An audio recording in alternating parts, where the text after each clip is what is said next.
Chapter 1. Young Master, have you cleared out the supermarket? A sudden, sharp pain pierced through Wang Chu's chest, jolting him awake with a start. As he opened his eyes, he found himself surrounded by several doctors clad in white coats, one of whom was pressing medical equipment against his chest. Young Master, you're awake. One of them exclaimed, a note of anxiety lacing his voice as he leaned closer. Wang Chu blinked in confusion, turning his gaze toward the speaker. Zhang Butler, you're alive. Good heavens, have you risen from the dead? Wang Chu was so startled that he nearly leapt out of bed, only to be held back by his own weakness. Young Master, what nonsense are you speaking? Of course, I am alive, Zhang Butler replied, his face flushed with urgency as he called for the doctors. Quickly, doctors. Help my young master. We must ensure he suffers no lasting afflictions. Wang Chu felt a wave of disorientation wash over him as he continued to gaze at his butler, his voice hoarse with disbelief. Zhang Butler, you were clearly dead? How can this be? What has happened to me? Young master, have you suffered a blow to the head? Today, someone came to cause trouble. You rushed out to handle it, and ended up being struck on the head. Zhang Butler's words sent a tremor through Wang Chu's heart. What did you say? Zhang Butler, what year is it? Zhang Butler's voice trembled with emotion. My young master, have you truly lost your wits? It is the year 2030. What is the matter? 2030. But wasn't it 2031? Could it be that he had traversed time and been reborn?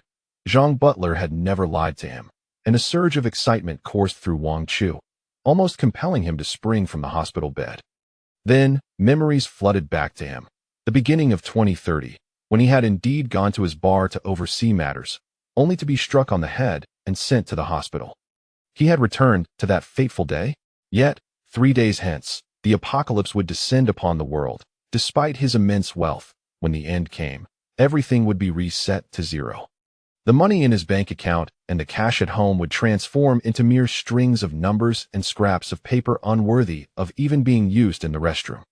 His grand villa had once provided a sanctuary, yet after a few days of cautious survival, a gang of ruthless marauders had stormed in, casting him out into the chaos of the end. In that apocalyptic world, the streets were filled with the undead, supplies were woefully scarce, and corpses littered the ground, many having succumbed to starvation. Wang Chu had managed to scrape by for nearly a year, surviving on meager rations. By a stroke of fortune, he had later unlocked spatial abilities, allowing him to manifest in a randomly generated space the size of a playground with independent land, sunlight, and a spring, a miniature world of his own. Yet, despair clung to him. Had he discovered this power sooner, he could have gathered resources and prepared for the impending doom. But after a year of the apocalypse, it was too late. Ultimately, he had been left to starve, clutching that rare treasure of spatial power. When he opened his eyes again, he found himself in the hospital. I don't need treatment. I'm fine. There's nothing wrong with me. The doctors continued their thorough examinations, but Wang Chu had lost all patience. Remaining in bed would only squander precious time. With funds still at his disposal and numerous assets to his name, he had only 3 days before doomsday arrived. He needed to stockpile supplies. Every second wasted was a disservice to his life, and he could no longer endure hunger. Despite the doctor's attempts to deter him, Wang Chu was resolute and eventually completed his discharge procedures. Once seated in the back of the car, he meticulously plotted his next steps. 3 villas, each stocked with supplies, and I need to purchase refrigerators. That should work. As he contemplated his stockpiling strategy, a sudden blur enveloped his vision, and the next moment, he found himself back in his spatial realm. Goodness, I brought this thing with me. The space hasn't vanished with my rebirth. It has followed me here. Wang Chu was astonished, racing around the space. Indeed, the land, water, and sunlight remained intact, preserving the original ecosystem. Even the heap of food remnants he had discarded lay unchanged. Gazing at the pile of refuse, a fervor ignited within him. The space can even preserve food. It hasn't decayed. Those scraps were meant for a last-ditch effort to stave off hunger, but now I need them no longer. Praise the heavens. I've been granted a second chance. Wang Chu swiftly removed his outer coat, stuffing the garbage inside, preparing to discard it. Since I've been reborn, I must rid myself of the past's refuse and convert all my possessions into precious resources, seizing a sliver of hope for the future. In the blink of an eye, he returned to the car's back seat, his upper coat missing, but his arms cradled a bundle of trash. Zhang Butler, who had been driving, caught sight of this and was left utterly speechless. "Young master, what is that awful smell? Where did this come from?" "It wasn't here when you got in." Wang Chu dismissed his inquiry, glancing around to ensure no one was watching, and forcefully tossed the trash out of the window with a swift flick of his sleeve. "No time for questions. Take me to our supermarket." Apart from a few KTV venues, Wang Chu owned nearly all the large supermarkets in the city. With a fortune exceeding 100 billion, he was a true tycoon. His singular objective for this mission was clear: to completely plunder his own supermarket. After arriving, Wang Chu immediately sought out the supermarket manager. "Manager, the store will be closed today. Clear out all the customers. I have urgent matters to attend to." The manager, taken aback, quickly pressed for details. "Young master, our business is thriving at the moment. How can we turn customers away?" Wang Chu turned, his voice rising in frustration. "Just tell them there's a fire in the back. Evacuate everyone immediately." Wang Chu's heart ached as he watched customers in the food aisle. Each item taken felt like a piece of flesh being carved from his chest. With his commanding shout, the manager nodded vigorously and hurried to make an announcement. Meanwhile, Wang Chu dashed to a secluded corner of the store, swiftly beginning to gather supplies from the shelves. "There's an abundance of spring water in my space. But just in case, I should take all the bottled water from this shelf. In the apocalypse, cooking too extravagantly is unwise. Instant noodles are the best, easy to prepare and filling. I'll take all of these too." Wang Chu muttered to himself, his fear of hunger driving him forward. Zhang Butler stood nearby, utterly dumbfounded, feeling as though his master had transformed into a different person entirely. "Help! It seems he has truly lost his mind. What do I do?" But in the next moment, Zhang Butler raised his hand and slapped himself hard. "Where did the supplies go? Young master, am I hallucinating? The instant noodles from this shelf and the bottled water from that one. How could they all suddenly vanish?" Wang Chu turned, resting his hand on a box of instant noodles, and flashed Zhang Butler a mysterious smile that in the next instant, the instant noodles vanished without a trace. "Shoo! Steward Zhang, keep it down. Everything is in my possession. Our goal today is to completely empty all the supermarkets we own." Chapter 2: Total Bankruptcy Liquidation. "Young master, what on earth are you doing?" Steward Zhang nearly bit his own tongue in disbelief. "Young master, when did you learn to perform magic? How could everything just vanish in an instant?" Wang Chu was speechless, yet he found no inclination to explain. "Steward Zhang, if you trust me, there is no need for further inquiries. You are well aware of my character. I have never been one to act recklessly." As he spoke, another row of shelves before Steward Zhang was rendered empty. Satisfied, Wang Chu began to systematically scour his own shelves. When the manager finally dispersed the customers and returned to report to Wang Chu, he was astonished to find a significant portion of the shelves completely bare. "Young master, the purchasing power today is astonishing. The shelves have been cleared, and all the food is gone. Are we stockpiling?" Fearing exposure, Wang Chu hastily gestured for the manager to leave. "You need not concern yourself with matters in the supermarket. Steward Zhang and I will handle it. You may go now. Please let your team leave early today. I have some matters to attend to and would prefer not to be disturbed by outsiders." The manager, perceptive as ever, recognized the inappropriateness of lingering given Wang Chu's demeanor. He nodded and quickly turned to instruct the staff to evacuate. Once everyone had departed, Wang Chu felt emboldened. He swept through the aisles, gathering food, water, instant noodles, sausages, biscuits, bread, fruit, yogurt, and an assortment of items, all joyfully collected into his space. Having emptied a substantial section of the shelves, he noted that the space had only filled a narrow gap.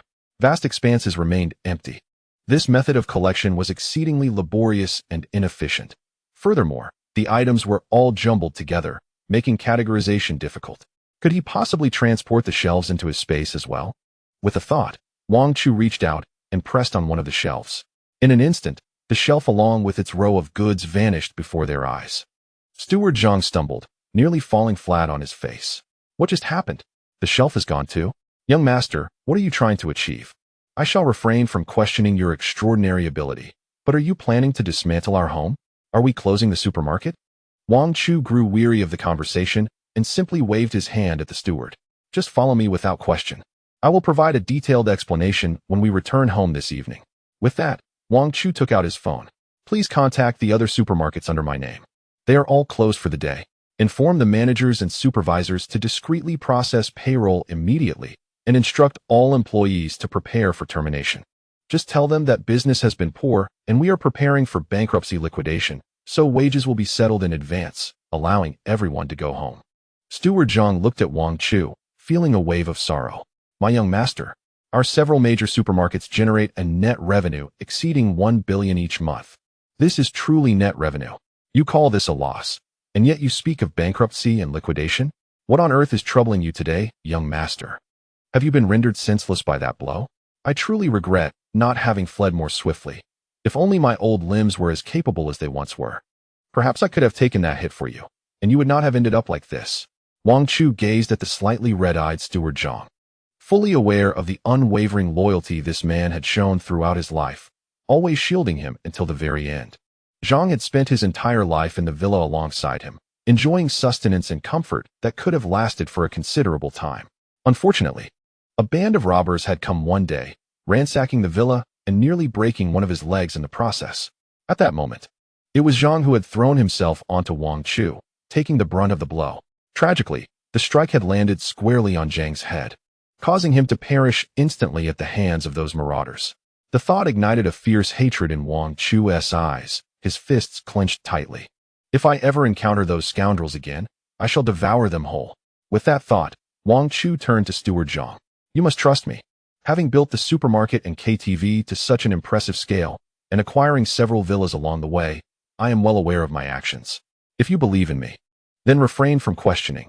Simply follow my lead, and I assure you, I will not act recklessly. Upon hearing this, Zhang hesitated, but ultimately nodded with a resolve that seemed almost palpable. Very well, young master. I will handle this matter for you. I shall notify the staff below to expedite the subsequent arrangements. Steward Zhang picked up his phone and swiftly began dialing. Wang Chu, with a smile, added, and regarding my KTV, I will provide you with detailed instructions on how to dismiss the employees shortly. I plan to dispose of that as well. Steward Zhang was left speechless, nearly dropping his phone in shock. He could only stare at the exuberant Wang Chu, struggling to find words. Good heavens! What is the young master planning? Wang Chu swept through the shelves, filling his space with every consumable item he could find. Oil, salt, soy sauce, vinegar, tea, shampoo, body wash, lotion, razors, everything that came to mind was swiftly gathered. In no time, the supermarket appeared as if it had been thoroughly pillaged, almost half of it now barren. What remained were merely useless toys and trinkets, devoid of any value in a post-apocalyptic world. All essential daily supplies had been completely cleared away. After roaming the store 3 or 4 times, confirming that there was nothing of use left, he turned and strode toward the exit. Steward Zhang, please arrange for a vehicle. We are off to the next location. Steward Zhang trembled in response. The emotional turmoil is far from over. It seems that tonight, it is imperative to thoroughly cleanse the supermarket of every last item. However, Steward Zhang finds himself in no position to voice an opinion, merely nodding in silence as he follows Wang Chu to the next supermarket. In the course of a single evening, several supermarkets fell victim to Wang Chu's relentless scavenging, none escaping his grasp. Gazing at the ample reserves of supplies within his space, Wang Chu felt a profound sense of satisfaction. With such a substantial stockpile, he would undoubtedly avoid the fate of starvation that had befallen him in his previous life. Yet, the items he had collected must serve a purpose. They cannot languish in his possession without yielding some value. Decisively, Wang Chu reached out to suppliers and friends who operated small supermarkets, preparing to offload the selected items. Continuing to exploit opportunities, he envisioned amassing several hundred million by selling these superfluous goods, allowing him to procure additional food and drink from suppliers, essentials that could prove life-saving, warranting stockpiling without restraint. Chapter 3. The thrill of exploiting opportunities, however, concerned that such a large-scale procurement might raise suspicions and lead to unwarranted complications. Wang Chu deliberately sought multiple distributors, purchasing from various sources and discreetly transporting the goods to his supermarket. After an entire day of relentless activity, he successfully disposed of all the useless items from the supermarket, accumulating several hundred million, and, combined with his savings, amassed a fortune of several billion to begin acquiring new supplies. A vast quantity of goods was stealthily delivered to the supermarket during the night. Once these items filled his space, he found himself utterly impoverished, having exhausted all his cash reserves. Yet, despite this financial depletion, Wang Chu felt an immense satisfaction gazing at the overflowing supplies in his space. As for Steward Zhang, he was left in despair, his hair thinning from worry. My young master, are we truly heading towards bankruptcy? You've spent all the money on food and drink, and the supermarket is slated for liquidation. Do you genuinely intend to cease all business operations? Wang Chu nodded with unwavering certainty. Steward Zhang, I have indeed emptied the supermarket, correct? All the shelves have been filled. And I have spent every last penny, yes? Steward Zhang pulled out his phone, offering a rueful smile as he glanced at the recent transactions, nodding heavily. Indeed, there is not a single cent left across several bank cards, and the credit limits have all been maxed out. Everything has been spent. My young master, our distributors are nearly overwhelmed. Your bulk purchases have kept them working tirelessly, ensuring timely deliveries. With all 3 transport channels, land, sea, and air, activated, they managed to deliver everything promptly. For any delays, you simply offered additional compensation, so we are indeed left with nothing. Wang Chu glanced at his mobile banking app displaying zeros, nodding in satisfaction. Precisely. This auspicious number is just what I wanted. Now, let us not dawdle. Have the arrangements for the KTV and the villa been finalized? Once everything is in order, we shall seek out individuals to negotiate a business deal and sell off these items. Additionally, we shall seize the opportunity to garner some profit, allowing us to save more funds for procuring additional supplies. Despite having hoarded a considerable amount of goods, Wang Chu still feels an unsettling anxiety within. In his previous life, he met a tragic end due to starvation, and the shadows of that experience linger in his heart even now. He resembles a hamster, determined to hoard anything he can. Everything is arranged. Wang Chu glanced at his watch. On the first day, he raided supermarkets.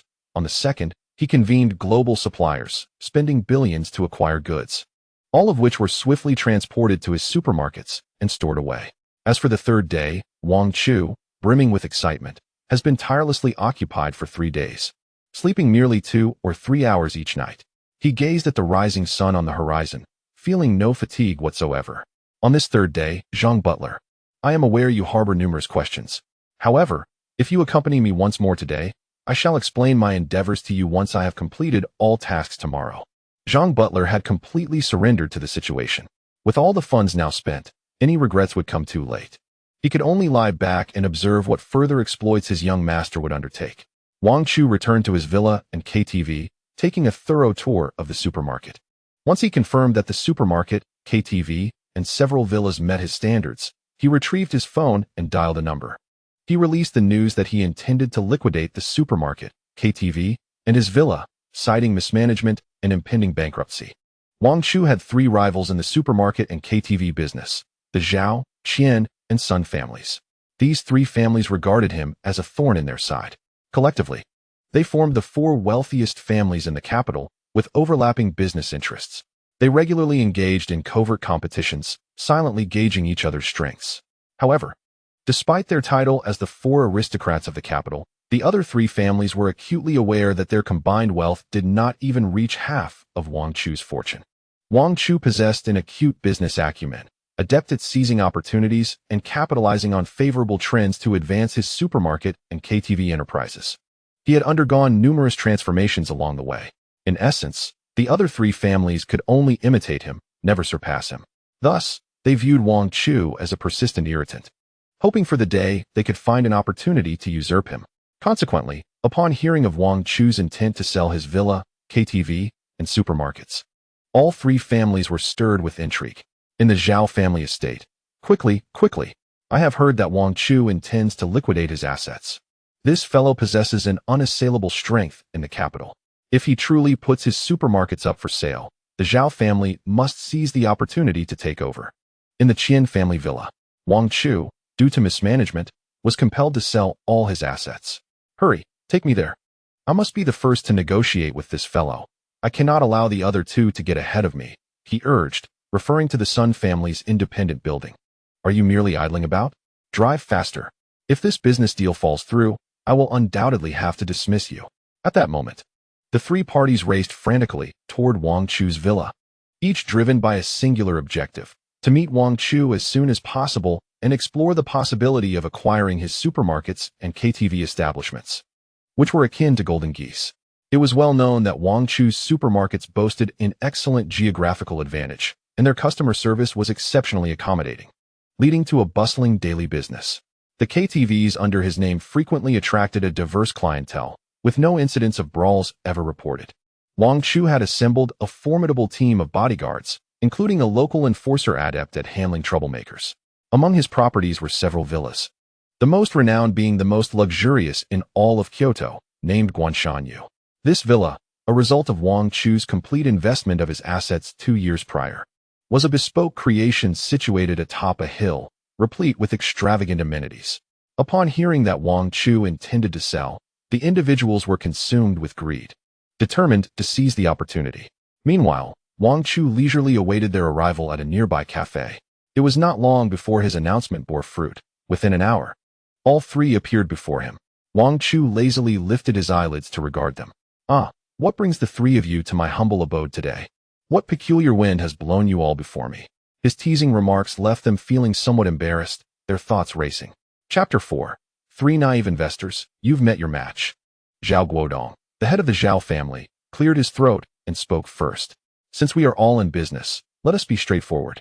I am here for your supermarkets and KTVs." Qian Xingqian, the patriarch of the Qian family, interjected with an ashen expression. "Indeed, we come with sincerity. I have brought billions to negotiate with you and see how much of your assets I can acquire." Sun Fuchong, the head of the Sun family, chimed in eagerly. "Yes. You may choose from my holdings. Anything you desire is open for discussion. I have also brought my secretary to ensure you receive a most satisfactory contract." Wang Chu surveyed the 3 naive investors before him, narrowing his eyes and wearing a broad grin, much like a fox that has just outwitted its prey. "You all must understand, my wealth is not something that can be easily acquired for a mere few billion, and with all three of you present, my position becomes quite precarious." After speaking, he turned back with a radiant smile at the three individuals. "Since we are old friends, I must take good care of you all. It would not be fair for one family to reap all the benefits, would it? Since all three of you are here, let us engage in a bidding war. Whoever offers the highest price, I shall sell the items to them. Come now, let me see who desires the villa, who wants my supermarket, and who is interested in my KTV." The heads of the Zhao, Qian, and Sun families exchanged glances, each detecting a sense of caution and vigilance in the other's eyes. It is well known that every asset under Wang Chu's name is a coveted treasure, each capable of appreciating in value. Hence, the most prudent strategy would be to acquire them all.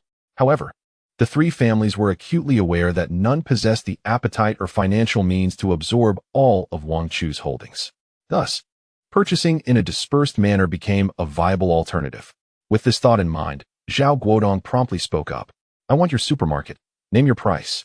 What will you sell it for?" Wang Chu nodded, casually holding up 5 fingers. Zhao Guodong gritted his teeth, clenching his fist in discomfort. "All right, is it 1.5 billion? I can manage that."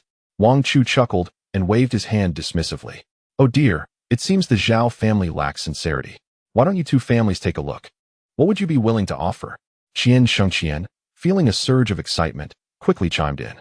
"I offer 2 billion. No, 2.5 billion. Sun Fuchong hastily followed suit, declaring, "I can outbid them all. I can offer 3 billion. Does that sound agreeable?" The three instantly began to vie against one another.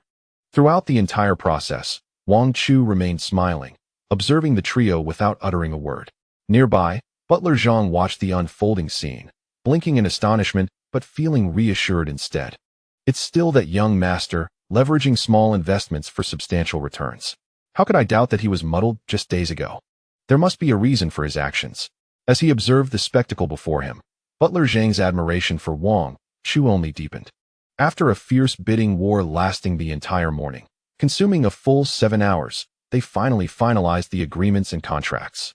Zhao Guodong acquired the supermarket for 4.5 billion, while Qian Shengqian secured the KTV for 3.5 billion. Sun Fuchong purchased several villas under Wang Chu's name, except for the one named Guanshanyu, which Wang Chu intended to keep for himself. In this transaction, he swiftly amassed over 10 billion. The moment the funds were credited, Wang Chu immediately plunged into a buying spree, commencing the procurement of large quantities of goods. As night fell, around 10 o'clock, Wang Chu's phone suddenly erupted with a cacophony of ringing. He casually activated the speakerphone. The voice of Zhao Guodong thundered through the receiver. "Wang Chu, Are you trying to trick me? I wanted to buy your supermarket, and you sold me an empty shell? Where are the shelves of the supermarket? And where are the employees? Have you dismissed them all? Do you take me for a fool? Ah, indeed, you are the fool. What did you say? The supermarket is empty? The employees have all been let go? Naturally, I am only selling you the foot traffic and the prime location. The shelves are your responsibility. And you must find your own staff.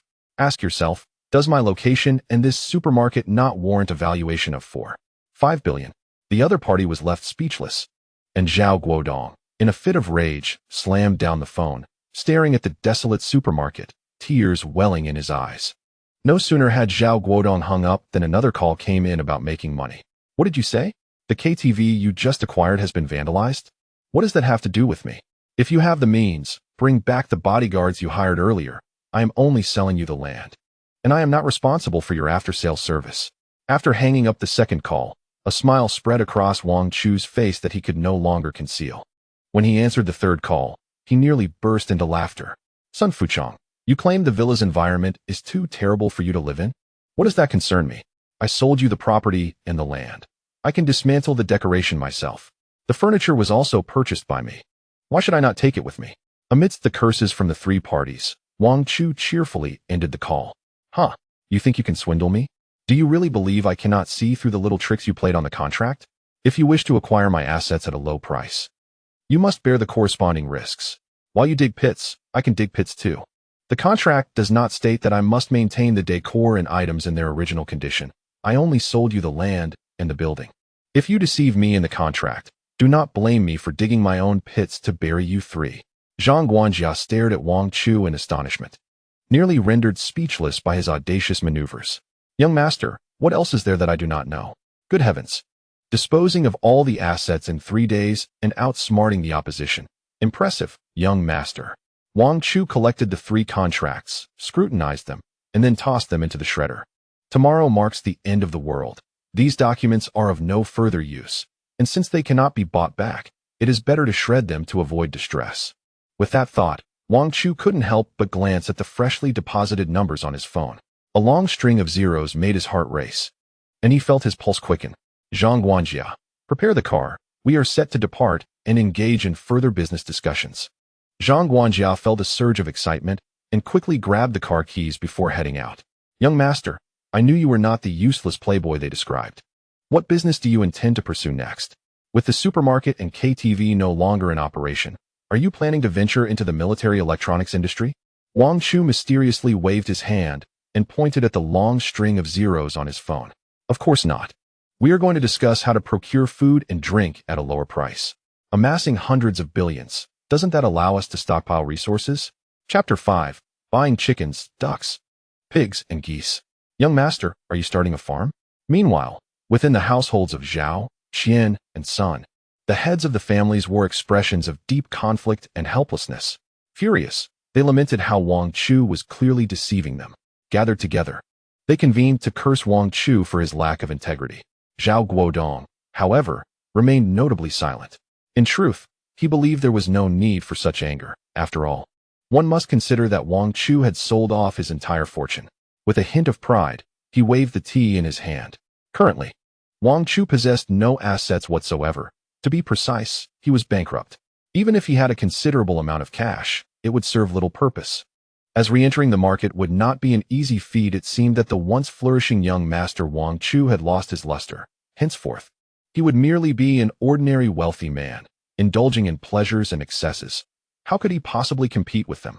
Upon hearing this, Qian Shengqian and Sun Fuchong nodded in self-satisfied agreement, seemingly convinced of the truth in his words. Naturally, they had divided all of his assets among themselves. It was unfortunate that Guan Shanyu was unwilling to sell. The group continued their conversation, wearing expressions of smug satisfaction. Meanwhile, Wang Chu had no time to attend to these former adversaries. After all, by tomorrow, everything would be reset to zero. The properties, factories, and KTV establishments they held would all become worthless debris. Whoever desired them could take them. At that point, let them weep. His full attention was now devoted to his villa. Guanshanyu, perched atop a mountain, the villa had been constructed with utmost stability in mind. And Wang Chu's fascination with military engineering had led him to use only the finest and most expensive materials. Guanshanyu was not only aesthetically pleasing, but also fortified like a veritable fortress, impenetrable by ordinary means. In his past life, Guanshanyu had even become the stuff of legend, renowned for its remarkable resilience, easily deemed the best stronghold. Regrettably, he had once been too naive and trusting, ultimately allowing a group of individuals to seize his villa, surrendering his greatest bastion. Reflecting on this, Wang Chu narrowed his eyes. The villa's defenses were impressive. However, it lacked any offensive capabilities, and should an intruder invade, there were no corresponding weapons to counteract the threat. I must undertake a thorough renovation to transform it into the most formidable fortress, capable of safeguarding my life and that of Steward Zhang. With this thought in mind, Wang Chu entered the villa alongside Steward Zhang. Upon crossing the threshold, he was abruptly tripped by an object on the ground, stumbling and crashing down. The sound echoed as an antique vase toppled over, shattering into a million pieces, instantly worth hundreds of thousands gone in an instant. Wang Chu winced in pain as he hurriedly picked himself up. The culprit that had caused his fall was a small turtle lying on its back, its belly exposed and four limbs flailing helplessly in the air. It lay basking in the sunlight that streamed in through the narrow window, enjoying its warm rays. Upon seeing his little turtle, Wang Chu's irritation dissipated instantly. "Green Hat, what are you doing here?" he exclaimed, rising with a resigned air to retrieve the small creature. This pet of his was typically housed within the confines of his villa. Due to the persistent absence of visitors at Guanshanyu, he had often allowed the turtle to roam freely. After all, it was not much larger than his palm. Usually, he would have the servants or butler Zhang deliver food, requiring minimal effort on his part. Most importantly, this little turtle was undeniably adorable in its verdant hue, prompting him to affectionately name it Green Hat. "How could I forget about you, little one?" he mused. "Butler Zhang, please contact someone immediately to stock up on turtle feed. I cannot allow my little turtle to go hungry." With that, Wang Chu gently placed the turtle on the nearby table and tapped its shell lightly. "All right, go play by yourself. I have a few matters to attend to, but I shall return to keep you company." Having spoken, Wang Chu began to wander around the villa. He lifted his gaze toward the villa's perimeter, where an imposing fence, meticulously crafted in the European style, encircled the property. Regrettably, the entire structure was made of concrete and stone bricks, offering little in the way of true defense. "I must reinforce this barrier with metal fencing and perhaps add some sharp barbed wire. If necessary, I shall install electrified wiring to deter any intruders from breaching my sanctuary." As the apocalypse loomed, it was not merely the mutated creatures that posed a threat, but the ordinary people as well. These individuals would resort to desperate measures to survive, rendering them potentially more fearsome than the zombies themselves. Hence, fortifying the structures with metal materials and installing protective electrical grids were essential precautions against unforeseen dangers. Wang Chu's gaze inadvertently fell upon a flower bed in the expansive courtyard before the villa. There, in a corner, he spotted a peculiar assortment of plants. "Butler Zhang, why have you once again planted scallions in my flower bed? If I am not mistaken, there are even my most detested cilantro plants." Butler Zhang, having just attended to the turtle's feeding needs, flushed crimson at Wang Chu's words. "Young master, those lilies and daisies you mentioned are impractical. Consider how quickly they wilt after a few days, and the upkeep requires considerable manpower and resources. My scallions and cilantro, on the other hand, require far less maintenance." Observing Wang Chu's serious demeanor, Butler Zhang took a hesitant step forward, his head bowed. "Young master, if you wish to punish me, please do so. I acknowledge that after our last conversation, I disregarded your wishes and secretly planted them. If you insist on imposing a fine, I will accept it, but please, do not dismiss me from your service." Wang Chu abruptly wrapped his arms around Butler Zhang's, planting a forceful kiss on his cheek. "Butler Zhang, you are indeed my lucky star.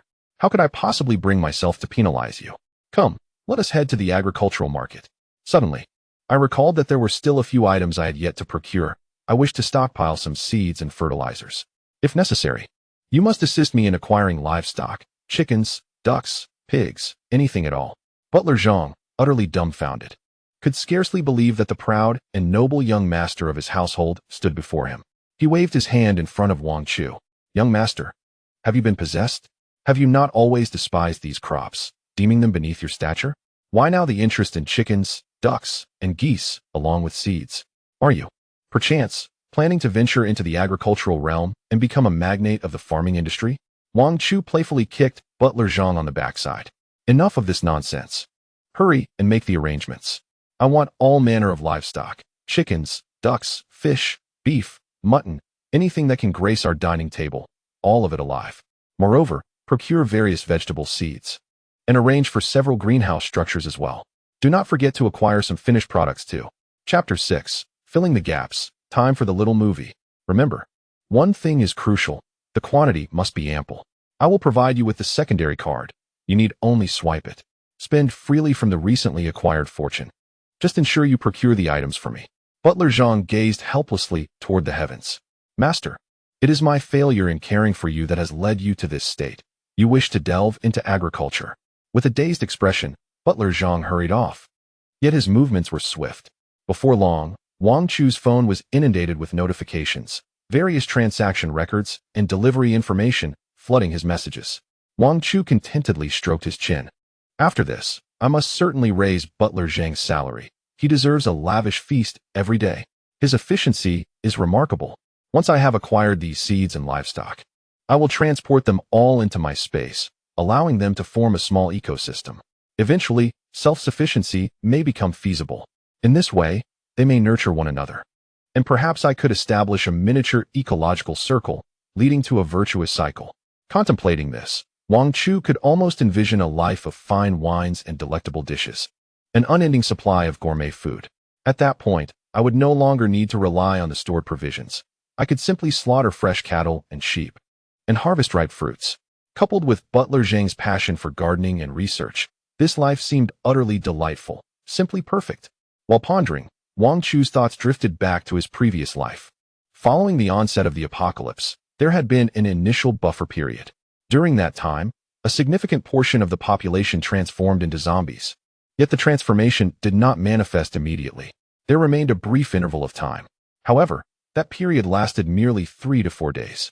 Following this brief interlude, a horde of frenzied zombies began to assault humanity, accompanied by a grotesque transformation of various livestock, chickens, ducks, cattle, and geese, as well as flora and fauna, all succumbing to alarming mutations. This was truly horrifying. To be precise, the apocalypse was precipitated by inexplicable alterations in solar radiation, which subsequently altered the genetic makeup of numerous organisms and humans, resulting in such a terrifying end. Moreover, during this time, humanity was not only besieged by these mutated creatures, but also faced natural disasters. The weather became erratic, with ominous clouds gathering.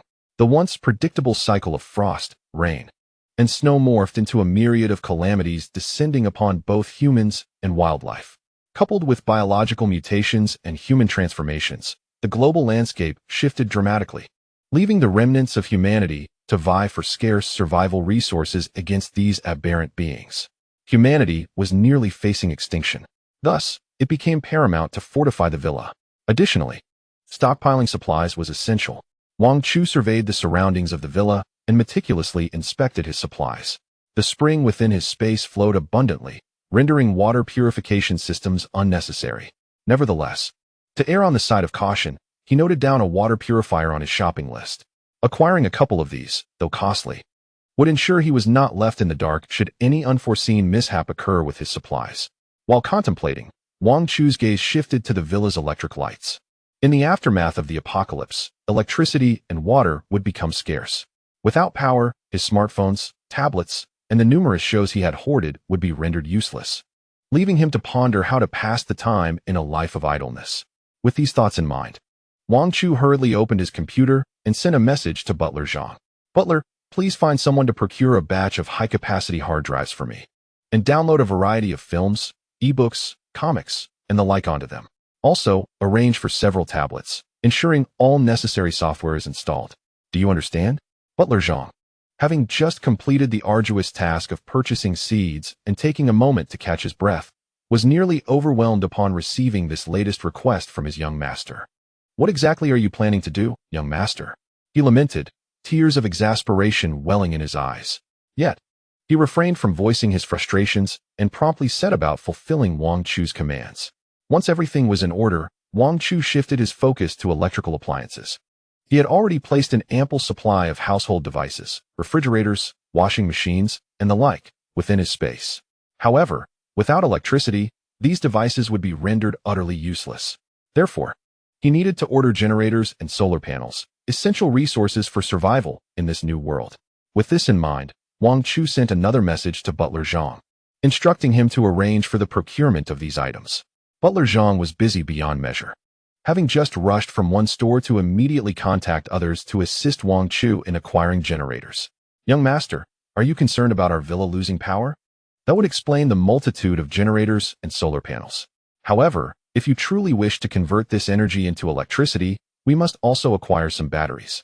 Furthermore, we will need an electric frequency converter and an array of additional equipment. Do we need to purchase all of this? Moreover, to power it all, we would require something like a diesel engine. As soon as Butler Zhang finished sending his message, he immediately slapped himself in disbelief. What have I done? Am I simply creating more work for myself?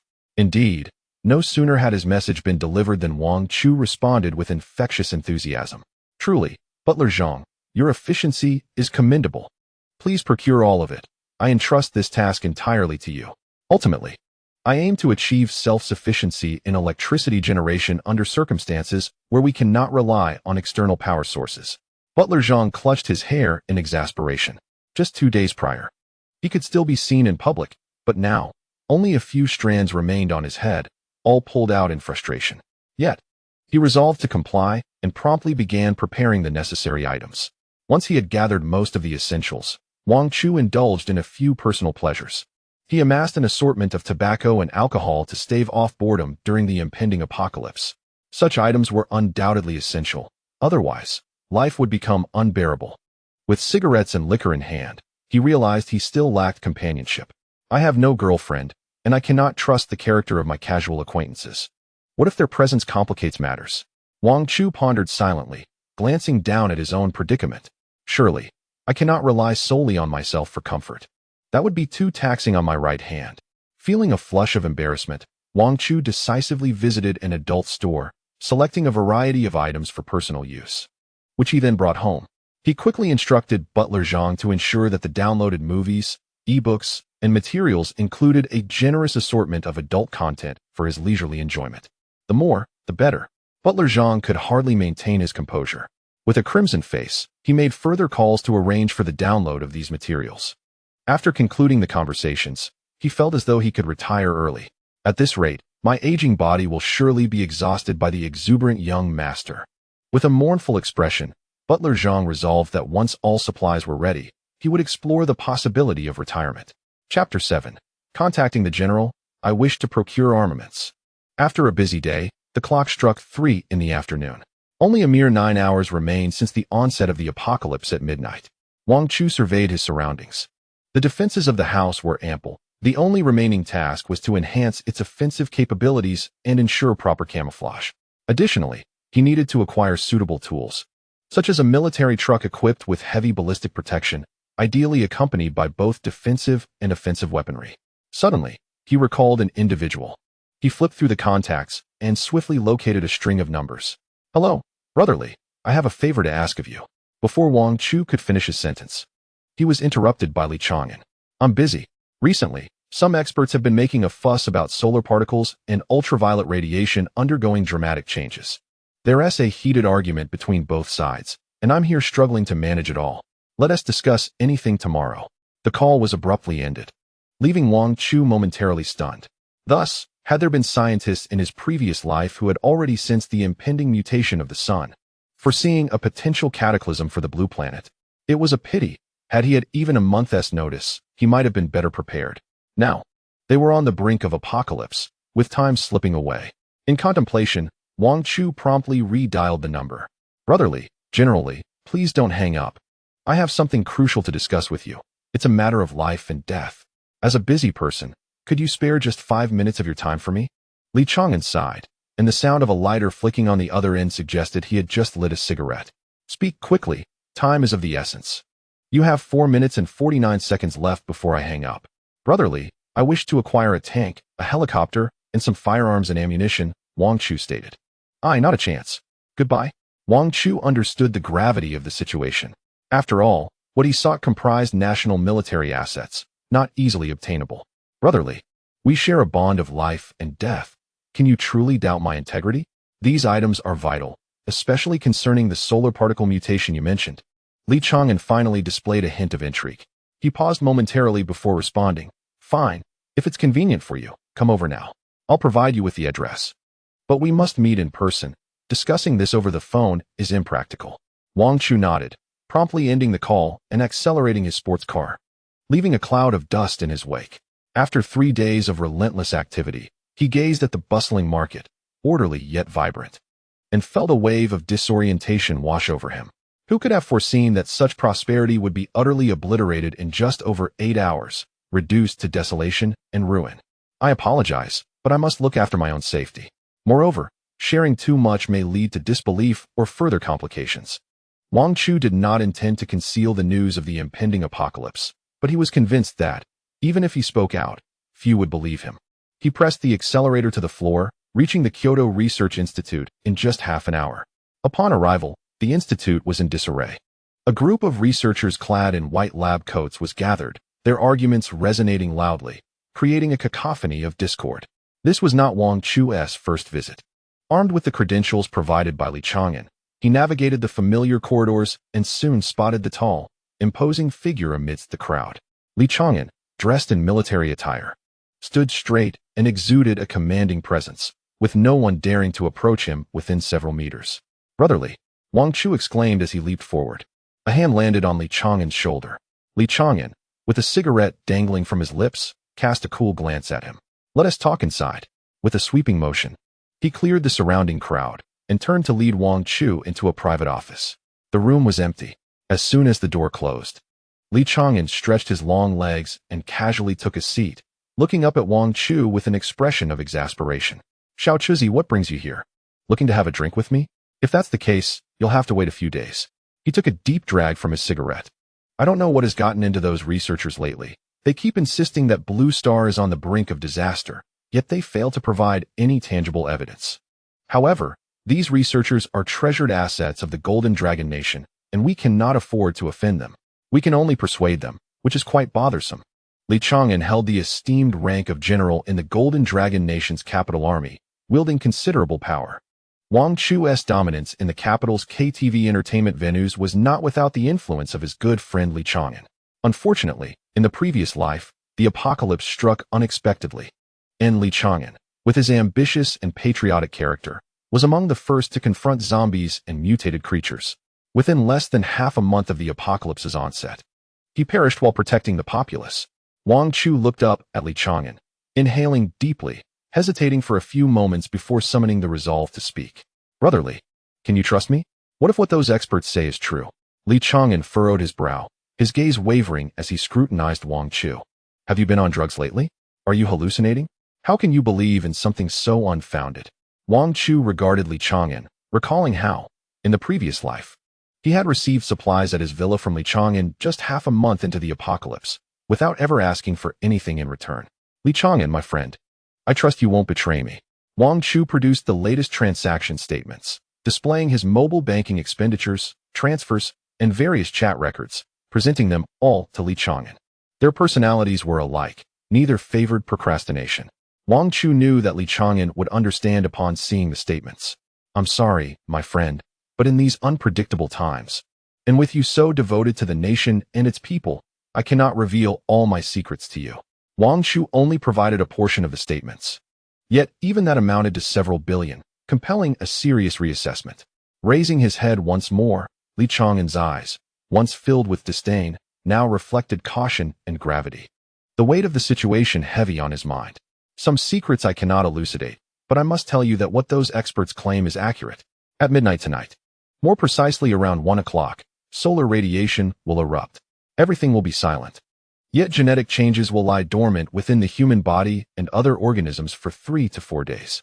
During these 3 days, the first batch of mutants will emerge around noon tomorrow. At that moment, the streets were in disarray, traffic was ensnared in a gridlock, and the procurement of supplies, along with all forms of transportation, was destined to come to a standstill. Li Chang'an's expression grew increasingly grave. He extinguished his cigarette and held his breath, focusing intently on every word spoken by Wang Chu. In 4 days, all living beings would enter a period of mutation and outbreak, followed by drastic changes in weather, leading to extreme climatic conditions. Various organisms would begin to exhibit diverse mutations, and humanity would face the first wave of elimination. At this juncture, Wang Chu abruptly halted his discourse. To elaborate further would delve into realms too fantastical, potentially causing Li Chang'an to doubt him even more.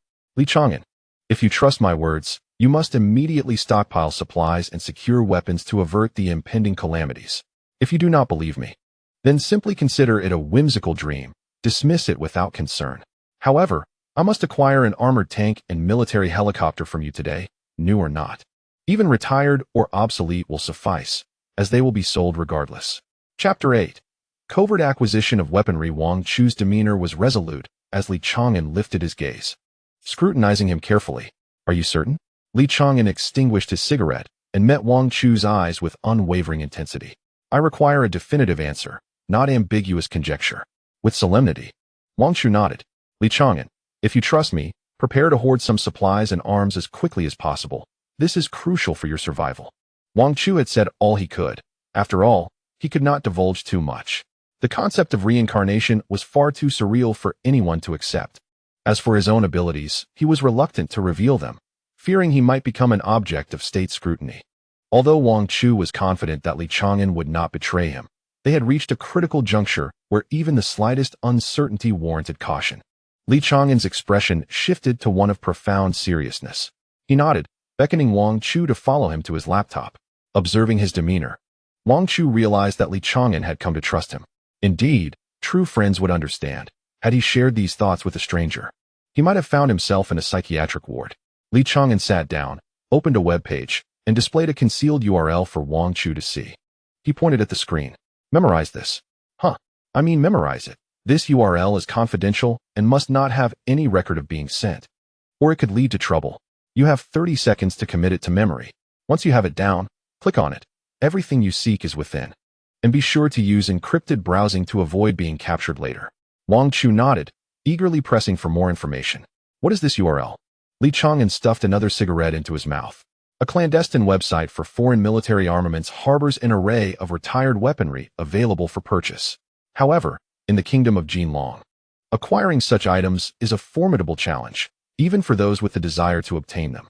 Wang Chu inhaled deeply and quickly inquired, but if these items are overseas, I won't receive what I desire today. The apocalypse is upon us tomorrow. Waiting for deliveries the day after would render me a complete fool. Li Gu, think of another solution for me. I simply wish for a mode of transportation, heavy armor, tanks, jeeps, and armed helicopters. No matter the cost, I want them all. Li Chang'an rubbed his temples. The website allowed for regional selections, and the filtered items were locally available, with delivery within 3 hours. If you're going to waste more time, then you may as well leave. It will arrive in 30 seconds. Wang Chu quickly focused on the screen, reciting the URL with urgency. Fortunately, the link was concise, and he memorized it swiftly. With a sense of satisfaction, he closed the page and threw an arm around Li Chang'an's shoulder. Brother Chang'an, you seem well off. Could you lend me a bit? Li Chang'an kicked Wang Chu out. Get lost. Wang Chu, with a playful grin, turned to leave, leaving Li Chang'an deep in thought as he gazed at his retreating figure. He picked up the phone and dialed a series of numbers. Activate the highest security alert. Then initiate the National Security Department's reserve plan. Increase material stockpiles rapidly for unforeseen circumstances. After hanging up, Li Chang'an squinted, discarding his cigarette on the ground and stamping it out forcefully. Wang Chu, I will trust you this once. If you dare deceive me, I shall ensure you receive a thorough beating. Elated, Wang Chu returned home, reciting the URL. He swiftly opened his computer, entered the precious link, and browsed securely. Indeed, the webpage revealed a plethora of weapons and various military equipment, albeit none from the current season. Most were outdated surplus from the military. Nevertheless, many of these items had merely been replaced due to technological advancements, not because of any quality issues. Each item started in the tens of thousands, leaving Wang Chu in a daze from the overwhelming choices. Before long, he set his sights on a particular target, the Panavia Tornado. With a speed of up to 22 Mach, it boasted a staggering price of 40 million.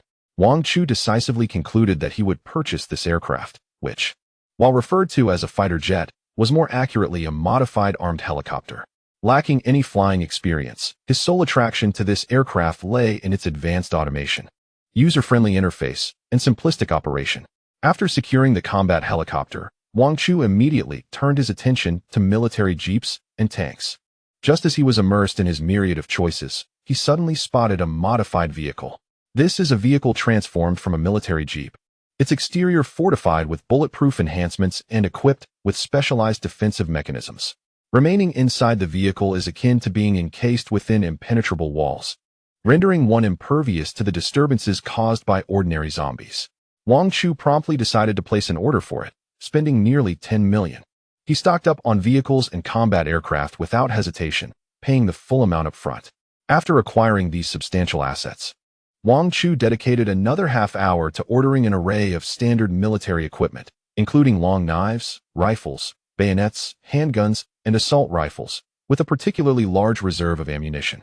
The cost of these armaments amounted to several million. The seller immediately inquired about Wang Chu's delivery address, assuring him that the goods would be delivered within 3 hours.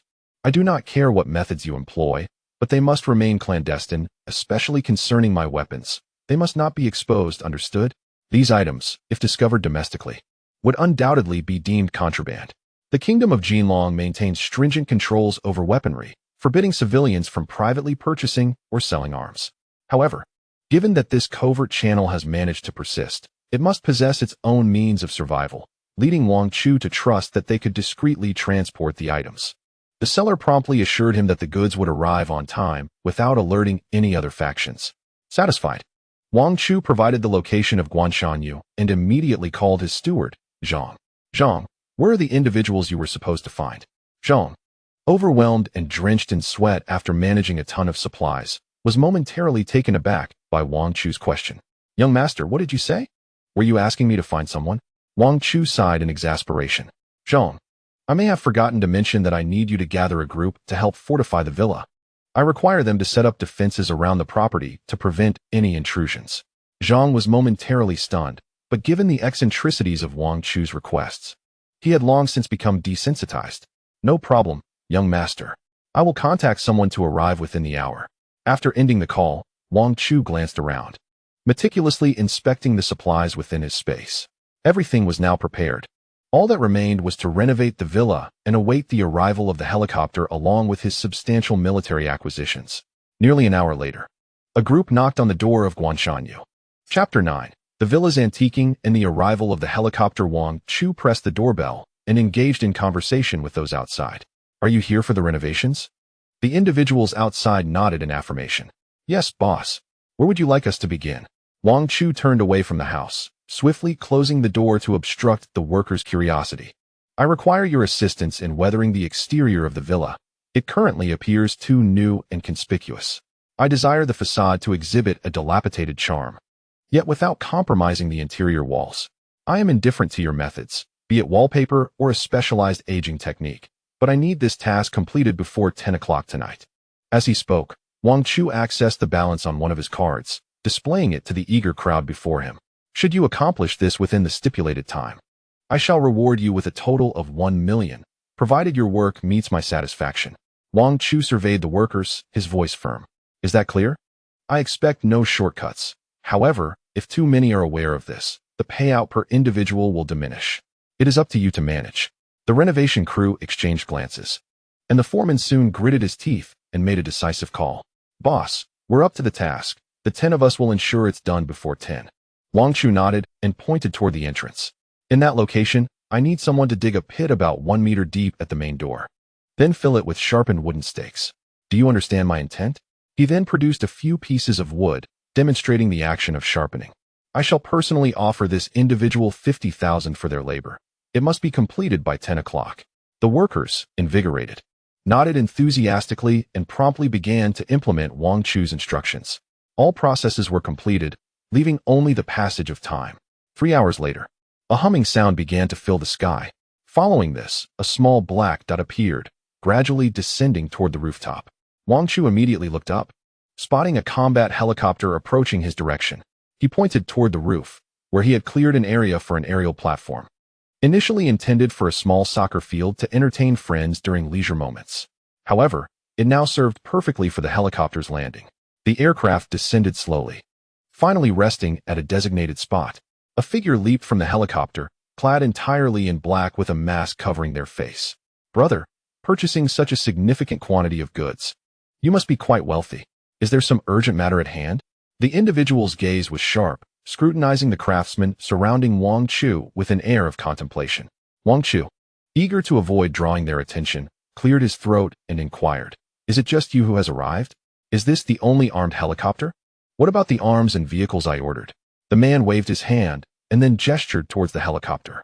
"You can step inside and take a look for yourself. All your weapons and equipment have been loaded into the helicopter to avoid attracting unwanted attention. As for your vehicle, it's at the back, shortly. My friend will bring it over." After speaking, he turned his gaze to the craftsman in the courtyard. "Brother, it seems the winds of change are stirring. What exactly are you all preoccupied with? Besides yourself, it appears several factions are discreetly mobilizing resources and have purchased quite a bit from us. Can you divulge any information?" Wang Chu felt a jolt of surprise and couldn't help but inquire, "Who are these people? What are their identities?" The man in black shook his head. "I cannot ascertain their identities, but judging by their physiques and demeanor, I suspect they might be affiliated with the state. What are you all up to?" Wang Chu replied with a smile, waving his hand dismissively. "It's merely a personal hobby. Just imagine having a helicopter and all these weapons. It's quite impressive. I've recently developed a fascination with arms, and since I have the means, I sought assistance to arrange my villa. It was just a whim to redecorate. There's no ulterior motive, so don't overthink it, brother." Wang Chu discreetly unsheathed the fruit knife hidden in his pocket. If the man pressed further, he would undoubtedly have to confine him within the villa. The glint of calculation in the man's eyes sent a shiver down Wang Chu's spine. He felt as if he had drawn the attention of these individuals, and perhaps someone was already watching his every move. Upon hearing this, the man appeared contemplative. He then chuckled and patted Wang Chu on the back, choosing not to probe further. Wang Chu let out a sigh of relief. He boarded the helicopter, meticulously inspecting the equipment inside. After cross-referencing with his order and confirming that nothing was amiss, he tested the functionality before giving the go-ahead. Meanwhile, the workers below stood in awe, their eyes glued to the rooftop, nearly forgetting their tasks. What status does this owner possess? If I'm not mistaken, that seems to be a combat helicopter. Can such a thing even be purchased privately? You're rather naive. This is how the wealthy spend their money. They can certainly acquire something like a fighter jet. Many have their own private planes. Is it really the same? This is a fighter jet. The workers engaged in animated discussions, clearly fascinated by Wang Chu's aircraft. Wang Chu narrowed his eyes, aware that he had garnered considerable attention, which might attract unwanted interest in the future. There was little he could do. 3 days was insufficient to remain inconspicuous, but at the very least, he had managed to conceal most of his resources. As for these matters, when the time comes, I shall have received them in the space, and they will find nothing upon their arrival. What excuse could they possibly muster? Wang Chu was utterly unconcerned and hastily instructed the craftsmen to refrain from conversation and expedite their tasks. Amidst the flurry of activity, the jeep that Wang Chu had purchased also arrived. He promptly parked it in his garage and continued to oversee the work. By around 9:30, the laborers had finally completed all the construction. Wang Chu gazed upon the once pristine Guanshanyu, now stripped of its opulent decorations.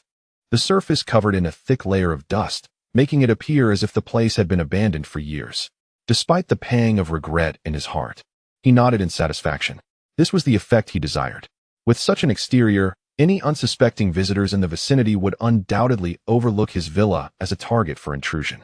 With contentment, Wang Chu paid the promised substantial sum to the workers and swiftly sent them away from the villa. He glanced at his watch. It was already 10 o'clock in the evening.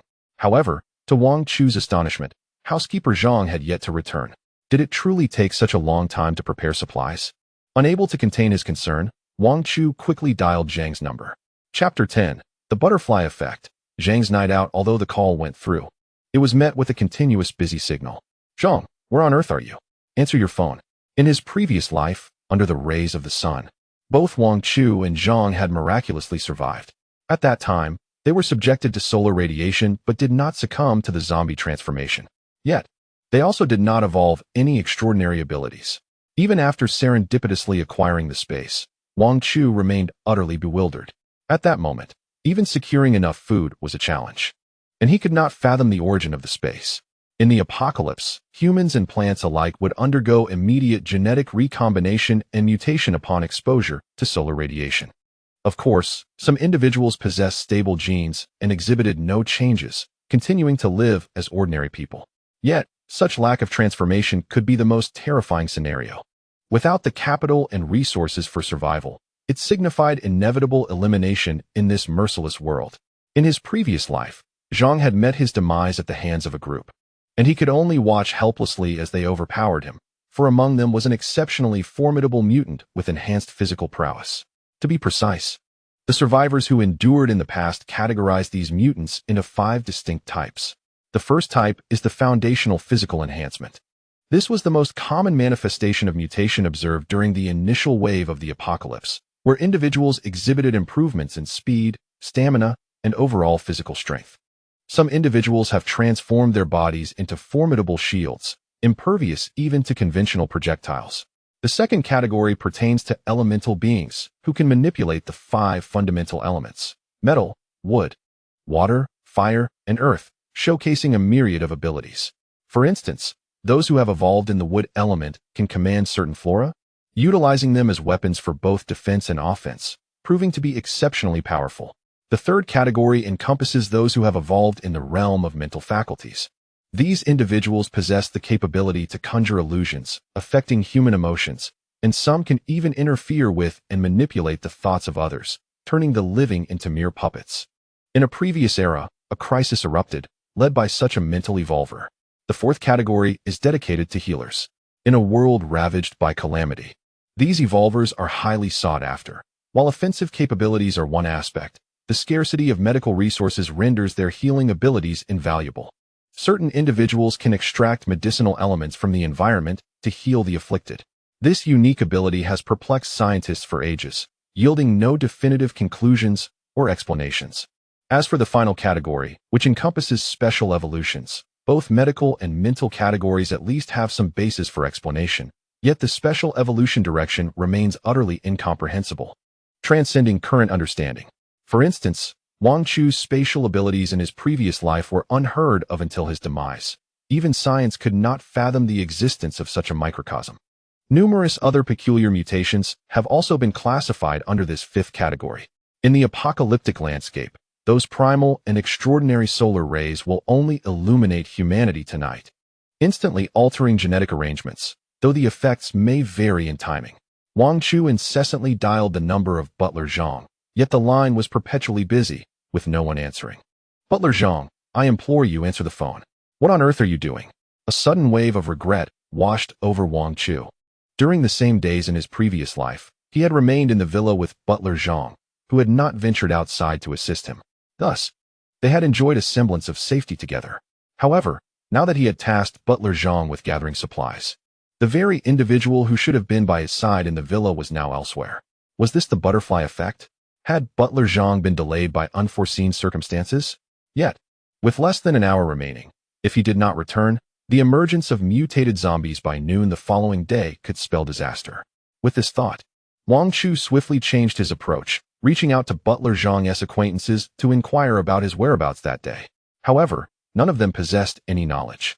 After exhausting all reachable contacts, he found no trace of Butler Zhang. Staring blankly at the door, his mind was a tumultuous whirl of thoughts, driving him to the brink of madness. Although there exists but one natural method of evolution in this apocalyptic world, however, subsequent research conducted by human scientists unveiled 2 extraordinary methods of mutation. The first involves the emergence of crystalline nuclei within the bodies of animals or plants, triggered by exposure to solar rays. Ingesting these crystalline nuclei may lead to corresponding changes or even the evolution of specific abilities within the body. Nevertheless, the likelihood of success remains a mere 12%, with an equal chance of failure. Should one encounter failure, the dire consequence would be the collapse of genetic integrity, leading to complete bodily decay and, ultimately, death by rot.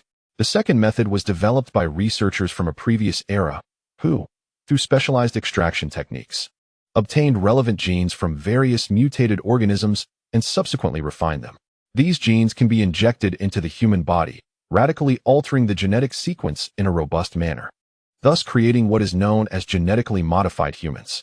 However, These substances are predominantly regulated by the state and rarely circulate in the market.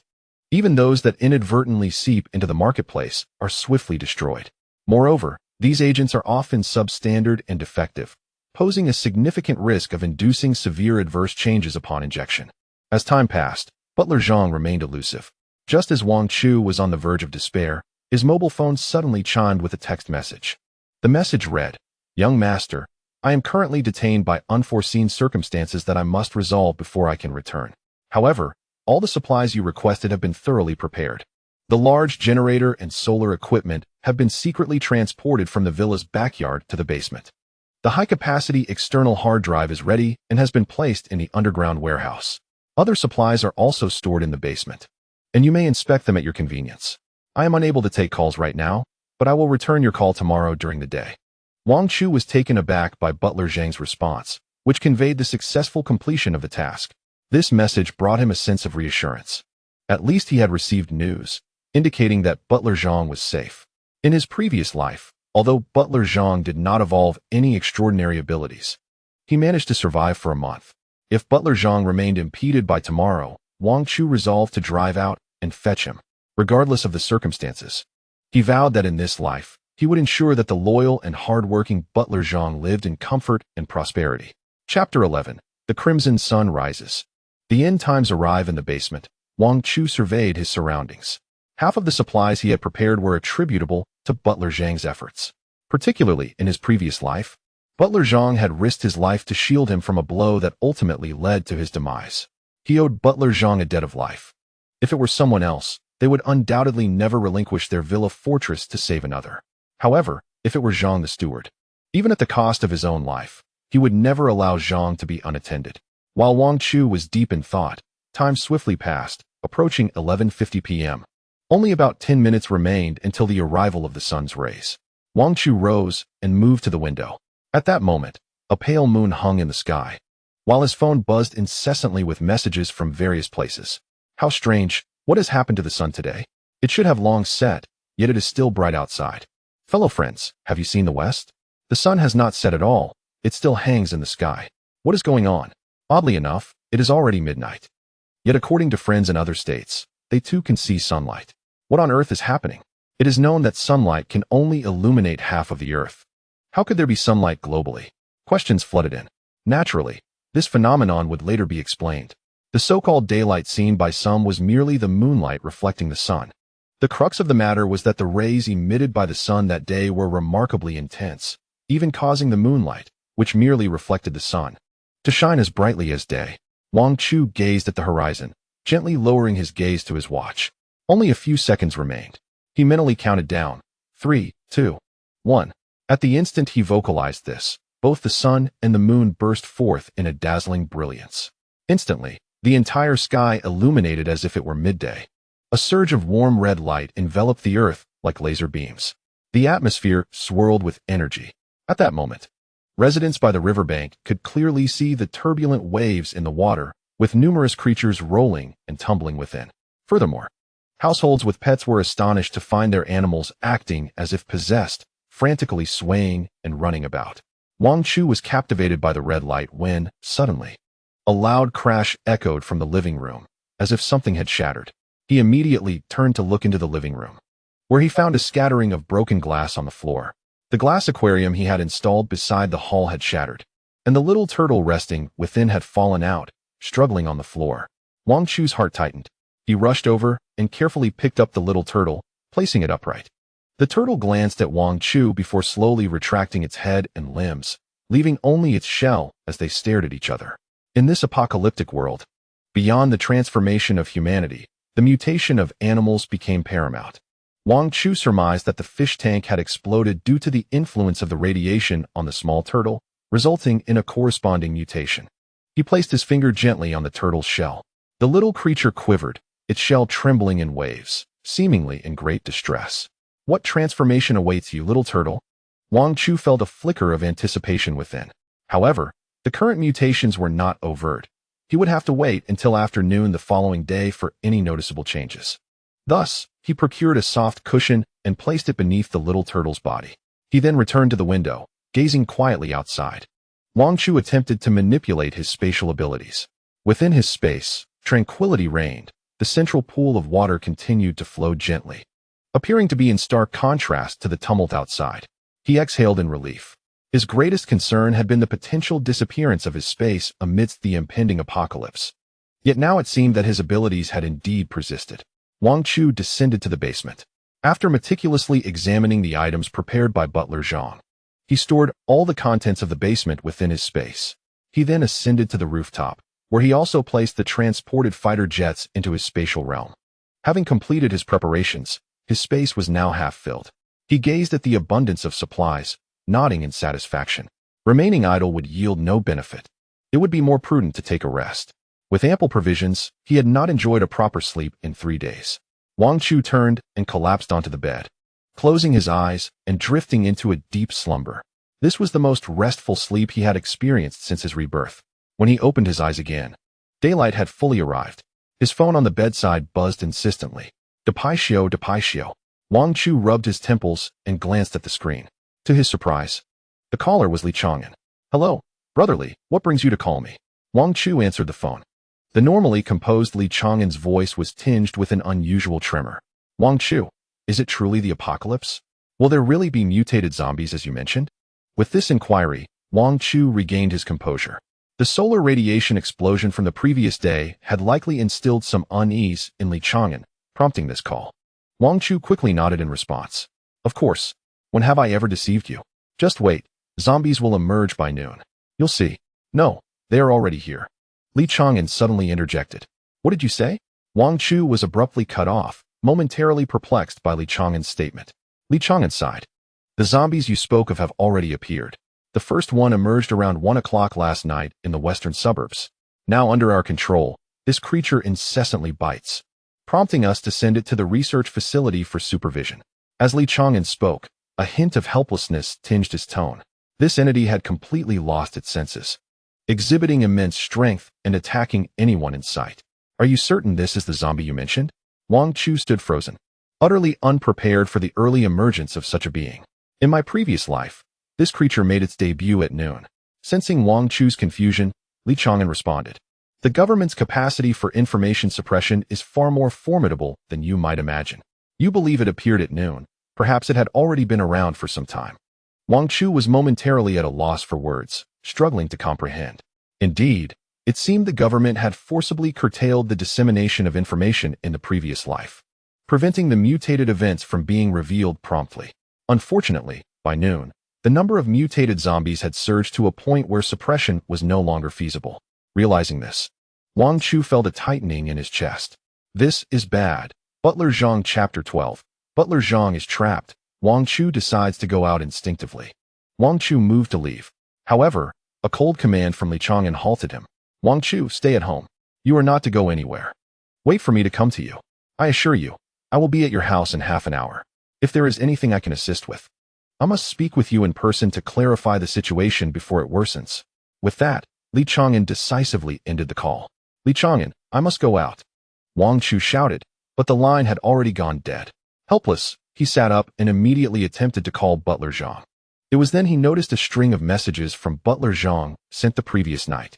4:10 a.m. "Young master, you are aware of my family's situation. My irresponsible son has come to demand money from me." 6:20 a.m. "Young master, something feels amiss. Our neighbor has become exceedingly aggressive and has bitten someone. He has been taken away by the investigation bureau." 8:20 a.m. "Young master, you must not go outside. It is strange, many people have begun to bite indiscriminately. I suspect there is an infectious disease. Stay at home and do not wander about. The stocked medicines are on the 5th shelf in the basement. Retrieve some for precaution." The messages ended there, and the time was around 10:50 a.m. Wang Chu's heart raced. Butler Zhang must have returned home last night. His son, having failed in business, had become a burden, relying on his father for support. It was likely that Butler Zhang was currently trapped at his old residence by this very son. Wang Chu hurriedly dialed Butler Zhang's number. However, this time, the call was swiftly connected. "Zhang, where are you?" The phone was filled with a cacophony. Zhang sounded breathless, as if he were running.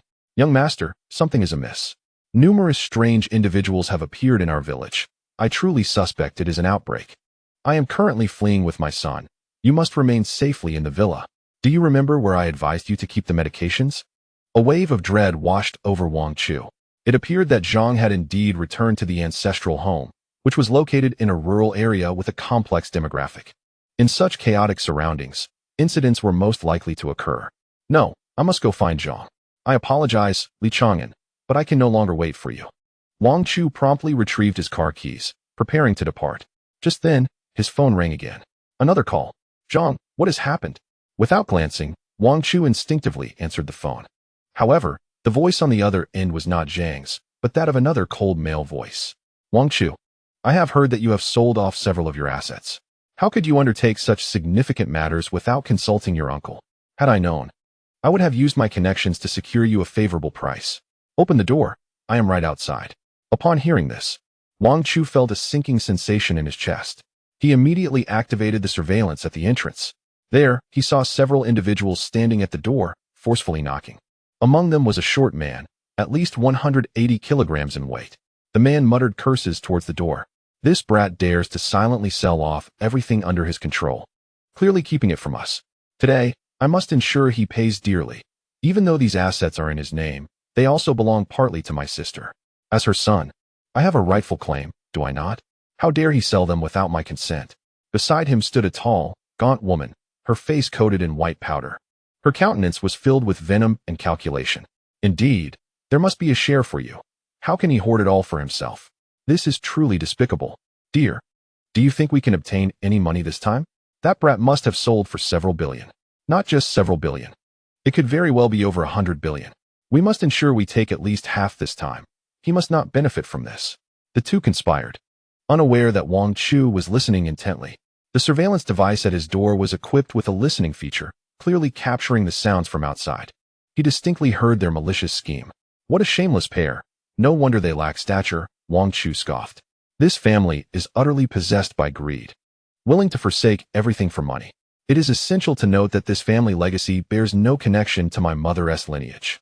The majority of the Wang family's wealth was painstakingly amassed by my grandfather throughout his life. Initially, he ventured into commerce, accumulating the first wave of capital. Subsequently, with the evolution of policies and the benefits of the times, he prospered and amassed considerable wealth. In his later years, he bequeathed all his assets to his only son, my father, Wang Chu. Unfortunately, fate dealt a cruel hand. During a business negotiation, my father met with a tragic accident and lost his life, leaving only my mother and me behind. At the tender age of 16, I was thrust into adulthood, bearing the weight of our family alone. With both my grandfather and father gone, the inheritance fell solely to my mother and me. My mother's family is fraught with complications, particularly with a parasitic brother. Anticipating their potential visit to lay claim to our fortune, my mother preemptively transferred all the assets to me. Thus, this wealth has no ties whatsoever to that family. After my mother's passing, they attempted to intrude upon our lives, but to no avail. Now, upon learning that I have sold my supermarkets, they approach like vultures scenting flesh, hoping to siphon off a portion of my fortune. I shook my head, finding them beyond redemption. We had already delineated our financial boundaries. With all assets firmly in my name, I could hardly fathom their audacity in approaching me. I had no intention of opening the door. Coldly, I activated the intercom and addressed them outside. I'm sorry, but we have already delineated our assets. How do my finances concern you? I am free to sell or manage my property as I wish. On what grounds do you dare speak to me like this? Leave at once, and know that crossing me will bring you no good fortune. Chapter 13. Discovering the true cause of my mother's death upon hearing my words. The individuals outside were clearly incensed.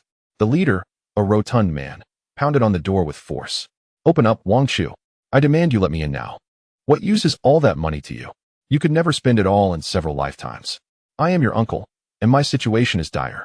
Can't you, as my nephew, offer me some assistance? I could hardly muster a response. Suddenly, silence enveloped the outside. Puzzled, I leaned closer to the surveillance screen. To my horror, I nearly stumbled as I beheld a large face pressed against the monitor, my uncle's greasy visage glaring ominously back at me. Wang Chu, can you hear our conversation? Come, open your door. Have you not always been curious about how your mother met her demise? If you grant me a portion of your inheritance, I shall divulge the truth to you. The tone of my uncle was laced with a hint of seduction. I can recount every intricate detail of that fateful day. What do you think? Is it not a splendid bargain? Wang Chu's eyes widened in astonishment. His mother passed away 6 months after his father's death. Ever since his father's demise, she had been consumed by sorrow, languishing in despair. After transferring all her assets to Wang Chu, she completely lost her spirit. For nearly half a year, Wang Chu watched as his mother, once a vibrant flower, gradually wilted. During this time, she sent him abroad for his studies. Yet, when he finally received news of her, it was the tragic notification of her death. The news struck him with such force that he found himself sleepless for days. By the time he gathered himself to handle his mother's affairs, her remains had already been cremated, all arrangements managed by his uncle. At that time, he was still abroad, and the situation required time to navigate. Moreover, being a minor, just a month shy of his 18th birthday, he was unable to manage his mother's funeral, leaving it entirely in his uncle's hands. During that period, his uncle took advantage of the situation, extracting considerable wealth from him. Yet, Wang Chu acquiesced, recognizing his uncle's efforts. Since then, his feelings towards his uncle's family had grown quite awkward. He had always believed his mother succumbed to depression. He never imagined there were ulterior motives involving his uncle. His mother had always been his Achilles heel, an indelible pain lodged deep within his heart. Now, upon hearing that her death bore hidden truths, Wang Chu could no longer restrain himself and rushed towards the door. Uncle, if I open the door, you will tell me the cause of my mother's death, will you not? His uncle hastily nodded in affirmation. Indeed, I am your uncle. Can you not trust my words? Wang Chu was acutely aware that it was nearly midnight. If he were to open the door, the risks would be substantial. Meanwhile, his uncle's voice echoed incessantly in his ears. Open the door, and I shall reveal everything. Gritting his teeth, Wang Chu swiftly retrieved a gun from his belongings, tucking it into his waistband. In a world on the brink of collapse, it seemed as though his uncle's entire family had met their end. If he did not uncover the truth this time, his mother's death would haunt him eternally. Resolute, he thought to himself, I shall open the door. Should they dare to harm me, I will ensure they pay dearly. With that determination, Wang Chu plunged his hand into his pocket and flung the door open. His uncle and family stood at the threshold, impeccably dressed, wearing expressions that danced between mockery and intrigue. Upon seeing Wang Chu open the door, a glint of cold malice flickered in the eyes of his uncle. At last, you have decided to grace us with your presence. Young man, you have shown us, your elders, a remarkable lack of respect over the years. With these words, the uncle's beady eyes greedily peered past Wang Chu's shoulder, surveying the interior of his abode. Wang Chu slammed the door shut with a resounding thud, casting a frigid glare at his uncle. Tell me, what is the meaning of all this? What truly transpired with my mother's death? The uncle, with a smirk, leaned closer to Wang Chu and subtly signaled to a woman standing nearby. Ask your mother. She was but a fleeting spirit, destined to enjoy no fortune. Do you know? Even when your mother was battling depression, she stubbornly refused to part with any of her wealth to us. Why should she alone inherit half of the Wang family estate? Why should you both bask in riches while we scurry like rats in the gutter, perpetually evading creditors? I merely sought to borrow $1 million from my sister. Yet she would not even entertain the notion, so that day I discreetly tampered with her vehicle. Wang Chu's eyes blazed with fury as he beheld his uncle's greasy visage, his fists clenched tightly, making a cracking sound. Ah, how I relish that expression of yours. It is indeed the highlight of my day. Look at him, his eyes have turned crimson. That day, your mother abruptly departed. I initially believed her assets would surely be shared with us, yet to my astonishment, that vile woman had already transferred all her wealth into your name. We are left with nothing. The uncle's face darkened, his gaze fixed malevolently on Wang Chu. Suddenly, he licked his lips with malicious intent and lunged at Wang Chu. You are a tough one, and that steward of yours, Zhang, is quite the protector. I.S.N.T. He has thwarted our attempts on your life several times. Today, I sent that fool's son to find him. He must not be home, which means your demise is inevitable. In the next moment, the uncle brandished a dagger, lunging viciously toward Wang Chu's abdomen. Curse it! I will have you dead. Wang Chu's eyes turned bloodshot with rage. His lips quivered with fury, and his body trembled uncontrollably. He had never imagined that his mother's death was orchestrated by this scoundrel. Moreover, he was unaware of how many times Steward Zhang had secretly saved him. Wang Chu swiftly drew his gun, the dark muzzle aimed squarely at his uncle's forehead. He disengaged the safety and placed his finger on the trigger. Thank you for revealing this truth, uncle. A villain like you deserves to descend into hell today. With a deafening bang, a bullet erupted forth, grazing the uncle's temple. So close yet somehow missing. The uncle trembled uncontrollably, and in a moment of sheer terror, he wet himself. The knife in his hand clattered to the ground. Wang Chu swiftly redirected the gun's barrel, aiming it directly at his uncle's face. Wang Chu, regain your senses. You are on the verge of committing murder. At that moment, Li Chang'an hurriedly arrived, lunging forward to firmly grasp Wang Chu's resolute wrist. Chapter 14. Expelling the Uncle. Unrelenting hatred, it was Li Chang'an's timely throw of a small stone that struck Wang Chu's arm, causing his aim to waver by half an inch. With rage in his eyes, Wang Chu grappled with Li Chang'an, shouting, "You better let go of me today, or I won't recognize anyone. I am determined to eliminate those two." He warned, "If you try to stop me, I will not hesitate to eliminate you as well. Do you understand?" With a sigh, Li Chang'an twisted Wang Chu's wrist, forcefully bending it downwards. With a crack, he disarmed Wang Chu. "Listen to me, Wang Chu, you must remain calm." Upon witnessing Wang Chu subdued, the uncle, who had previously trembled in fear and even soiled himself, suddenly regained his composure. It seemed he felt humiliated in front of his children and wife. He abruptly stood up, removed his shirt, and tied it around his waist to conceal his discolored trousers. The uncle pointed an accusatory finger at Wang Chu's nose and scolded, "You insolent brat, this is treachery. You intend to kill. I will report you, do you understand? I will see to it that you lose everything and spend the rest of your life in prison. Furthermore, let me make it clear today, your wretched mother." The uncle's tirade was relentless, spewing forth a stream of vulgarities with the fluency of a poet. Li Chang'an was taken aback by the depths of this man's character. Disgusted, he furrowed his brow, drew his gun, and aimed it once more at the uncle. "Silence. If I hear another word, I will end you." Faced with the ominous barrel of the gun and the frigid, stern gaze, the uncle instinctively shivered, leaving a puddle beneath him. He hoarsely retreated a step, evading the gun's line of sight. "What are you even? How dare you make threats here? What is your relation to Wang Chu? Are you perhaps some sort of bastard brother? People like you deserve to perish alongside her. You think you can intimidate me with that gun? I will go straight to report you both, ensuring you end up in prison together, and you will reap what you sow." The uncle glared intensely at both Wang Chu and Li Chang'an. Wang Chu was on the verge of grinding his teeth to dust, struggling fiercely to break free from Li Chang'an's grip. "Let go of me. Do you hear me? Let go." Li Chang'an, cold and resolute, fired a shot at the ground near the uncle's feet. The bullet grazed past his large toe, creating a gaping hole in his shoe, yet miraculously, it inflicted no injury upon the uncle. The shot was exceedingly precise, causing Wang Chu's uncle to tremble and collapse onto the ground, rendered speechless by fear. Li Chang'an approached and forcefully kicked Wang Chu's uncle aside, turning his gun towards the others present. "Are you all still not leaving? Do you truly wish to test the efficacy of this weapon?" As he spoke, Li Chang'an retrieved his credentials and displayed them before the group. "Given my status, should you choose to report me, I would simply assert that you unlawfully invaded my residence with intent to harm, and I merely acted in self-defense, inadvertently injuring you. Considering the disparity in our strengths, who do you think would emerge unscathed from a courtroom battle? Bear in mind, the costs of legal fees and court proceedings would be entirely yours to bear. You ought to ponder this carefully." Wang Chu's uncle, under the delusion of his innate superiority, dared to act brazenly before him. However, when confronted by the cold gaze of Li Chang'an, whose eyes seemed devoid of any emotion, he could only perceive him as a harbinger of death. Without a shadow of a doubt, he understood that if this man so desired, his head could be smashed like a watermelon in the blink of an eye. Anger caused the flesh on his face to tremble, yet he dared not utter another word. Trembling, he rose from the ground and coldly scoffed, "Wang Chu, you may think you're clever. If you wish to remain in the company of your friend, do so.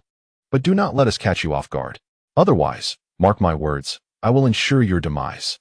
Why are you all still standing there? Hurry up and follow me." Unable to suppress his fury at Li Pingyan, he redirected his wrath towards his accompanying relatives. Faced with the menacing Li Chang'an, they dared not utter a single word. Turning away in defeat, Li Chang'an gazed at Wang Chu, who appeared like a lifeless puppet, devoid of spirit, and sighed in resignation. "Wang Chu, may I borrow your fingerprint?" He grasped Wang Chu's hand and pressed it against the door handle. After inquiring for the password and receiving it, he led him inside.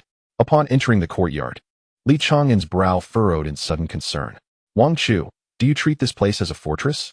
Have you implemented all these security measures yourself?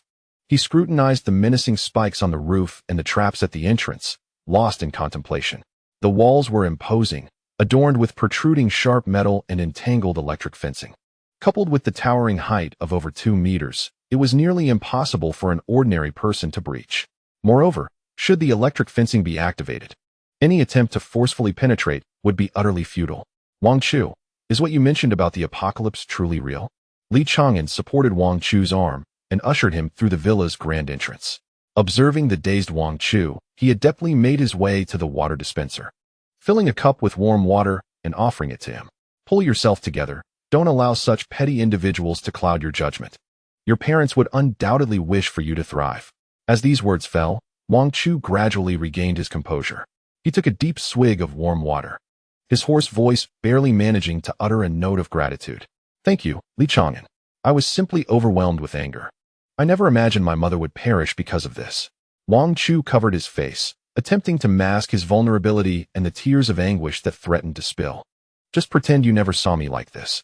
I am utterly devastated. They demand money, and I would give it without hesitation, but in this world, I only have one mother, and now she is gone. As he spoke, his voice choked with emotion, stirring a profound sorrow within Li Chang'an. He could only sit beside Wang Chu, gently patting his back, offering quiet words of comfort to his dear brother. Do not worry, I am here for you. After about 5 minutes, Wang Chu's chaotic emotions began to settle. I apologize for making you witness this spectacle. Li Chang'an shook his head, his expression serious as he gazed into Wang Chu's eyes. Have you composed yourself? If your emotions have calmed, may I pose a few questions? Wang Chu nodded. Ask away. Will the apocalypse truly erupt after noon today? Wang Chu nodded affirmatively. Of course, would I deceive you? You have already seen my transaction records and the defenses I set up outside, have you not? This is not something that can be achieved with just a few coins. I am bankrupt. The implication of Wang Chu's words was clear. The modifications had indeed cost him a considerable fortune. He was not jesting, but speaking earnestly. Li Chang'an nodded, his expression gravely serious. He recognized that Wang Chu had indeed exhausted his savings, for no one would risk their entire fortune merely for a jest.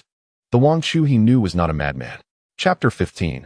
The noises from above. The mutated green hat. Furthermore, the discovery of the mutated humans today corroborated Wang Chu's assertions. Wang Chu, how do you know all of this? Faced with this question, Wang Chu fell silent. He struggled to articulate the experience of living a second life to Li Chang'an. It was too enigmatic, truly difficult to comprehend. Noticing Wang Chu's sudden silence, Li Chang'an realized he may have probed too deeply. He paused for a moment before swiftly changing the subject. It's all right, if you wish to keep it a secret. That is fine.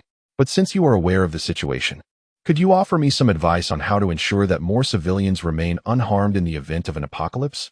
Wang Chu became even more reticent than before. The room was so silent that one could hear a pin drop, with only the intermittent ticking of the wall clock breaking the stillness. After a lengthy pause, under Li Chang'an's steadfast gaze, Wang Chu helplessly shook his head. I have no solution. It is akin to nature's survival of the fittest. The sun's rays have altered the genes of humans and plants alike. You may envision it as a biological struggle for existence. It consciously eliminates the frail races. The law of nature is unchanging, where the survival of those who can adapt to genetic mutations signifies victory. Conversely, others are destined to be submerged in the torrents of history, ultimately becoming mere dust, a consequence that is inescapable. Li Chang'an, my dear brother, I recognize your fervent dedication to the people, yet such occurrences are beyond your control. Although a faction of the strong has united to form a protective alliance in later generations, and the military has made efforts to organize personnel for the safeguarding of ordinary citizens, this is merely a superficial measure. The reality is that the challenges are manifold. Diverse genetic mutations have spawned various aberrant humanoids, while peculiar creatures born from mutated flora and fauna have inflicted significant harm upon humanity. In truth, the elimination of the weak is an inevitable fate. As the two conversed, a resounding crash echoed within the room, akin to an object striking the ground with great force. Something was amiss. It felt as if an entity was present. Li Chang'an sprang to his feet and dashed towards the rooftop of the villa, with Wang Chu hastily trailing behind. This is illogical. I have implemented stringent protective measures, securing every entry point. How could anything infiltrate? Wang Chu was baffled by the source of the noise emanating from above. At that moment, the cacophony intensified. In the next instant, an enormous green creature, nearly a meter wide, tumbled down the staircase. Quick as a flash, Li Chang'an seized the railing and leapt 2 meters forward, narrowly evading the descending green orb. Unfortunately, Wang Chu was not as fortunate.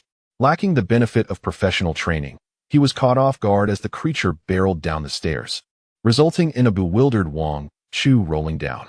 With a few thuds, he found himself dazed, the weight of the green monstrosity pressing against his chest, nearly causing him to cough up blood. "Wang Chu, are you all right?" Li Chang'an queried, his expression peculiar, as he leaped down the stairs and swiftly pushed the green behemoth aside. Wang Chu rubbed his aching waist, feeling that he had narrowly escaped being crushed by the creature. "What on earth is this? How did such a green monstrosity end up in my home?" he exclaimed, kicking the green sphere. With a resounding thud, he clutched his foot, hopping on one leg as cold sweat broke out across his body from the pain. Li Chang'an remained vigilant, his gaze fixed on the strange entity on the floor, his expression inscrutable. After a considerable pause, Wang Chu regained his composure. "Wait, isn't this little green hat?" The creature sprawled on the ground was none other than his pet turtle. Wang Chu had once carved a heart shape into its shell with a knife, and now, as the turtle had grown, the heart remained vividly etched upon its back, identical to the shell of his little turtle. Upon contemplating biological mutation, Wang Chu suddenly realized that his little turtle might have grown in size due to exposure to solar radiation, resulting in its current form. "Is this your green little turtle?" Li Chang'an expressed his astonishment.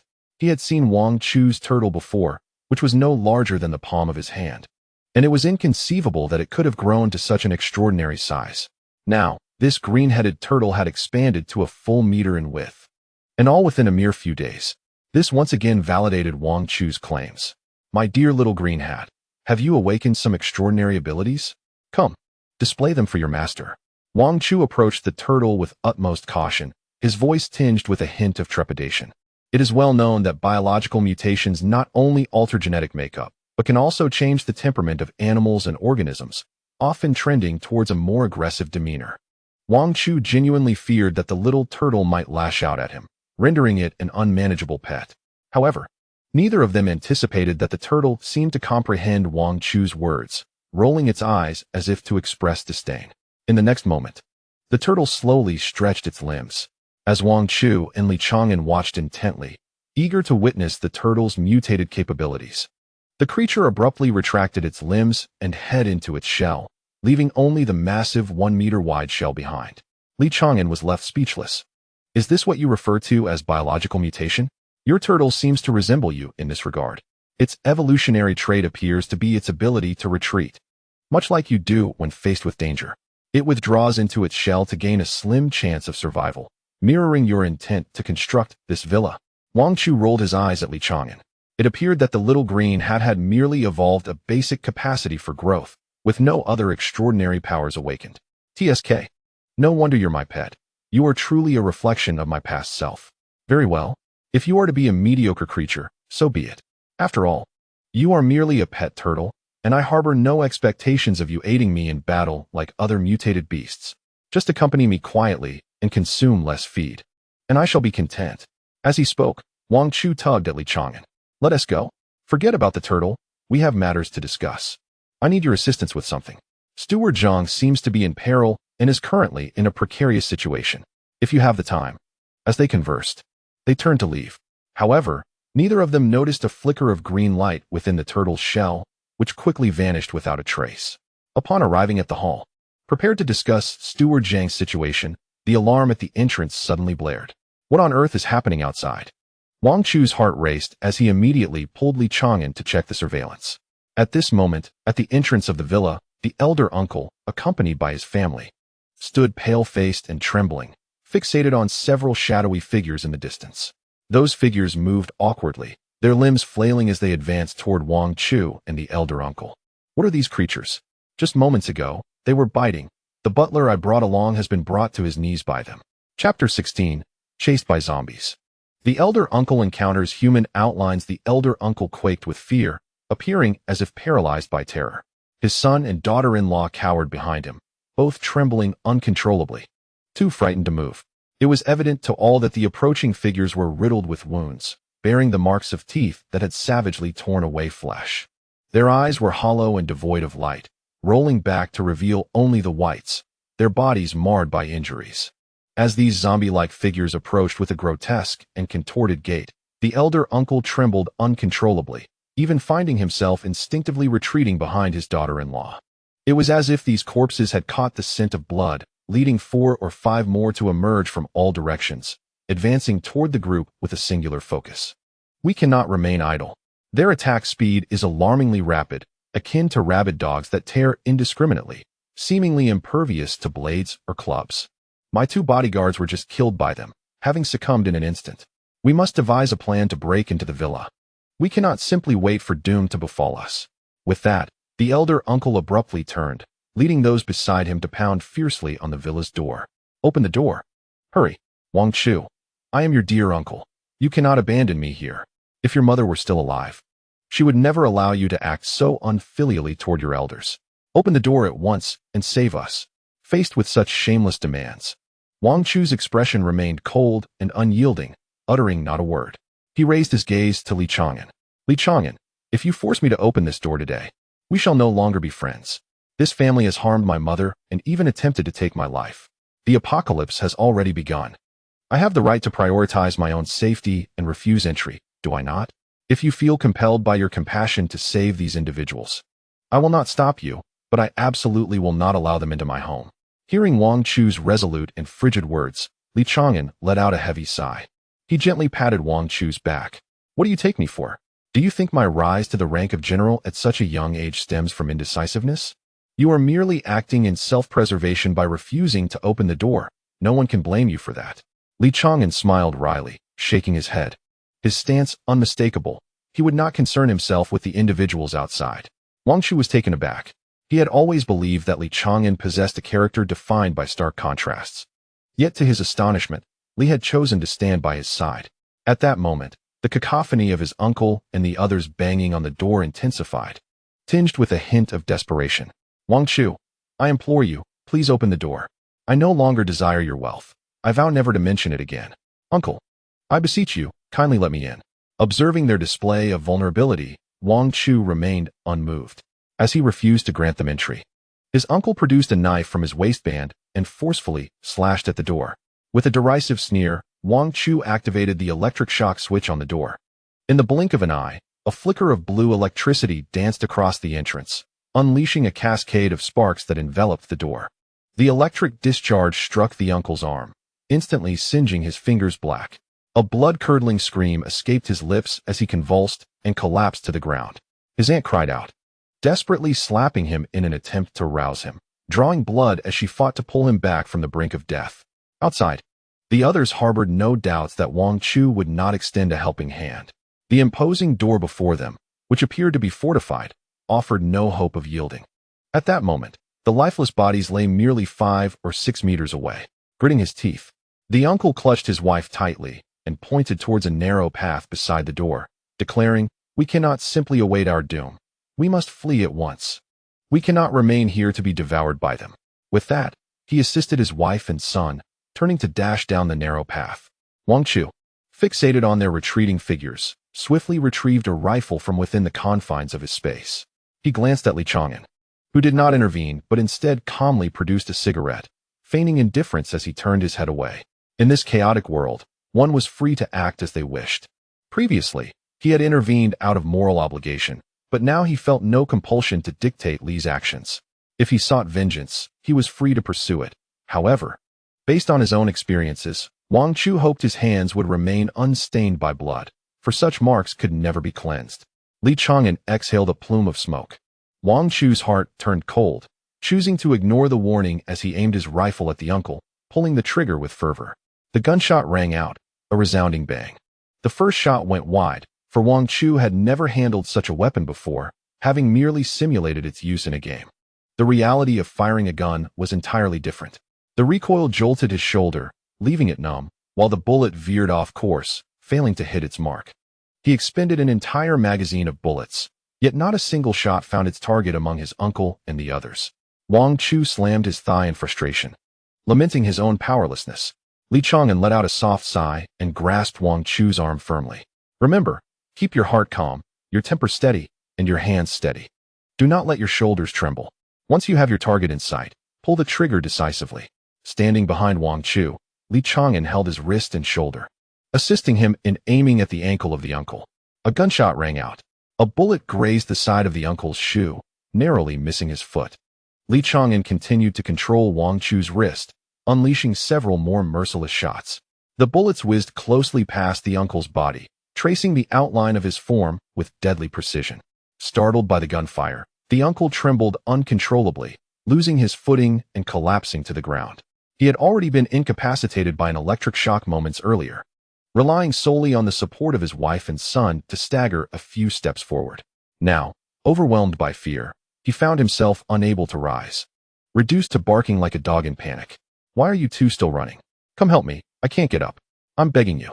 The uncle, sprawled on the ground, was astonished to see his wife and son turning their backs on him, continuing down the path without a glance back. In response to his cries, his wife cast a cold glance over her shoulder. Do you truly wish for us all to perish alongside you? Since you are beyond saving, we might as well seize the opportunity to escape. She added, you can serve as bait for those monsters. Go to your death. Chapter 17. The uncle's demise and the rescue mission. The uncle looked at his wife in disbelief. What did you say? Wang Chu's aunt, uninterested in further words, turned and fled. Left behind, the uncle lay helpless on the ground, wailing and shouting in anger at his wife's retreating figure. The foul, decaying stench of the zombies began to waft closer to him. Realizing that he could rely on no one, the uncle suddenly sprang to his feet, grabbing a branch from the ground to support himself as he limped forward. Take care, uncle. Having just practiced the outline technique with Li Chang'an, Wang Chu now felt a sense of control. A cold smile crept across his face as he aimed his gun at the branch in the uncle's hands and fired with a sharp crack. Bang! Don't let me catch you, or I'll make you pay. The uncle fell hard to the ground, landing in a heap. His progress had already been slow, and with this fall, the zombies were upon him in an instant. Wang Chu was consumed by a frenzy, observing the zombies from various angles as they devoured their prey. With a resounding shot, he felled one that had nearly bitten through the uncle's neck. I shall not allow your demise to come so easily. A brilliant light suddenly emanated from my uncle's gaze. Wang Chu, you still wish to save me, do you not? Wang Chu paid him no mind. Instead, as my uncle attempted to rise once more, he fired a shot along his pant leg. Meeting my uncle's pleading gaze, Wang Chu silently mouthed the words, "Go. Die." In the next moment, yet another zombie lunged ferociously at him. Wang Chu deftly controlled his aim, ensuring that whenever a zombie threatened to bite my uncle, he would promptly bring it down to the ground. My uncle endured nearly an hour of being gnawed upon by the undead. It was only after the tender flesh from his chest, thighs, and abdomen had been completely devoured, revealing the bone beneath, that he finally succumbed to his torment. Li Chang'an watched quietly from the side, making no effort to interrupt Wang Chu's quest for vengeance on behalf of his mother. Wang Chu turned to him with reddened eyes. Do you think I am being too ruthless? Li Chang'an waved his hand dismissively, shaking his head as he spoke. Not at all. I merely believe you have not yet been ruthless enough. He pointed towards the direction in which my aunt and cousin had fled. Were it me, I would ensure total annihilation. Leaving such future threats would guarantee no peace to come. Wang Chu sighed and shook his head. Li Chang'an, I am not like you. Though my aunt and cousin have bullied me, their transgressions are but trifles, not deserving of death. My true hatred lies with my uncle. He caused my mother's demise and now seeks to end my life as well. By killing him, our family's grievances will be settled. Li Chang'an let out a gentle sigh. He placed a hand on Wang Chu's shoulder. Wang Chu, I do not wish to teach you to become a cold-hearted person like myself. But I can see that you are not the same as before. There is something in your eyes. It seems you have experienced certain events. Thus, I believe you must understand better than I that one should never trust the human heart. Li Chang'an locked the door and turned to leave. I must take my leave. I need to return swiftly to organize security and prevent these zombies from spreading in large numbers. Wang Chu grasped Li Chang'an's arm. Help me. I too am one of your people, and I require your protection. Li Chang'an's gaze roamed over Wang Chu's form, and after a moment, he ultimately turned back. My position is unique. I must return to oversee the situation and cannot linger here. I can promise you 3 hours. After 3 hours, regardless of what transpires, I must depart immediately. Do you understand? This is the best promise Li Chang'an could offer. Wang Chu nodded eagerly, expressing his gratitude fervently. That is sufficient. The main issue is that I lack proficiency with firearms. Although I gained some insight earlier, I find it nearly impossible to aim accurately while in motion. Wang Chu possessed a clear understanding of his own capabilities, fully aware that these weapons, in his hands, were at times no more than scrap metal. Initially, the intention was to practice gradually. However, the impending crisis approached with alarming swiftness. With the presence of Li Chang'an, a semblance of security emerged. Perhaps, he could even learn a few techniques from Li Chang'an. It is worth noting that in his previous life, he had been utterly idle, having only wielded a somewhat dulled machete as the most formidable weapon he had ever encountered. Ordinary individuals in the apocalypse are akin to livestock, easily slaughtered. Only the strong can thrive. At that juncture, no one was producing steel, nor was there any energy output. Thus, the acquisition of weaponry was a distant dream, a privilege reserved for a select few, far beyond the reach of those like him in the lower strata of society. Consequently, today marked Wang Chu's inaugural experience with firearms. Zhang Guanjia, you must wait for me. Do not abandon me.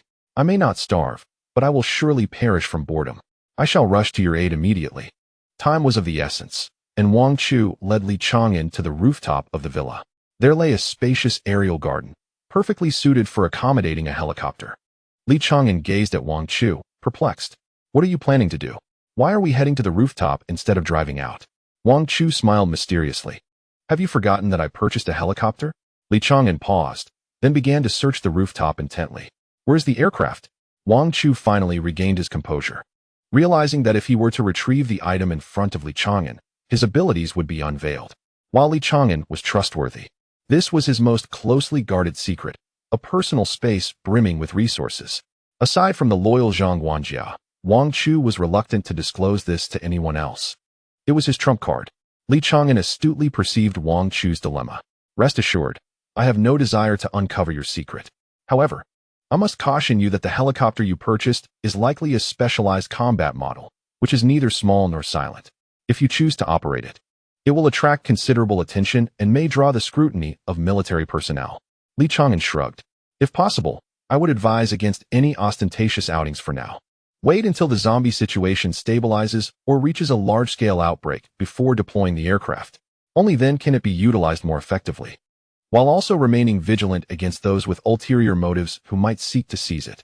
Li Chang'an's demeanor was calm, and based on the snippets Wang Chu had intentionally revealed, everything he said was seasoned wisdom. He exhibited a shrewdness and perceptiveness that surpassed even Wang Chu, who had been reborn. By the heavens, Li Chang'an, if you are not affiliated with the military, I must recruit you to my side. Whatever survival supplies you require, I will do my utmost to provide. You are nothing short of a living encyclopedia of survival, with a mind that is both meticulous and sharp, and an unparalleled marksmanship. He possesses an innate understanding of survival in a post-apocalyptic world. His insight into human nature is profound. To have him by one's side would be akin to wielding a divine weapon. Chapter 18. Zombie headshots and extracting crystals. Wang Chu felt a pang of regret in his heart.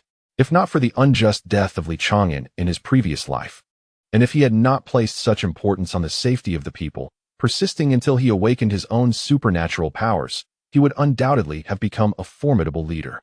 Alas, fate is often cruel, and the heavens conspire against the gifted. Abandoning the idea of flying a helicopter, Wang Chu promptly made his way to the basement. Shortly thereafter, he emerged driving a military jeep. He had secretly retrieved it from his space, and its appearance from the underground garage was a plausible explanation. Both men acted decisively, without hesitation, and quickly got into the vehicle. Wang Chu pressed down on the accelerator, and the jeep roared to life, swiftly bursting through the gate. Outside the entrance of the underground garage, several zombies continued to roam near the villa. How can we kill them directly? Is it as simple as in the movies? Just shooting them in the head? Li Chang'an suddenly inquired. Wang Chu nodded in response. Yes, aim for their heads directly, or sever their limbs to render them immobile. Before he could finish speaking, Li Chang'an resolutely rolled down the window and began firing. With several sharp cracks of gunfire, every shot struck true, hitting the zombies squarely in their foreheads. Instantly, they collapsed to the ground, silence enveloping them. Goodness, is this the thrill of relying on someone powerful? Wang Chu stared at Li Chang'an in disbelief, his heart racing with excitement. This man is truly a sharpshooter. Incredible, my friend. How do you manage to achieve such precision with every shot? Brother Chang'an, please teach me. As Wang Chu began to speak, Li Chang'an grasped his wrist, placing the gun firmly in his hand while steadying the steering wheel. Focus, keep your eyes on the target, and don't lose concentration. In the next moment, under Li Chang'an's guidance, Wang Chu instinctively pulled the trigger, aiming at a zombie that had just transformed from the ground. Before it could charge, a bullet found its mark in its forehead, penetrating its skull. It collapsed, motionless. As the hatred dissipated, Wang Chu felt a moment of daze. Don't be lost in thought. Within 3 hours, I will provide you with ample practice to hone your shooting skills. If you have any questions, ask me immediately. I hope that when I return to find you, you will still be alive. A warmth spread through Wang Chu's heart. He knew that his friendship with this man was not in vain. He slammed on the brakes, drew his dagger, and exited the vehicle. Li Chang'an, although you will eventually learn this, as a token of gratitude for teaching me to shoot, I will share a secret with you. Wang Chu crouched down and plunged the dagger deep into the zombie's eye socket. Digging inward, he extended the blade about half an inch to extract a crystal. Wang Chu plunged a dagger into a mass of flesh, extracting the lost eyeball. Subsequently, he reached inside and, after a brief moment, retrieved a small crystalline object. This was the crystal core, which, when consumed, held a 12% chance of inducing mutation. Li Chang'an's expression grew serious. Mutation? What kind of mutation? Would it transform into such a zombie? Wang Chu succinctly elucidated the rules of mutation as he understood them. Do not inquire how I possess this knowledge. I implore you to respect my secrets. This was the utmost trust Wang Chu could extend to Li Chang'an. Li Chang'an nodded, refraining from further questions. His curiosity was piqued as he gazed at the crystal core in Wang Chu's hand. Is this found within every zombie's head? Wang Chu shook his head. Certainly not. It depends on fortune. Bodies of mutated flora and fauna may harbor similar cores, though they differ from those in humans, residing within the organism's tissue. With experience, one will come to understand. For now, let us excavate the brains of these few and extract their crystal cores. Wang Chu made a decisive cut and unearthed the core. Li Chang'an reached in, feeling around for quite some time. The unpleasant sensation made his face darken to the point of nearly dripping. There is nothing inside. Wang Chu reached in as well and confirmed the emptiness. It is also possible to encounter those devoid of any core. Try another one. They systematically searched the heads of the 8 or 9 fallen zombies. Wang Chu found 4, while Li Chang'an, with swift reflexes, unearthed 5. Alas, all 5 skulls were barren. Aside from his hands being smeared with brain matter, Li Chang'an gained nothing. He regarded Wang Chu with a skeptical gaze. I suspect you placed these cores there yourself? Did you not? Wang Chu raised his hands in protest. Look for yourself. I have nothing on me. These were all extracted from their brains. Your luck simply faltered. Do not blame me.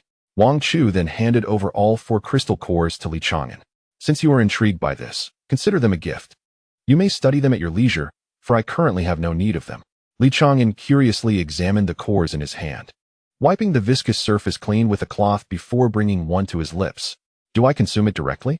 Upon hearing this, Wang Chu hastily restrained Li Chang'an's hand. My dear brother, could you refrain from such reckless daring? Do not engage in perilous acts. I have already informed you of the 12% chance. It would be wiser to await a natural mutation. Wang Chu certainly did not wish for his brother to meet his demise here. Li Chang'an shrugged, silently placing the crystal core back down. Could you elaborate on how to utilize this item? It may help us avoid unnecessary detours, and I can secure some benefits for you. Li Chang'an's voice was imbued with a beguiling allure. You must understand, I am a general. I possess numerous resources that are beyond your usual reach.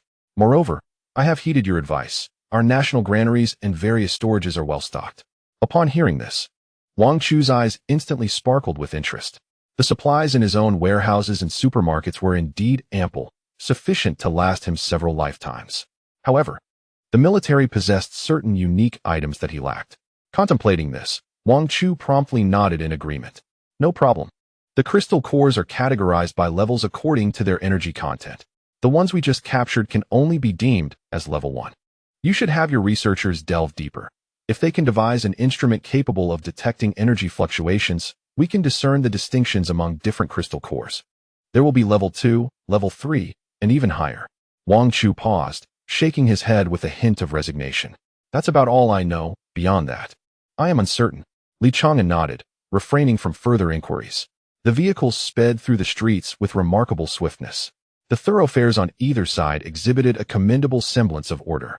Thanks to Wang Chu's early warnings and Li Chang'an's proactive arrangements, the situation had yet to escalate. Most citizens had merely received notifications regarding a potential rare epidemic, advising them to stockpile as much as possible. Many dismissed this as a joke, paying it no mind. Conversely, some heeded the official counsel and dutifully ventured to nearby supermarkets to gather essential supplies. Before long, the shelves of several large commercial establishments were completely emptied. Chapter 19. Butler Zhang disappears, robbed of 500,000. As the vehicles ventured into more secluded areas, the surrounding flora and fauna began to proliferate. While the city center maintained a semblance of order, chaos had completely engulfed this region, with panic spreading like wildfire. At a street corner, I encountered a rabbit, which appeared to be afflicted with a strange ailment, lunging towards me. I also spotted a vine that, in one moment, was entwined around a wall, and in the next, had ascended a nearby tree. I thought perhaps my vision was merely distorted. Something was amiss, exceedingly amiss. What was happening to this world? Were we collectively experiencing hallucinations? The populace buzzed with speculation, and bizarre rumors circulated through the streets. As Wang Chu and his companions drove past, they could clearly hear the conversations of the people. Li Chang'an's expression was grave. Wang Chu, based on your knowledge, how long do you think it would take for society to descend into utter chaos? Wang Chu reflected on the timeline from his previous life. Within 2 to 3 days, public order will be irrevocably disrupted, and at that point, the authorities will no longer be able to contain the situation. Li Chang'an nodded, choosing not to press further. 2 individuals had ventured into a botanical garden, where Wang Chu distinctly observed a cluster of blossoms, vibrant red flowers that bloomed and withered. Their size astonishingly enlarged to several times that of the norm. They resembled a gaping scarlet maw, ever poised to devour any unsuspecting prey that wandered too close. Li Chang'an, too, was acutely aware of this scene. His expression grew gravely serious as he retrieved his phone and dialed a sequence of numbers, issuing a series of urgent directives to the person on the other end. In accordance with my instructions, swiftly establish barricades at all critical checkpoints to ensure the safety of the citizens. Li Chang'an also detailed several specific arrangements. After roughly half an hour of travel, they finally arrived at the rural area where Steward Zhang resided. At the entrance stood an elderly man, his back turned towards Wang and Li, seemingly taking a leisurely stroll. Wang steered the vehicle closer and halted beside the old man. "Excuse me, sir, might I ask for directions?" With Wang's call, the elderly gentleman turned his head. However, his countenance was fearsome, with skin marred by deep wrinkles and crimson veins snaking through. A series of pronounced bite marks marred his neck, evidently inflicted by some creature. "This is not good. This man has turned into a zombie," Wang thought, his expression shifting rapidly. Without a moment's hesitation, he pressed the accelerator, charging directly towards the old man. Moments later, the zombie was brutally struck down by Wang's vehicle, struggling feebly before falling still. Wang exited the car and, with a swift motion, extracted a crystal core from the creature's head, tossing it to Li Chang'an. "This is for you." The path along the village's edge was treacherous and narrow, soon becoming impassable for vehicles. Wang had no choice but to park the car aside, pulling out his phone to contact Steward Zhang. "Steward Zhang, where are you now?" The call was swiftly connected, and Wang inquired urgently. To his surprise, the voice on the other end was marked by a chilling, unpleasant laughter. "Who are you looking for?" "My father, perhaps. Unfortunately, he has likely been bitten by those monsters, and is probably beyond saving." "You must be the employer of my father, the wealthy supermarket owner, correct?" The greedy tone from the other side stirred unease within Wang. "You are the useless son of Steward Zhang. Tell me, where has my father gone?" Wang pressed. "I can certainly tell you, but first, you must fulfill a small condition. Transfer 500,000 to me right now, and I will immediately provide you with information about my father." Cursing under his breath, Wang quickly initiated a money transfer. His bank account still held a balance, and any unused funds would merely remain as a string of numbers. It was better to hand it over to this man in exchange for news about Steward Zhang. Without a second thought, Wang executed the transfer, and within moments, the funds were successfully received on the other end. However, Wang Chu could never have anticipated the audacity of his adversary. After the funds were transferred, the man on the other end chuckled once more. The boss was agreeable. The money had been received, but suddenly, dissatisfaction crept in. He believed that a mere 500,000 was still insufficient for someone of your stature. How about you grant me an additional 1,000,000. I am referring to an extra 1,000,000. Greed knows no bounds, and such a heart deserves condemnation. If this person were near, I would gladly end his life with a single stroke. Yet, currently constrained, he had no choice but to endure. Wang Chu was preoccupied with concerns for Butler Zhang's safety. Just as he intended to transfer the funds, Li Chang'an grasped his wrist. Do not move. Wait a moment. With that, Li Chang'an swiftly took the phone and activated the speaker function. Listen carefully. I am granting you 1 minute to consider. We will only add another 100,000. If you refuse, I will immediately contact the bank and claim the transfer was erroneous. A substantial remittance of 500,000 can indeed be reclaimed. Once I provide the bank with evidence, you will inevitably have to return it. Here is your chance. Promptly disclose your exact address, and I will transfer the 100,000 to you without delay. As he spoke, Li Chang'an began the countdown. 10, 9, 8. Wasn't it supposed to be a minute? Yet, as the countdown progressed, anxiety grew on the other end. All right, I agree. Just transfer the money to me first, and then I will disclose the address. Li Chang'an remained resolute. We will transfer 10,000 first. As for the remainder, it will be contingent upon your revelation. Otherwise, all negotiations are off. His firm demeanor intimidated the individual on the other side, who, not wishing to lose everything, quickly sent over a string of addresses. At the end of the village. It should be at Old Dong's house. I got separated from my father. You'll need to find it yourselves. Li Chang'an did not hesitate and promptly ended the call. Wang Chu was utterly in awe of brotherly. Wow, your approach is remarkably assertive. Li Chang'an tossed the phone back to Wang Chu. With such greedy little brats. The more resolute you are, the more anxious they become. Do not waste time with him. Let us go. There has likely already been a zombie incident. If we delay, Butler Zhang may not have a chance to survive. The two swiftly retrieved their weapons, vigilantly scanning their surroundings, and then hastily made their way to Old Dong's house. Before long, they arrived at the farthest edge of the village and beheld the dilapidated structure. Behind the house lay a barren expanse, where crops had been planted. Unfortunately, they were poorly tended and had withered away. At that moment, numerous villagers were wandering about, each displaying evident signs of having endured violence. Most exhibited peculiar, stiff movements, suggesting they had already transformed into zombies, a tragic fate indeed. The phone is unreachable. We must call for help. How well can these zombies hear? Li Chang'an inquired. Glancing back at Wang Chu, their hearing was keen, but most importantly, their sense of smell was acute, allowing them to distinctly detect the metallic scent of blood from nearby flesh. Li Chang'an deftly drew a dagger and swiftly sliced across his wrist. I made a sound to lure those ruffians away from this location. You must quickly seek out Butler Zhang. Speed is of the essence. I can only support you for half an hour at most. Chapter 20. An unexpected encounter and peril amongst the haystacks. Damn it. Li Chang'an, you mustn't get into trouble. I will definitely return for you. Wang Chu comprehended Li Chang'an's intent and had completely regarded him as a trusted companion. Li Chang'an furrowed his brows and bellowed. If you wish for me to survive, then be swift. Wang Chu nodded and turned to leave. There was no time for hesitation. He promptly traversed the farmland, softly calling out Butler Zhang's name. Where are you, Butler Zhang? Can you hear me? Could you respond? Wang Chu meticulously searched every nook and cranny, fearful of missing any potentially valuable clue. Just as he passed a dense cluster of hay, a hand suddenly emerged from within, clutching his ankle. Who? Startled, Wang Chu instinctively recoiled. He swung his dagger, its blade glinting menacingly, poised to strike that hand. Wang Chu, what are you doing here? To his astonishment, the stranger called out his name. Bewildered, Wang Chu halted the blade and leaned down to scrutinize the individual. Emerging slowly from the haystack was a woman clad in a white coat. Her face was adorned with meticulous makeup. Under normal circumstances, she would undoubtedly be considered an urban professional beauty. However, at present, her white coat was smeared with fresh earth and faintly exuded the odor of manure, clearly a sign of a hasty escape that had left her rolling on the ground. In the countryside, sheep and cow dung were in ample supply. Strands of straw were tangled in her wavy hair. It's you, Li Meng. How did you end up here? Wang Chu exclaimed in astonishment.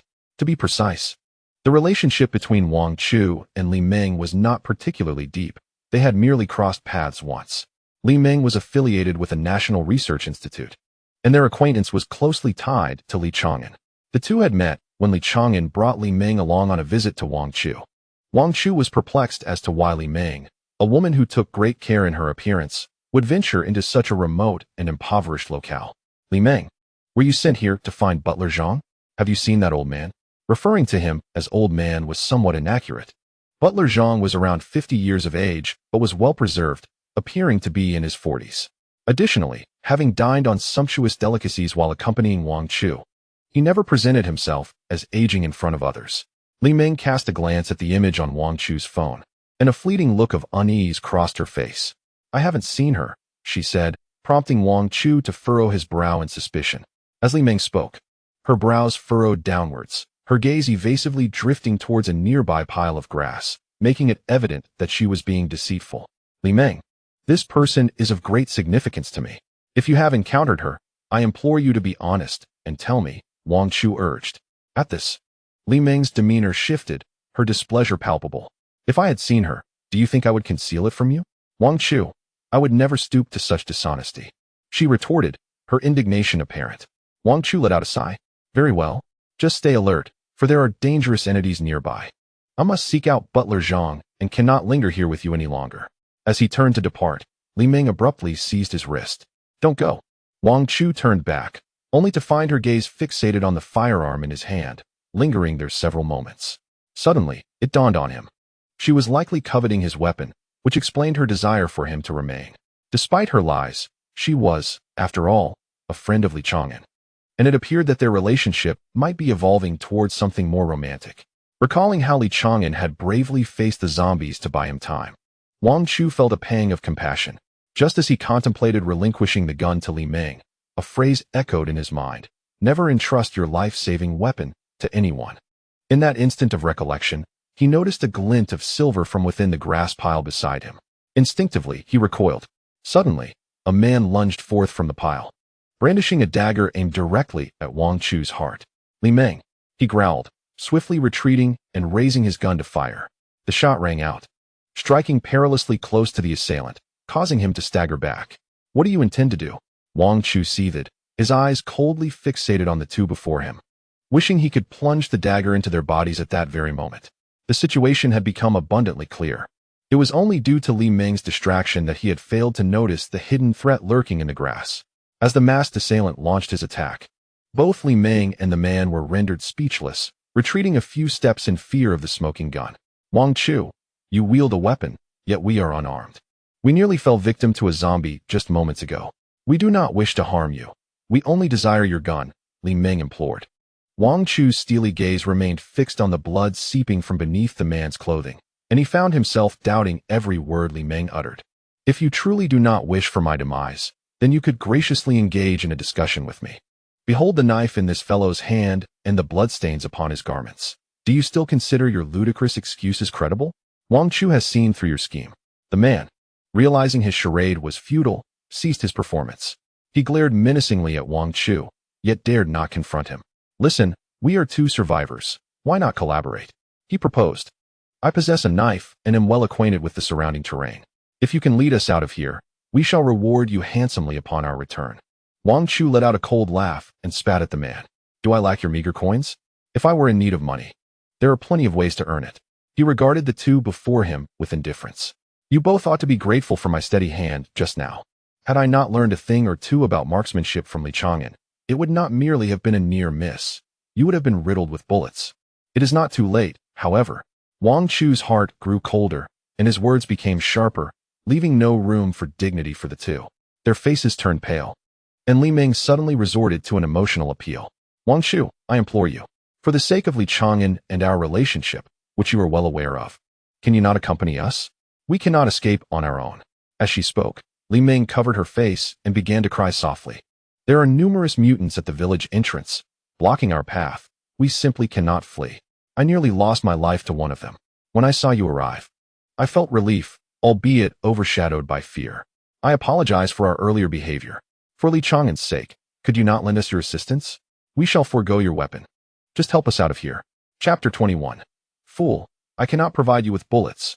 Li Ming spoke with sincerity, as if she had come to recognize her mistakes. Wang Chu took a deep breath, narrowing his eyes as he scrutinized the pair before him. After a moment of silence, he spoke slowly. Very well. It is not out of the question. However, I have a condition. I must locate Steward Zhang. You two should know his whereabouts. Take me to him. And once I have found him, I will ensure your escape. The man's countenance shifted drastically. That individual is dead. He cannot accompany you back. Abandon all hope. Moreover, the location of your so-called Steward Zhang is a place where no living soul can venture. If you wish to court death, then go ahead. As he spoke, the man greedily eyed the gun in Wang Chu's hand. However, we could reveal his location, but only in exchange for your weapon. If possible, I shall inform you of his whereabouts right away. When the two of us fled, the Steward Zhang you mentioned was encircled by a horde of mutants. You must make a swift decision, lest it be too late. This vast place has descended into chaos, without a specific location. Finding Steward Zhang would be akin to searching for a needle in a haystack. Thus, the most prudent course of action is to collaborate with the two individuals before me. Wang Chu nodded. Very well, I can supply you with weapons, but I must first ascertain the location of Steward Zhang. As he spoke, he tossed a gun into a nearby corner. The man's eyes glinted with malice as he turned to charge for the weapon. Observing this, Wang Chu reached into his pocket and produced another gun. Aiming it at the man's feet, he fired a shot. You would do well to provide me with the address, and then I shall grant you the opportunity to retrieve your gun. Otherwise, well, you shall meet your demise here. Upon hearing this, the man trembled, immobilized by fear. He silently raised his hands and retreated. I was wrong. It is all my fault. He quickly backed away to Li Meng's side. Li Meng, her lips quivering, cast a glance at the man before urgently pointing towards a distant grass shed. Over there, behind the shed, there is a field. He is there. He may already be in grave danger. As she spoke, Li Meng gazed at Wang Chu with a pitiful expression. We have spoken. Can we not go free now? Wang Chu, resolute and decisive, turned to leave. The man immediately lunged for the gun on the ground, seizing it and aiming the barrel at Wang Chu's back. You fool! He exclaimed, pulling the trigger. Yet, with a click, no bullet was discharged.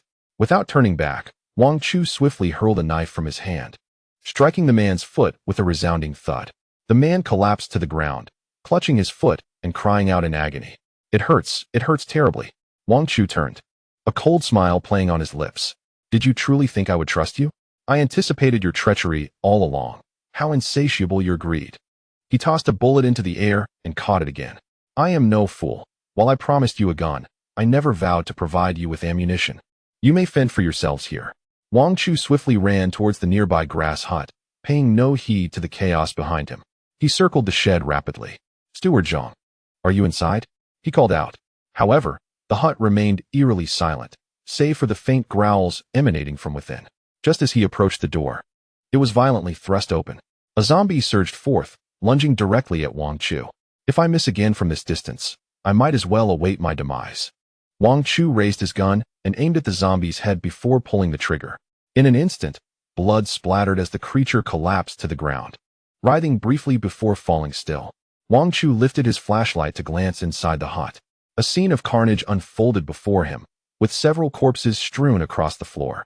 The interior was dimly lit, and one hunched figure in the corner immediately captured Wang Chu's attention. It was unmistakably clad in the suit worn by Butler Zhang on the day he departed. Butler Zhang, Butler Zhang. Wang Chu trembled all over. Unable to contain himself, he rushed forward in a flurry. Butler Zhang, wake up! He swiftly supported the body, trembling as he turned it over. Butler Zhang, it's all my fault for arriving too late. If only I had come sooner, perhaps you wouldn't be like this. As he spoke, Wang Chu's eyes reddened, nearly spilling tears. Yet, in that moment of turning the body over, a fierce roar erupted from the corpse's mouth, and it suddenly lunged at Wang Chu, attempting to bite his neck. Fortunately, he reacted swiftly, instinctively stepping back to create distance between himself and the corpse. You are not Butler Zhang? A wave of despair was swiftly followed by relief, nearly causing Wang Chu to lose his footing. Gazing at the face of the corpse before him, he realized it was a complete stranger, not Butler Zhang at all. However, it was draped in Butler Zhang's suit, indicating that the butler had indeed been here, though the reason for his attire being on this individual remained a mystery. Thank goodness, there was still time. Wang Chu breathed a sigh of relief and immediately turned to flee the hut. The zombie followed closely behind, but Wang Chu swiftly slammed the door shut, ignoring the frantic growls as he shouted loudly into the surroundings. "Butler Zhang, where are you?" Just as he called out, a shadow suddenly darted past him, followed by an object crashing down towards his head. What was that? Wang Chu quickly crouched down, narrowly avoiding the assault. At that moment, two figures stood not far from the hut, one of whom wielded a rock, watching Wang Chu with keen suspicion. Clearly, the object that had nearly struck him was thrown by this individual. "What are you shouting about? If you make another sound, you'll attract all those monsters," the boy warned, swinging the rock menacingly. "If you utter even a whisper, I will smash your head and send you to join those ghastly creatures." The boy's clothing was tattered, yet the fierce glint in his eyes compelled even Wang Chu to take a step back. "Who are you?" As Wang Chu spoke, he swiftly retrieved his phone and hurriedly opened a picture of Zhang, the housekeeper. "Do you recognize this person?" Upon hearing this, the boy cast a glance at the phone screen, and his brows furrowed immediately. "What do you want with him?" Observing the boy's expression, Wang Chu felt a flicker of joy in his heart. "You've seen him, haven't you? Do you know where he is right now? Please, I beg you to tell me." Wang Chu anxiously surveyed his surroundings, his eyes filled with anticipation as he looked at the boy, placing a hand over his heart. "He is my most important relative. I have come here specifically to find him. If you know his whereabouts, could you please tell me now? I'm very worried he might be in danger." Chapter 22. "Young master, do you take me for a pig?" The boy shot a sideways glance at Wang Chu. "Evidence. I only know that you two are acquainted. But how am I to know if you are not his enemy? What is your name, and what is your relationship with him?" Wang Chu stepped forward eagerly. "My name is Wang Chu. He is my housekeeper, and his surname is Zhang." Before he could finish, the boy abruptly interrupted. "Your name is Wang Chu? Hand it over." The boy pointed at Wang Chu's phone, which he immediately passed over. The boy took it, glanced at it, and his demeanor softened instantly. "Come on. His condition isn't good right now. Your friend has been bitten by a zombie. His body is burning like a fireball, so brace yourself. However, he is somewhat different from the others. While those bitten usually transform into the same monsters, he is not." Wang Chu's heart felt heavy as he hurriedly followed the boy. They swiftly navigated through layers of thatched huts, evading wandering zombies. Soon, they arrived at a mud brick house. The boy cautiously surveyed the area before gently pushing the door open. "Come in."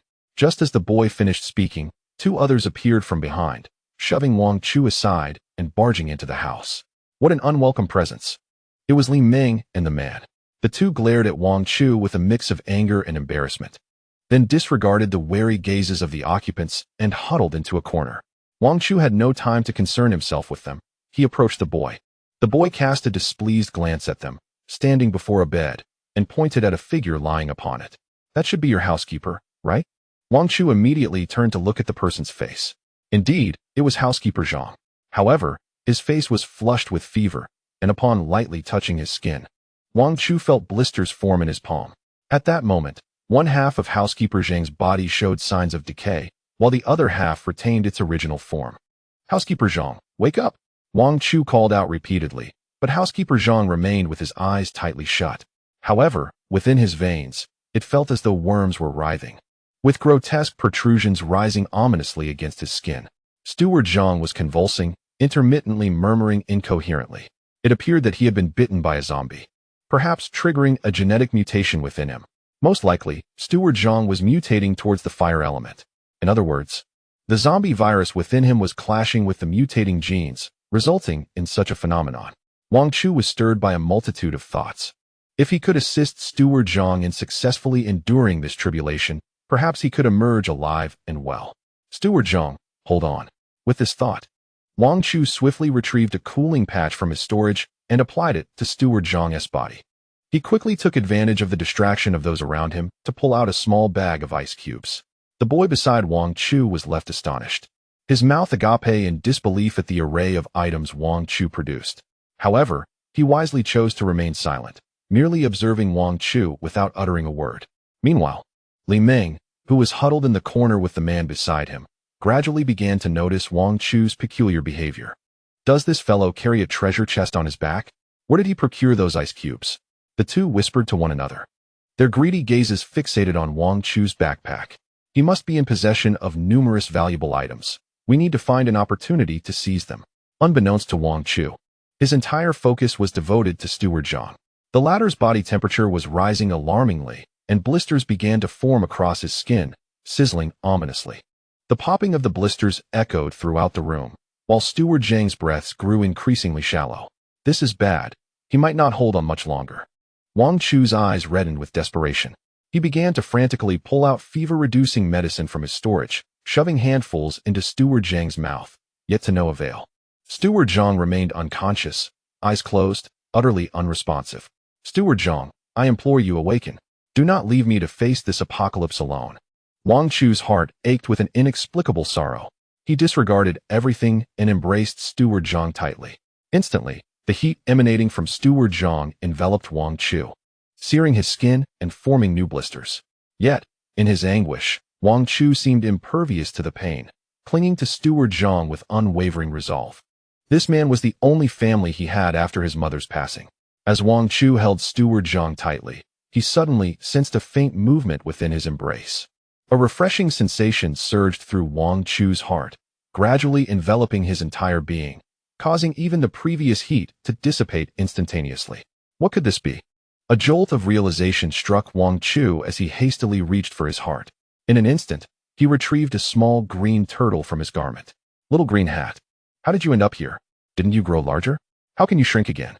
The heart-shaped mark on the turtle's shell confirmed its identity. At that moment, a wave of coolness emanated from Little Green Hat, slowly spreading through Wang Chu's palm. A surge of emotion stirred within him, and he quickly placed the now diminutive turtle into the embrace of Steward Zhang.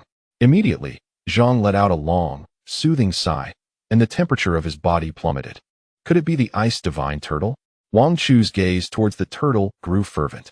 He had initially believed this turtle merely experienced an enhancement in physical attributes and had simply grown larger. To his astonishment, it not only could shrink, but also possessed an ice attribute. It seemed this creature could serve as a cooling patch as well. Steward Zhang's expression gradually softened, his long sighs diminishing until tranquility enveloped the room. The atmosphere grew quiet, with those present fixated on Wang Chu, seemingly perplexed by the turtle's presence. Under their scrutiny, Steward Zhang, lying on the bed, slowly opened his eyes. Upon gazing at Wang Chu, a hint of amusement lightened his weary features. Young master, do you intend to feed me like a pig? Such a massive pill would surely incapacitate an ordinary person. Even if it doesn't kill them, they would likely choke. Observing Zhang's playful banter eased Wang Chu's heart, akin to the removal of a burdensome stone. A smile graced his face. Steward Zhang, thank goodness you're alive. Do you feel any discomfort? Is there any lingering heat? Zhang shook his head, reaching to retrieve Little Green Hat from his embrace. Everything else feels fine, but this little creature is exceedingly cold. It makes my heart ache. With a cheerful demeanor, Zhang sat up, revealing that the blisters upon his skin had completely vanished. His complexion restored to smoothness. Wang Chu's eyes widened in disbelief as he beheld the faint, luminous green glow on the turtle's tiny claws. This creature possesses healing attributes. In Chapter 23, as Steward Zhang awakened, he would unveil his fire-based abilities. Wang Chu had assumed the little turtle was an ordinary creature, yet it had astonishingly unlocked healing skills, transforming from an ordinary being to an extraordinary one, nearly blinding Wang Chu with its brilliance. It seems that just now, Steward Zhang unlocked fire attributes, enabling him to manipulate fierce flames, while the turtle has also unlocked healing abilities, capable of alleviating some of the poison from corpses. Wang Chu meticulously examined himself from head to toe, and a wave of despair washed over him. Why was it only him, the sole individual devoid of any awakened powers? Were it not for the spatial abilities inherited from his previous life, he would be nothing more than a burdensome ineptitude. Feeling dejected, Wang Chu pursed his lips, reluctant to utter a single word. Butler Zhang rose hastily from the bed, promptly guiding Wang Chu to sit down. Young master, allow me to ascertain if you are injured. Wang Chu waved his hand dismissively and leaned closer to Butler Zhang's ear. I possess a spatial realm filled with treasures. How could I possibly sustain injuries so easily? Upon hearing this, Butler Zhang finally let out a sigh of relief. At that moment, the others regarded them with curious glances. The small boy who had been on the receiving end of Wang Chu's earlier actions approached them. What are you two whispering about? Wang Chu succinctly explained the current situation. In essence, the surrounding mutants were akin to zombies, and should they be bitten, they too could succumb to zombification. Observing the terror etched on everyone's faces, Wang Chu quickly added, of course, it is also possible to endure like Butler Zhang, awakening extraordinary abilities, thus securing a lifeline in this brutal struggle for survival. Witnessing the fear and despondency reflected in their expressions, it was evident that, like most, they had lost all faith and hope in surviving. This would not do. He needed to galvanize their spirits.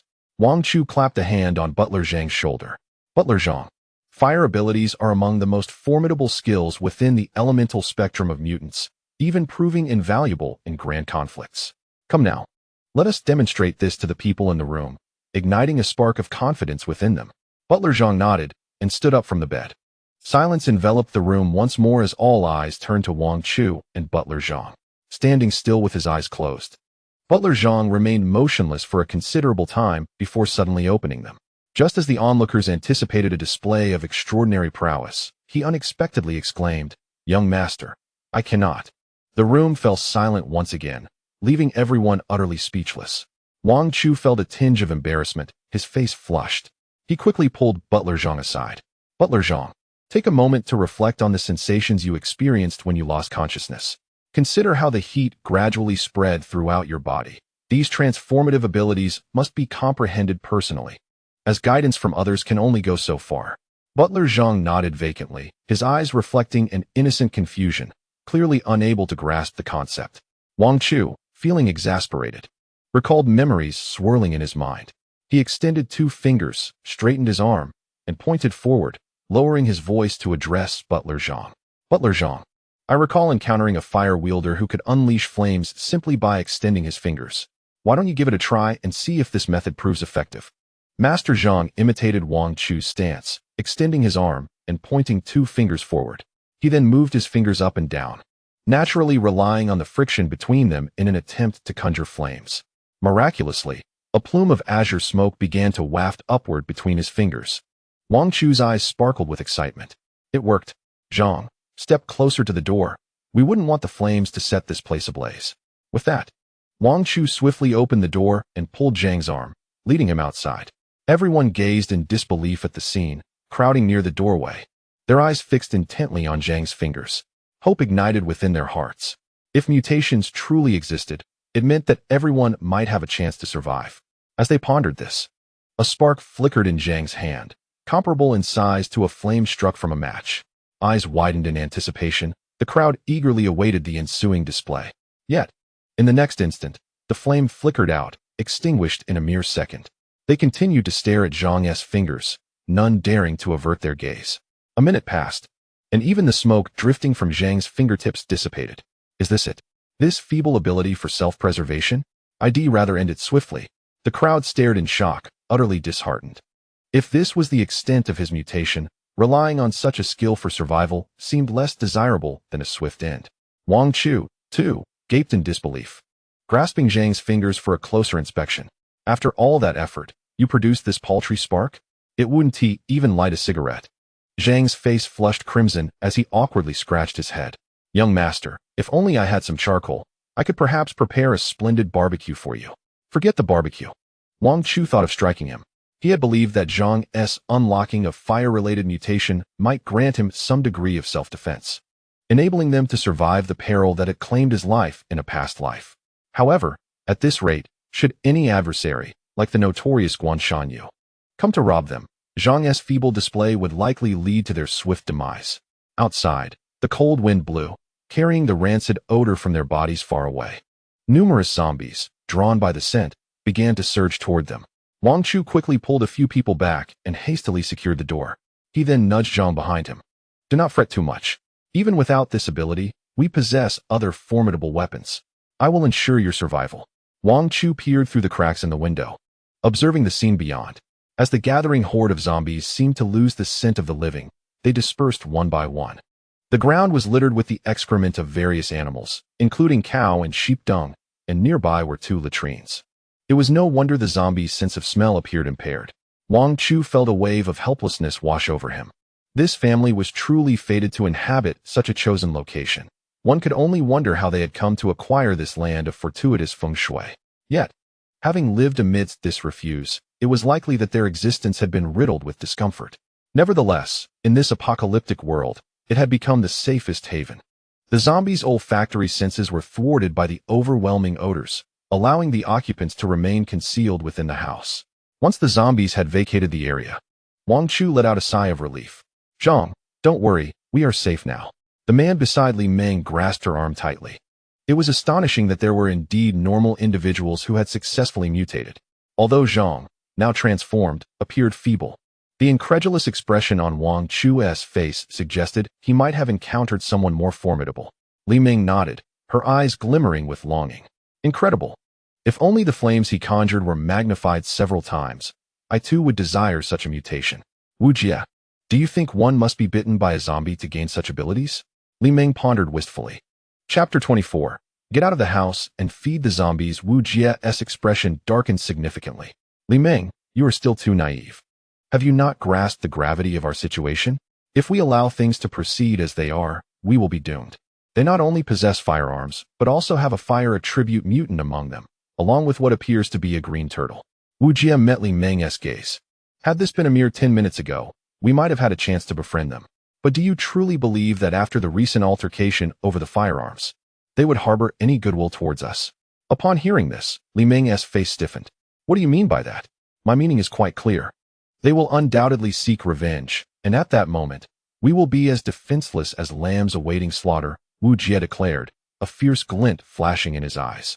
Though they were formidable and well-equipped, Wang Chu's ammunition would eventually run dry, and his backpack had its limitations. Furthermore, the so-called Zhang, who appeared powerful, was presently nothing more than a liability. Thus, it was imperative that they act first to eradicate the threat.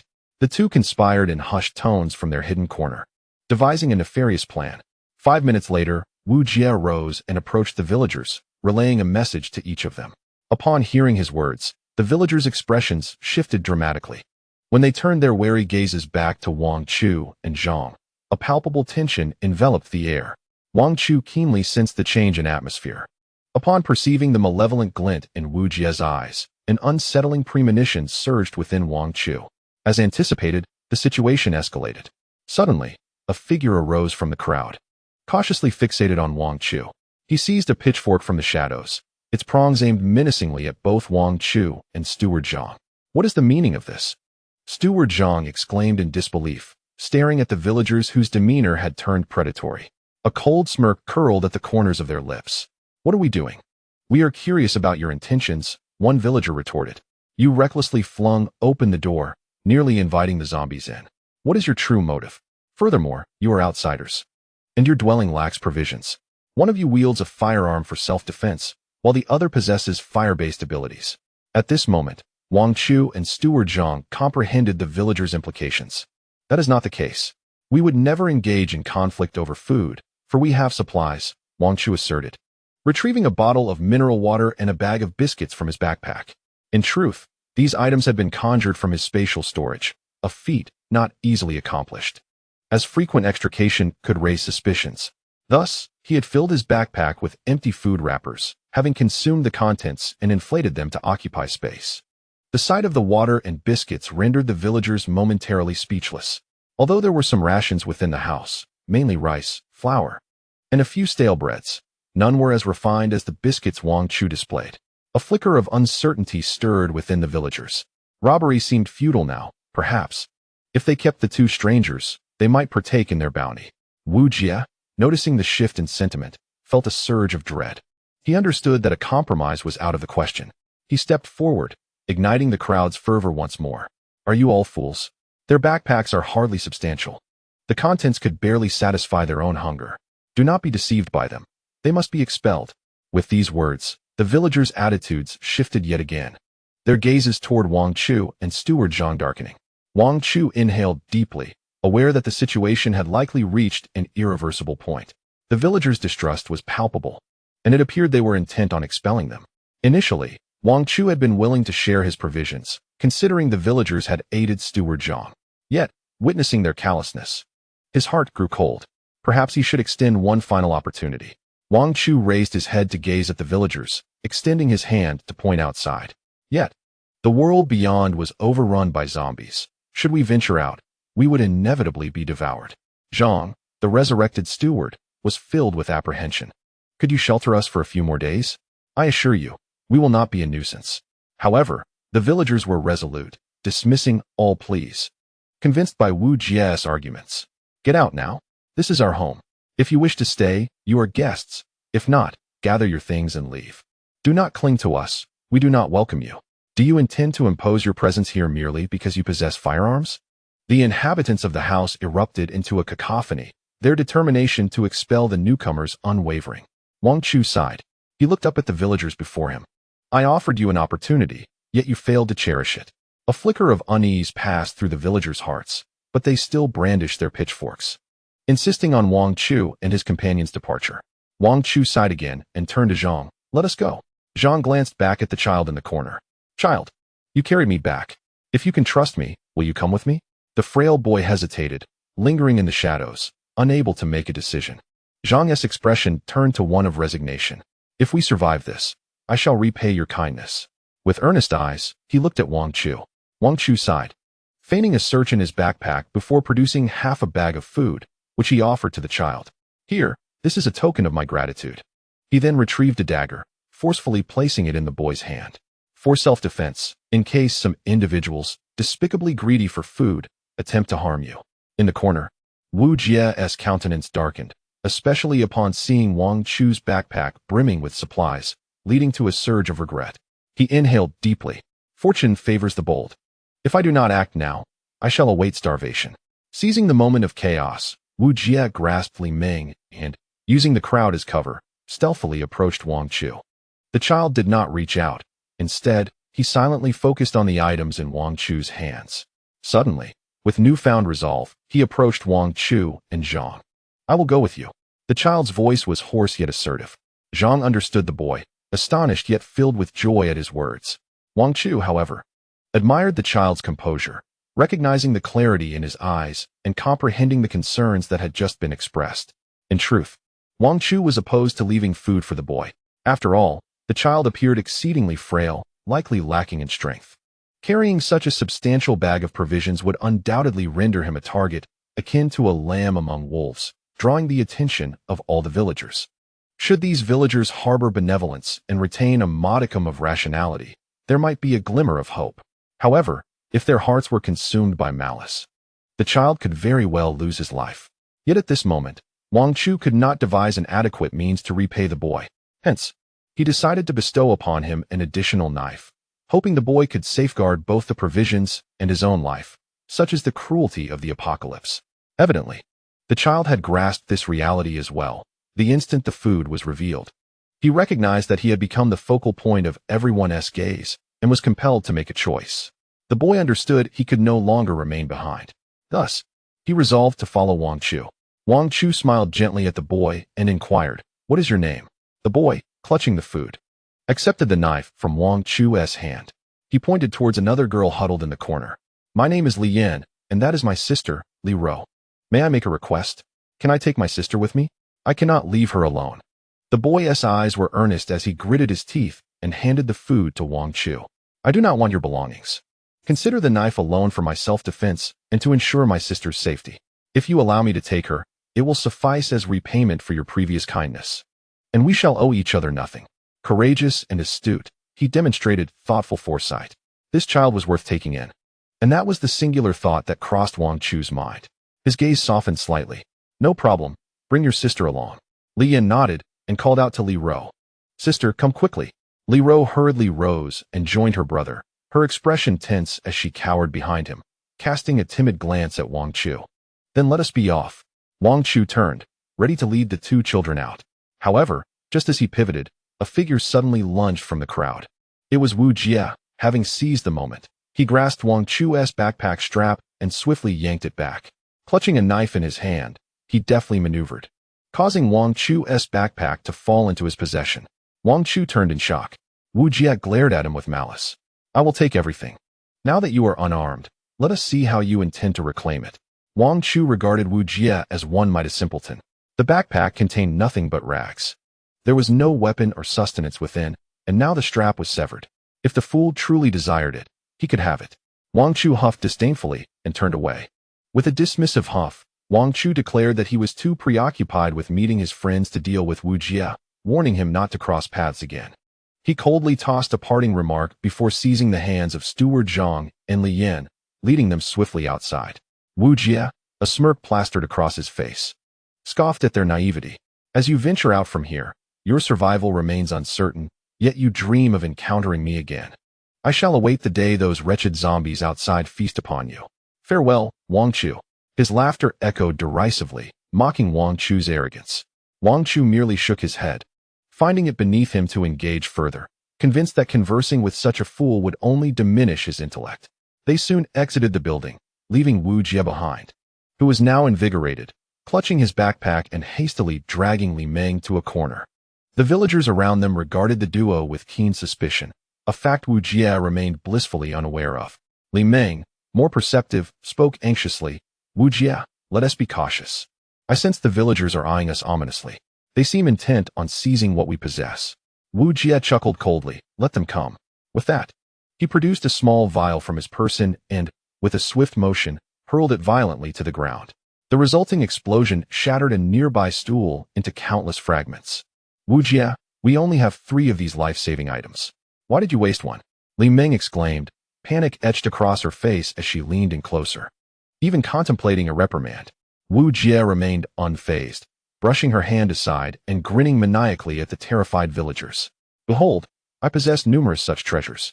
Should you dare to lay a hand on us, you will experience the taste of being obliterated. Haha. He brandished his knife menacingly. My blade is no mere trinket. Test your luck, and we shall see who meets their demise first. His brazen taunts sent the once eager villagers scurrying back, their bravado extinguished. Li Meng, taken aback, gazed at Wu Jie with a mix of astonishment and admiration. You truly are formidable, Wu Jie. He beamed with wild enthusiasm. Indeed, these sycophants require no diplomacy. Sheer force is the optimal approach. Learn from this. This world has changed, and one must never be caught off guard. Only the ruthless endure. With a sudden, bold gesture, Wu Jie pulled Li Meng close and pressed his lips to hers forcefully. Given the circumstances, you should realize that Li Chang'an harbors no feelings for you. Cast aside your infatuation and embrace me instead. The fellow speaks of serving the nation and its people day in and day out. Yet we are left in uncertainty regarding his fate. It is now solely my responsibility to safeguard you. If you promise to be obedient and please me in the future, I can assure your safety. What do you think? Li Meng was taken aback by a sudden kiss, a fleeting expression of disdain flickering in her eyes. However, her demeanor swiftly changed as she beamed and wrapped her arms around Wu Jie. Of course, no problem. I find you quite handsome, not inferior to Li Chang'an. Being with you gives me a sense of security. Wu Jie, brimming with pride, leaned in for another kiss. With a sense of triumph, he rummaged through his backpack, which was indeed brimming with provisions. What a foolish move by Wang Chu.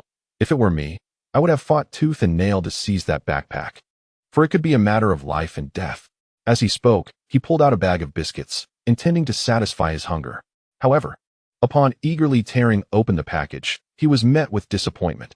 The bag was devoid of contents, filled only with air. Damn it! I ought to file a complaint against these food companies. Their quality control is abysmal. What a pathetic business to offer an empty bag, wasting space. Wu Jie threw the empty package aside, cursing under his breath as he quickly retrieved another. Yet, after opening the second bag, realization dawned upon him. The veins on his forehead bulging in frustration. Was this one empty as well? As he proceeded through the third and fourth packages, he discovered that all the upper bags were void of contents, merely filled with air. The few bags at the bottom contained something, but upon opening them, he was met with several broken bricks, seemingly placed there intentionally for weight. There were no weapons to be found. Damn it, Wang Chu. You've betrayed me. Chapter 26. The Zombie Den. A sudden crisis. Wu Jie's discontent was beyond Wang Chu's comprehension, nor did he wish to delve into it. However, he felt invigorated, relishing the distance from those repugnant creatures. Young master, where shall we head now? Steward Zhang was brimming with vitality, appearing far from an ordinary middle-aged man. He continued to attend to Wang Chu with unwavering dedication, not even pausing for breath. Could it be that the elemental mutations enhance one's abilities too? I wish to undergo a transformation. Wang Chu mused, both envious and contemplative, yet he dutifully pointed ahead. We are headed to the side of the village. Li Chang'an is still dealing with zombies over there. I fear he may be struggling. Steward Zhang nodded, closely trailing behind Wang Chu. Li Ro, still quite young, cowered in fear behind Li Yan, clearly terrified of the outside world. Do not fear, little sister. Your uncle and brother will ensure your safety, Wang Chu reassured, noticing her distress. Meanwhile, taking advantage of the children's distraction, he discreetly pulled out a row of lollipops from his pocket and tucked them into his sleeve. Here, little sister. I have a gift for you. Come, reach out your hand. Li Ro looked at her elder brother Li Yan in astonishment, seemingly uncertain whether to extend her hand to Wang Chu. After Li Yan nodded encouragingly, Li Ro shyly extended a small hand. Wang Chu gently placed a lollipop into the palm of Li Ro's hand. Come, little sister, pull it out. Li Ro gazed in astonishment at the lollipop in her hand, and as she tugged, a long string of lollipops was drawn from Wang Chu's sleeve. These are all for you too. Little ones, don't be so timid. Cheer up. Li Ro smiled bashfully, revealing her two tiny canine teeth. She chirped a heartfelt, thank you, brother, to Wang Chu. Li Yan, standing nearby, expressed his gratitude as well. I thank you on behalf of my sister. If you ever need assistance, just let me know. I grew up around here and am quite familiar with this place. Wang Chu shook his head and chuckled lightly. So mature for your age, you truly are children. He offered no further remarks and quickened his pace toward the location where he had parted ways with Li Chang'an. Upon arrival, he was met with a gruesome scene, remnants of bodies strewn across the ground, all that remained of the zombies. Yet, there was no sign of Li Chang'an. Li Chang'an, are you still here? A sense of unease surged within Wang Chu, prompting him to hastily search for Li Chang'an. However, he found no trace of him. Quick, look around for Li Chang'an's body. Although zombies consume flesh and blood, they primarily feast upon the living. Once a person breathes their last, their blood ceases to flow, and zombies lose all interest in the deceased. Thus, even if Li Chang'an has been attacked, his body would not be completely devoured. Sensing his master's urgency, Steward Zhang nodded and promptly split up from Wang Chu to search the vicinity. However, after a thorough search of the area, they found not a single clue regarding Li Chang'an. Something is amiss. What could be happening? Li Chang'an cannot have strayed too far. I distinctly recall our agreement to meet here. Could it be that he was chased away by zombies to another hillside? Wang Chu pondered in bewilderment. Suddenly, the boy spoke up. Brother, I think there is something wrong with this place. Have you noticed that on our way here, we didn't encounter a single zombie? Is it possible that something has happened to them? At these words, Wang Chu was taken aback. He had sensed something peculiar earlier. The journey had been eerily quiet, devoid of any zombies. Yet, in his haste, he had dismissed these thoughts. Now, having been pointed out by Li Yan, he naturally sensed that something was amiss. No. You all find a safe place to wait. I shall go seek help. Wang Chu declared fiercely. Li Chang'an has shown me great kindness. We share a bond akin to brothers. If he lives, I must see him. If he perishes, I must find his remains. No matter what. He was determined to retrieve Li Chang'an. Just as Wang Chu turned to search for him, a zombie suddenly emerged from a nearby path. The creature staggered erratically, seemingly sniffing the air incessantly. It quickly honed in on Wang Chu and the others, charging towards them with frenzied intent. The sudden appearance of the zombie caught them off guard. Furthermore, Zhang Guanjia was currently escorting Li Ro at one end of the path. In the blink of an eye, the zombie was merely a few meters away from them. Zhang Guanjia, be cautious of what lies behind you. Wang Chu realized too late. The zombie had already lunged forward, sinking its teeth into Li Ro's neck. Li Yan's pupils constricted, and in a frenzy, he dashed forward with his blade drawn. Wang Chu raised his gun, ready to fire. At that moment, the zombie seemed to freeze as if encased in ice, its body unnaturally rigid, its movements slowed to a crawl. Its rancid teeth were less than half a centimeter from Li Ro's neck, suspended in midair as if paralyzed. Li Yan moved with remarkable speed, reaching the zombie's side, and swung his blade down upon it. Wang Chu pulled the trigger, and with a resounding crack, he struck the zombie's head. The creature wavered and collapsed to the ground. Lifeless, Wang Chu exhaled in relief. It's safe now, you all come over. However, no sooner had he spoken than he was horrified by the sight before him. From the windows and doorways of the thatched cottage to the east, zombies were crawling out in droves, at least dozens, if not more. What on earth were those creatures doing in there? Were they hosting a party? Wang Chu was dumbfounded. It dawned on him that the zombies must have retreated into that cottage. So that's why they vanished earlier. They were dancing in there. The scent from their location had already wafted out, clearly detected by the encroaching horde of zombies, who now rushed towards Wang Chu with wild abandon. Zhang Guanjia, what are you waiting for? Hurry over here. Zhang Guanjia and the two children, now awakened from their stupor, sprinted toward Wang Chu's direction. Wang Chu had not realized how such a small hut could harbor so many zombies. Goodness, there must be at least 100 of them. The zombies continued to surge forward, swiftly closing in on the group. Had the zombies evolved so quickly? How had their speed multiplied so dramatically? Wang Chu felt a sudden jolt of fear as he raised his gun and fired. Despite his improved marksmanship, hitting one of the densely packed zombies was a mere accomplishment amidst the overwhelming tide surging toward them. The fetid, gaping maws of the undead lunged at his companions. Damn it, I've only just been reborn, hoarding a substantial amount of resources to ensure an effortless victory. I haven't even had the chance to indulge in life. And here I am on the brink of death before my journey has truly begun. In Chapter 27, as Li Chang'an awakened and began to control the zombies, Wang Chu felt tears welling in his eyes, overwhelmed by despair. He thought to himself that he need not contemplate death. All it would take was to extend his neck slightly for it to be bitten off. Just as he prepared to retrieve ammunition from his space to take the creatures down with him, Zhang, the steward, suddenly interjected, extending 2 fingers toward the approaching horde. With a fierce motion, he rubbed his fingers together. In an instant, a roaring inferno erupted from between his fingers, igniting the dozen or so zombies before him. Incredible. Steward Zhang, I knew you had it in you. Wang Chu's eyes widened in astonishment as he grasped Zhang's hand, quickly gesturing toward another wave of zombies being driven back by the flames. Well done. Keep it up, and let us send that group to meet their end. However, Zhang's face turned pale, and he slumped against Wang Chu, trembling as if he had fought a fierce battle for 300 rounds. Young master, I can't go on. I feel dizzy, my eyelids are fluttering, and I can hardly breathe. The next moment, Zhang closed his eyes, rolling them back as he fainted.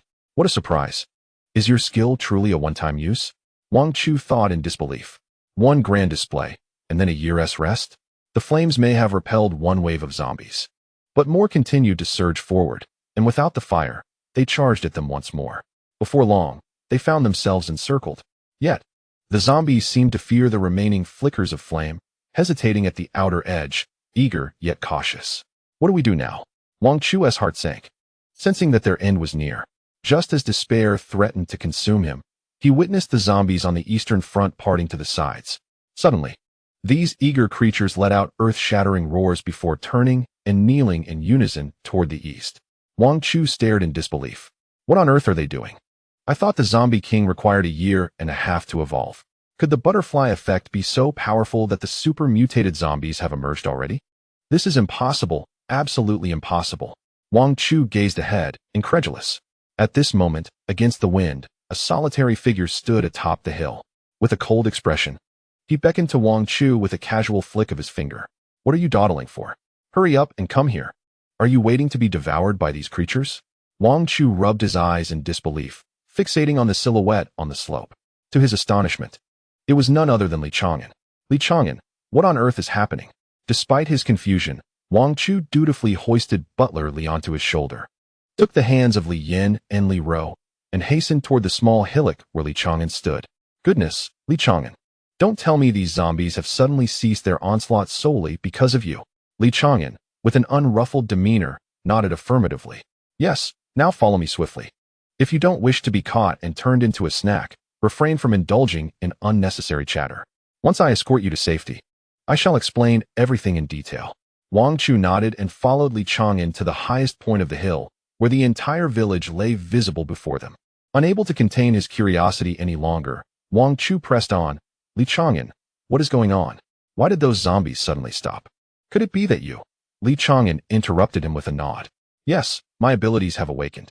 He flexed his fingers and pointed toward a nearby zombie staggering up the slope. To Wang Chu's astonishment, the dazed creature spun around twice before colliding stiffly with the wall beside it. Mind control? It must be that. I'm not entirely sure how it occurred. Moments ago, I was completely surrounded by those zombies, convinced my end was nigh. Li Chang'an turned his gaze toward Wang Chu, a rare glimmer of gratitude in his eyes. That's when I recalled your words about consuming crystal cores possibly inducing mutations. I was uncertain of the nature of what you had given me, so I swallowed them all. When I regained my senses, it seemed the zombies regarded me as one of their own, and not a single one attacked me. Moreover, with a mere thought, I found I could direct their actions. I can control the zombies and influence their movements. It is truly remarkable. Wang Chu was utterly astounded. His envy for Li Chang'an palpable. He felt an overwhelming urge to bite into this fellow, hoping to share in his newfound fortune. It was well known that mental mutations were exceedingly rare, and once awakened, mastering such an ability required meticulous training over a protracted period. In his previous life, Wang Chu had heard of mental control, but the woman who possessed such knowledge could only manipulate the living. It was said that she had consumed nearly all the crystal cores in her town, which accounted for her formidable prowess. As for the mental control of zombies, Wang Chu had never encountered such a phenomenon in his previous life. It was an ability exclusive to the Zombie King. What in the world was this luck? How could it render my space so utterly inadequate? I have already been reincarnated. This space is something I brought from my past life. Am I not allowed to manifest another extraordinary power? Contemplating this, Wang Chu gazed greedily at the nearby zombies, akin to a child eyeing delectable treats laid before him. The zombies involuntarily shuddered, as if they were being scrutinized by some terrifying entity. A few in the front hesitated, even retreating several meters. Li Chang'an, controlling zombies. Moreover, he was not subject to their attacks. Was he not the chosen one? If we were to follow you, would we no longer face death when confronted by zombies? Li Chang'an shook his head. In theory, that was the case. However, in practice, there remained room for error. Just moments ago, I had lured those zombies into a house and closed the windows and doors, hoping to create a safe environment for the villagers to evacuate. Unfortunately, my mental strength was insufficient to contain the zombies, while they had initially remained calm inside. Your arrival triggered their frenzy. I saw them preparing to attack you, so I hastily descended the mountain, just in time to rescue you all. Wang Chu then understood why Li Chang'an had disappeared earlier. It seemed this fellow, like in his previous life, was still bound by his moral ideals, striving to save all the populace. Wang Chu inhaled sharply. It appeared that even with a second chance, a person's fundamental character was challenging to alter instantly. Yet, this was precisely why Wang Chu valued the prospect of forging a friendship with Li Chang'an. Chapter 28. A banquet fit for emperors, tempting you to death. Wang Chu nodded.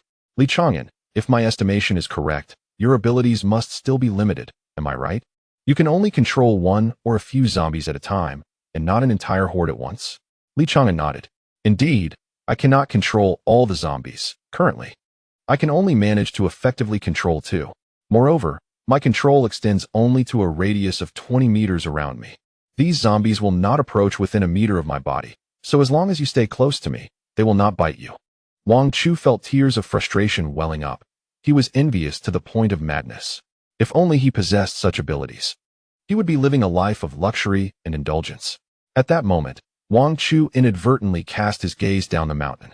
From this elevated vantage point, he immediately spotted the thatched cottage from which they had previously been driven away. At that moment, a figure stood beside the window of the thatched cottage, gazing intently in their direction. This individual was none other than Wu Jie, his expression contorted with malice as he fixed a menacing glare upon Wang Chu, as if wishing to subject him to a slow and torturous demise. How could I have forgotten this scoundrel? Wang Chu glanced at Wu Jie and then at Li Chang'an beside him, and a sudden idea sparked in his mind. Li Chang'an, are you hungry? I certainly am. Why don't we have a meal here first? Li Chang'an furrowed his brow. Wang Chu, our time is limited. If you can bear it, please do so. We can eat when we return. 2 of the 3 hours have already elapsed. I can teach you a bit more now. Before Li Chang'an could finish his sentence, Wang Chu interjected. He pointed decisively towards the nearby cottage. No, today I must vent my frustrations. The people in that house just plotted against me. And it was Wu Jie. Wang Chu recounted the events involving Li Meng and Wu Jie in detail. Upon hearing this, Li Chang'an's frown deepened. If such a situation arises again, just beat them up. I only know Li Meng casually, and we haven't developed the level of familiarity you might assume. I'll give you 20 minutes to eat, leaving us 40 minutes for me to teach you some skills. Don't perish so easily. All right, Wang Chu exclaimed, filled with enthusiasm. He immediately pretended to rummage through Li Chang'an's backpack and pulled out an array of exquisite delicacies: abalone, lobster, hot pot, and steamed chicken, each packaged delightfully, filling every available space around him. What on earth are you doing? Li Chang'an was taken aback, having expected only a light-hearted gesture from Wang Chu to evoke envy among onlookers. He was astonished to see such an abundance. Wang Chu smiled broadly, waving his hand dismissively. The more there is, the more they will envy me. Today, I intend to create a banquet worthy of the imperial court, to leave them in a state of longing as they conspire against me. With that, Wang Chu mischievously leaned closer to Li Chang'an, a grin on his face. Li Chang'an, could you do me a favor? Find a zombie to carry this basket of delicacies and take a spin by their window. I want to infuriate them. Li Chang'an, with a look of disdain, promptly conjured a zombie before him. Within a radius of 20 meters, any closer is unfeasible. Wang Chu nodded, quickly handing the basket to the zombie. The creature, expressionless, grasped the basket and hastily descended the hill towards the thatched cottage. Soon, it reached the edge of the designated area. That is sufficient. It can only go this far. However, the distance remaining to the cottage was merely about 20 to 30 meters. In the basket lay items clearly visible to those within the room. Before long, chaos erupted among the occupants.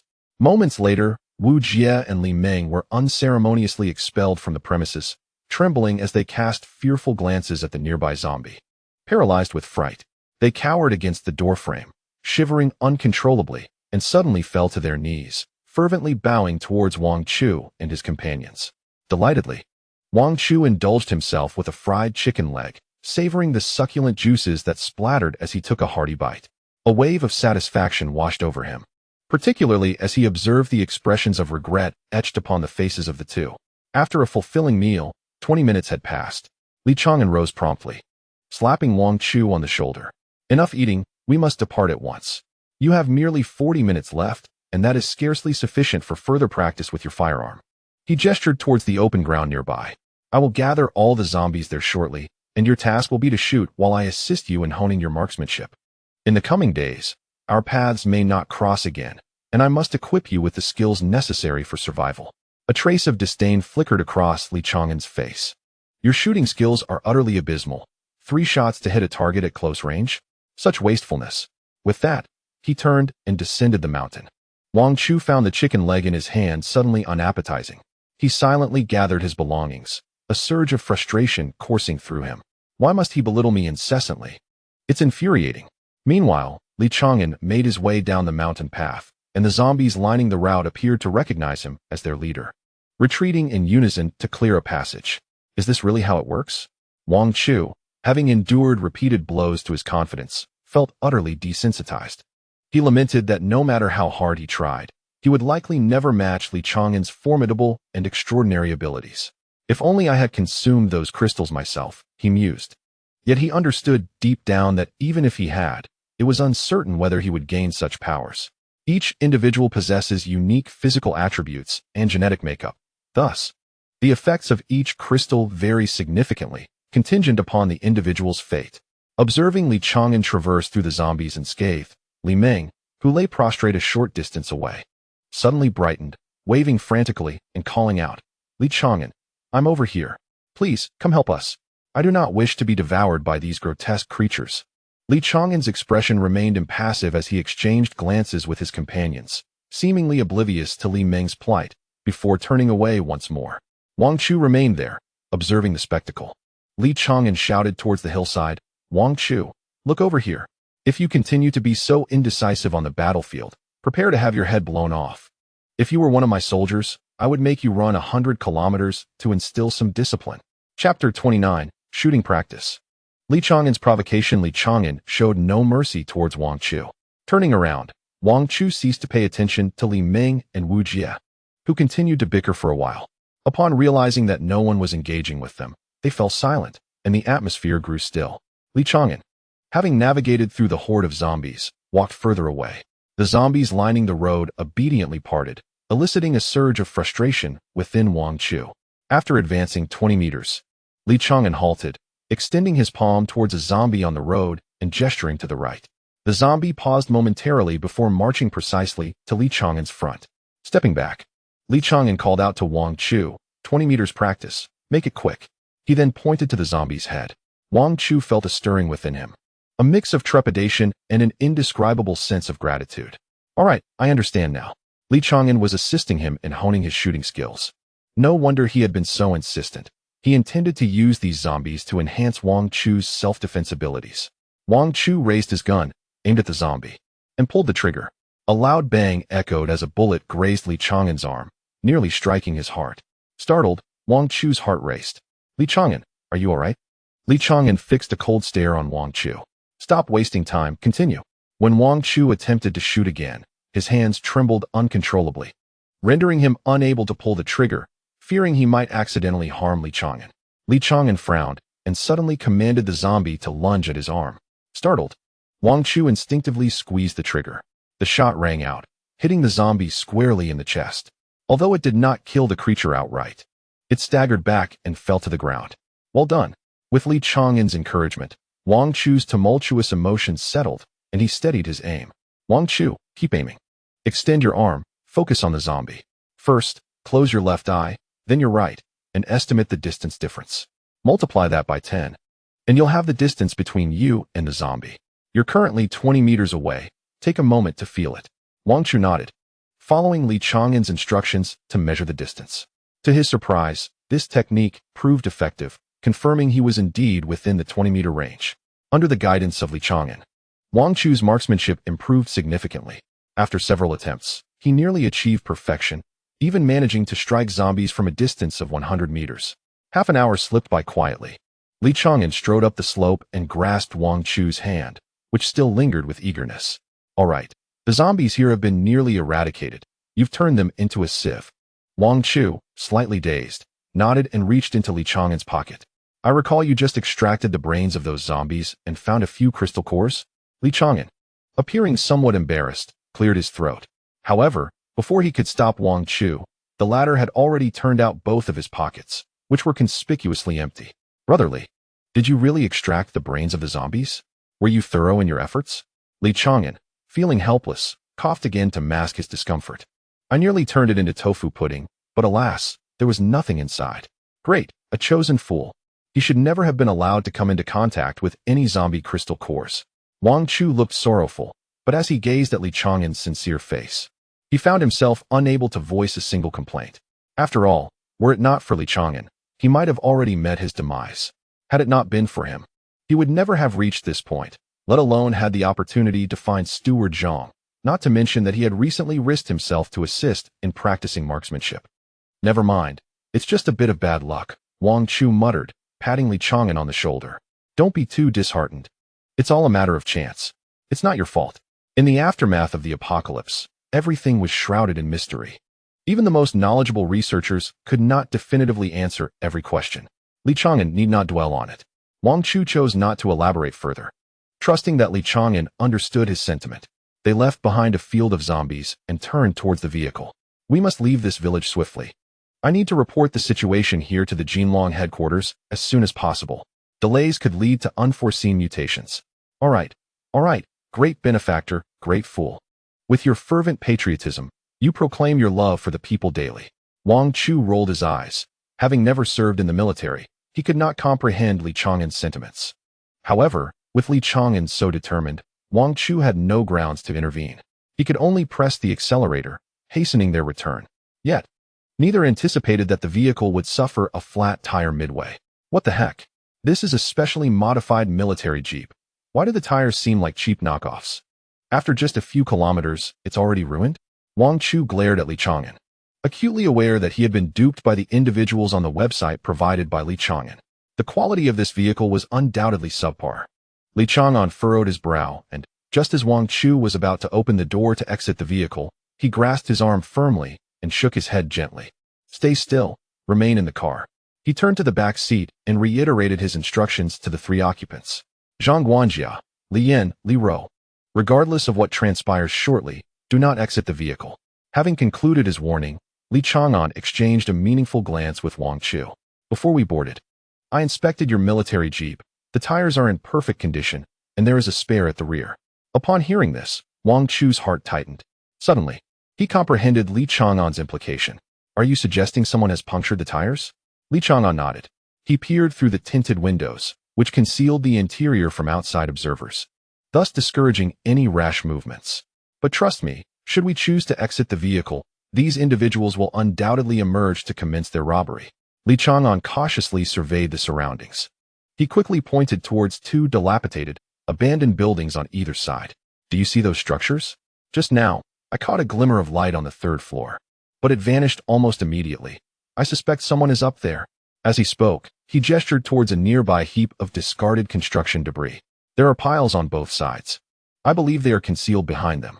Li Chang'an turned his gaze back to Wang Chu. Wang Chu, it is time to practice. Since these individuals harbor ill intentions, we shall call this self-defense. A hint of provocation glimmered in his eyes as he regarded Wang Chu. I am confident I can draw them out. Do you possess the assurance to take them all down? Chapter 30. Precision Fire. Subduing the robbers. That's a bold statement, Wang Chu declared, thumping his chest in assurance. Leave this to me. It's merely a matter of dispatching a few highwaymen. How difficult can that be? He extracted his pistol, swiftly chambering around. I've practiced this several times already. Taking these scoundrels down will be a breeze. Just watch. Li Chang'an chuckled lightly, shaking his head. Not necessarily. Well, give it a try. With that, Li Chang'an flung open the car door with lightning speed and leapt out of the vehicle. In the next moment, he rolled on the ground and sprinted forward. A loud bang echoed as two small stones, akin to the size of fingernails, struck the spot where Li Chang'an had just landed. Wang Chu peeked out. A group of 6 individuals surged forth from behind the construction debris, 3 from each side. Without hesitation, 3 of them pursued Li Chang'an, while the others approached the vehicle, seemingly intent on confronting its occupants. Wang Chu raised his weapon, aiming at the forehead of one of the assailants. In but a fleeting moment, he began to feel his hands tremble, barely able to grip the firearm. What was happening? Had he succumbed to Parkinson's disease? 10 meters, 9 meters, 8 meters. The trio before him drew ever closer. Yet Wang Chu found himself devoid of the courage to pull the trigger. Zhang, the steward, sighed from the back seat and approached, placing a reassuring hand on Wang Chu's shoulder. Young master, how can the living be likened to the undead? Though their appearances may be similar. One is dead and the other very much alive. In that instant, Zhang unraveled Wang Chu's inner turmoil. The reason he hesitated to shoot was precisely because he was acutely aware that before him stood vibrant lives. He could not bring himself to extinguish them so easily. Reality starkly contrasted with the bravado of keyboard warriors. The chasm between mere words and the act of killing was vast, akin to a fear of heights, intertwining psychological and physiological responses. First, I shall incapacitate you, rendering you unable to retaliate. With that thought, Wang Chu aimed his gun at the calves of the assailants, unleashing 3 bullets in rapid succession. Just as one of the men closed within a meter of the vehicle, all 3 collapsed to the ground. They have firearms. We must flee. Wang Chu observed that the trio clutched makeshift slingshots in their hands, with larger stones gripped in their palms. Evidently, these were the very implements that had assaulted Li Chang'an. However, they soon realized they could not rise again. Blood poured from their legs, rendering them powerless. A wave of relief washed over Wang Chu as he shouted through the car window. I still have ammunition. Discard your weapons, or I shall blow your heads off and send you to meet Yama. His voice resonated with authority and lethal intent. Upon uttering those words, he was momentarily taken aback. His tone bore an uncanny resemblance to that of Li Chang'an, and he felt as if he had transformed into one of his subordinates. Wang Chu shook off the chaotic thoughts and continued to gaze forward, awaiting the assailant's response. Initially, these men had merely gathered to seize supplies to satiate their hunger, never anticipating they would encounter someone formidable. They quickly raised their hands, hastily discarding their projectiles. Do not shoot. We will cooperate, absolutely cooperate. Seeing the slingshots cast aside, Wang Chu finally exhaled in relief. He gestured to the 3 passengers in the back seat. Stay put. I will assess the situation. With that, he leaped from the vehicle and secured the door behind him. At that very moment, one of the men lying prone on the ground flashed a glint of malice in his eyes. I will have your life. In the next instant, he drew a short knife from his chest and lunged viciously toward Wang Chu's neck. The assailant's aim was remarkably precise. Had it not been for Wang Chu's prior training with Li Chang'an, which had honed his remarkably sharp reflexes, he would surely have already succumbed to a fatal blow to the throat. He swiftly evaded the dagger's thrust and raised his firearm to shoot. With 2 resounding gunshots, the assailant was struck in both hands, collapsing to the ground with an involuntary, agonizing cry. Regrettably, he had rendered one leg and both arms utterly useless, making any further resistance impossible. Wang Chu advanced, placing his foot upon the one remaining functional leg of the man. I can see that you are the leader of the 2, aren't you? He stated, cocking his weapon and aiming it at the man's remaining leg. You will answer my questions honestly. Should I detect even a single deceitful word, I shall shoot that leg. And we shall see if you can endure a life of misery thereafter. In truth, having lost both arms and a leg, the man was nearly incapacitated, destined to await death in this post-apocalyptic world. Wang Chu's words were intended to exploit the man's fear, hoping to extract further information. He gestured towards the nearby ruins. What are you hiding in there? Are you lying in wait for unsuspecting travelers? The man, pale with pain, faced imminent death and dared not utter a single lie. He nodded repeatedly. Yes, we have noticed an alarming increase in peculiar mutated creatures, including a bizarre large cat that has devoured many of our companions, he confessed, fear evident in his eyes. Thus, we survivors clustered together and found refuge here. Unfortunately, our food supplies are limited. We did not consider this when we fled. And merely a few days have passed before we consumed nearly everything. His gaze greedily flickered towards a nearby vehicle. We had already taken note of your car. It undoubtedly contains provisions. We set a trap to seize the supplies from your vehicle. With a sigh, the man spoke with resignation. Regrettably, we were no match for you. We accept our defeat. He then raised his gaze earnestly to Wang Chu. I implore you, grant us a chance to survive. We only wish to live. We did not intend to target you. In this desolate world, the most despicable trait was a self-righteous heart. The best course of action against these individuals was to grant them a swift demise, especially given their injuries, which made survival nearly impossible. Wang Chu hesitated, uncertain of how to respond. At that moment, Li Chang'an approached from a distance, leading a group of individuals. Somehow, he had procured several ropes and had securely bound the three who had previously pursued them. The three men, dejected, followed behind Li Chang'an as he brought them closer. Remarkable. My brother, Wang Chu exclaimed. They don't even bear a single wound. How did you manage that? Li Chang'an kicked out suddenly, and in an instant, one of the three was knocked to the ground. They could not touch me. I had incapacitated them all. I tore their clothes into strips and fashioned them into a rope to bind them together and bring them back. Chapter 31. You are my pet. Li Chang'an glanced at the three individuals brought low by Wang Chu, a smile gracing his face. Well done. Your marksmanship has improved. Wang Chu felt a surge of pride at Li Chang'an's praise.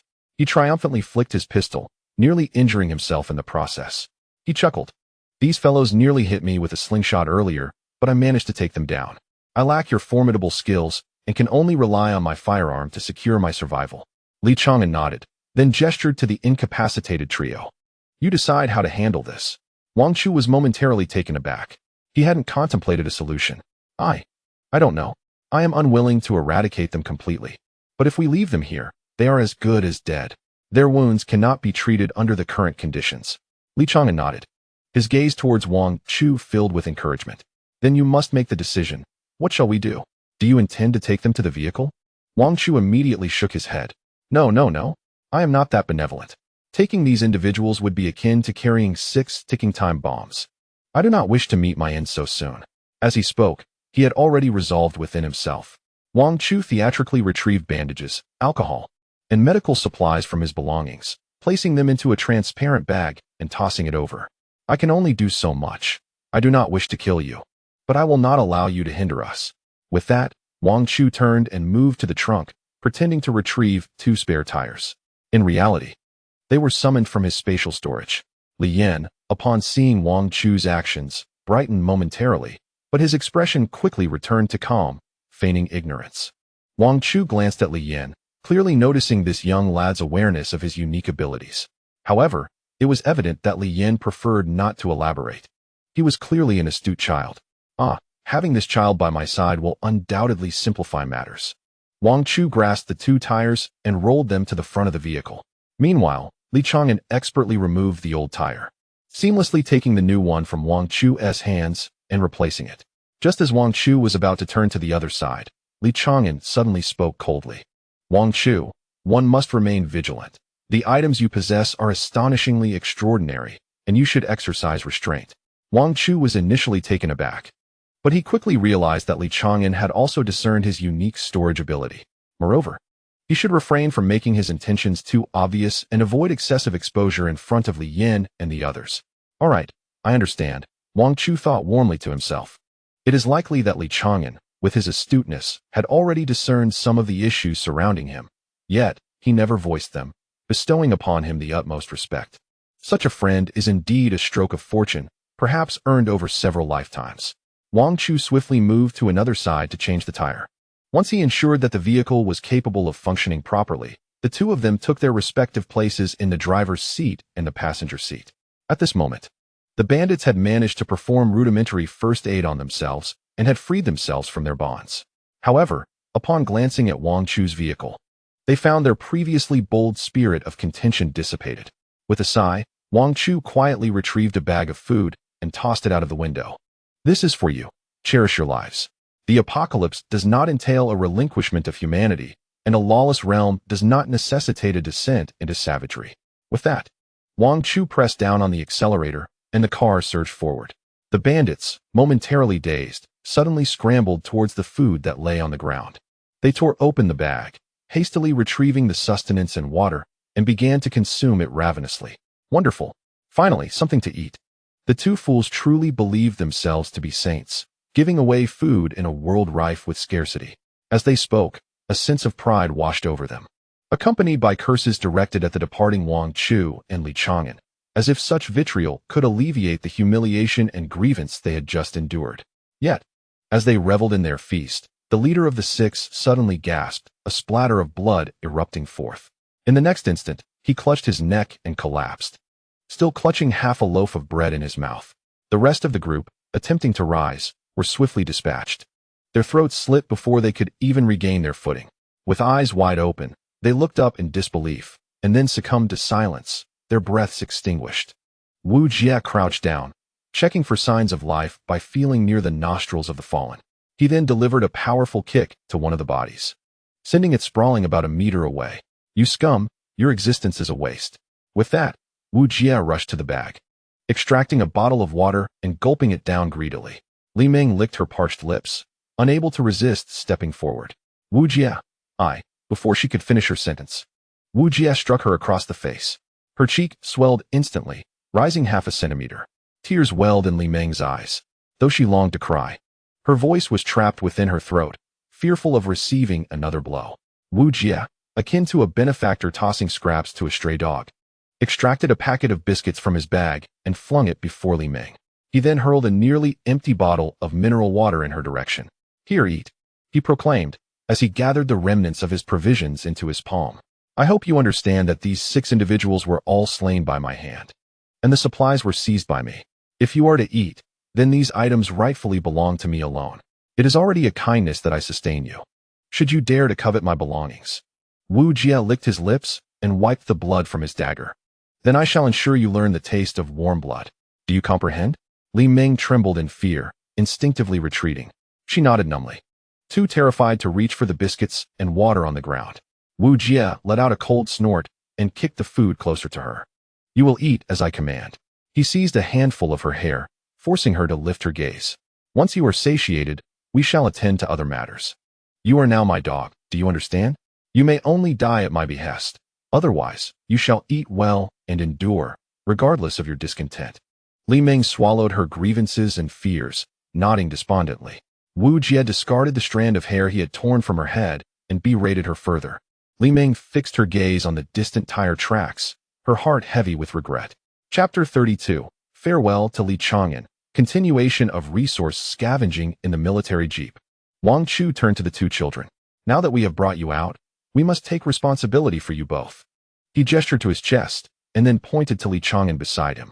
You have 2 choices, follow him or follow me. Li Chang'an, a general in service to the nation, would undoubtedly provide substantial benefits from the Golden Dragon Nation and would likely offer you a safe haven. Wang Chu patted his chest. As for me, I come from humble beginnings, an ordinary person. If you choose to follow me, you may face some hardships. Li Ro hid behind Li Yan. Brother, I will follow your lead. Wang Chu assumed Li Yan would choose to accompany Li Chang'an, but to his surprise, Li Yan pointed to him instead. With you? Wang Chu could scarcely believe it. Yes, with you. The child's decision left no room for dispute.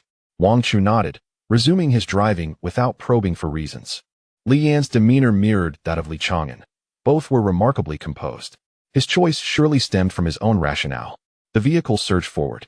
Wang Chu observed that the surrounding urban-rural fringe was gradually succumbing to chaos. Numerous mutated creatures darted frantically along the streets, while the occasional zombie meandered about. Though their numbers were not yet overwhelming, they had already coalesced into a considerable presence. Li Chang'an's expression grew increasingly grave. It was evident that the situation was deteriorating rapidly. Wang Chu, we must hasten. I need to return at once. Wang Chu nodded, pressing the accelerator. However, his attention remained fixated on a nearby large shopping mall and supermarket, as well as an adjacent gas station. Goodness, this area has just fallen, and it appears that both the gas station and the mall are devoid of people. Perhaps I could venture inside to gather some supplies.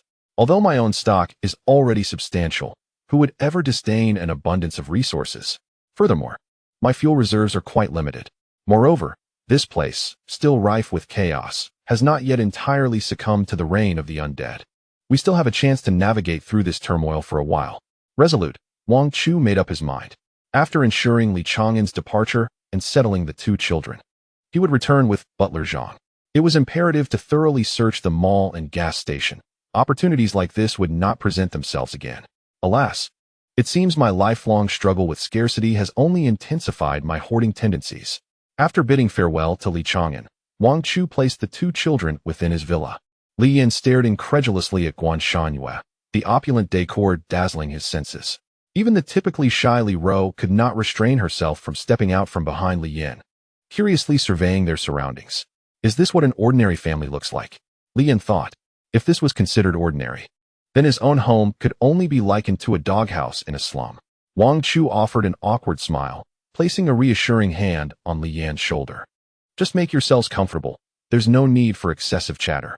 Also, take good care of your sister. We have matters to attend to. With that, he pulled Butler Zhang and turned to leave. Once outside the villa, Butler Zhang promptly gestured behind him. Master, these two children are well behaved, but one must remain vigilant. What if they? Wang Chu, unconcerned, tossed his phone to Butler Zhang. Is there a corner of this villa without surveillance? While I am responsible for scavenging supplies, you shall maintain a dual watch. My intention in leaving them here is to assess their character. Should they prove unworthy, a shadow flickered in Wang Chu's eyes. Once betrayed, they shall be cast aside for life. Butler Zhang immediately grasped Wang Chu's intent. Nodding, he accepted the phone. Silently, he hoped the two children would pass Wang Chu's scrutiny. Wang Chu parked the vehicle near the gas station and supermarket, contemplating which should be prioritized as the primary target. Soon, his gaze fell upon the gas station. The supermarket, being a hub of abundant supplies, was far too conspicuous. Undoubtedly, it would be the primary target for many. With its throngs of people, it was possible that it had already succumbed to chaos. The apocalypse had only just begun, and the majority remained oblivious to the significance of fuel. Wang Chu lifted his eyes, fixing them on the gas station not far away. Zhang Guanjia, let us proceed to the gas station at once. Along the way, the streets were rife with zombies, and it was evident that the local inhabitants were more swiftly awakened to the peril than those in rural areas. They quickly recognized the gravity of the situation, prompting many to band together. Numerous small groups had gathered on the streets, and upon seeing Wang Chu's vehicle, they immediately scattered, concealing themselves. Clearly, everyone understood that their relationships had transformed from neighborly bonds to a fierce competition for survival. Without the support of a group, conflicts were likely to arise. Wang Chu parked the vehicle at a corner near the gas station, intending to directly procure fuel from within. He had collected several empty barrels in his storage, which would prove useful at this moment. Just as he was about to enter the gas station, a sudden shout echoed nearby. Don't go. Turning around, Wang Chu saw a terrified mother clutching her child, hurriedly wrapping herself in a bedsheet as she darted into a nearby alley. Noticing Wang Chu's gaze, she pointed towards the gas station. There's a man inside who can breathe fire with his bare hands. I don't know what is going on, but the gas station employees have all been driven out by him. Clearly, the woman had once been a part of the gas station staff. Intrigued, Wang Chu approached the woman, seeking clarity on the situation inside the gas station. Observing his movement, the woman recoiled in fear, grasping a nearby iron rod and aiming it at him. Stay away, do not come closer. Wang Chu halted in his tracks. The woman bit her lip, her eyes hesitantly drifting to his backpack. I can provide you with information about the gas station. You must need fuel for your vehicle, but the person inside is formidable. If you enter without knowledge, you will meet a grim fate. In exchange for my information, I require food from your pack. Even the slightest morsel will suffice. Tears welled in the woman's eyes as her child wept, his stomach growling in hunger. It was evident that she stood guard here for the sake of her child. Wang Chu felt a pang of compassion. In this apocalypse, familial bonds were a rare and precious sentiment. He nodded, reaching into his backpack to retrieve several packs of compressed biscuits and a few bottles of water, tossing them towards her. Here, will this suffice for the information? The woman nodded in delight, promptly tearing open a pack of biscuits and feeding them to her child, who devoured them eagerly. The woman cautiously unscrewed the water bottle and took a careful sip. She quickly put the bottle away, clearly reluctant to drink more. That's enough. Allow me to inform you about the situation inside. Chapter 33. 5 packs of supplies for a bottle of mineral water. It turns out there is a mutant at the gas station. This individual has organized a small group to scour the nearby resource-gathering sites. Eventually, he arrived at the gas station and recognized it as a prime location, thus expelling all the employees and taking over the place with his followers. He possesses a considerable amount of supplies and has looted the nearby shopping mall, effectively establishing dominance in the area. Having spoken, the woman turned to Wang Chu. That's all I know, and there are more than 20 of them. If you go in, you'll be like lambs to the slaughter. If you can heed my advice, you should leave quickly and search elsewhere. There might still be some supplies available. Wang Chu nodded in gratitude to the woman before turning resolutely, leading Butler Zhang towards the gas station. The woman gasped, muttering, "A good warning is wasted on the damned. If you insist on courting death, there's nothing I can do to stop you." She turned and, clutching her child, retreated into an alley to hide once more. Wang Chu was aware that the gas station before him was a den of danger. Although he had stockpiled a fair amount of supplies, some resources were limited and would eventually run out. He was determined to extract the fuel from this location. As he approached the fuel tank, his expression darkened. Both tanks were clearly locked, secured with iron grates and heavy padlocks, indicating they had indeed been claimed by someone. Just as Wang Chu pondered how to pry them open, the gas station door swung open, and a fireball suddenly hurtled towards him, roughly the size of a palm. Fortunately, Wang Chu reacted swiftly, evading the projectile just in time to avoid being struck. "Stop! What are you doing?" Wang Chu shouted, taking cover behind the fuel tank. The assailant, unwilling to risk destruction, was unlikely to ignite the tank. The man gritted his teeth, glaring fiercely at Wang Chu. "You little thief! Are you trying to steal our fuel?" Wang Chu chuckled coldly. "Is this place yours? Shouldn't it belong to the state? How has it become your private property?" The man strode forward, accompanied by 7 or 8 others. "If I say it's mine, then it's mine. I have the power, and I call the shots here. If you dare to steal from me, I'll make sure you enter standing and leave horizontal." The man stood defiantly, pointing a finger at Wang Chu's face. "If you wish to avoid a fatal encounter, I suggest you leave at once and do not allow me to lay eyes on you again. Otherwise, I shall have no choice but to end your lives." Wang Chu shrugged. He retrieved some biscuits and water from his backpack. "I have more supplies in my vehicle, and I am willing to barter, but I require fuel. Without it, my car will not travel far." The man sneered repeatedly. "You want fuel, do you? Very well. But first, I must ascertain the extent of your possessions." With food in short supply, Wang Chu estimated and gestured towards his backpack. "There are approximately 5 bags of food like this in my vehicle, but we must reserve some for ourselves, thus, including this one on my back. I can offer you 3 bags. The man scoffed. "With such meager offerings, do you genuinely believe you can trade for our fuel? You are clearly delusional." As he spoke, the man produced a bottle of mineral water from behind him and waved it in front of Wang Chu. "In my estimation, your meager provisions can only be exchanged for a small bottle of fuel. The choice is yours. If you wish to trade, bring forth your supplies, and I shall grant you this small amount. If not, be gone at once and cease your idle chatter." Wang Chu's heart sank. This fellow was clearly seeking to provoke him. It seemed he had no intention of parting with any fuel, but merely sought to mock him. Wang Chu turned away. "Zhang Guanjia, let us go." He had no intention of surrendering. Rather, he planned to return stealthily under the cover of night. Yet, he did not anticipate that as he turned, the man's voice would ring out once more. "Where do you think you are going? Having lingered on my territory for so long, you ought to at least pay a toll. I do not ask for much. I have heard that you possess 5 bags of food in your vehicle. Bring them to me, and I shall allow you to depart. Otherwise, I will have your lives this very moment." The 7 or 8 men behind him surged forward, encircling Wang Chu and Zhang Guanjia. The man snapped his fingers, and a small flame danced in the air with his movements. Observing Wang Chu's astonished gaze, he smirked mockingly. Have you never witnessed such a thing? For simpletons like you, who have never encountered it, it is unsurprising. Just know this. Should you refuse to relinquish your goods, I shall make you experience the agony of fire today. Wang Chu merely cast a glance at the tiny fireball before averting his gaze. He disdainfully regarded Zhang Guanjia beside him. Look at him, then look at you. With a single skill, he could render your body hollow. The disparity is simply too great. Zhang Guanjia's face turned crimson with embarrassment. Young master, I do not wish for this either. I too desire to be as formidable as they are, but alas, I cannot. The man, witnessing the two engage in idle banter, felt his face contort with rage.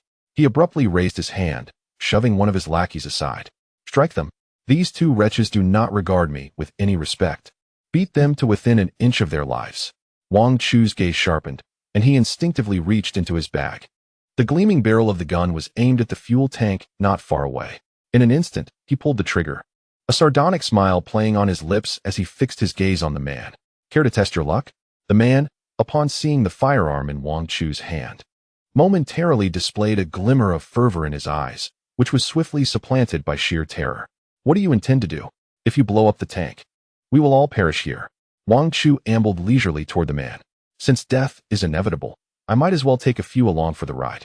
Our little group can make the journey to the underworld a tad more lively, don't you think? The gas station owner trembled at Wang Chu's madness.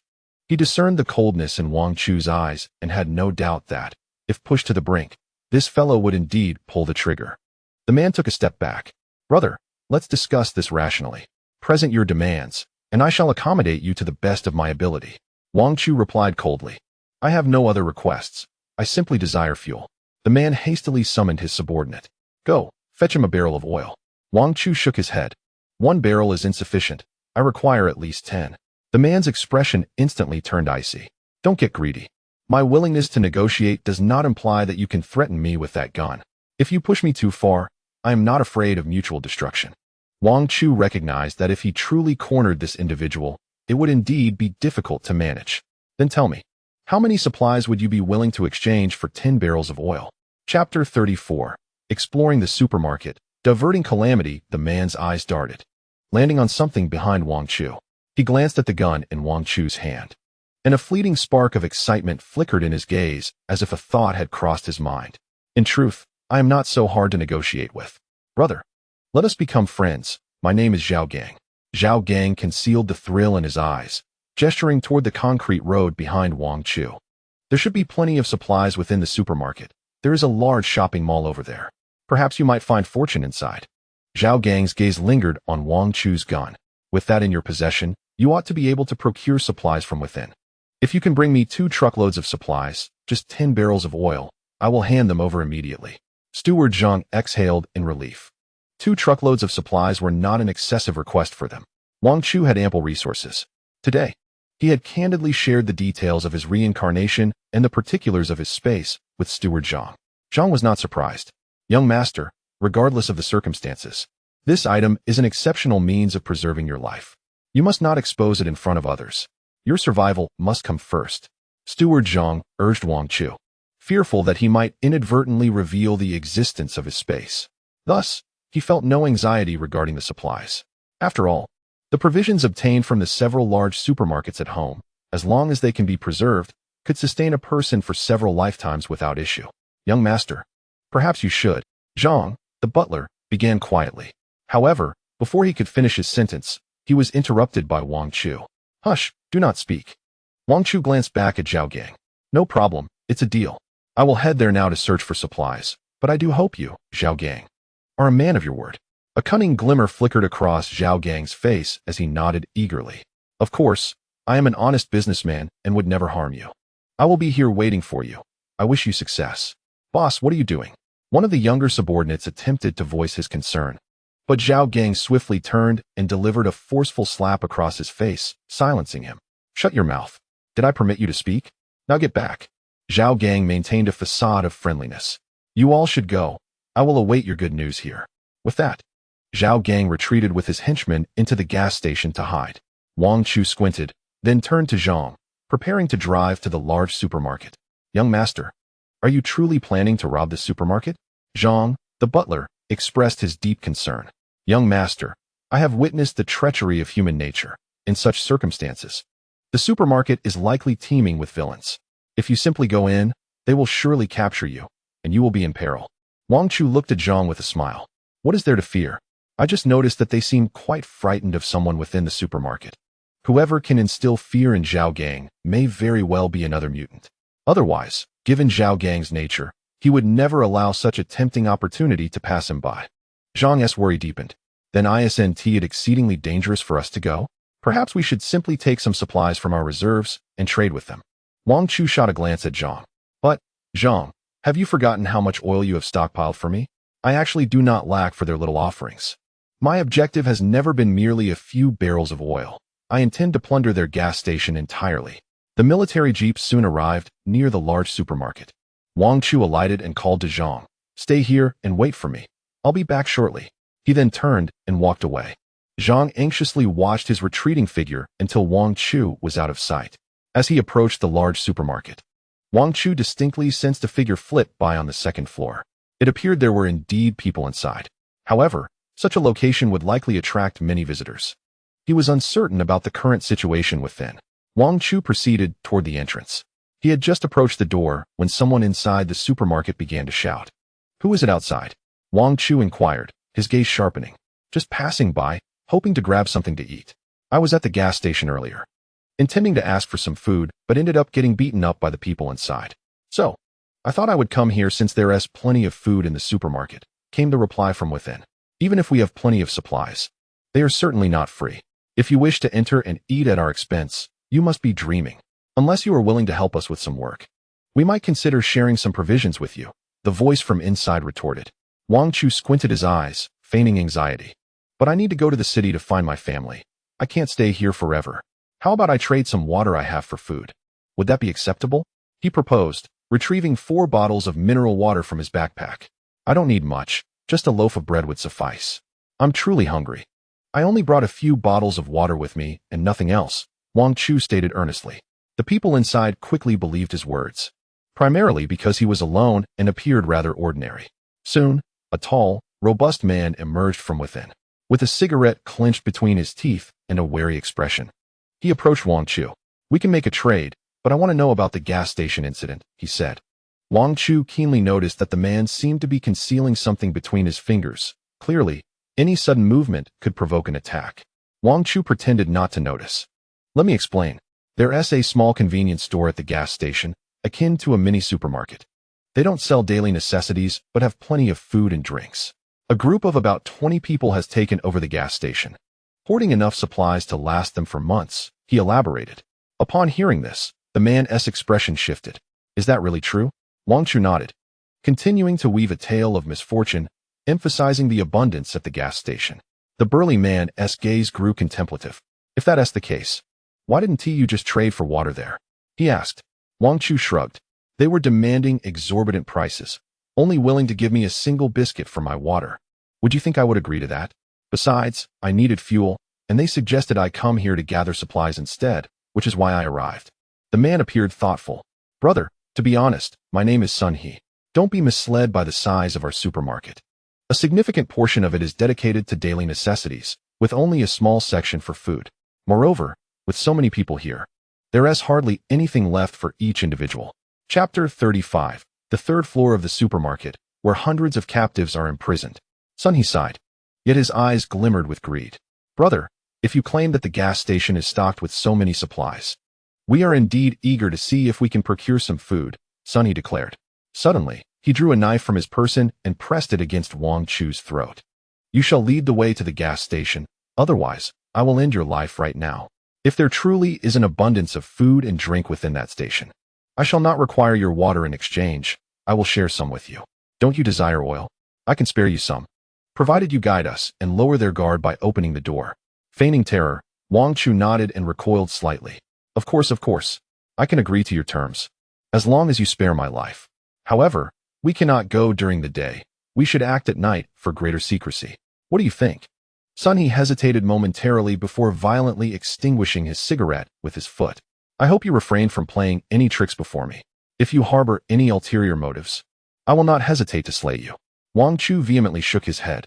No, of course not. Look at my frail stature. I cannot possibly contend with you, brother. Besides, I desire oil as well. If we can collaborate, I am more than willing. Observing the obsequious smile on Wang Chu's face, Sun he nodded in satisfaction and clapped a hand on his shoulder. You are quite clever. Following me ensures you will have food to eat. Let us proceed.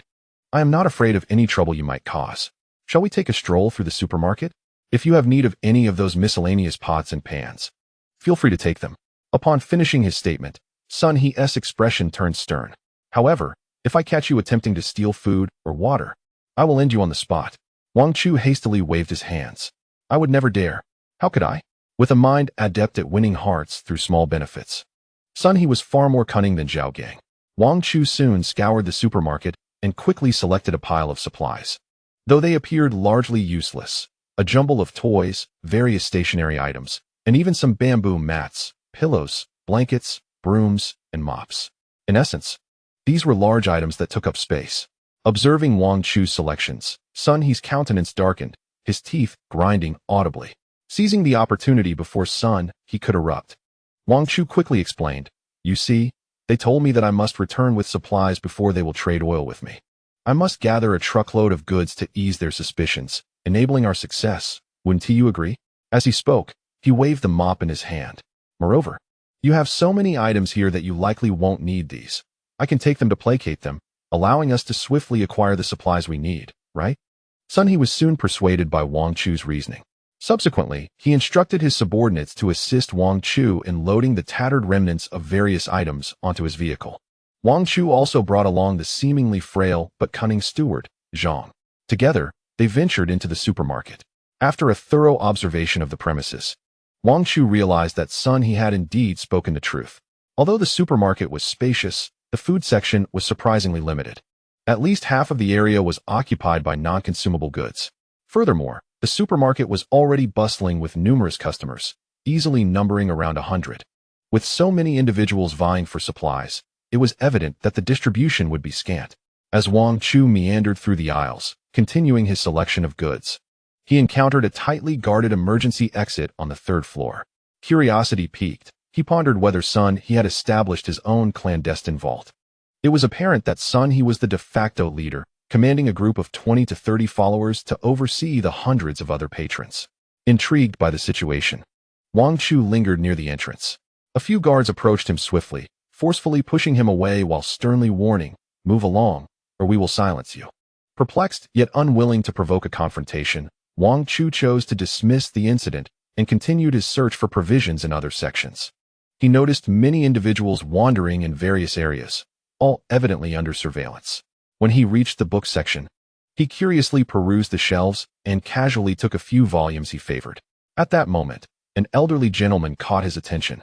The old man was tearfully tearing pages from a book. Sir, what are you doing? Wang Chu inquired, intrigued. The elder sighed and shook his head. It's cold, and these ruffians intend to use the books as kindling for warmth.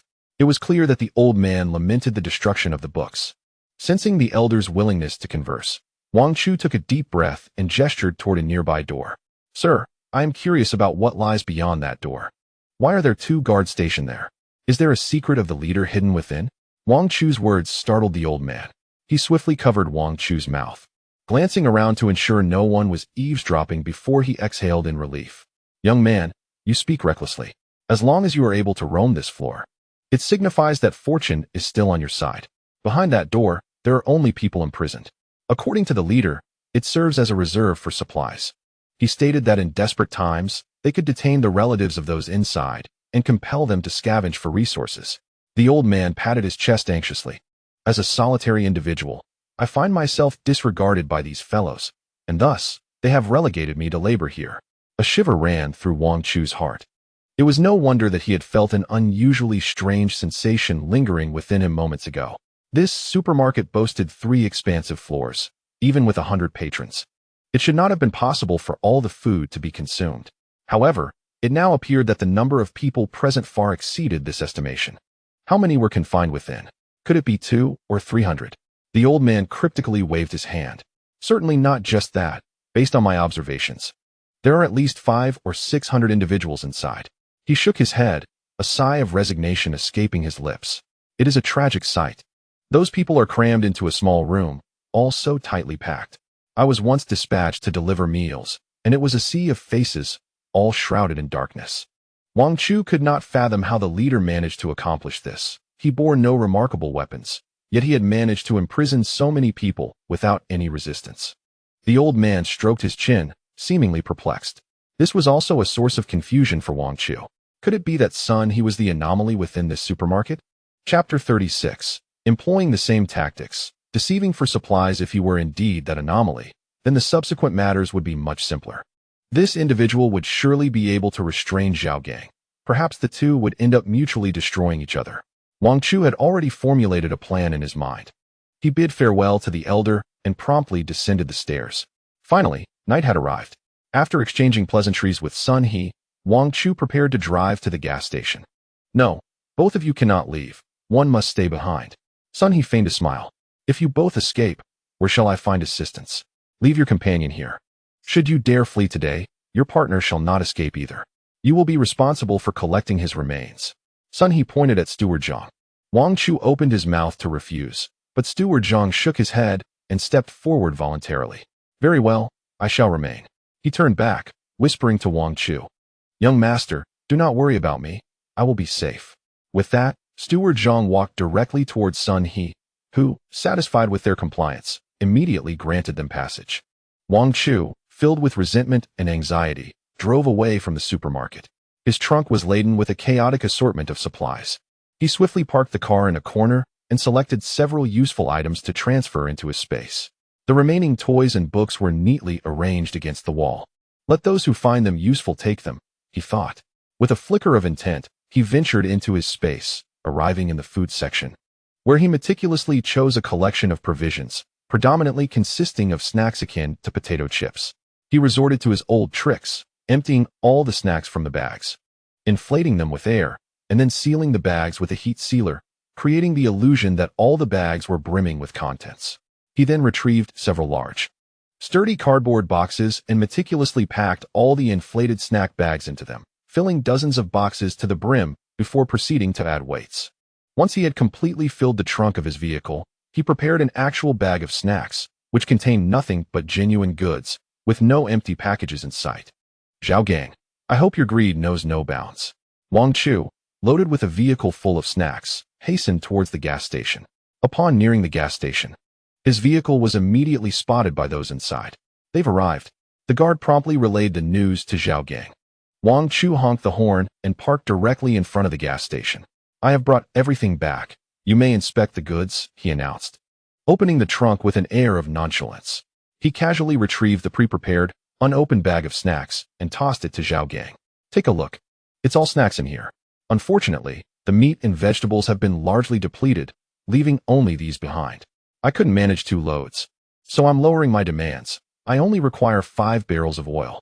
The sight of the fully loaded vehicle of snacks immediately captivated Zhao Gang and his companions. Although the gas station had a small convenience store, stocked with various supplies, most items were instant foods like noodles and sausages. While there were snacks available, the variety was limited. However, the assortment Wang Chu had brought back appeared to be impressively diverse, with colorful, bulging boxes creating a delightful spectacle. Astonished, Zhao Gang tore open the bag in his hands, extracting several packets of snacks before tossing them to his subordinates behind him. They eagerly opened the packets, their eyes lighting up with excitement upon seeing the contents. Zhao Gang stepped forward, clapping a hand on Wang Chu's shoulder. Kid, I didn't realize you were so resourceful. You managed to gather such a bounty of food. Wang Chu nodded, his gaze fixed warily on Zhao Gang. We agreed that once I brought the goods, you would provide me with the oil. You must not go back on your word. Zhao Gang nodded repeatedly. Of course, brother. With your remarkable skills, would you be interested in joining my ranks and assisting me? Rest assured, I take good care of my subordinates. For someone as capable as you, I will provide ample resources and food. Wang Chu coldly rejected the offer. Enough with the pleasantries. Give me the goods.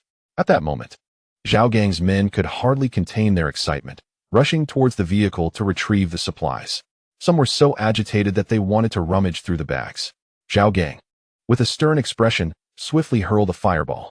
The man let out a scream as the fireball seared his face, leaving behind a ghastly array of burns.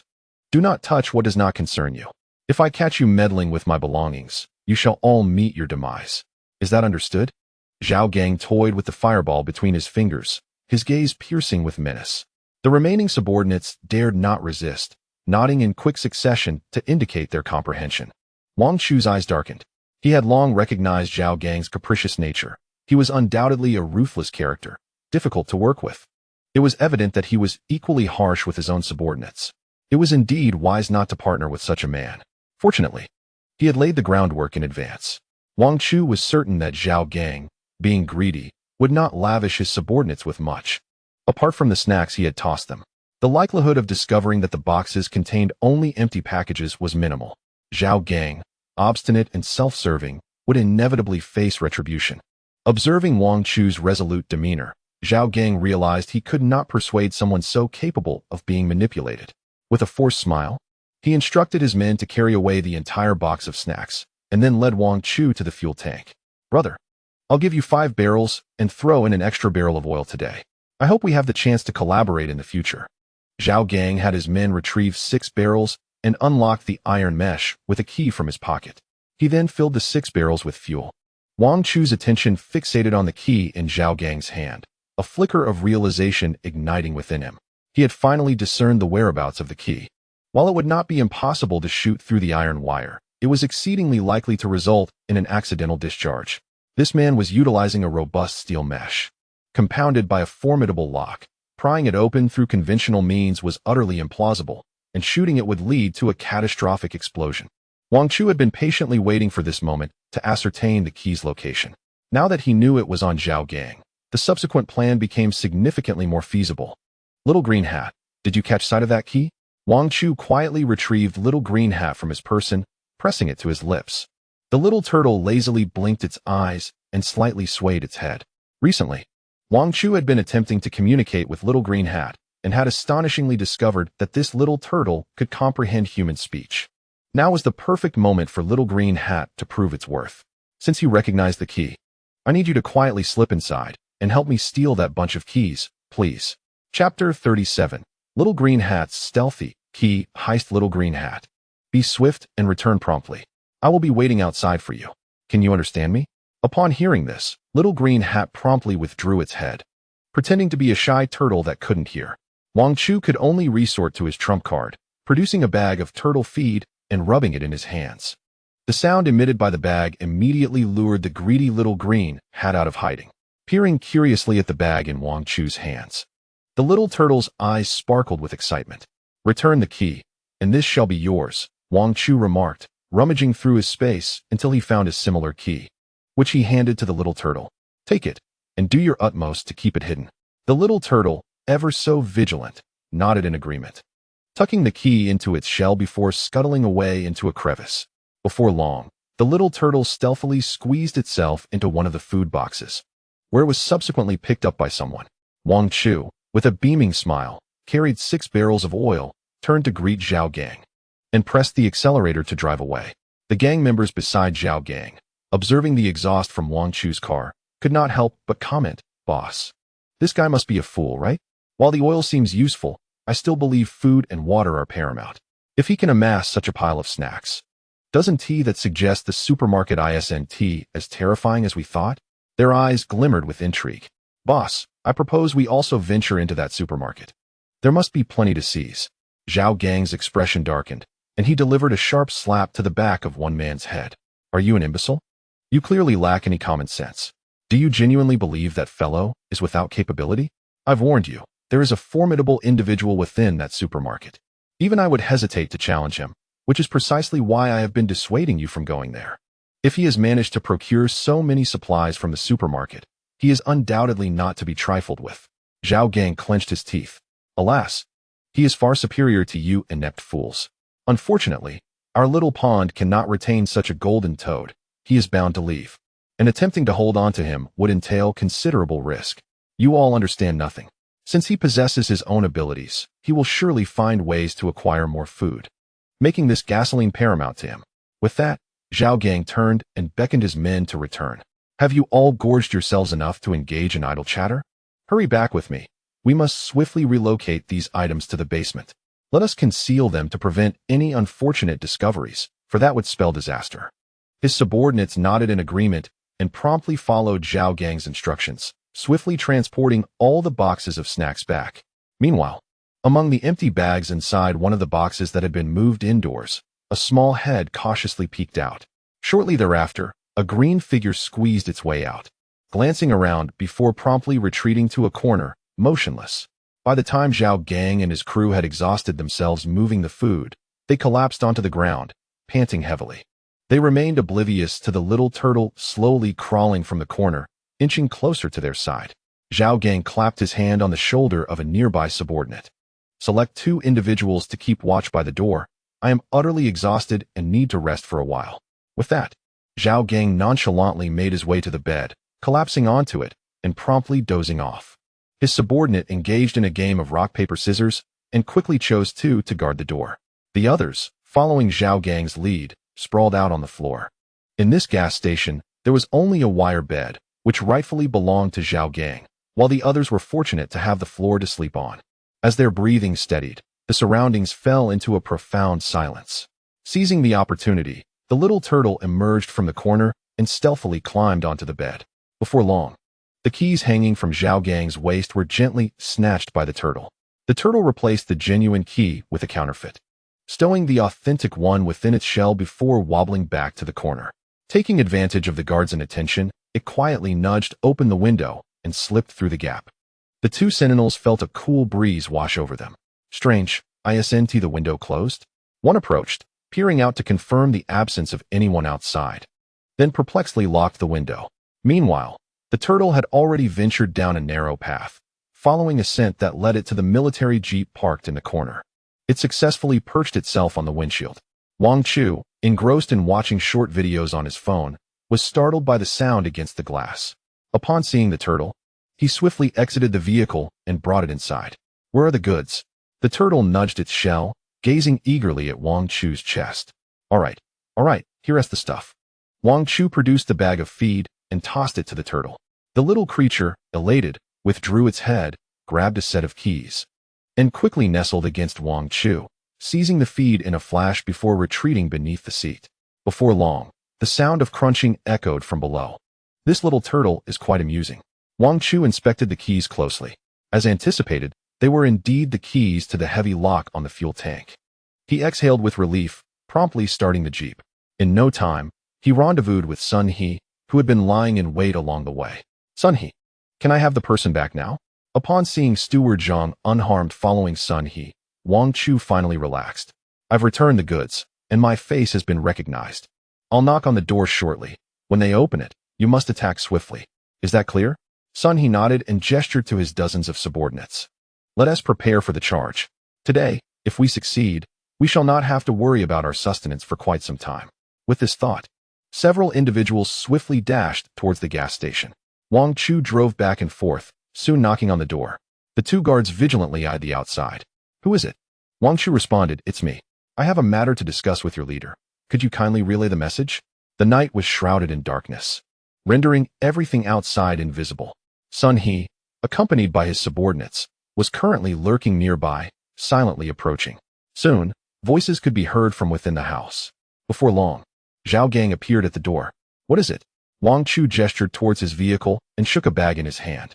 I just went to the supermarket and brought some items to trade for fuel. I'm in a hurry to leave and estimating my journey. I fear I may not have enough fuel. There is also quite a bit of water in here. You must be in need of water, right? Can you give me a definitive answer? Are you willing to accept this? Chapter 38. Emptying the gas station upon hearing Wang Chu's words.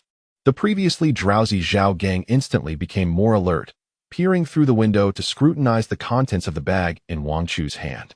Inside were indeed some provisions. Moreover, there were bottles of mineral water, which were particularly scarce for them at this moment. Wang Chu's offer of mineral water was immensely appealing to Zhao Gang. He was immediately captivated. So, is it still a full vehicle's worth? Wang Chu nodded. Approximately a full vehicle. There is certainly more than half a load. Just trade me 4 barrels of fuel, or I truly won't have enough. Zhao Gang had just awakened, his mind still somewhat sluggish. Coupled with the fact that he had previously exchanged supplies with Wang Chu, his guard had been lowered significantly.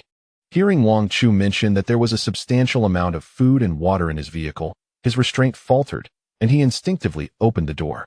No problem, no problem. I'll be right out to exchange. I'll have my men follow. Just wait for us. With that, Zhao Gang rushed out, unceremoniously snatching the bag from Wang Chu's grasp. Indeed, it was filled with mineral water. He pulled out a bottle and gulped it down. The refreshing liquid sent a shiver down Zhao Gang's spine, and his gaze grew increasingly greedy. Let us go. Retrieve the food from your vehicle. Noticing Wang Chu standing still, Zhao Gang attempted to bypass him and head towards the jeep. Wang Chu looked up, a sly smile creeping across his face.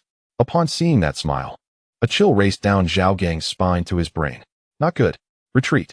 In that instant, Zhao Gang instinctively hurled a fireball towards Wang Chu's face. Anticipating the move, Wang Chu crouched down, narrowly avoiding the attack.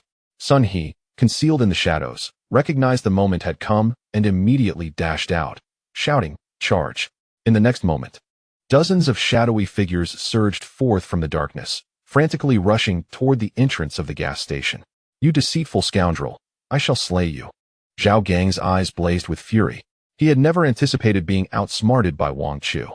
With a sly smile, Wang Chu retreated a couple of steps, seeking refuge behind Sun He and his companions. Very well, let's see if you can catch me first. Boss Sun, this is a fleeting opportunity. Now is the perfect time to breach their defenses. Zhao Gang seethed with a desire to tear Wang Chu apart. Yet, he found himself bereft of any chances. Forced to silently endure the onslaught, Zhao Gang continuously hurled fireballs outward. Suddenly, Wang Chu noticed Sun He narrowing his eyes, delivering a powerful punch to the ground. With a resounding thud, several sharp earthen spikes erupted from the earth, one nearly piercing Zhao Gang's chest. Had it not been for Zhao Gang's quick reflexes, his brain could have been splattered across the ground. Earth-based abilities, so this is how it manifests? The earth manipulation skill proved to be a formidable variant. Due to the omnipresence of soil, they could manipulate the earth beneath them at will, forming it into various shapes, thus allowing for unexpected attacks. It was indeed a challenging ability to contend with. Wang Chu had long suspected that Sun He harbored hidden talents, and now it was evident that he had concealed them exceptionally well. Amidst the chaos of the skirmish, Wang Chu was not foolish enough to remain idle. He discreetly retreated to the side of the fuel tanks. Producing a key, he unlocked the padlock and seized the fuel nozzle, beginning to siphon gasoline. While the others fought for half an hour, Wang Chu busied himself here, filling containers with fuel. Almost entirely draining the supply, he finally wiped his hands, contentedly returning the nozzle to its place and even thoughtfully locking it up. Elated, Wang Chu gazed at the multitude of filled fuel barrels within the storage space, his spirits soaring. He turned and climbed into the vehicle where Steward Zhang awaited at the wheel, poised to make an escape. As Wang Chu entered, Zhang pressed the accelerator, and the vehicle sped away, swiftly retracing their route. Young master, did we succeed? Wang Chu nodded, a smile gracing his face as he gestured ahead. Let us not head to Guanshan Yu just yet. Let us seize this rare opportunity to visit the supermarket once more. Steward Sun furrowed his brow. What purpose would that serve? Young master, we already visited that supermarket earlier in the day. There is scarcely anything left. We would find little of value. And it is far too perilous. Wang Chu shook his head, his gaze flickering with determination. Before him loomed the image of the door tightly locked on the top floor. According to the elder's words, it was possible that hundreds were imprisoned inside. Even one accustomed to life and death, like Wang Chu, felt a shiver of trepidation. And after this battle, Sun He would undoubtedly suffer significant losses. At that time, the supplies in his possession would certainly be dwindling, leaving no choice but to dispatch these innocent souls to search for sustenance. The ensuing tragedy would undoubtedly be more than mere minor misfortunes. Observing Wang Chu's unwavering determination, Steward Zhang recognized the futility of his attempts to dissuade him. With a resigned sigh, he accelerated the vehicle towards the supermarket. In the depths of the night, the car came to a silent halt.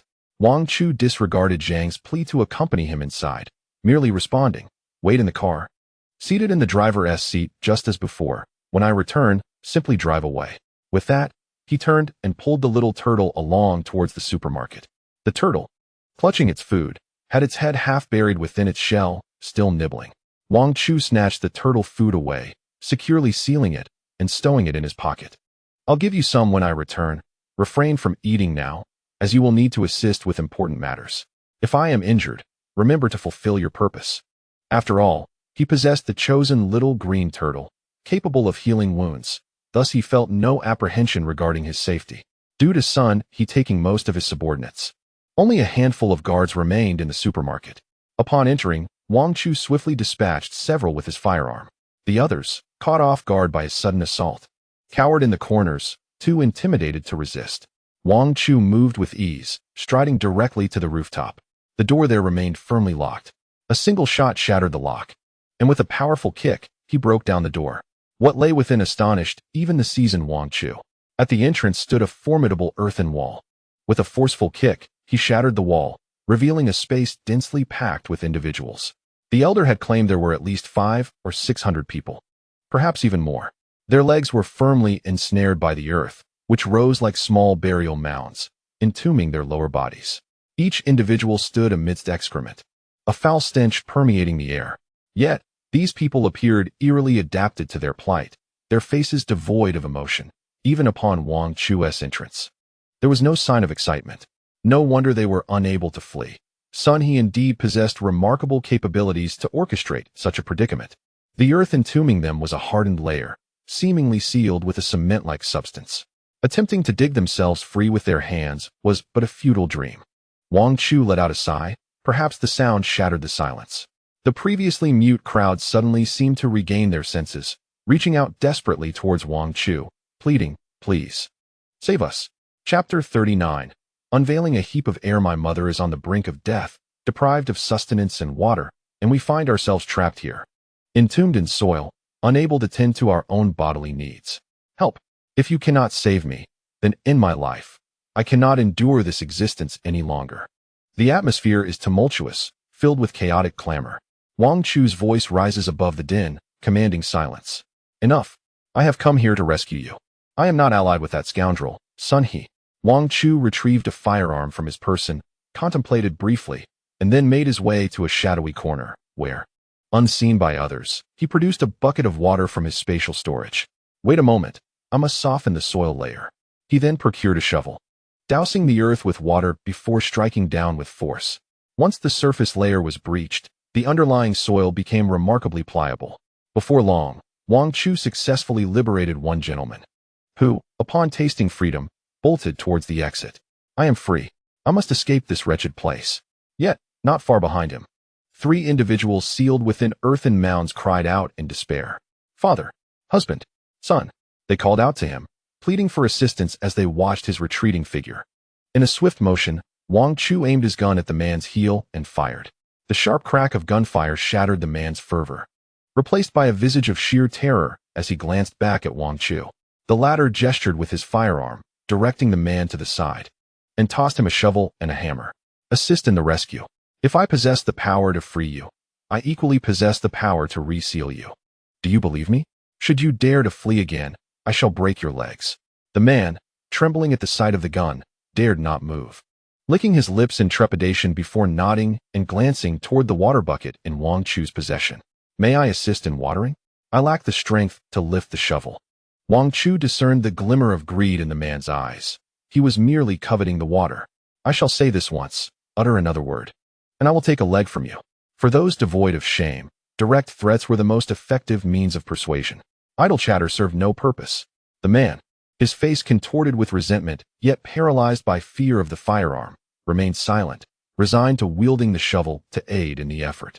Wang Chu continuously extracted water from his spatial storage, each time stepping outside to feign a trip to the market, thereby concealing his actions. The others were unaware of the external circumstances, and most did not question the source of the water in Wang Chu's possession. More individuals were liberated, and with collective effort, within half an hour, they managed to free all those entombed, at least 700 or 800 souls present. Wang Chu led the group down from the supermarket in a grand procession. You have 20 minutes, he declared. Those who wish to search for items or find food should do so swiftly. After 20 minutes, preferably within just a few, you must evacuate the supermarket as quickly as possible. Run as far as you can. The demon Sun He will return, and if you delay your retreat, do not blame me for not warning you. With that, Wang Chu turned and walked away. Though he had chosen to save these people, it was merely an instinctive act. He had no means to sustain such a multitude. As he turned, a mother and child grasped the hem of his garment. Sir, May we accompany you? Wang Chu shook his head, forcibly pulling his clothing away. No, you must fend for yourselves. He then continued on his way, ignoring the despair reflected in their eyes. He was kind-hearted but not a fool. No one would morally coerce him. Meanwhile, Zhao Gang and Sun He were engaged in a fierce battle, both suffering significant injuries. Due to Sun He's overwhelming strength and Zhao Gang's limited numbers, Zhao Gang ultimately faced defeat, left battered and bloodied on the ground. Sun He sneered, placing a foot upon Zhao Gang's face. Bring forth all the food. If you dare conceal it, I will end your life right here. Most of Zhao Gang's men had already been defeated, and he now sought only survival. Please, brother, may I acknowledge you as my leader? You shall be my superior from now on. I will follow your orders without question. The supplies are in the basement of the gas station. I can guide you there. Just spare my life, and I will do as you wish. Zhao Gang was willing to bow down. He knew that further provoking Sun He would lead only to his demise. The only way forward was submission. Sun He nodded approvingly. Smart boy. I could use some capable hands, and I see potential in your fire-based abilities. However, remember this. As long as I exist, you shall not surpass me. Do you understand? Zhao Gang nodded vigorously, ingratiating himself to Sun He. You are indeed formidable, and I would never dare oppose you. Everything here belongs to you now. The food stored below and the oil are all yours. Just let me live, and I will assist you in greater endeavors. May I make a request, boss? Zhao Gang's heart brimmed with resentment towards Wang Chu, who had drawn him into this predicament. Can I eliminate that man who led you to me? Sun He kicked Zhao Gang's head. Do not propose conditions, you lack the standing. Choose to guide me to the basement and show me the supplies. If you wish to seek vengeance against him, do so on your own. I will not engage in actions that benefit others at my own expense. Under the eaves, one cannot help but bow their head. Zhao Gang, suppressing a torrent of frustration, feigned compliance as he led Sun He to the basement. Upon entering, they were greeted by an abundance of food crates, and Sun He's eyes sparkled with excitement, narrowing into crescent moons. Impressive. You've stored quite a treasure trove here. Complete with these snacks, many of which must be imported, he exclaimed, eagerly tearing open a bag. To his dismay, it turned out to be empty. Zhao Gang and Sun He exchanged bewildered glances. Sun He, undeterred, opened another bag, only to find it similarly devoid of contents. Unwilling to accept defeat, he continued to rip open bag after bag, each revealing nothing but air. The large bags were filled to the brim with emptiness. Infuriated by the litter of junk food wrappers strewn about, Sun He tugged at his hair in frustration. In a fit of rage, he kicked Zhao Gang with force, seizing him by the collar and pinning him against the wall, unleashing a flurry of furious blows. In an instant, Zhao Gang was left dazed and bruised, struggling to articulate his words. I'll end you for this deception. After all my hard work and the loss of several brothers, you present me with nothing but a heap of empty wrappers? Chapter 40. Desperate surrender. Li Yin seeks aid. Shaking with anger, Sun He continued to pummel Zhao Gang. Just as Zhao Gang was on the brink of unconsciousness, he could no longer contain himself and bellowed, Oil. I still have oil. Although the supplies were scant and the bags were empty, they had been procured from your supermarket, hadn't they? I am also a victim here. I can provide you with all the fuel from the gas station. If someone requires oil, we could barter it for resources. Sun He paused, contemplating the validity of this claim. Very well, let us go and fetch the oil. 20 minutes later, Zhao Gang lay sprawled on the ground beside the oil tank, a broken leg and a bruised face rendering him nearly unconscious. The oil gun lay scattered on the ground, yielding not a single drop. Sun He, having procured a stool, glared coldly at Zhao Gang. Where's your oil? Zhao Gang spat out a tooth that had been dislodged from the beating, his speech slurred and breathless. It must have been a trick. That kid must have stolen it. My keys were switched, he asked the thief. Sun He gazed intently at the dirt road not far off. Lost in thought, his teeth clenched in fury. Wang Chu, you crafty devil, managing to deceive both sides. You brought a pile of empty bags to fool Zhao Gang while pilfering the oil during our brawl. You better pray I don't catch you, or I swear I will end you. With matters having escalated beyond reason, Sun He realized that anger was futile. He rose and delivered a swift kick to Zhao Gang. Given your apparent abilities, follow me. From now on, you shall serve as my enforcer. You will strike where I direct you. Do you understand? Zhao Gang was already thoroughly subdued by the beating. Sun He's strength was overwhelming, rendering Zhao Gang utterly defenseless. Eagerly, Zhao nodded and crawled to Sun He's feet, wrapping his arms around his thigh. Brother, from now on, you are my elder brother. I will follow you loyally and never betray you. Sun He kicked Zhao Gang away and commanded his subordinates, carry this fool back. As he spoke, he swiftly turned and hurried toward the supermarket. However, upon his return, he was met with a shocking sight. The supermarket doors were wide open, and all the guards he had left behind had vanished without a trace. What is happening? What on earth is going on? Sun He rushed into the supermarket, stunned by the scene before him. The place had been nearly ransacked. Chaos reigned everywhere.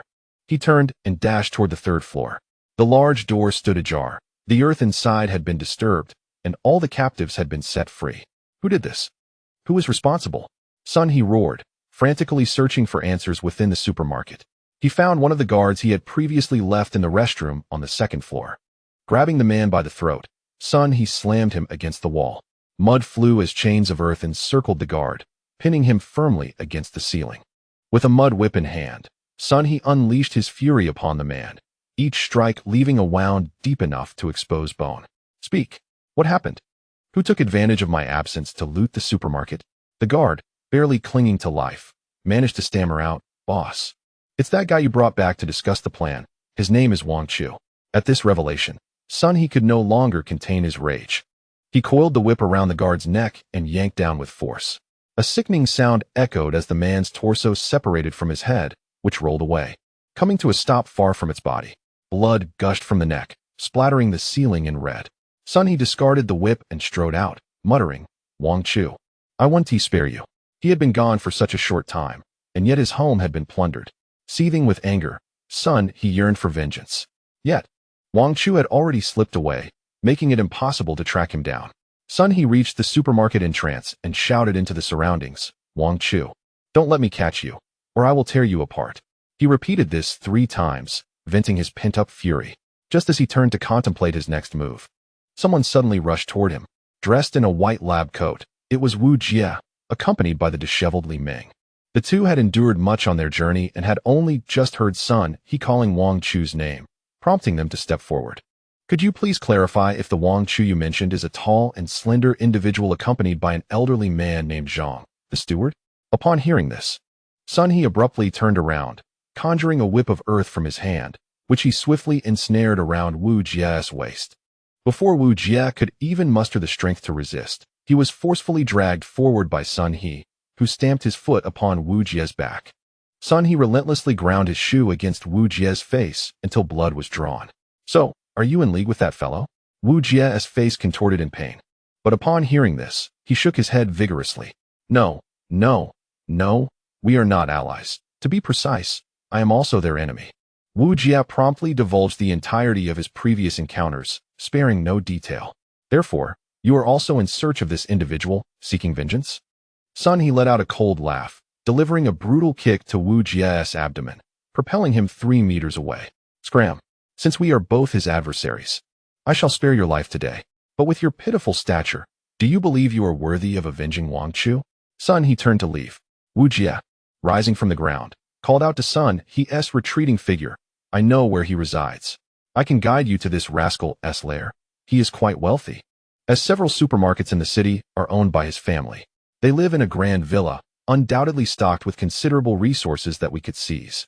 Sun He's face darkened with malice as he turned back, a sly smile creeping across his lips. He approached, seizing Wu Jie and hoisting him from the ground. Is that so? Brother, you wouldn't deceive me, would you? Wu Jie shook his head fervently in assurance. Of course not. That is my girlfriend, Li Ming, over there. She can vouch for me. I would never dare to lie to you. Wu Jie's expression brimmed with sincerity as he pushed Li Ming forward. Big brother, if you take me in, I will offer you my girlfriend. She is extraordinarily beautiful and has a fiery figure. This is my pledge of loyalty. I hope you will believe me. Wu Jie, gazing at the lovely Li Ming, forcefully pulled her into his embrace and dragged her towards the supermarket. Before long, sounds of struggle and increasingly indecipherable noises emerged from behind a shelf. Wu Jie listened intently, his eyes gleaming with excitement. This is going to work.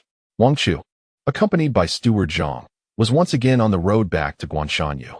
However, halfway through their journey, he received a distress call from Li Yan. Brother Wang Chu. Help. Chapter 41. deceiving to open the villa door.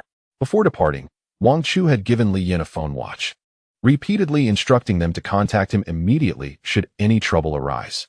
As soon as the call connected, Li Yin's anxious voice resonated from the other end. "Brother, can you save my sister?" At that moment, behind Li Yin and Li Ro stood a group of grim-faced men. One of the individuals, his hair dyed a shade of gray, leaned into the video call's camera and flashed a grin at Wang Chu. "Hurry up. If you wish for your companions to remain alive, return swiftly. After 3 hours, I shall execute them." Wang Chu fixated on the face displayed on the screen, his breath quickening in response. Meanwhile, Li Ro and Li Yin were bound by ropes, evidently having been abducted. A few hours prior, within the confines of the mountain moonlight, Li Yin and Li Ro sat in the hall, engrossed in one of the few remaining television channels. The news network had commenced coverage on the recent proliferation of bizarre corpses, with speculation swirling about a potential zombie outbreak. However, to maintain public order, the state had consistently asserted that the situation was not yet fully understood, urging against the spread of rampant rumors. In recent days, the television had ceased broadcasting various entertainment series, instead focusing on reports of new species emerging in different regions. As they were absorbed in the broadcast, the doorbell chimed. "Brother, could it be that Wang Chu and the others have returned?" "I'll go answer the door," Li Ro exclaimed, leaping from the sofa to unlock the villa's entrance. Yet, Li Yin, unlike his sister, was not so naive. He quickly grasped her arm. "Don't go. We need to ascertain who is outside." He rapped on the villa door and called out, "Who is it?" The knocking ceased promptly, and soon a voice responded from outside. "We are merely passers-by, hoping to trade for some food. There is a shortage of provisions and water. We haven't eaten in days." Li Yin immediately understood their intent. They were seeking to take advantage of their situation. He recoiled, swiftly pulling Li Ro back several paces. "I'm sorry, but we have nothing to offer. If you require assistance, please seek help elsewhere." With that, he led Li Ro back into the living room. Li Ro, obedient to her brother's wishes, asked no questions and quietly resumed her place on the sofa, watching television. The voices outside grew increasingly desperate, even embellishing their plight. Yet, Li Yin remained resolute, firmly holding Li Ro in place. "You must not go outside. This is Wang Chu's house. He has sheltered us here, and we should be grateful. Absolutely not overstepping our bounds. Should we act out of kindness and let them in, only to discover they are ruthless criminals, we would find ourselves in grave peril." Li Ro nodded obediently, losing all desire to open the door. Seeing her understanding nature, Li Yin felt a sense of relief. Gradually, the voices outside quieted, and the commotion subsided. Believing the visitors had departed, he turned his attention away from the door. Having grown up in the countryside, neither he nor Li Ro had any experience with the surveillance equipment at the entrance. There was no way to ascertain whether the person outside had truly departed. Li Yin's nerves had been taut for several days. He was utterly exhausted. At last, he allowed himself to relax on the soft sofa, succumbing to slumber. Shortly after he drifted off, a knock echoed once more from outside. Li Ro continued to feign indifference. However, it wasn't long before a gentle female voice resonated from beyond the door. "Child, it's your mother. Please let me in." The sound caused Li Ro's eyelashes to flutter, compelling her to approach the door. Unable to restrain her limbs, she crept to the door and peered through the crack. Regrettably, she could discern nothing. The person outside, hearing footsteps approaching, realized someone was at the door. They continued calling softly, "Child, I assure you, I am your mother. I simply forgot my key. Won't you let me in? Just a small turn of the handle will suffice." Li Ro bit her lip, and after nearly half a minute, she managed to utter, "Are you truly my mother?" A light chuckle emerged from outside. "Of course. If you open the door, you will see for yourself." Li Ro glanced back at the sleeping Li Yin on the sofa. She immediately shook her head and took 2 steps back. "No, you are not." The voice outside remained soothing. "How can that be? My voice has changed due to a recent sore throat, rendering it hoarse. You could check the surveillance camera at the door. You would see my face." Ultimately, Li Ro succumbed to temptation. She tentatively pressed the touch panel beside the door, and suddenly, the scene outside materialized before her eyes. At that moment, a woman clad in a veil and hat stood before the surveillance screen. Noticing the camera's movement, she smiled and greeted Li Ro through the small feedback screen. "Open the door. I am your mother. If you still doubt me, you may retrieve a previous photograph of me and compare it. Do you truly not wish to let your mother in?"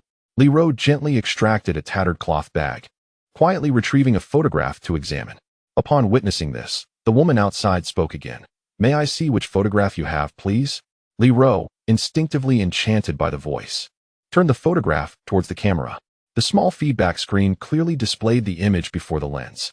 The woman smiled softly and pulled down her mask and hat, revealing a remarkably gentle and fair face at the center of the screen. It was unmistakably identical to the mother in Li Ro's photograph. Mother! Li Ro exclaimed with delight. She stared incredulously at the woman on the screen, instinctively reaching for the doorknob, preparing to open the door. Sister, what are you doing? On the sofa. Li Yin had just been roused from slumber by Li Ro's startled exclamation. Rubbing his eyes, still disoriented, he saw Li Ro's hand poised to press down on the doorknob. Realizing the gravity of the situation, he scrambled off the sofa and dashed toward the door. But it was too late. With a creak, the door opened a crack. A familiar face peeked in through the opening. It was none other than the visage of Li Yin and Li Ro's mother. Li Yin froze for half a second before comprehending that something was amiss. He raised the blade in his hand and lunged towards that face. The person outside instinctively recoiled, grabbing hold of Li Ro's small arm and forcibly yanking her out. Gritting his teeth, Li Yin glanced at the door. I'm sorry, Brother Wang Chu. I swear I won't cause you any trouble.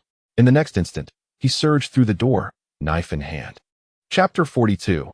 The enemy delivered to the door. The woman outside wore a sinister grin, gazing at the ajar door as she envisioned a life of luxury. Such a large villa must contain a wealth of resources. But in the next moment, as Li Yin burst forth, he forcefully slammed the villa's door shut behind him with a resounding bang. The door locked tight, no longer able to be pushed open. Damn it! The woman, infuriated, lifted her foot and delivered a powerful kick to Li Yin's chest. Like a fierce little leopard, he extended his arms and seized her calf. With one hand, he raised his dagger and viciously slashed at her leg, blood gushing forth instantly. Li Yin was then kicked back, crashing against the door, causing his head to bleed. Mom, how could you hit my brother? You're a bad mom, a really bad mom. Li Ro, witnessing her brother's assault, was filled with disbelief and tears. She rushed forward and clutched the woman's calf, attempting to prevent her from striking again. The woman laughed coldly, suddenly swiping her hand across her face. Look closely. Are you certain I am your mother? In the next moment, Li Ro was violently kicked in the chest by the square-faced man before her, sending her flying. Her petite body collided with the wall, and the impact forced a cough of blood from her still-developing frame. Li Yin disregarded the wound on his forehead and hurried to her side, helping her to her feet. Li Ro continued to cough up blood. I'm sorry, brother. It's all my fault. I should have listened to you. I miss Mom too much. Her large eyes brimmed with tears. Li Yin shook his head repeatedly.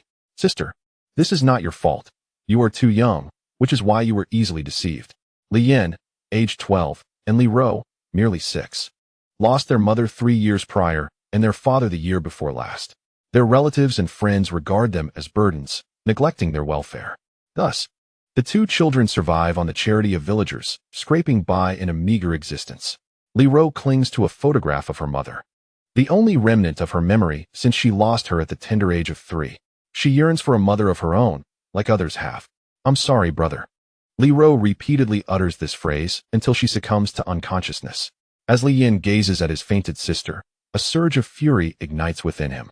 He longs to tear the face off the man responsible. The man with the square face strides to the door, forcefully pounding on it. The door is shut tight, impenetrable. Boy, open the door.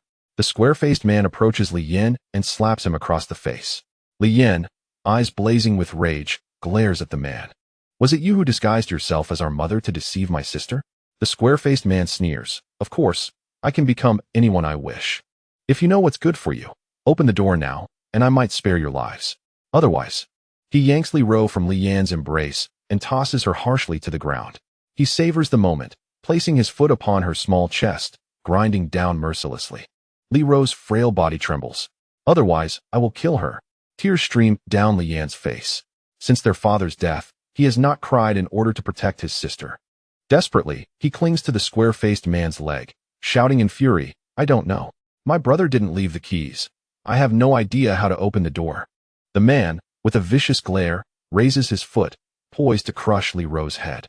In a moment of desperation, Li Yin lunges forward, brandishing his wristwatch. I can call for help. Make them come back. Please, don't hurt her. The square-faced man, intrigued, shifts his foot and kicks Li Yin in the face. Blood spills from Li Yan's nose as he wipes his face and kneels down, pleading. Please, I can call them right now. Make them return immediately. Spare my sister, please. He bangs his head on the ground, tears cascading from his eyes. He despises his own powerlessness, lamenting his inability to protect his sister. The square-faced man spits in Li Yan's direction. Fine. Then go ahead and call. I'll listen. Wang Chu, upon seeing the face on the video call, feels a shiver run down her spine. Li Yan, we need to go back immediately. Wang Chu understood that this was not the time to inquire about the circumstances. He pressed down on the accelerator, hastening the vehicle forward. Housekeeper Zhang's face was etched with concern. Wang Chu, what shall we do? Moreover, don't we have electric fences and defensive spikes on our courtyard walls? How did these individuals manage to breach our premises? Wang Chu shook his head. The children Wu Ti have opened the main gate. We left the power switch off when we exited. Most likely, they scaled the wall to infiltrate. The children inadvertently wandered out, falling into their clutches.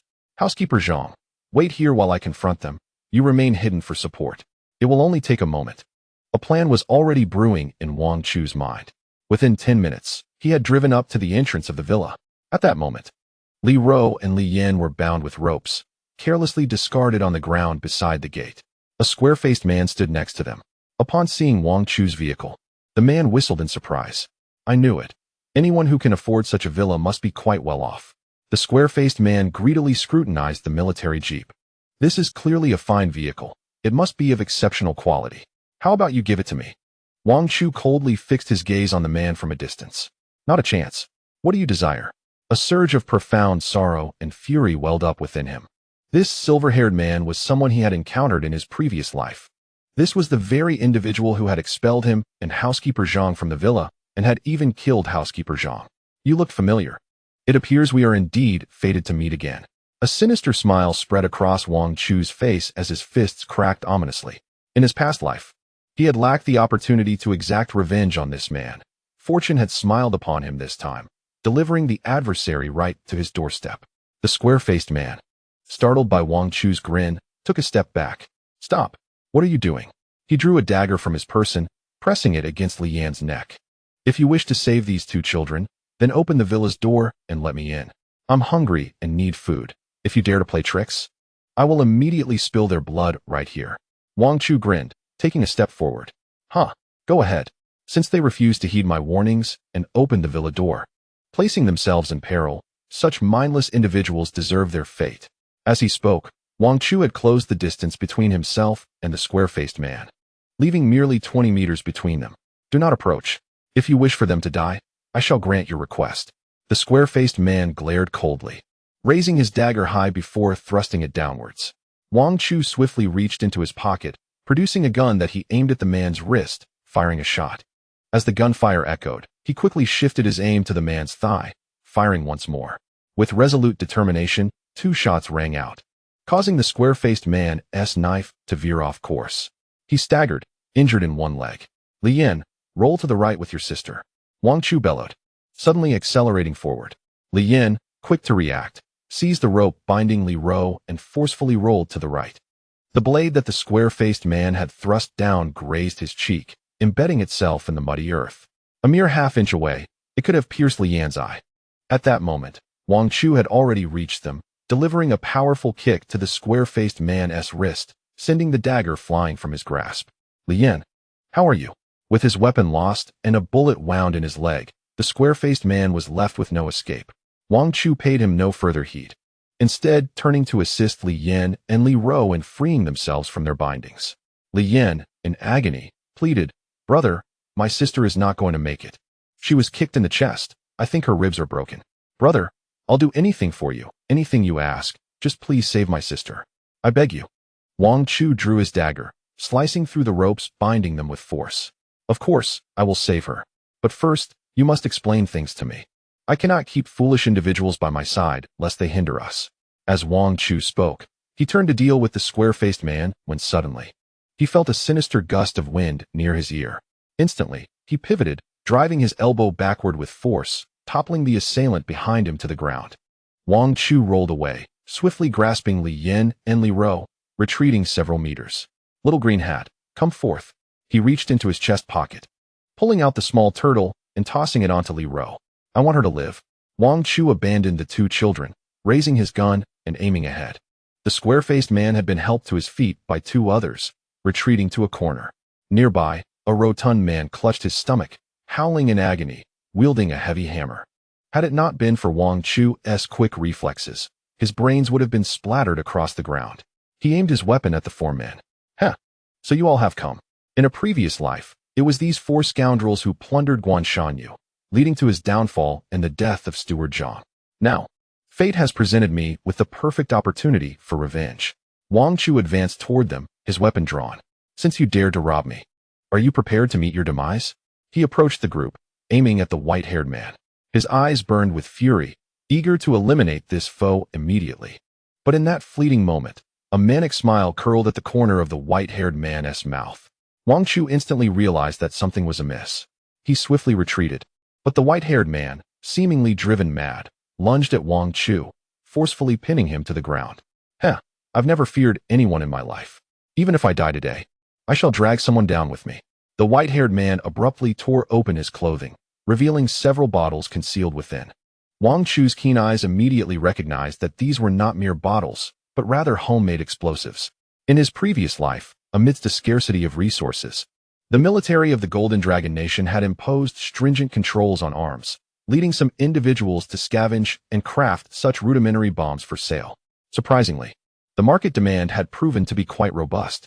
However, Wang Chu had never anticipated encountering such devices so soon.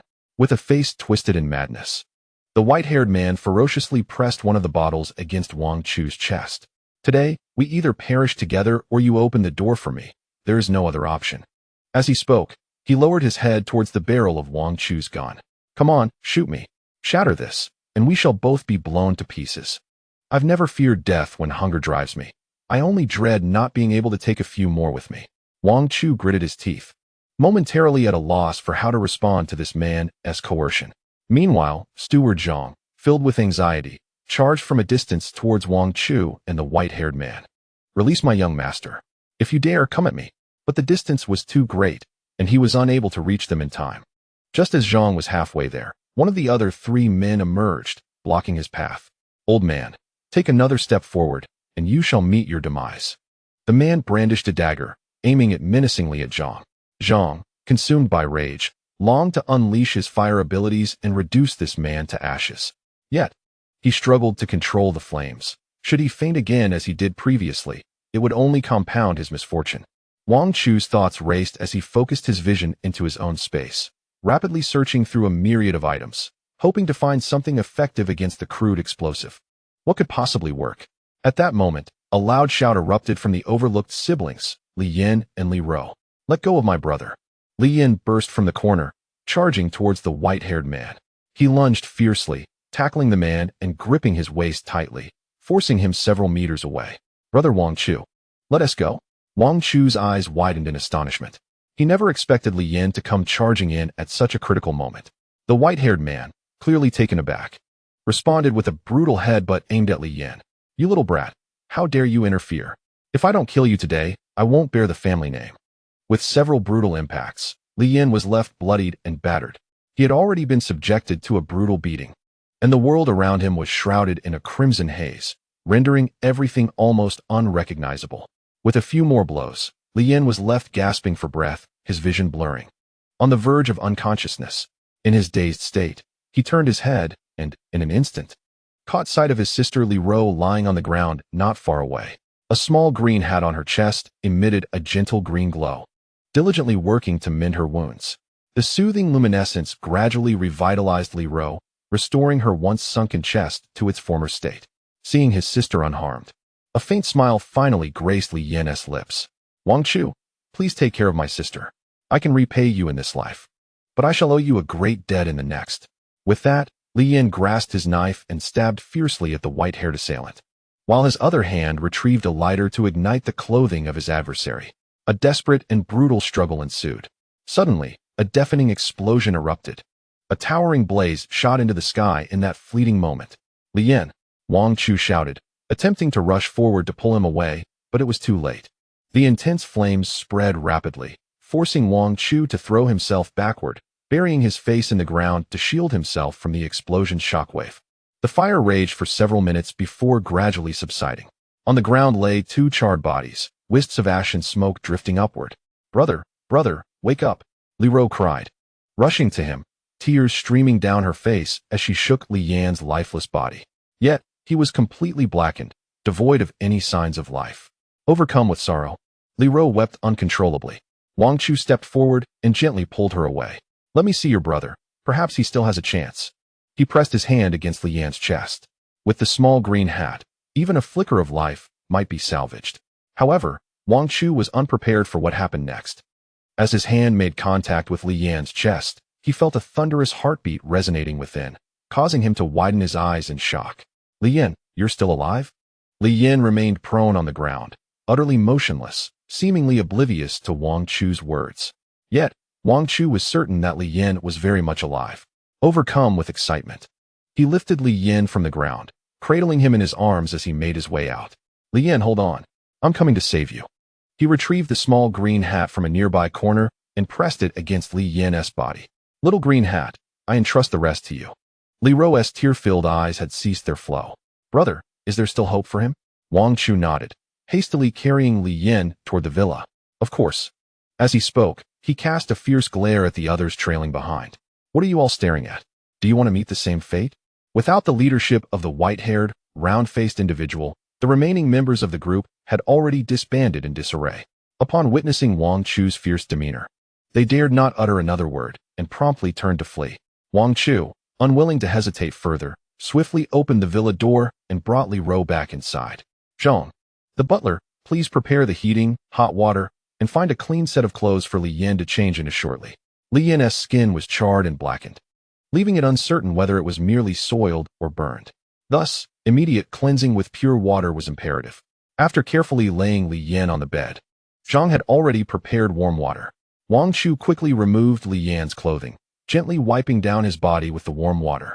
After a short while, Wang Chu noticed that the dark, ashen residue on Li Yan's skin seemed to be mere remnants of fabric, although extensive burn marks marred his skin. Perhaps due to the influence of the little green hat, these wounds appeared to be healing gradually. The blisters formed by the burns were slowly bursting and dissipating. Little green hat, you are impressive, Wang Chu mused. Such severe burns were remarkably healing. A sense of pride swelled within him. Possessing such a treasure would undoubtedly enhance his prospects for survival in the future. Waves of verdant light shimmered and began to envelop Li Yan's body gently. Wang Chu, accompanied by Zhang, busied himself with preparations for food and drink. As evening approached, a sudden gasp erupted from the bedroom. Brother, you're awake? Upon hearing the voice, Wang Chu hurried to the bedroom. At that moment, Li Yan had opened his eyes, revealing not the expected brown-black hue, but rather a shimmering silver brilliance. Even his hair had sprouted strands of silver. What is happening to you? Wang Chu questioned in disbelief. In such a short time, this fellow had been unable to move, making it implausible for him to have dyed his hair. Li Yan, oblivious to the transformation occurring within him, gazed at Wang Chu with bewilderment. After a prolonged silence, he finally spoke, his voice hoarse and nearly inaudible. I only wanted to kill the white-haired one. The knife finally pierced his eye socket. But fearing he wouldn't die, I set his clothes aflame. To my astonishment, I extracted a silvery stone from his eye. I recall you mentioning this object is called a crystal core, and consuming it could lead to mutation. Wang Chu's eyes widened in shock. So, without a second thought, you swallowed it. His excitement was palpable as he fixed his gaze on Li Yan. Does this mean your change in hair color is due to a mutation in your body? Can you sense what kind of mutation it is? Li Yan nodded, his eyes fixed intently on Wang Chu's face.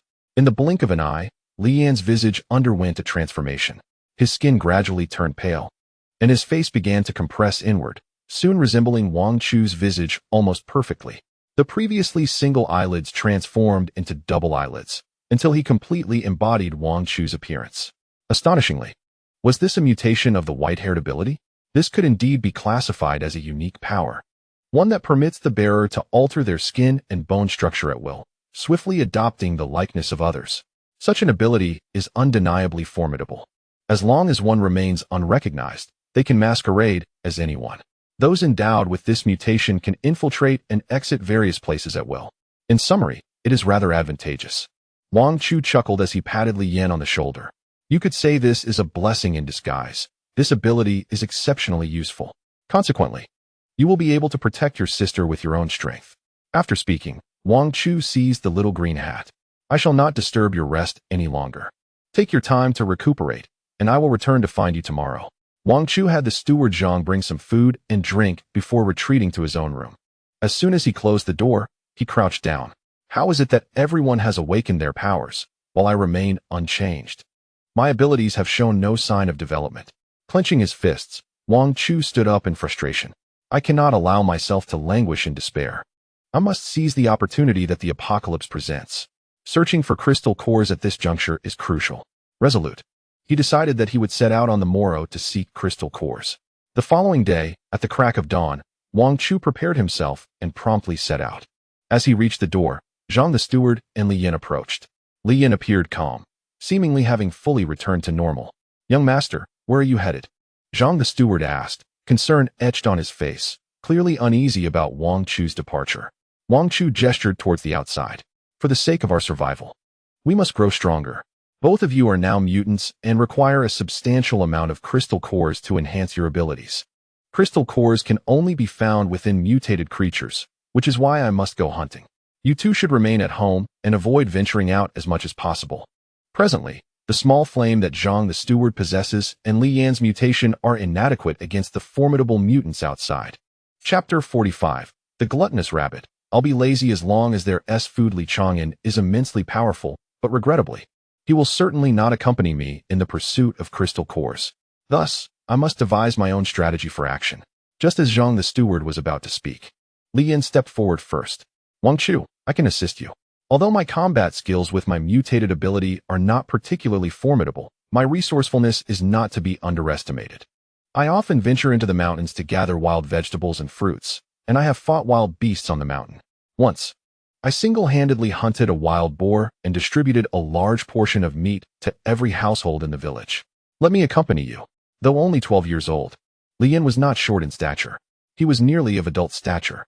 Although this lad's physique was slender, he possessed considerable strength, particularly evident when he undressed yesterday, revealing a significant amount of muscle.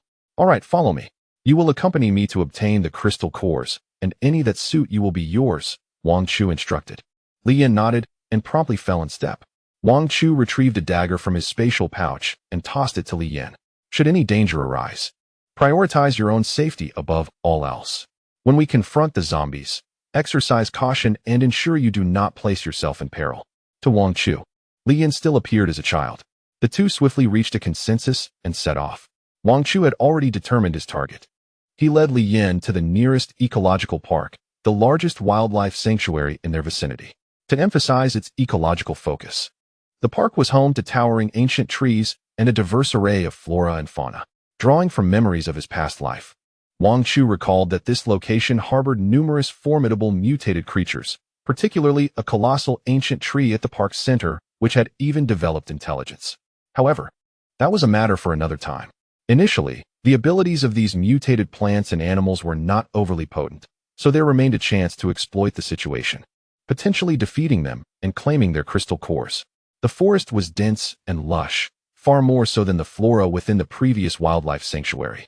This area had transformed into a realm akin to a deep, shadowy woodland. As they traversed its depths, even the seasoned Wang Chu felt an unusual wariness. The two advanced slowly, with Wang Chu wielding his dagger as they explored for over half an hour, ultimately yielding no results. Not only were the mutated plants absent, but even the animals had vanished without a trace, as if this place had been untouched by any disturbances. This is peculiar, according to my recollections. There should be a plethora of mutated creatures here, Wang Chu mused, scanning the surroundings meticulously. Yet, despite his efforts, not even an ant could be found, creating an eerie sense of desolation. Wang Chu, astonished, circled the area several times, yet his search proved fruitless. Just as he lamented his misfortune and prepared to lead Li Yin back, the little green cap perched on his shoulder suddenly waved its tiny paw, vigorously tapping Wang Chu's chest.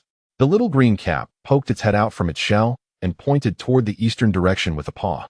Then, it retreated into its shell again, as though nothing had occurred. What does this mean, little green cap? Wang Chu promptly grasped the creature's intention. It was clearly indicating the way. Li Yin gazed at the little green cap in astonishment. Wang Chu, in the midst of a post-apocalyptic world rife with mutated creatures, pondered whether these beings could indeed possess their own intelligence. He nodded affirmatively. Certainly, there are myriad forms of mutations. One simply needs to acclimate. Not only have I encountered the intellect of ordinary humans, but I have also witnessed a rabbit skillfully manipulating a computer. Were it not for its diminutive size, barely surpassing half an arm's length, I might have suspected it was a human masquerading in a rabbit's skin. As he spoke, he began to stride towards the direction indicated by the little green hat. Just as he was engrossed in his discourse, Li Yin suddenly halted, his expression tinged with excitement. Wang Chu, look over there.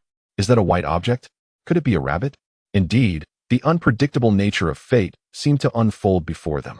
Wang Chu raised his gaze towards the thicket and, to his astonishment, beheld a plump white rabbit nestled amidst the grass, voraciously nibbling on the blades. At last, they had spotted a living creature, and Wang Chu was overwhelmed with exhilaration. My goodness, we have finally encountered a living being. Let us approach and ascertain the situation. Li Yin nodded and followed closely behind Wang Chu as they advanced towards the rabbit. Upon reaching the rabbit, they noted that typical rabbits were usually quite astute, often evading human presence. However, this particular rabbit, upon hearing their footsteps, remained undeterred, continuing to munch on the grass before it with fervor, as if it were savoring a delicacy. Wang Chu picked up a slender twig from nearby and gently prodded the rabbit's rear. The rabbit turned its head, casting a glance of mild reproach at Wang Chu, and with a languid movement of its hind legs, shifted slightly to the side, then resumed its feast with undivided attention, as though it were relishing a gourmet meal. I have never encountered such a lethargic rabbit, Li Yin exclaimed, equally astounded by the creature's demeanor. He turned to Wang Chu and remarked, if you are hungry, I could capture this rabbit for you. With that, Li Yin extended his hand towards it. Yet, in the next moment, the rabbit nimbly twisted its body, evading Li Yin's grasp with remarkable agility, and repositioned itself with minimal movement, continuing its consumption of the grass. The two men stood there, bewildered, exchanging perplexed glances. If the rabbit was to be deemed dull for its lack of evasive action, its quick reflexes belied such a notion. It seemed as though all of Wang Chu and Li Yan's movements were anticipated by the creature. After finishing its meal, the rabbit seemed to sense something flashing amidst the grass. Was it a crystal core? However, the rabbit devoured the grass too swiftly for Wang Chu to discern what it was, and soon the grass was swallowed whole. The rabbit, now satisfied, licked its lips and suddenly turned towards Wang Chu, its soft pink tongue brushing against his palm. It then leaped to the ground at his feet. Nuzzling its head against his pant leg, Wang Chu's heart melted. Such a well-behaved little rabbit, it even knew how to act cute and charming. He simply had to take it home and care for it. The more he gazed at this adorable creature, the more entranced he became, rooted to the spot. Wang Chu casually opened his backpack and pulled out a small pouch of turtle feed, offering it to the rabbit. I don't have much else, just some bread, cookies, and instant noodles. Can you eat any of this? He then retrieved some small snacks from his bag and presented them. However, the rabbit showed no interest in any of these treats, but it was particularly drawn to the pouch of turtle food. It approached the bag, sniffed it, and licked it with its tongue, just as the little green cap had emerged from Wang Chu's embrace, intending to scurry off in search of food. It discovered that its meal had been commandeered by the soft, white rabbit. Chapter 46, Thunder Strikes and Hail Falls. The little green cap immediately halted, slowly climbing down from Wang Chu and making a beeline for the turtle feed. It nudged the rabbit aside with a flailing leg, then pounced on the food, fearing that the rabbit might snatch its snacks away.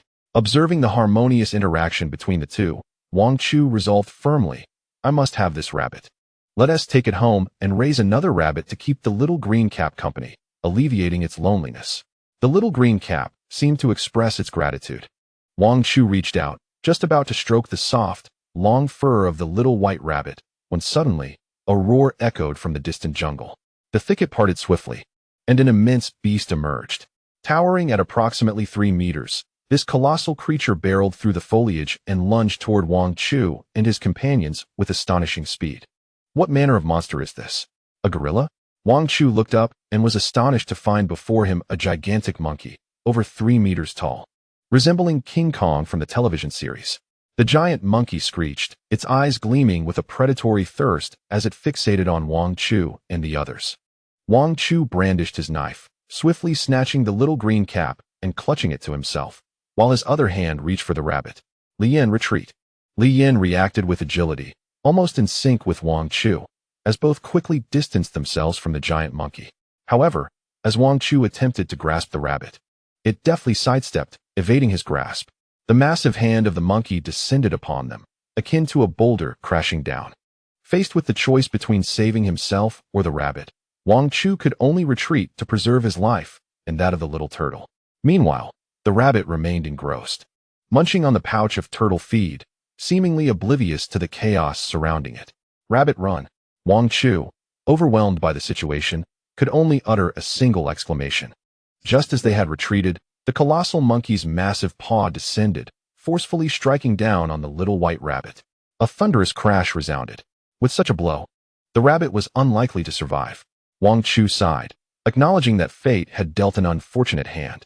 He cautiously observed the giant monkey, gradually retreating. Li Yin, be careful. This creature is exceedingly aggressive. We must avoid a direct confrontation. Let us prepare to withdraw. As the two were slowly backing away, a sudden bolt of lightning streaked down from the sky, crashing onto the giant monkey's head with a resounding boom. The monkey, once adorned with a magnificent golden coat, now bore a scorched patch atop its head, its golden fur cascading to the ground, transforming the once majestic giant into a middle-aged, balding figure. Wang Chu's bewilderment escalated dramatically. Such misfortune was unparalleled. The giant monkey, in pain, instinctively covered its head, screeching in distress, its massive form retreating further. Upon glancing down, Wang Chu was astonished to find that the rabbit still clutched a packet of turtle feed, gnawing on it without relinquishing its grip. How remarkable! Despite such a powerful blow, it had not perished? Wang Chu stared in disbelief. No wonder this rabbit possessed the ability to survive in such perilous woods. Could it be a mutated creature? Was its resilience truly indomitable? Wang Chu felt a surge of excitement. Such a delicate and adorable rabbit, combined with formidable attributes. If only he could take it home to his villa and nurture it properly. Perhaps they could even engage in a whimsical race reminiscent of the classic tortoise and hare tale. The giant monkey, regaining its composure, roared in their direction before launching another attack, its fists clenched in a powerful strike aimed at Wang Chu and his companions. Gritting his teeth, Wang Chu intended to retreat. But the monkey's speed was astonishing, leaving him with no escape. He swiftly retrieved a shotgun from his spatial pocket, ready to pierce the creature's paw. Just as Wang Chu prepared to pull the trigger, a white figure flickered before them. The same rabbit darted atop Wang Chu's head, lazily yawning. In an unexpected turn, a barrage of hailstones began to rain down from the sky, each the size of a watermelon, pelting the giant monkey's head. The recently scorched giant soon found itself with a series of painful welts forming on its scalp.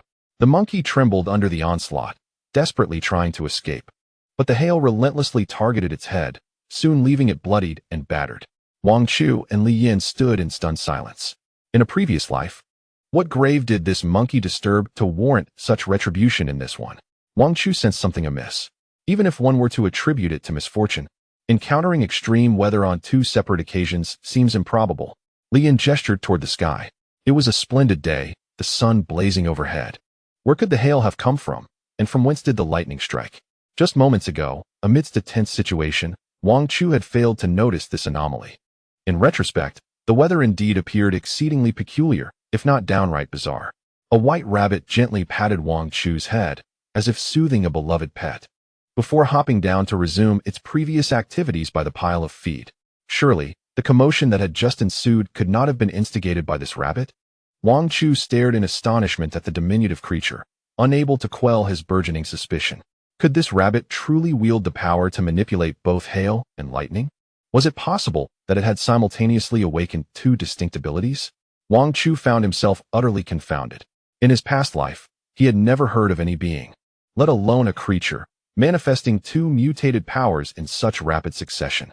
Thus, to suggest that this rabbit could awaken two abilities at the onset of its mutation seemed highly improbable. Could it be that his reincarnation had triggered some form of a butterfly effect? The thought ignited a spark of excitement within Wang Chu. If this rabbit could indeed evolve to possess two extraordinary powers, might that imply he too had a chance? His mind raced as he turned his gaze to the massive monkey.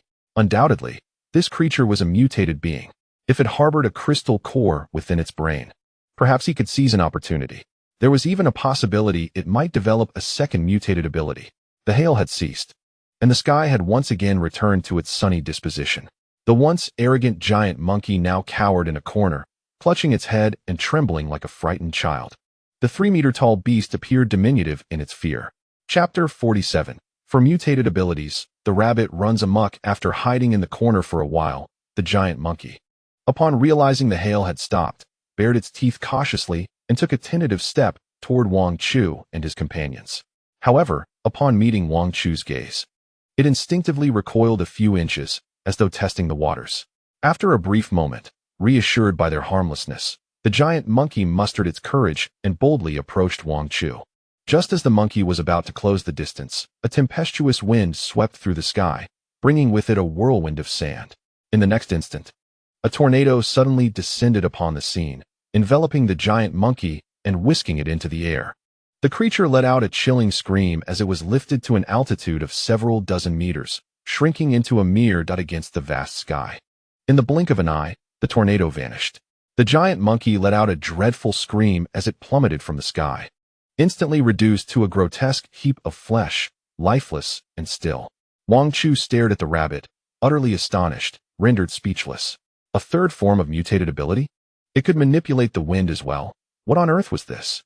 The two abilities had already left him astounded, and now discovering that this rabbit could also wield a tornado truly left him in a state of bewilderment. The surroundings were in disarray. The rabbit wiped its little mouth, having devoured all the turtle feed scattered on the ground. Wang Chu nudged the nearby Lian, who was equally entranced by the scene before them. Lian, we must leave. This rabbit is terrifying. It possesses 3 abilities. At this rate of development, it might even have a 4th. We need to flee and avoid crossing paths with this creature, or we won't even know how we perished. The rabbit's powers were too malevolent, and Wang Chu felt an overwhelming sense of dread, fearing he might fall victim to this creature. Li Yin nodded quietly, positioning himself protectively behind Wang Chu, silently accompanying him in retreat. As the two turned to leave, the rabbit abruptly twisted its head around, its crimson eyes fixed intently on Wang Chu and Li Yin, startling them both. Wang Chu swallowed hard. Li Yin, run. He immediately turned and sprinted away. In the next instant, a white figure flashed before him, and they nearly collided with it. The rabbit had positioned itself in front of them. With a pitiful demeanor, its ears drooped. The rabbit gazed at them with its sorrowful red eyes, standing upright and waving goodbye with its little paws. Goodness, this rabbit has become sentient. It resembled a fortunate cat, clearly attempting to charm them. Considering that moments ago, the rabbit had even nuzzled at his feet and leapt onto his head when the giant monkey approached. Wang Chu was struck by an absurd thought. Could it be that the rabbit was here to express gratitude for the bag of turtle feed? Was the second hailstorm merely a gesture of thanks from this rabbit? Astonished, Wang Chu gritted his teeth and slowly stepped forward. He crouched down, gently reaching out to touch the rabbit's little paw while holding his gun, its dark barrel trained on the creature before him. If the rabbit should turn hostile, he would shoot it without hesitation. Just as his hand brushed against it, the rabbit nuzzled his palm. Then, it turned and hopped towards the corpse of the giant monkey. After bouncing a few meters, the rabbit glanced back at Wang Chu, as if beckoning him to follow. Surprised, Wang Chu nodded and proceeded to follow. The rabbit, noticing Wang Chu trailing behind, quickened its hopping pace until it reached the lifeless body of the giant monkey. The white rabbit extended its paw and forcefully struck the monkey's face. In the next moment, a tremendous thunderclap reverberated from the heavens, striking down relentlessly upon the monkey's head until it was utterly obliterated. The rabbit then burrowed into the monkey's eye socket and, moments later, emerged drenched in blood. Its once pristine white fur was now drenched in a vivid crimson, rendering it all the more fearsome. Wang Chu gazed in astonishment at what the rabbit clutched in its embrace, a dark yellow crystal core. Do you know what a crystal core is? A wave of dread washed over him. Indeed, as a mutated creature, the rabbit's perceptiveness far surpassed that of a human, having already discerned the significance of the core. Wang Chu, having been reincarnated, understood that crystal cores could facilitate human mutation. Yet, this rabbit seemed to instinctively excavate such treasures, indicating it was no novice in this grim endeavor. The recent onslaught of heavenly thunder felt as if it had struck at Wang Chu's very heart. Li Yin, I have a suspicion. This forest cannot be so eerily quiet. There cannot be so few mutated creatures. I fear that all the mutated beings here have been vanquished by this rabbit. Wang Chu's apprehensions were grounded in reason, prompting an unconscious nod of agreement from Li Yan. The rabbit was indeed terrifying. How could it possess such formidable abilities? The two retreated a step in unison, their eyes fixed on the creature. The rabbit seemed oblivious to their unease. It licked its paw, disdainfully regarding its blood-stained fur. In the next instant, it forcefully tugged at its own cheek, painfully pulling out a tuft of fur, tears welling up in its eyes. Suddenly, fine strands of rain began to fall from the sky. In a brief moment, a torrential downpour enveloped the small patch of ground, yet the rain halted just short of Wang Chu and his companion, never drenching them. A premonition stirred within Wang Chu. This rain must also be under the rabbit's control, perhaps intended for a cleansing bath.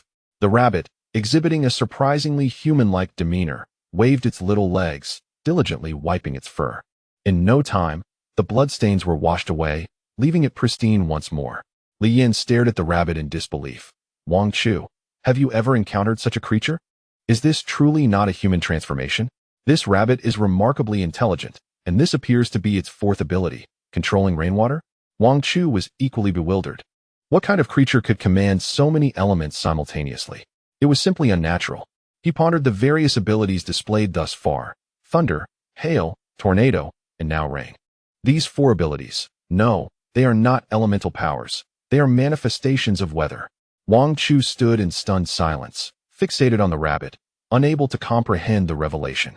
If this rabbit possesses the ability to control the weather, then the four abilities can indeed be elucidated. A torrential downpour soon drenched the rabbit, cleansing its fur.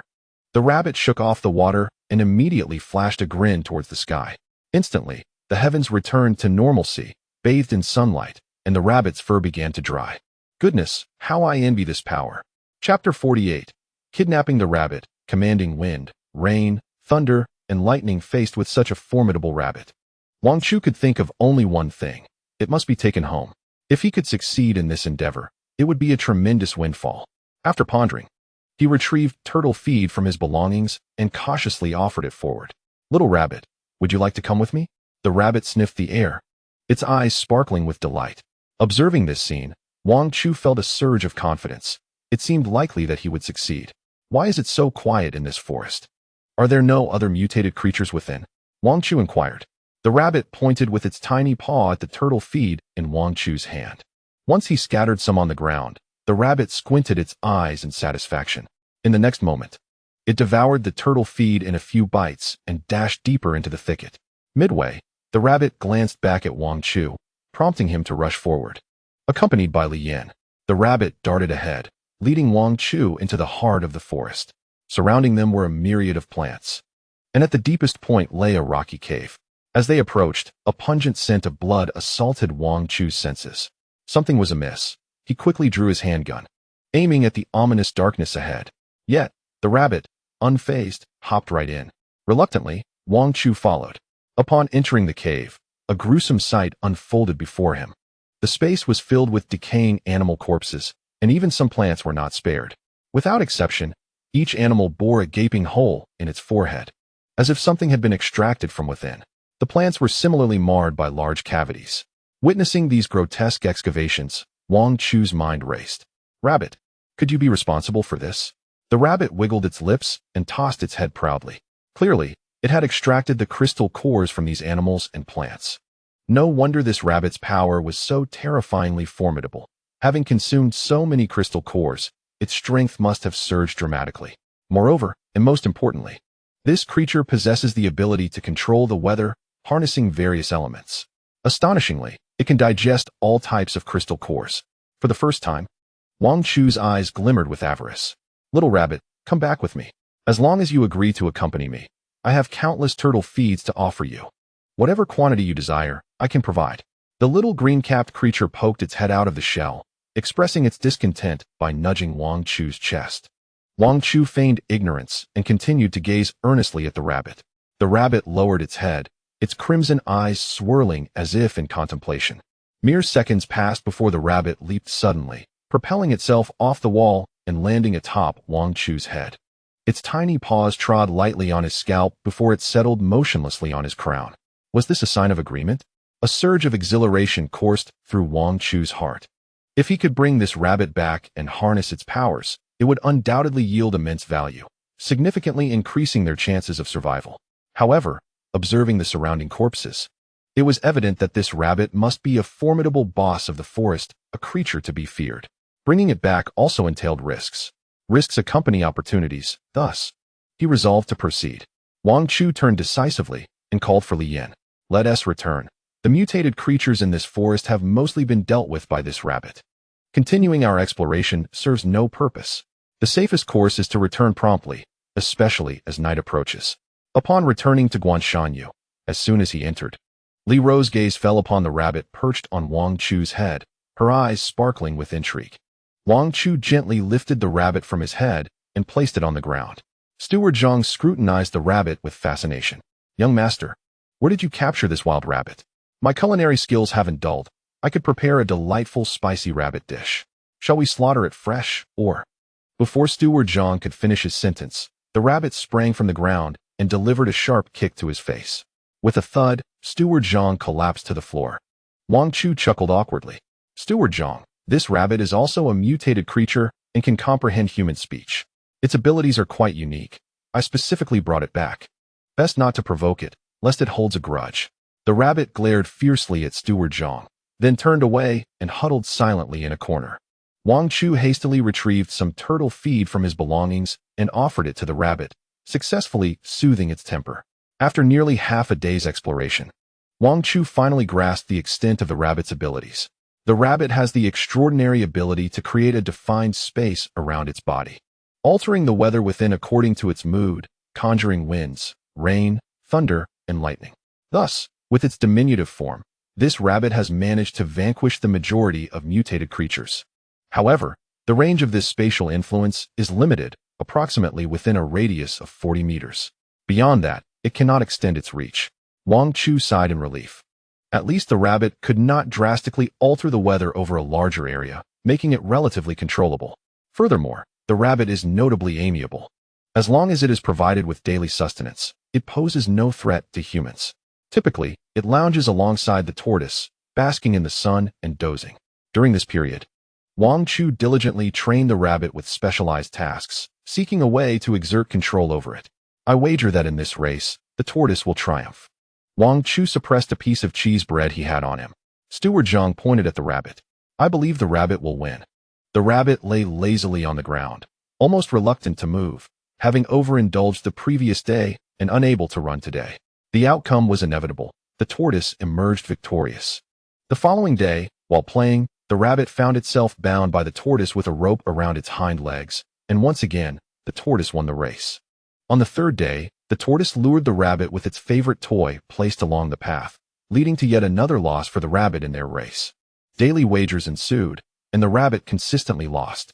Wang Chu's winnings accumulated, while Steward Zhang, having lost every day, looked at the rabbit with a hint of resentment. The rabbit's intelligence was no match for the tortoise's cunning. Each time it was bullied, rain would fall outside the villa, a reflection of its distress. Whenever they played, rain would inevitably follow. Consequently, any time the rabbit caught sight of the tortoise, its mood soured, and dark clouds would gather, indicating impending rain. However, as long as timely offerings of food were made to the tortoise, the rabbit's mood would brighten, and sunshine would return to the skies. Chapter 49. Harvesting Crystal Cores. Overcoming hundreds of zombies yet, the most challenging emotion to manage was anger. Wang Chu attempted several times to control the rabbit to generate lightning through its fury, but to no avail. Until one day, when Steward Zhang once more suggested braised rabbit for dinner, the next instant, he was struck by lightning. Charred on the outside, yet tender within. In that moment, Wang Chu discerned the key. He pulled out his tablet, searching for recipes. Braised rabbit, steamed rabbit. Outside the villa, thunder roared as lightning crackled, nearly severing the lightning rods atop Wang Chu's residence. Indeed, this rabbit was a treasure. Wang Chu downloaded a plethora of images onto his tablet for future reference. Though he had yet to figure out how to conjure wind, hail, or snowflakes, the powers of thunder, rain, and sunlight were sufficient. Wang Chuxin was ecstatically thrilled. It felt akin to unlocking a second ability. That very day, he eagerly embraced a rabbit and prepared to venture out for a hunt. He had been cooped up at home for far too long, training the rabbit, and had not ventured outside to gauge the current state of affairs. He was curious to see how the mutated creatures had evolved. After some contemplation, he decided to bring along Butler Zhang. Butler Zhang, how has your practice with the fireball been progressing? Wang inquired. Butler Zhang, with a proud demeanor, raised his hand and unleashed a fiery dragon. However, the next moment, his face turned pale, and he crouched down. At least he had improved significantly. He no longer fainted after breathing fire. Wang Chu found himself at a loss for words. It was imperative to take him out for some practical training. Trouble was bound to arise in the future. Without hesitation, he set off with Butler Zhang, swiftly heading into the outside world in search of crystal cores. We have a rabbit for offense, a turtle for healing, resources are with me, and bait is provided by Butler Zhang. Splendid. Butler Zhang, with a resigned expression, replied, Young master, I have some utility. Could I not be treated merely as bait? Wang Chu offered no response as they sped towards the nearby town. Previously, he had deliberately avoided cities to minimize human contact and prevent exposure. Now, a week had passed, and most humans had likely become food for zombies. Half of them had perished at their hands. It was the perfect opportunity to go into the city and hone their skills. As they drove into the urban area, the surroundings had transformed into a desolate wasteland. Butler Zhang looked around, his eyes glistening with unshed tears. Young master, how did it come to this? Every corner of the street was filled with rotting, grotesque zombies, with hardly any living souls in sight. The streets bore the remnants of bodies that had been feasted upon. A gruesome tableau of carnage. As they drove through, the vehicle, though modified to be nearly silent, still made enough noise to attract the attention of the zombies on either side. Like vultures sensing flesh, they turned and lunged towards the military jeep. There are too many zombies, Wang Chu declared. I will continue driving forward. We will find a less densely populated area before we act. His objective was clear. With such a multitude of zombies, recklessly opening the door and disembarking would only lead to being besieged. The odds of survival were too slim. They needed to locate a more secluded spot and proceed cautiously. The vehicle continued onward, leaving the bustling city center behind, successfully evading most of the congregated zombies. They eventually reached a more suburban area where the number of zombies had significantly diminished. Wang Chu found a secluded corner to park the car. With the rabbit perched atop his head and the turtle cradled in his arms, he exited the vehicle. Zhang, follow me. At the same time, hone your skills. For should you ever encounter peril, you must know how to save yourself. Ahead, the road is fraught with danger as zombies suddenly surge forth from the shadows. Wang Chu raises his weapon and fires at the approaching undead, swiftly dispatching one. With remarkable accuracy, he continues to shoot for 2 to 3 hours, nearly clearing the area of zombies. After dismantling their skulls, he collects over 30 crystal cores throughout the morning, feeling quite satisfied with his bounty. Returning to the vehicle, he finds that Zhang, utilizing his own abilities, has managed to roast a zombie to perfection. Ultimately, he too successfully retrieves a crystal core from the creature's head. Each core boasts a different hue, each with its own unique properties, yet Wang Chu remains uncertain if he should consume one. He decides to clean them and stows everything away in the car. As Wang Chu prepares to retrace their steps, the vehicle roars to life, only to be halted unexpectedly by the appearance of a woman in front of the car. She collapses onto the hood, her face streaked with tears, wailing inconsolably. Wang Chu slams on the brakes. What do you want? He demands. The woman, her expression one of profound sorrow, relentlessly pounds on the car window while reaching out for something. What do you want? Wang Chu asks, perplexed, and he rolls down the window slightly to address her. Her voice pierces through the gap. Kind stranger, do you have any food? I am starving. Could you spare me a morsel? I feel like I am on the brink of starvation. Seeing the woman's grimy face, Wang Chu hesitates, then exhales a sigh of resignation. He retrieves a packet of biscuits and a bottle of water from his belongings, tossing them out. Take them. Step aside. I must leave. If I hit you, I cannot be held responsible. He presses the accelerator, hoping to intimidate her into moving. The woman's gaze flickers, yet she does not reach for the fallen food and water. Instead, she cries out once more. Can you take us with you? It is too dangerous here. Please, can you help us escape? Wang Chu's voice turns cold as he declines. I'm sorry, but we cannot afford to carry an additional burden. Will you move aside? Or shall I have to run you over? He resolves firmly. In this post-apocalyptic world, there is no room for compassion. Should he show weakness, he would only become the victim. The woman seems to grasp Wang Chu's intent. With a heart-wrenching wail, she suddenly unfastens her clothing, revealing a small white bundle cradled in her arms. As she unveils the package, it becomes apparent that it contains a tiny infant. The child appears to be less than a year old, with delicate hands and feet, yet in this desolate world, such a child stands little chance of survival. The woman gestures towards the baby. Please, do not save me. Can you save my child instead? Would it be possible for him to accompany you? All I ask is for him to have something to eat, for him to survive. The woman pleaded, suddenly retreating a few steps to kneel on the ground, clutching her child to her chest and repeatedly bowing her head towards the vehicle. Steward Zhang's heart ached at the sight. Young master, should we intervene or not? Wang Chu fixed his gaze ahead, not turning back. Steward Zhang, if you were in my position, would you open the car door now? Chapter 50, Sinister Schemes. Vulnerability exposed. Steward Zhang observed the sorrowful woman, his voice heavy with anguish. I would not. The perils of the post-apocalyptic world were far too great. One misstep could lead to dire consequences. Wang Chu nodded in agreement, admiring Steward Zhang's prudent demeanor. Indeed, that is the most appropriate response. Steward Zhang, benevolence comes at a price. However, I genuinely desire that child. With that, Wang Chu unexpectedly rolled down the car window and leaned out, calling out, Sister, give me the child. I can take him with me, and at least provide him with a meal. Upon hearing this, the woman sprang to her feet in excitement, racing towards the car window with her child held high, fearing that Wang Chu might change his mind. Wang Chu cast a glance at the child outside, his expression deep in contemplation. Just as he reached out to take the child, the woman suddenly flashed an eerie smile at him. In the next instant, a loud bang erupted. A stone narrowly grazed Wang Chu's temple, striking the passenger window with force. Thankfully, the bulletproof glass held firm, preventing it from shattering. Wang Chu looked up to see several figures sprinting towards them from both sides of the street. Wang Chu turned back, his gaze icy as he fixed it on the woman. He raised his firearm without hesitation, aiming directly at her head. Hand over the child. The woman trembled, clutching the child tightly. Wang Chu offered a cold smile and pulled the trigger. The gunshot rang out, the bullet piercing through one of the woman's ears. Wang Chu aimed once more at the top of her head. If you do not let go, the next shot will not merely be your ear. I will take your life. The woman trembled uncontrollably, relinquishing her hold on the child. Wang Chu gently lifted the bag containing the child, swiftly placing him in the passenger seat before turning to roll up the window. In mere seconds, the figures had reached the side of the vehicle.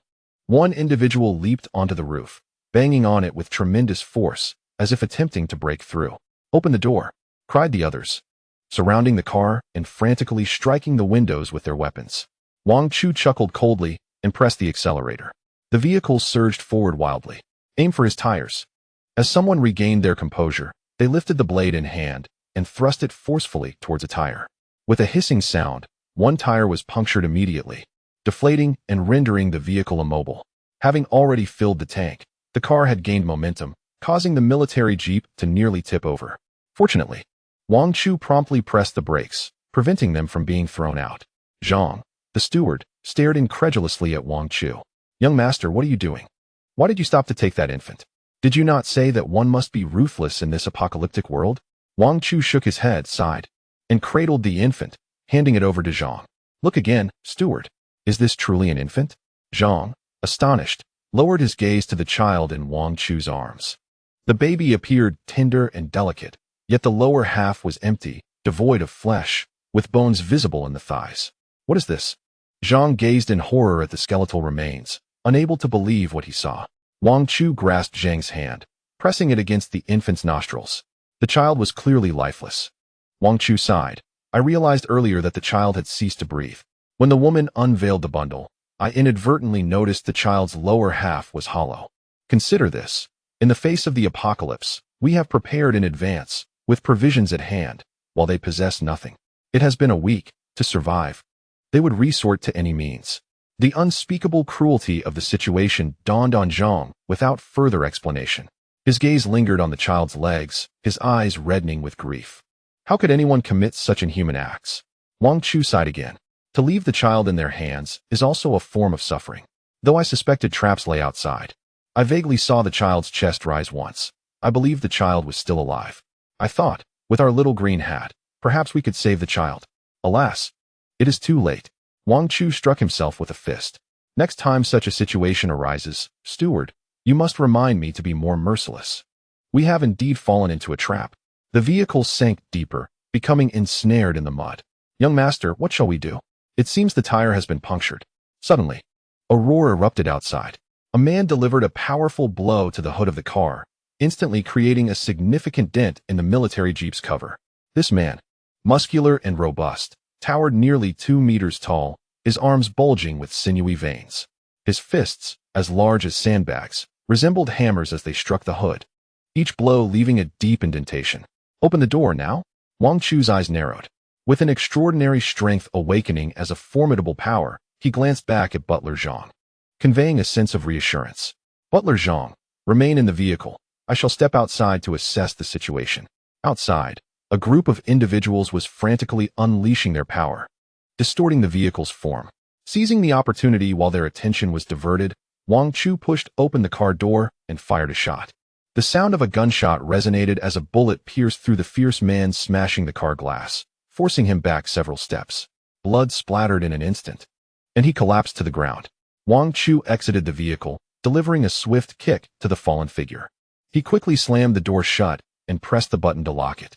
Noticing Wang Chu's emergence, a towering man, muscles rippling, managed to force a cold smirk.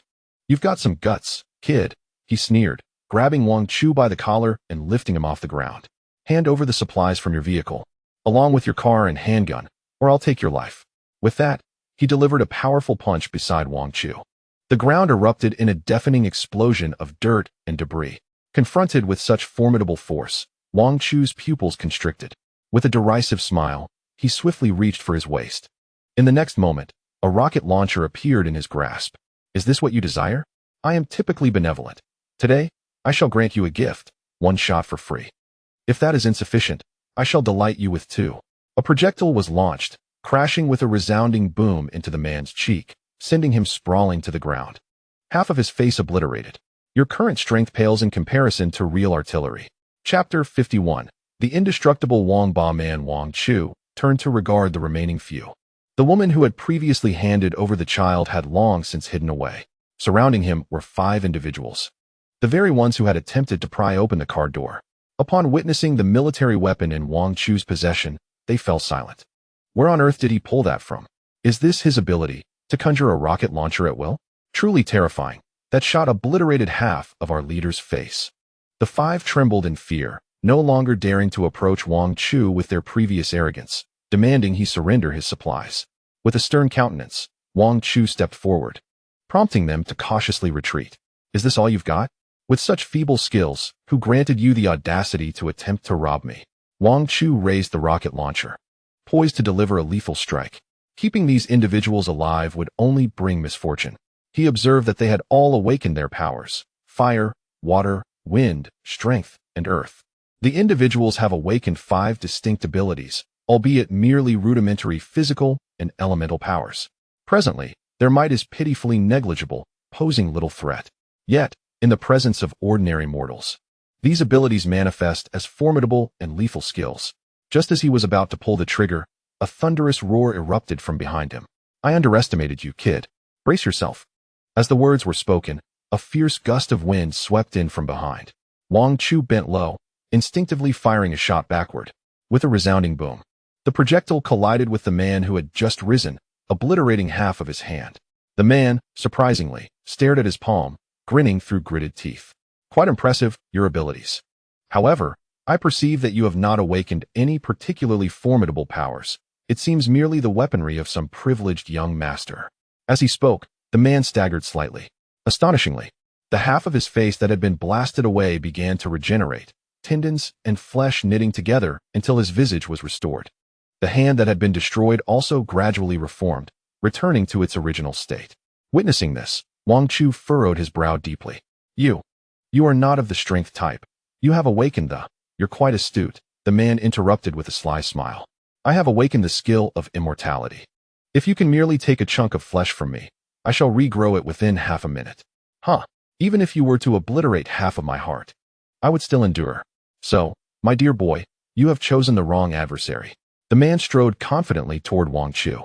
I refuse to believe that your ammunition is inexhaustible, while my regenerative ability knows no bounds. With every new layer of skin that forms, it becomes more resilient than the last. The more you strike, the stronger I become. Today, I shall end your life. With a thunderous roar, the man clenched his fist tightly and swung it forcefully toward Wang Chu's head. If that punch landed, Wang Chu had no doubt that his skull would shatter like a watermelon. He swiftly retreated, simultaneously aiming his cannon at the man. Upon firing, the man stumbled back 2 paces, the shot striking his chest and severing half of his vibrant, beating heart. Blood gushed from his mouth as he collapsed to the ground, gasping for breath while clutching his wound. Yet, he did not perish. The heart was gradually regenerating. This individual is far too troublesome. If this continues, we shall surely meet our demise here. Wang Chu's mind raced, and he dashed toward the vehicle, tapping on the window. Zhang, I will deal with the other 5. I will hold off this regenerative man. You must quickly repair the car, fix the tires. Although the engine hood has sustained some dents, the internals remain intact. It should still be operable. In the rear compartment lies a spare tire. You must hastily replace it, for we are preparing to flee. Wang Chu kept a vigilant eye on the man ahead, ever alert for him to rise and strike. This adversary was formidable. He would not allow me to strike the same spot easily. We must evade his onslaught and retreat for now. However, his crystal core possesses intriguing qualities, and once we have gained sufficient strength, I shall undoubtedly return to claim it. Butler Zhang nodded, his face etched with concern as he regarded Wang Chu. Young master, you must exercise caution. I will await your return here. Wang Chu acknowledged him with a nod and swiftly pressed the car window down. Seizing the moment while the man remained prostrate and unable to rise, Wang Chu clenched his backpack tightly and hoisted the rocket launcher onto his back. Drawing 2 firearms, he adeptly aimed at the remaining 5 adversaries, and 5 bullets soared forth, instantly piercing through their skulls. Moments later, the 5 collapsed lifelessly to the ground. Wang Chu stowed his weapons and gently tapped the glass 3 times. By this time, the burly man had regained his composure, his heart visibly pulsating in his chest. He gazed furiously at the 5 corpses sprawled on the ground. You possess remarkable audacity. Wang Chu shrugged nonchalantly. Oh, no need for gratitude. It was merely a service to escort them to their rightful destination. As for you, would you care to ingratiate yourself with me? Otherwise, I might just send you to join your brethren. The man roared with rage and swiftly turned to lunge at Wang Chu. His speed was astonishing. His muscular physique did not hinder his agility, making him akin to a cannonball hurtling toward Wang Chu. Wang Chu raised the rocket launcher, engaging in a fierce struggle with the man. Yet, the adversary seemed to recognize Wang Chu's prowess, deliberately dodging the trajectory of the rocket launcher with every attack. Several times, Wang Chu fired projectiles that missed entirely. Worried about the dwindling reserves of the rocket launcher, Wang Chu decided to stow it away. After all, he intended to flee shortly. Such valuable resources should not be squandered on a single opponent. He aimed his firearm at the man. The smaller weapon was far more manageable, and with an abundance of ammunition, it was almost limitless. This was precisely the approach needed to confront this foe. Although the wounds inflicted by the bullets healed rapidly, they still managed to create some inconveniences, disrupting the man's relentless offensive and proving effective in stalling for time. Each bullet Wang Chu fired struck the man, leaving behind gruesome wounds. While these injuries did not halt the man's assault, they undeniably caused him considerable distress, leaving him overwhelmed. With over 100 bullet holes adorning his body, the man ultimately succumbed to fatigue, gradually coming to a halt. Your marksmanship is quite impressive. Would you consider working for me? I could assist you. The man's words trailed off, uncompleted. Wang Chu swiftly turned and dashed towards his car, resolutely rejecting the unyielding creature. I shall not conspire with a turtle. What else could be unyielding but a turtle? Farewell, turtle man. In the next moment, Wang Chu had reached the side of the vehicle. He had been keenly observing the situation by the car, and while the two were entangled in their struggle, Butler Zhang had already retrieved the spare tire and was rapidly replacing it, benefiting from his improved physical condition. He gestured to Wang Chu, urging him to hurry. As soon as Wang Chu entered the vehicle, the military jeep roared to life, speeding away and leaving only the silhouette of the turtle man behind. Chapter 52. Can I understand the rabbit's speech? Returning to the Guanshan Moon Villa, Wang Chu glanced at the lifeless body of the child in the car, momentarily at a loss. What should be done with this poor child? Should they find a place to bury it? Butler Zhang nodded and pointed to the woods outside the villa's gate. It seemed there was no other choice. As the two deliberated on how to handle the child's remains, an unexpected flash occurred before their eyes. Suddenly, a wave of metallic scent filled the car. What was that? Wang Chu inhaled deeply and turned to look at the back seat. To his astonishment, the small white-furred rabbit was stained with blood. One of its paws had penetrated the child's skull, tugging at something from the eye socket. "Rabbit, what are you doing?" Wang Chu rushed forward and firmly grasped the rabbit, pulling it into his embrace. In the next moment, a shimmering white crystal nucleus was abruptly extracted from the child's head by the rabbit. The rabbit stuck out its little tongue, then offered the crystal nucleus to Wang Chu, gently tapping its paw on his lips. "What does this mean? Are you suggesting I consume it?" Gazing at the blood-stained crystal, Wang Chu found himself utterly disinterested. However, the rabbit was quite insistent. It firmly presented the crystal nucleus at the edge of Wang Chu's mouth, attempting to force it inside. "Wait." Before Wang Chu could finish his protest, the rabbit seized the opportunity and shoved the white crystal nucleus into his mouth. Ugh! In the next instant, the nucleus melted like sugar, lodging itself in Wang Chu's throat. Quickly vanishing, he clawed at his throat, attempting to expel it. Yet, the crystal nucleus slid down his esophagus, inch by inch, until it settled in his stomach. A wave of intense heat surged within him, a burning sensation enveloping his entire being. "Rabbit, are you trying to harm me? Usurp power?" Wang Chu glared fiercely at the rabbit.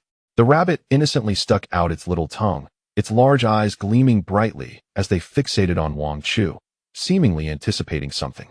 The burning sensation only intensified. Wang Chu clutched his throat, feeling a surge of fire racing up his trachea, as if igniting his very airways. The searing sensation rendered him speechless, unable to utter even a single coherent word. He gasped, his mouth agape, struggling to catch his breath. The words that escaped his lips were disjointed, failing to form a complete sentence. "Rabbit, what on earth have you done to me?" he silently screamed, even contemplating the notion of throttling the creature, especially as he observed the cold glint of anticipation in the rabbit's eyes, as if it awaited his demise to extract its crystal core. Wang Chu felt tears welling up, his throat aching so fiercely that even curses eluded him. As he closed his eyes, a wave of dizziness washed over him, and he succumbed to unconsciousness. His throat throbbed with relentless pain, akin to being sliced by razor blades. Even in his stupor, he was roused multiple times by the agony. "Wake up! Wake up!" A voice nagged incessantly in his ear, disrupting any semblance of peace amidst his unconsciousness. "Goodness, my breath is so faint. It feels as though I may perish," he thought, alarmed. "Green Hat, could you utter a word? Your master is on the brink of death, and you remain so composed." A silence enveloped the air, and after a moment, a deep voice resonated. "His fate is your doing. Had you not forced that crystal core upon him, he wouldn't be in this wretched state." The previously noisy voice retorted immediately, "How can you blame me? It's clearly his own weakness. The human body is frail and powerless, utterly pathetic. If it weren't for the desire to ensure he could comprehend our speech, I wouldn't have deigned to feed him such a precious thing. I could have savored it myself." Unable to tolerate it any longer, Wang Chu struck out with a hand. "Can someone allow me a moment of peace?" In the next instant, he opened his eyes, gazing down at his chest. There, perched, were two creatures, one green and one white, both staring at him with surprise. The rabbit practically vibrating with joy. "Goodness, you're awake," it exclaimed. Wang Chu rubbed his ears and blinked in disbelief at the rabbit. "You can talk?" The rabbit, filled with pride, kicked playfully at a turtle shell. "See, I told you, this fellow possesses a robust vitality. He's certainly not dead. Look, he can still hear me.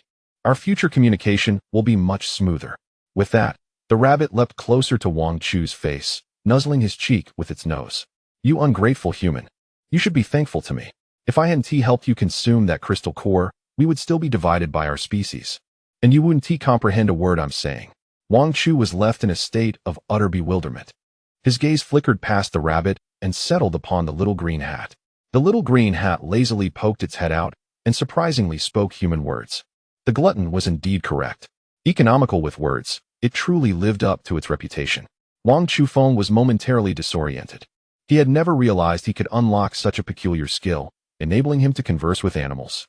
However, setting that aside, the rabbit had just implied that his physique was robust enough to endure. It seemed the rabbit had been covertly berating him as a weakling. "Rabbit, What is the meaning of this? The rabbit twitched its ears, its face brimming with a plea for praise. You ought to thank me. The silvery crystal core I fed you, I have named it the tongue of beasts.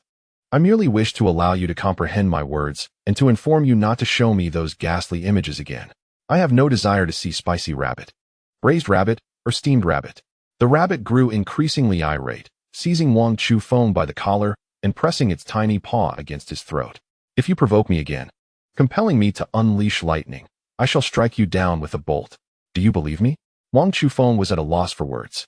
It turned out this creature had fed him the crystal core for such trivial reasons. He felt on the verge of tears. However, the tongue of beasts.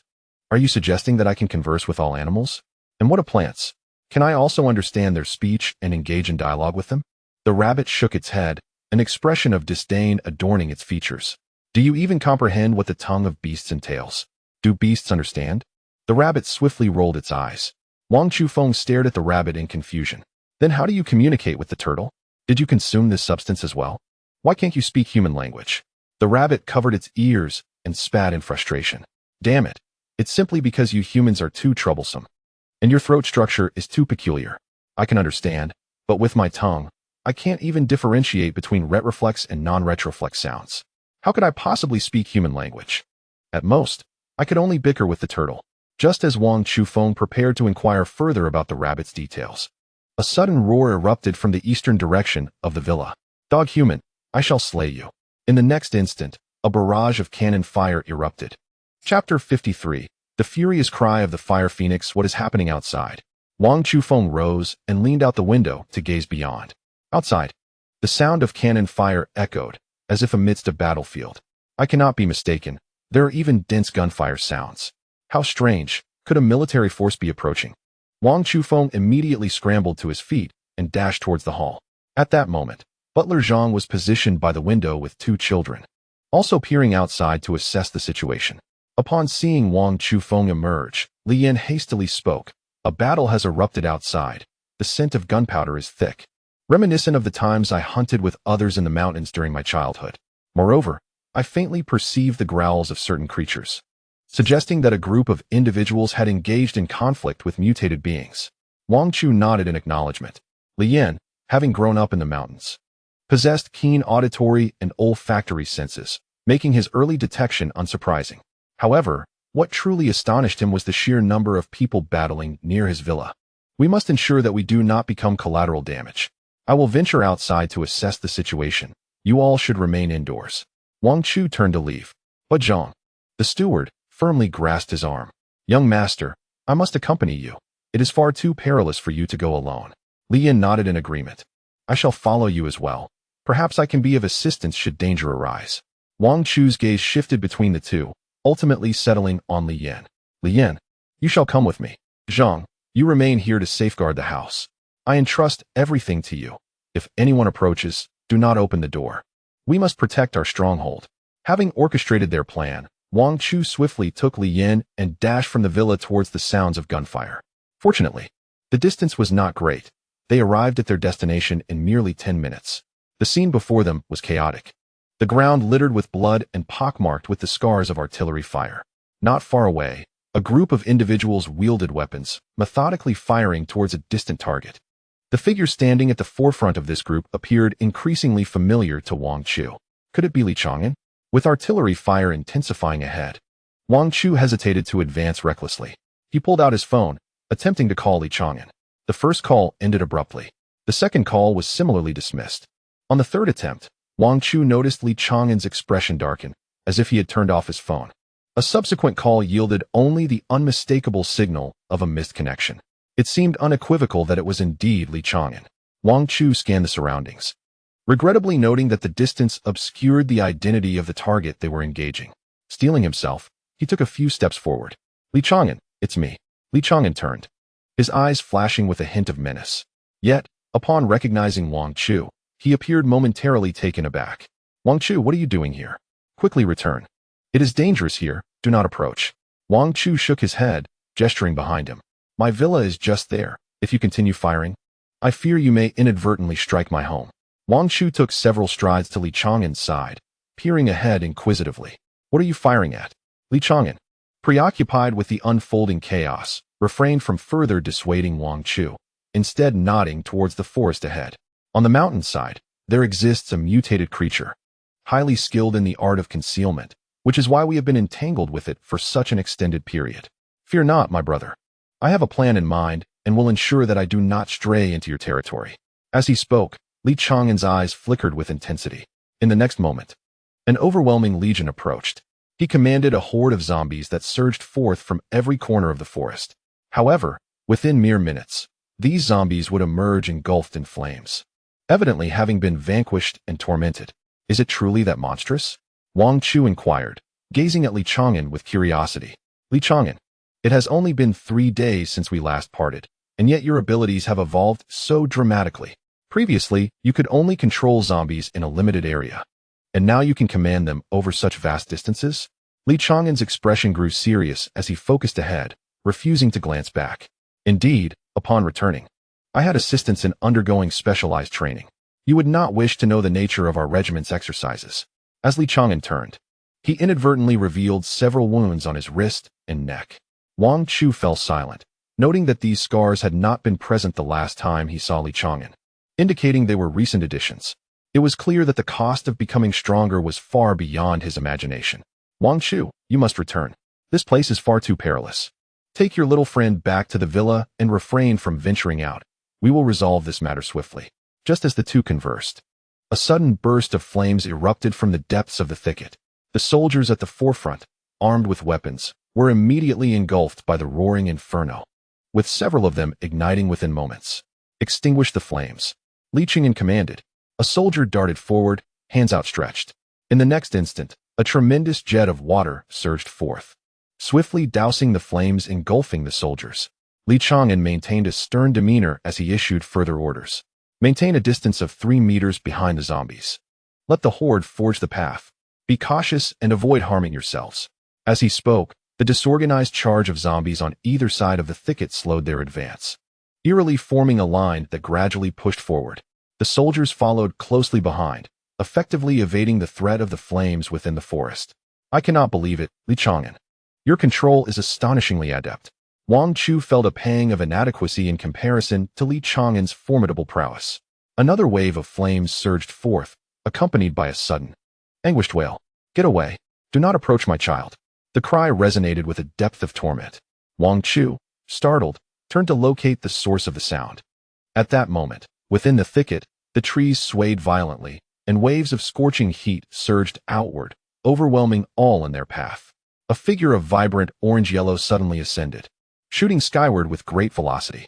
This fiery silhouette, ablaze with a resplendent glow, swiftly manifested in midair. A column of flames erupted from the creature's mouth, aimed directly at the foremost warrior. My heavens, what is this?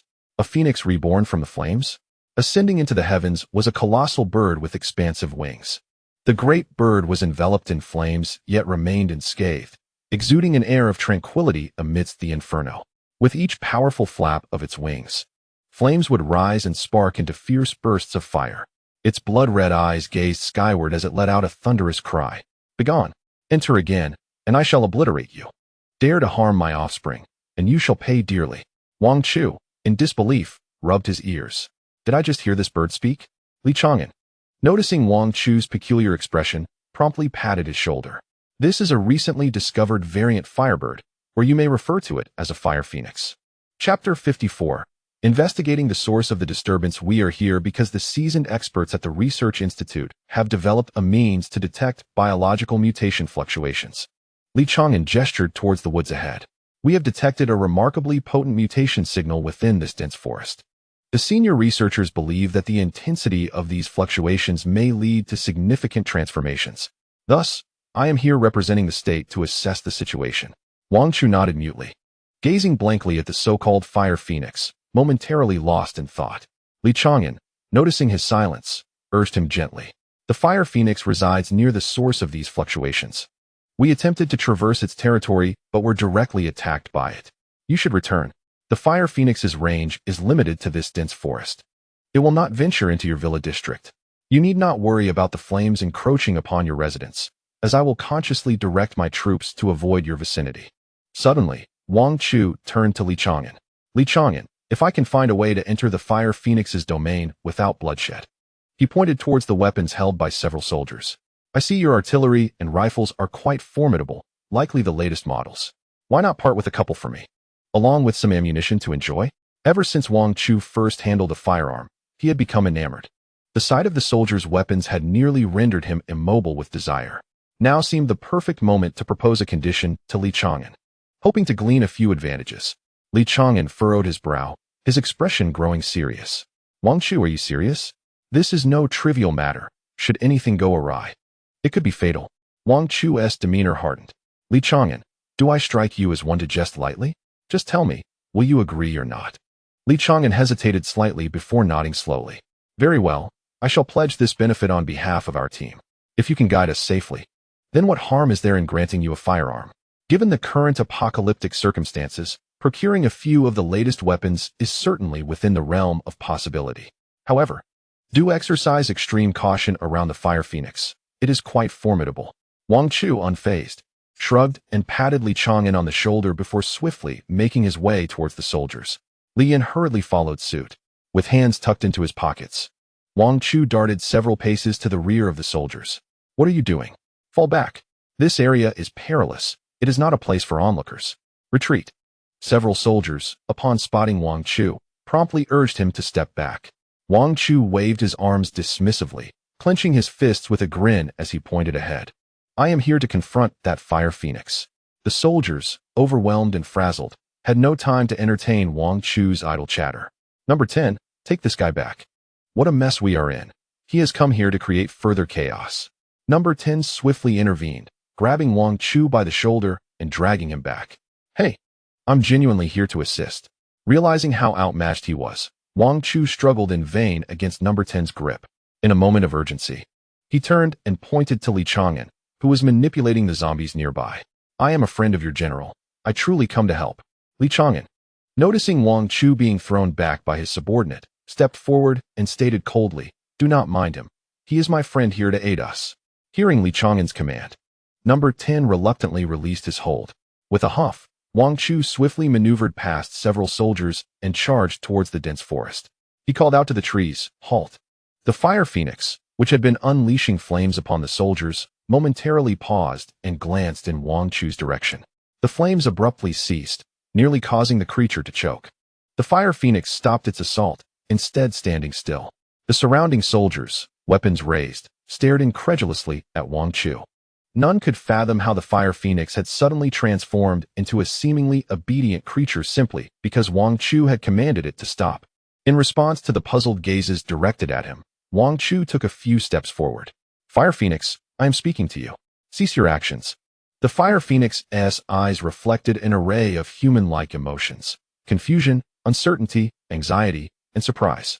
These feelings coalesced as it opened its beak and touched its own feathers with a forepaw. You are speaking to me? Wang Chu nodded affirmatively. Yes, I am addressing you. I request that you stop. My friends merely wish to pass through the forest ahead and harbor no intention of harming you. Could you do us a favor and allow us to pass?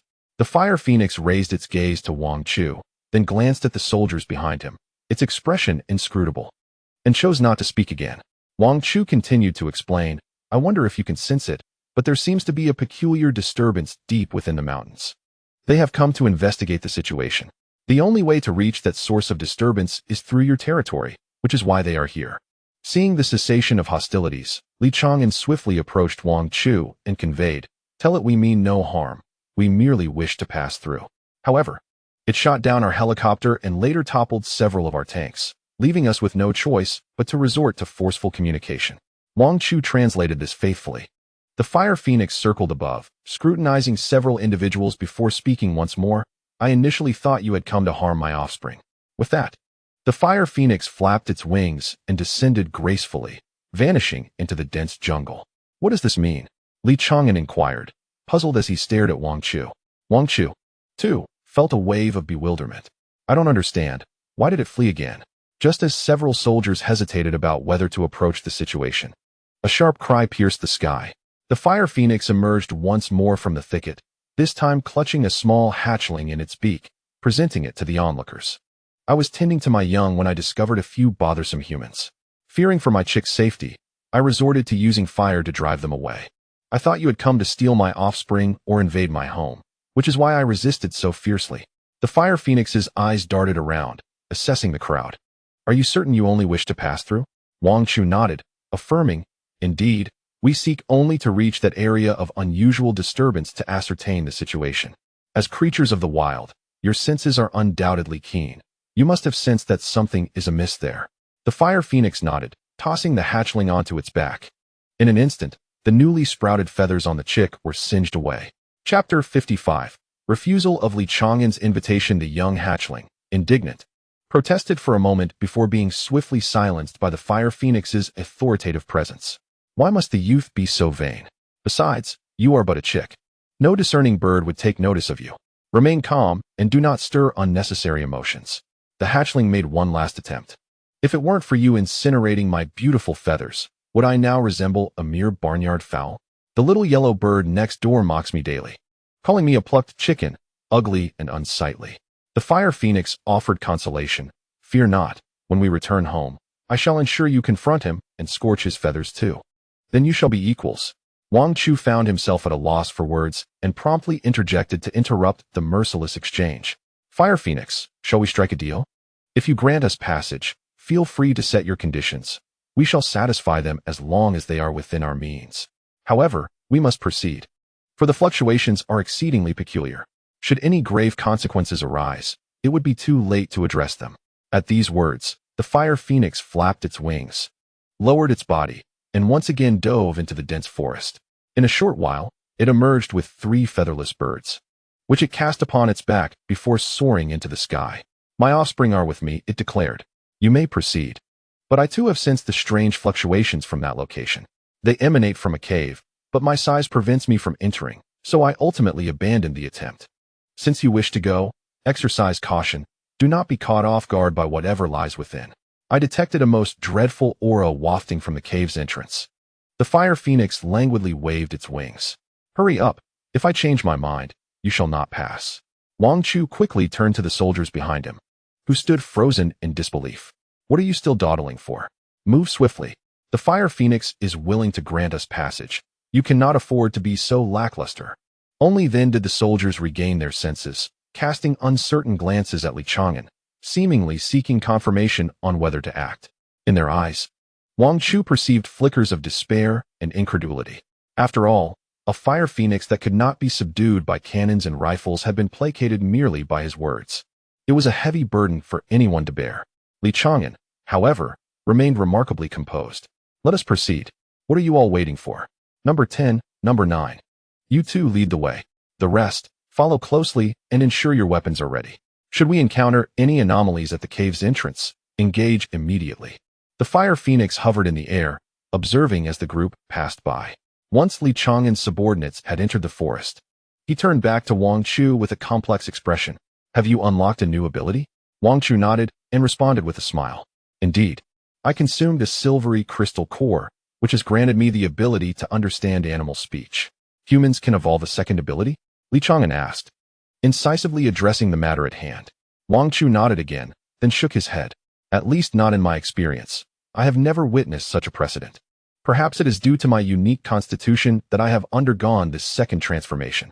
After pondering for a moment, Wang Chu decided to disclose his reincarnation to Li Chang'an, who had already suspected and even seemed certain of it. A look of understanding crossed Li Chang'an's face. Ah, that explains why you possess such extensive knowledge. He patted Wang Chu and gestured towards his villa. Return now. This matter does not require your concern. Remember to take care of yourself. Both of your abilities are quite formidable. However, Li Chang'an rubbed his temples and handed his gun to Wang Chu. Yet, neither skill is a fierce offensive tactic nor possesses defensive capabilities, rendering you susceptible to unforeseen demise. Although this statement may seem harsh, Wang Chu recognized that his abilities indeed bore such flaws.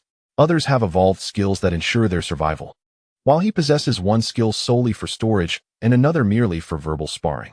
On the surface, each of these skills appears remarkably powerful, yet both are auxiliary, lacking any martial force. From any perspective, it seems a futile game. Li Chang'an sighed silently. Wang Chu, have you considered following me? With your abilities, you could serve the nation faithfully, We are in dire need of your talents. Should you agree, I will petition the authorities to assign you several bodyguards to compensate for your shortcomings. Li Chang'an's sincerity was palpable as he gazed into Wang Chu's eyes, awaiting his response. After a lengthy silence, Wang Chu ultimately shook his head in refusal.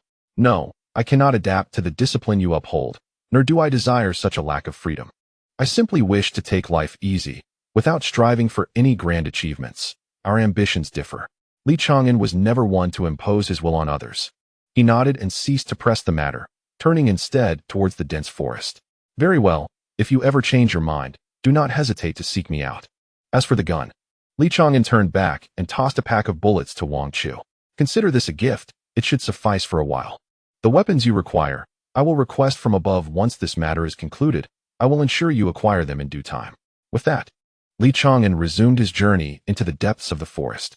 Wang Chu lingered in silence, staring at the bullets in his hand for a moment before calling out to Li Chang'an's retreating figure. Li Chang'an, I regard you as my brother. So I must speak candidly. My spatial mutation allows me to converse with animals, and I possess subordinates with healing abilities and the power to alter the weather.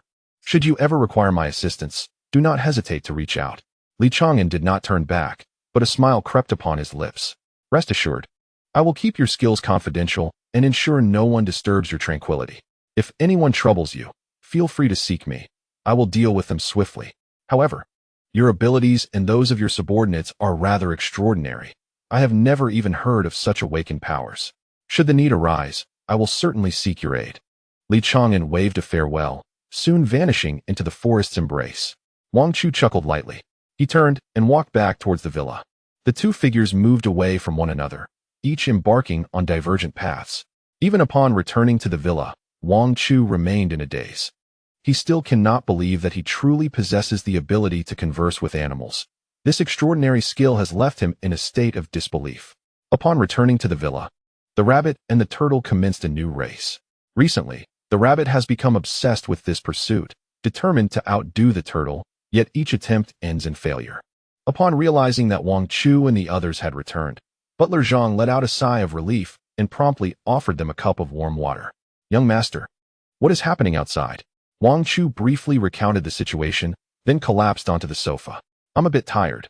Allow me a moment to rest. You may continue with your tasks. Chapter 56. Sun He's Arrival. Life hanging by a thread. Butler Zhang nodded, hastily leading the turtle and rabbit away to another location. And the room fell into a profound silence. The ticking of the clock became particularly pronounced. Wang Chu stretched his arm over his head to shield his eyes. He was not asleep, merely resting, as a thought incessantly circled in his mind. Li Chang'an was indeed correct. Although the little green hat could assist with healing, and the rabbit could provide offense, these abilities do not belong to me. They are prone to unexpected failures at critical moments. Wang Chu retrieved a packet of silver bullets, carefully loading 6 into the chamber of his gleaming silver pistol. He gazed at the weapon, momentarily lost in thought. I possess the weapon, and my aim is fairly decent. Initially, these firearms are quite effective against living foes and ordinary zombies. However, as the apocalypse progresses, most ordinary individuals without abilities, as well as the mindless zombies, will be eliminated, leaving only the elite mutants. A wave of helplessness surged within him. At that juncture, how much utility would my firearm truly hold? Moreover, my 2 abilities are effective in specialized areas, which will undoubtedly attract attention. He glanced around his villa, pondering, at that moment, would I really have the capability to protect my home and those few under my care? Wang Chu felt an intense inner turmoil. He recognized the necessity of becoming stronger. Yet the endpoint of strength is inevitably finite. He had already unlocked 2 abilities, the first being his personal space, and the second, the language of beasts. Neither ability lends itself to offensive capabilities. The second ability was a gift of rebirth, making the unlocking of a third nearly impossible. Should I seek alliances then? Wang Chu rubbed his temples, his thoughts a tangled web, and soon fell into a deep sleep on the sofa. His rest was not sound. In the haze of slumber, he seemed to hear the distant sounds of an argument. Wang Chu opened his eyes and lifted his gaze towards the source of the noise. He saw Butler Zhang and Li Yin, both on high alert, intently watching the entrance as if bracing for some impending threat. A feeling of foreboding washed over Wang Chu. He hastily rolled out of bed and swiftly approached the 2 individuals from behind. What is happening? Upon seeing Wang Chu awake, Steward Zhang gestured towards the door and handed him the monitoring tablet. There are people outside, claiming they have come to seek revenge on you, young master. I glanced at the screen, and at the forefront were Sun He, who had previously occupied the supermarket, along with Wu Jia. Wang Chu, surprised, took the tablet and observed the faces displayed. Indeed, at the forefront stood Sun He and Zhao Gang, both vehemently cursing at the villa. Wang Chu then noticed Wu Jia lurking behind them, bewildered at how these two factions had converged. Wu Jia, it's you again? It seems you're itching for trouble. I thought our last encounter had taught you a lesson. Wang Chu rose and approached the main door, shouting outside, "Who dares to bark like a dog?" Sun He's taunts grew even louder. "You brat, if you have any guts, come out. Last time, we inadvertently fell for your scheme. And now you've left us in dire straits. Everything in my supermarket has been looted by you." Wang Chu interjected, "That has nothing to do with me. Those items were taken by the captives you had imprisoned. I didn't touch anything from your supermarket." Sun He's fury intensified. "How can you even speak? If it weren't for you releasing them, I would still be living comfortably in the supermarket, not reduced to this miserable state." A hint of greed seeped into Sun He's tone. "But you seem to be living quite well in this grand villa. I imagine there must be plenty of treasures inside. Open the door. Today, you must compensate me for my losses." Wang Chu rolled his eyes and flung open the villa's door. At that moment, Sun He and his group were blocking the entrance, shouting profanities into the courtyard. Wang Chu regarded them as one would a clown. "Do you truly believe I would open the door? Sun He, I have no idea how you ended up teaming up with Wu Jia, or how he discovered the location of my villa, but I advise you not to provoke me, or you will reap dire consequences." Sun He laughed boisterously. "I look forward to witnessing what abilities you possess to defend this villa of yours." In the next moment, Sun He pressed his hands together forcefully and slammed them into the earth, revealing a sinister grin aimed at Wang Chu. "Today, you shall learn the consequences of offending me."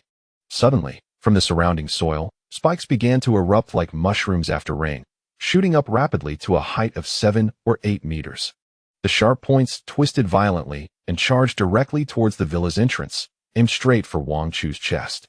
Wang Chu had not anticipated the ferocity of the attack from the opposing side. He swiftly turned around, intending to close the door, but it was too late. Sharp earthen spikes had already pierced the air, poised to impale his chest in an instant. In that fleeting moment, a force tugged at him from behind. Steward Zhang pulled Wang Chu, extending his hand outward to unleash a burst of flames. The flames collided with the spikes, erupting into a dazzling display of fiery embers that scattered in all directions. Steward Zhang's complexion turned ashen. His abilities were limited and could not withstand such fierce spikes. The spikes, akin to lethal swords, suddenly intensified their assault. Zhang was overwhelmed, and the spikes plunged into his chest with a sickening sound, piercing straight through his abdomen. "Zhang!" Wang Chu's eyes widened in horror as he rushed forward, cradling Zhang's body. Meanwhile, at the entrance of the villa, Sun He laughed maniacally. "Kid, I am eager to see how long you can maintain your bravado. Soon, I will breach your villa, seize your possessions, and capture you and your subordinates, forcing you to kneel and wash my feet." As he spoke, a torrent of earth surged toward them once more. Wang Chu bit his lip tightly, swiftly reaching for the villa's door to secure it. With his other hand, he aimed his gun outward, firing in an attempt to halt the intruders. However, Sun He conjured a wall of earth that effortlessly intercepted all the bullets. Despair gripped Wang Chu's heart as he closed the door, uncertain whether his bulletproof barrier could withstand the spike's assault. In a critical moment, several zombies suddenly charged from the shadows, violently lunging at Sun He and his cohorts. Truly a case of numbers overwhelming strength. You lot rely on your numbers, don't you? If you wish to confront me, you ought to first consider whether I consent. Chapter 57. In a chaotic world, who is the leader? Wang Chu had not anticipated Li Chang'an's arrival. He turned to face him. "Li Chang'an, what brings you here?" Li Chang'an remained composed, gazing at the menacing Sun He, who was raising his hands in surrender. "I warn you once more, should you continue your assault, do not blame me for my lack of mercy." Sun He turned, his eyes cold and venomous. "Who are you to command zombies?" He acted swiftly, pressing his hands to the ground, causing sharp spikes to erupt from the earth, impaling the zombies in an instant. The undead were lifted high into the air, struggling momentarily before falling still. Li Chang'an squinted slightly, recognizing the potential. "Your abilities are impressive. Would you be interested in joining me to serve a greater cause for our nation?" Sun He inexplicably fixed his gaze on Li Chang'an. Who are you, really? You come here and expect me to do your bidding. Do you think you hold any authority? With that, Sun He turned decisively and quickly clenched the earth. Clods of soil hurtled toward Li Chang'an. Get lost. You'd best not interfere in our affairs, or you shall meet your demise today. Sun He showed no mercy. His attacks were sharp and relentless, as if each strike aimed to pierce Li Chang'an through and through. Yet, Li Chang'an did not flinch. With a mere flick of his fingers, several zombies surged from the corner, positioning themselves resolutely in front of him. These soulless creatures felt no pain. They remained steadfast, indifferent to the blows of dirt, staunchly obstructing Sun He's impending assault. Sun He sensed a shift in the atmosphere. Cautiously, he withdrew his hand, eyeing Li Chang'an with growing wariness. Are these zombies under your control? You possess such abilities?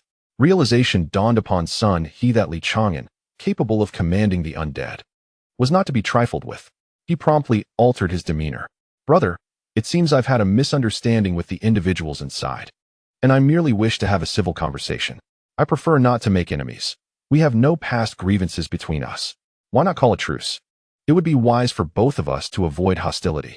As he spoke, Sun He nudged Zhao Gang, who stepped forward, alert and ready, swiftly brandishing a fireball in his hand. Sun He provocatively regarded Li Chang'an.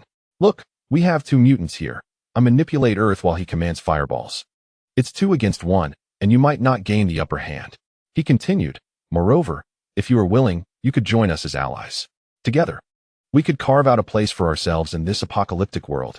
It was evident that all understood the necessity of alliances among the strong to survive. Li Chang'an regarded the two before him with keen interest. What kind of collaboration do you propose? Sun He pointed to his chest. I am the leader. This is Zhao Gang. He is the second in command, and you would be the third. Together, we shall tackle those zombies and other creatures, seizing resources and establishing our territory. He cast a disdainful glance at the villa. As for these mansions and their wealthy occupants, we can easily take what they possess. They have plenty to spare. After all, we are in an apocalypse now, no longer bound by the rule of law. There's no need to adhere to old conventions. Align yourself with me, and we shall strike against these people, demanding their possessions. In this world, it is the strong who reign supreme.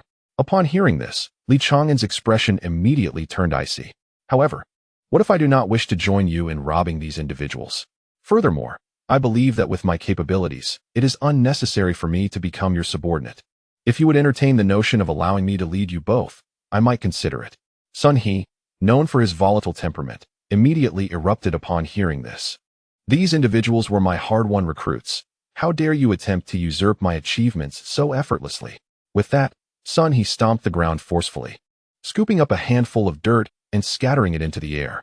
You arrogant fool, since you are so presumptuous, there is nothing left to discuss between us. Today, it is either your demise or mine. Li Chang'an, unfazed, nodded in agreement. Indeed, it is either your demise or mine. In the next instant, Li Chang'an swiftly raised his hand and drew his firearm. 2 bullets erupted forth, piercing through Sun He's legs, causing him to collapse to the ground, unable to rise. Li Chang'an observed him with a bemused smile. So, have you changed your mind? Sun He roared defiantly, clearly unwilling to concede. With both hands gripping the earth, pillars of soil erupted from the ground, 2 of which propped up his legs, forcibly lifting him. Wincing in pain, Sun He glared at Li Chang'an. You seek your own demise. A torrent of soil fragments surged towards Li Chang'an, followed closely by stones, bombarding his body. These stones struck like bullets, rapidly puncturing Li Chang'an's clothing, leaving it riddled with holes. Li Chang'an evaded. Wang Chu, sensing the impending danger, attempted to rush to his aid. Yet, Li Chang'an gestured for him to remain calm, assuring him with a sign not to worry. Wang Chu was momentarily taken aback. Li Chang'an continued to stand his ground, observing Sun He intently. Before long, it became evident not only to Wang Chu but also to Sun He that something was amiss. Although Li Chang'an appeared stationary, he was subtly shifting from side to side, expertly dodging the onslaught of soil debris.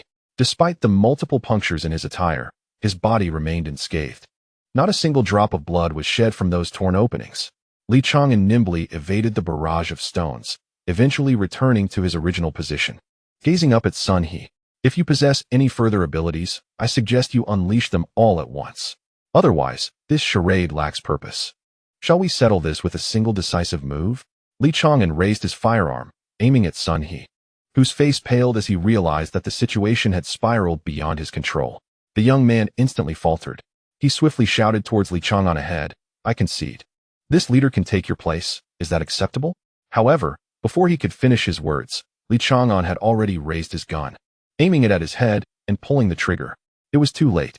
In the next moment, a bullet grazed Sun He's temple, striking the tree trunk behind him with a resounding thud. Chapter 58. Seeking assistance from the rabbit, everyone ascends the mountain. Sun He was so frightened that his legs gave way, and the long earthen pillar that had been supporting him vanished in an instant. He collapsed to the ground once more, trembling uncontrollably. A nearly 2-meter-tall muscular man lay on the ground, shivering, which was rather amusing to behold. Wang Chu couldn't help but chuckle. Li Chang'an retracted his handgun and beckoned towards the surrounding zombies. "Get rid of these bothersome creatures." After saying that, Li Chang'an turned and walked directly towards the villa's entrance. Sun He was utterly paralyzed by fear, not daring to move an inch. The zombies quickly surrounded them, pressing them down against the ground outside the villa. "Hold them down for now. I will deal with them after I finish my business," Li Chang'an instructed. When he reached the villa's entrance, Wang Chu promptly opened the large door. "What brings you back?" Li Chang'an peered curiously into the villa. Wang Chu immediately welcomed him inside. "Is there something you need?" Li Chang'an surveyed the vicinity of the villa before speaking directly. "I recall you have a rabbit that can alter the weather?" Wang Chu nodded, pointing upstairs. "Those two are still up there performing their turtle and hare race." "Why do you need that rabbit?" Li Chang'an gestured towards the distant mountain peak. "Did we not go to investigate the anomalous signals there? We found something, but before we could collect evidence, the weather changed." As they conversed, a thick layer of clouds suddenly rolled over the mountain peak. In the next instant, lightning erupted from within the clouds. A torrential downpour accompanied by furious lightning enveloped the mountain peak. Even Sun He and the others, who were pinned down by the zombies outside, were startled into silence. Strange. It was clear skies just a moment ago. Where did that lightning come from? Wang Chu immediately thought of the rabbit at his home. Li Chang'an nodded, confirming his suspicion. "We suspect that there are similar mutants atop that mountain who can manipulate the weather. Initially, we intended to retrieve something, but we were unable to approach the cave as someone has been using lightning to thwart our efforts." As he spoke, Li Chang'an rolled up his sleeve, revealing a long scar on his arm, seemingly inflicted by lightning. "This is the price I pay for approaching." Li Chang'an squinted, gazing into the villa. At that moment, a white fur ball tumbled down from the upper stairs. It was indeed the rabbit. Following closely behind was a green turtle. Li Chang'an pointed at the rabbit. "Is this the creature?" Wang Chu nodded swiftly in response. "Yes, that's it. Let us go. I can accompany you, but what's in it for me?" Brothers must settle accounts clearly. The thunderstorm on the mountain seemed to engulf the entire peak, hinting at the formidable abilities of this individual. Directly ascending would undoubtedly present imminent danger. Wang Chu wished only to remain passive, uninterested in entangling himself in these matters. Thus, no gain, no early riser. Unless Li Chang'an could offer sufficient allure and recompense, he would not decide to assist in the rabbit's endeavor. Li Chang'an nodded, promptly declaring, "I have something for you. Don't you want a gun?" As he spoke, he retrieved a handful of bullets from his person and handed them to Wang Chu. "Here, I will provide you with a gun, and I'll also equip you with a rocket launcher. This is the highest authority I can secure. That should suffice, right?" Wang Chu immediately turned and scooped up the rabbit, heading outside. "Let us go. I'm coming with you right now." Li Chang'an nodded and began to lead the way. Wang Chu gestured towards Sun He and several others trapped in the corner by zombies. "What about them?" Li Chang'an waved his hand. "Come on, let us take them along." Sun He was in despair. He never imagined that he would come to instigate trouble only to be captured and end up in such a predicament. Sun He struggled with all his might. "I agree to your terms. I will help you. Please spare my life." Li Chang'an did not look back, completely ignoring the desperate Sun He. Just then, a sudden crack echoed from the nearby thicket. Wang Chu and Li Chang'an immediately turned around. They saw a figure emerge from the woods, rushing towards Li Chang'an. "Li Chang'an, save me." The two focused intently. To their astonishment, the figure rushing over was none other than Li Ming. Li Ming trembled, her clothes tattered, completely stripped of her former elegant appearance. She collapsed at Li Chang'an's feet, desperately clutching his calf. "Li Chang'an, please help me. They are bullying me and insulting me. If this continues, I will be bullied to death." Li Chang'an frowned and quickly pulled her up. "Get up, let us go together." He regarded the nearby corner thoughtfully. Are you alone? Is there anyone else? Li Ming hurriedly shook her head. No, it's just me. Wang Chu felt a sense of confusion within. Previously, Wu Jie had been accompanying Li Ming, but his current whereabouts remain a mystery. He is even more perplexed about how Li Ming has found herself in such dire circumstances. Li Ming discreetly observes Li Chang'an, her eyes darting as if contemplating some scheme. Li Chang'an, preoccupied with the distant mountain peak, shows little inclination to engage with her. Come, follow me, he instructs. If anything arises, we shall discuss it later. He promptly leads Wang Chu towards the vicinity of the cave. Midway, a rabbit, seemingly sensing something amiss, suddenly burrows into Wang Chu's clothing. What's wrong? Wang Chu cannot help but inquire. The rabbit shakes its head and gestures towards the nearby mountain. Warning. There is a strange and terrifying presence up there. It would be wise to avoid it, lest you face harm. Wang Chu glances at Li Chang'an, who, unable to comprehend the rabbit's words, simply stares at Wang Chu as if questioning its meaning. Wang Chu hastily relays the rabbit's concerns. Li Chang'an shakes his head. No. What lies within the cave is of utmost importance, and we must secure it. If you believe a rocket launcher is insufficient, I can offer additional compensation, provided you are willing to come with us. Wang Chu looks at the rabbit in his arms and, resigned, extracts a bag of turtle feed from his spatial pocket. The rabbit sniffs eagerly and seizes the bag, its demeanor immediately shifting. Let us go. It's just a big creature. I'll show it that this rabbit is not to be trifled with. However, it insists, but let me make this clear. The reward must be guaranteed in advance. Without sufficient turtle feed, I shall not engage in any work. With the rabbit's assurance, Wang Chu finally breathes a sigh of relief.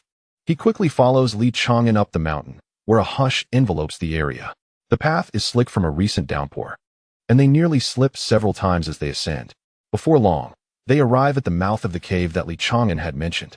However, the surroundings are chaotic, and the soldiers who had accompanied Li Chang'an are nowhere to be found. Li Chang'an furrows his brow, contemplating a pool of blood nearby. Wang Chu steps forward and places a hand on his shoulder. What are you thinking, Li Chang'an? Li Chang'an shakes his head, gazing at the cave. I suspect my men have been dragged inside. He points to several inconspicuous scratches on the right side of the cave entrance. These marks clearly indicate signs of a struggle leading into the cave, accompanied by peculiar footprints. Unfortunately, the heavy rain has washed away half of the tracks, but it is evident that something has been pulled in. With that, Li Chang'an moves closer and picks up a firearm from the ground. His expression immediately grew more severe and solemn. It seemed that they had encountered peril. Wang Chu felt a weight in his heart.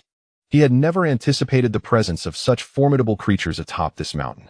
Regardless of whether this entity was human or some other mutated beast, it was evident that it bore ill intentions. Wang Chu nodded and promptly approached Li Chang'an, holding the rabbit aloft. What shall we do now? Li Chang'an pondered for a moment, then swiftly beckoned with his fingers towards the mountain's base. Before long, 2 or 3 zombies surged from the shadows, unhesitatingly rushing towards the cave entrance. Just as these 2 zombies were about to step into the cave, a tremendous clap of thunder erupted. In the next instant, a bolt of lightning struck down, instantly blackening the 2 zombies, who collapsed lifelessly to the ground. Li Chang'an's demeanor grew even more grave. It was clear that something within was intentionally obstructing their entry. He glanced back at Wang Chu and the rabbit nestled in his arms. We may require your rabbit's assistance shortly. Otherwise, we will find no opportunity to enter. Wang Chu nodded, pushing the rabbit forward. Rabbit, when the lightning strikes again, you must find a way to alter the weather, ensuring that neither our people nor the zombies are harmed by the lightning. Do you understand? The rabbit nodded, its small red eyes gleaming with determination. All right, I shall give it a try. After preparing, Li Chang'an quickly summoned more zombies, directing them towards the cave entrance. As they approached, another thunderclap resonated from above. The rabbit narrowed its eyes and clawed at the air before it. In an instant, the thunder intensified, and more bolts of lightning cascaded from the sky, instantly incinerating the 2 zombies. A hush fell over the group as they gazed at the rabbit, none daring to utter a word. The rabbit, feeling bashful, took a step back. My ability to control my emotions is not yet strong, so my mastery over the weather is somewhat lacking, it admitted. Wang Chu was momentarily speechless. He had known the rabbit might falter, and indeed it had failed at a critical moment. After a moment's thought, Wang Chu retrieved turtle feed from his backpack and placed it before the rabbit. This should suffice, right? The rabbit's eyes lit up, and it nodded vigorously. No problem, no problem. I will surely succeed next time. Li Chang'an made another attempt. This time, the two zombies successfully entered the cave just as the lightning struck, and the sky instantly cleared. The rabbit gazed at the 2 bags of turtle feed presented to it, its eyes sparkling with excitement. Li Chang'an exhaled in relief.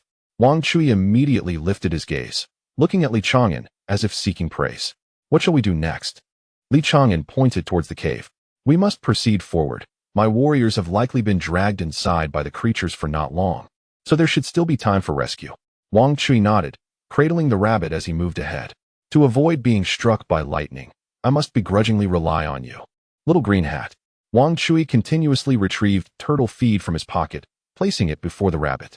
The rabbit devoured the offerings with delight, swiftly finishing one bag after another. Meanwhile, the little green hat's expression grew increasingly despondent, its gaze upon the rabbit intensifying with an ominous aura. At this moment, the group had reached a midway point, nearly 2 or 3 meters away from the cave's entrance.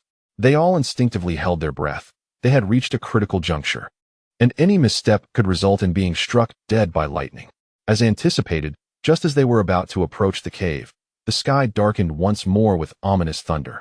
Soon, fine raindrops began to descend. Yet, in the fleeting moment before the thunderclap, the sky cleared abruptly. The previously menacing thunderclouds that seemed poised to crash down upon them retreated completely. Wang Chu exhaled in relief. Li Chang'an quickened his pace, swiftly rushing into the cave. Wang Chu also lunged forward. In that instant, the turtle suddenly charged at the rabbit, expressing its displeasure for the first time. You've consumed everything. What about me? At that very moment, Wang Chu arrived at the cave's entrance, his eyes wide as he beheld the once clear sky suddenly erupt with a tremendous thunderclap. In the next heartbeat, a colossal bolt of lightning surged down, aiming directly at his head. Wang Chu felt as though 5 thunders had struck him simultaneously, and he understood that his end was imminent. He glanced at the turtle in his arms, contemplating the idea of stewing it. Just then, a thought crossed his mind, and in the blink of an eye, he vanished from his spot. When he opened his eyes again, he found himself within his own space. What on earth is happening? Wang Chu exclaimed in astonishment, surveying his body. He realized he was entirely enveloped within the space. Previously, he had attempted to see if he could bring a person into the space, but after numerous trials, he had never succeeded. The space could accommodate resources and even living creatures, yet humans could not enter. Wang Chu had only ever traversed in and out of the space with his thoughts, unable to physically transport his body. However, this marked his first successful attempt, astonishingly allowing him to transport his physical form. Chapter 60. The Terrifying Mutant Worm. Wang Chu could not help but swallow hard. Goodness, is this yet another life-saving skill? Should I face danger again, I could simply conceal myself within the space, thereby evading peril directly. With this thought, Wang Chu immediately glanced down at the rabbit and the turtle. What on earth is happening between you two? Why are you quarreling at such a critical moment? As he spoke, Wang Chu promptly lifted the little turtle. Little Green Hat, you must understand that we need to unite against the threats within the cave and not compete with the little rabbit for food. With that, Wang Chu retrieved his phone and displayed several images. Rabbit, if you do not perform well today, upon our return I shall subject you to a continuous loop of spicy rabbit heads and braised rabbit feet. The rabbit frantically waved its paws in surrender. I was wrong. I will behave and do my tasks properly. Please do not make me watch that loop again. The 3 quickly devised a plan within the space. In the next moment, with a thought, Wang Chu reappeared at the cave's entrance. He swiftly turned and dashed directly into the cave. Taking advantage of the momentary unawareness of the creatures inside, he plunged into the cave with the little turtle and the rabbit. Soon, the 3 vanished into the depths of the cave. Once inside, Wang Chu was greeted by an intensely chilling scent of blood, reminiscent of the odor when he typically procured raw meat. Moreover, the ground was marked with thick streaks of blood. Wang Chu immediately sensed that something was amiss. This is bad. It must be that Li Chang'an and his men have encountered danger. He called out into the darkness, Li Chang'an, are you there? Silence met his call. Only the echo of his voice reverberated within the cave, producing hollow responses. Wang Chu's heart grew heavier. He quickly advanced along the cave's entrance, following the passage deeper within. The further he ventured, the more his heart sank, for the ground no longer bore merely meandering streaks of blood. Instead, there were scattered chunks of flesh. Witnessing these remnants and the fabric fragments intertwined with them, He crouched down to examine some. It became evident that the fabric was army green, unmistakably belonging to the soldiers who had accompanied Li Chang'an. A surge of rage welled up within Wang Chu. It appeared that whatever lurked within the cave had already struck, tearing the men apart. What on earth is this? Such immense power? Wang Chu could no longer suppress his desire to retreat. He yearned to escape the cave immediately and return to his villa, having experienced death in his previous life. He was unwilling to endure once more the agonizing sensation of despair. All he wished for was to leave this place swiftly and never return. However, his rationality soon reasserted itself. Li Chang'an was still within the cave. Departing now would signify abandoning him. There was a possibility that Li Chang'an could be slain by whatever lurked inside, leaving him with no chance of survival. It was essential to note that this place was eerily devoid of any zombies. Li Chang'an might not even have the opportunity to leverage his abilities to control the undead and ensure his safety. Realizing this, Wang Chu understood he could not afford to wait any longer. He quickened his pace, dashing forward along the river of blood. Before long, he had traversed the passage ahead and arrived at its terminus. Here, there was a corner. As he turned the corner, he distinctly heard Li Chang'an's anguished roar. Li Chang'an, are you all right? Wang Chu swiftly darted towards the corner. Upon rounding the bend, the sight before him sent a chill through his limbs. The cave was strewn with severed limbs and dismembered bodies, many clad in military green uniforms. Li Chang'an crouched in a corner, cradling a blood-soaked soldier. The soldier was nearly unrecognizable, barely a patch of flesh remaining. He still gripped his firearm, aimed resolutely at a narrow opening not far away. General, we must eliminate this monster. It cannot be allowed to escape and harm the populace. The soldier's last words were delivered before his head lolled to the side, silencing him forever. A wave of despair washed over Wang Chu. He immediately rushed to Li Chang'an's side.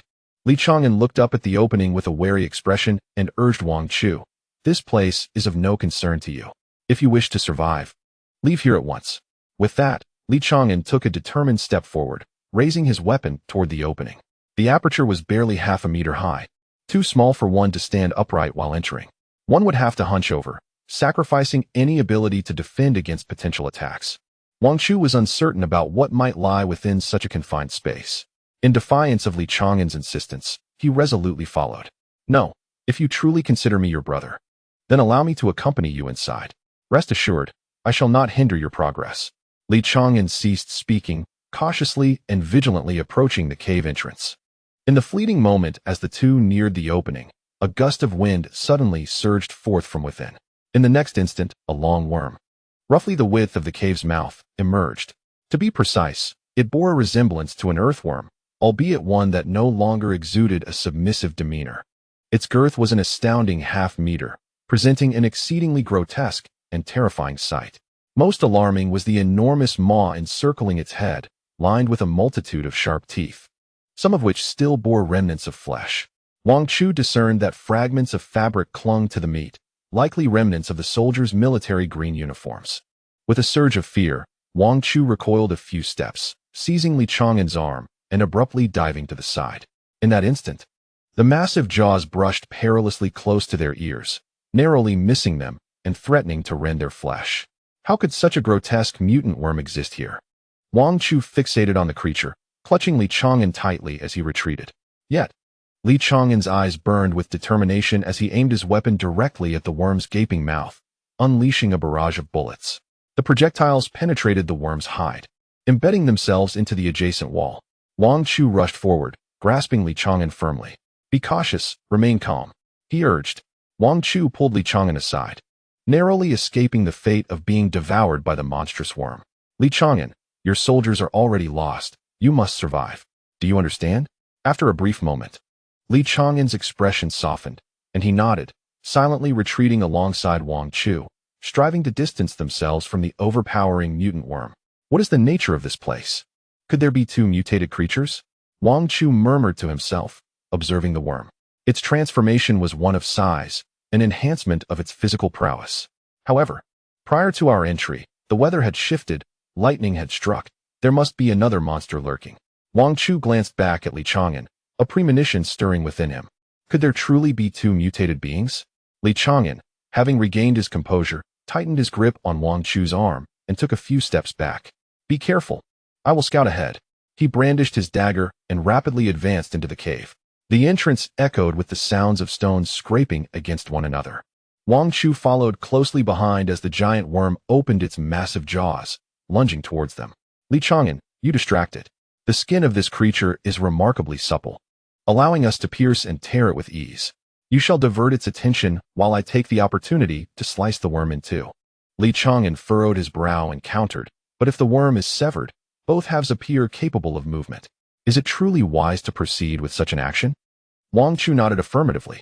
The worm's internal structure is circular and repetitively organized, thus it can survive even when cut. As the two conversed, the worm launched another attack.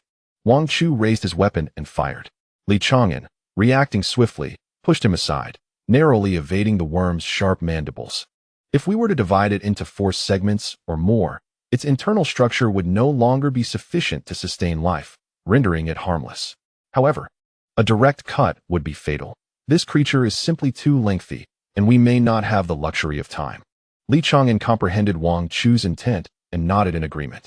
I can afford you a maximum of 10 minutes. You must act swiftly, as I may not be able to endure its size for long. They exchanged a knowing glance and charged towards the worm.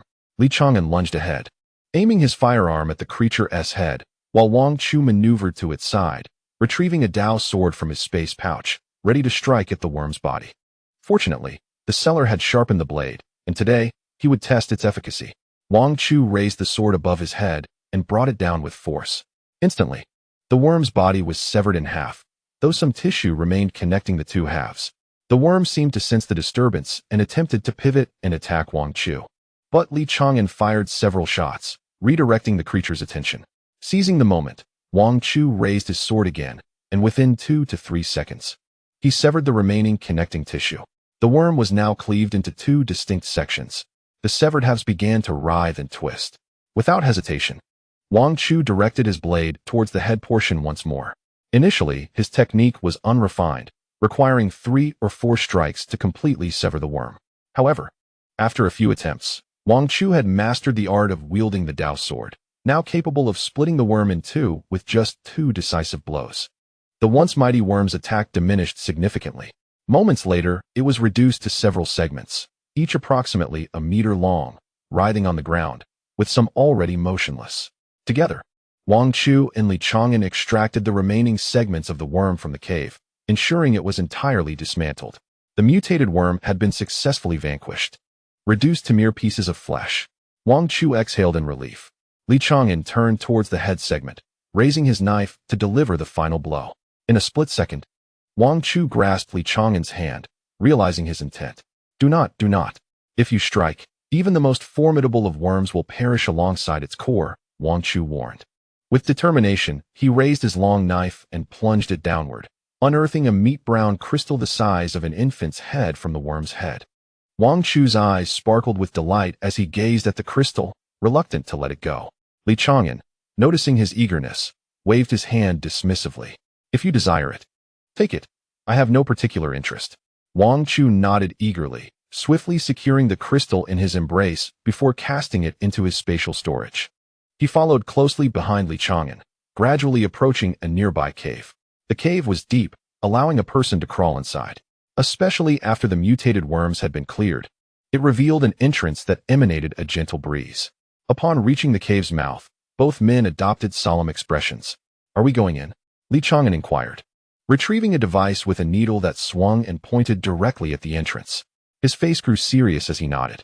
We must enter. The special signal source lies within. However, we remain unsure of what dangers may lurk inside. For your safety, perhaps you should return and await my news. Wang Chu smacked Li Chang'an on the head. What nonsense are you spouting? I stand here. There's no way I will let you venture alone into peril. Let us hasten our journey. Li Chang'an regarded him thoughtfully, then nodded, bending down to crawl into the narrow opening. Wang Chu closely followed. The cave was lengthy, its walls coated in a sticky soil, likely the residue left by the worm's movements. Following the winding passage, they spiraled underground several times. This tunnel, seemingly excavated by the worm itself, twisted and turned. Its destination unknown. Fortunately, equipped with a monitoring device, they could discern the source of the special signal, preventing them from losing their way. After much effort, they finally found the correct path. As they crawled further, they discovered the tunnel reached its end. Emerging from the darkness, they found themselves in an underground structure.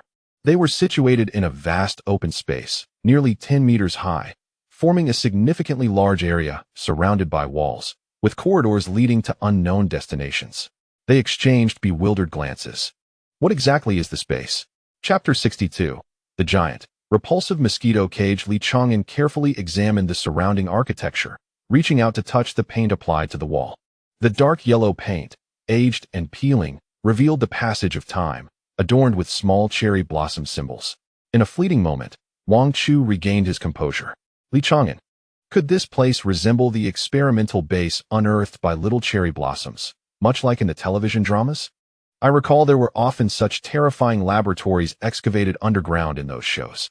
Li Chang'an instinctively furrowed his brow. Be cautious, stay behind me. Without hesitation, Wang Chu moved to Li Chang'an's side, one hand gripping a gun while the other firmly held a tang knife. We are comrades. It is illogical for me to hide behind you. We shall advance together and provide mutual support in the face of danger.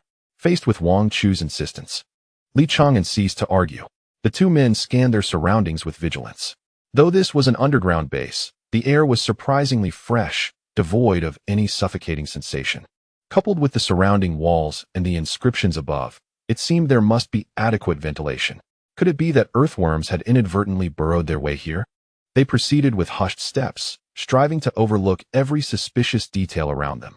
Just as they were advancing with bated breath, a series of high-pitched chirps echoed from the passage ahead, reminiscent of some insect's call. Wang Chu swallowed hard and immediately grasped Li Chang'an's arm. Be careful.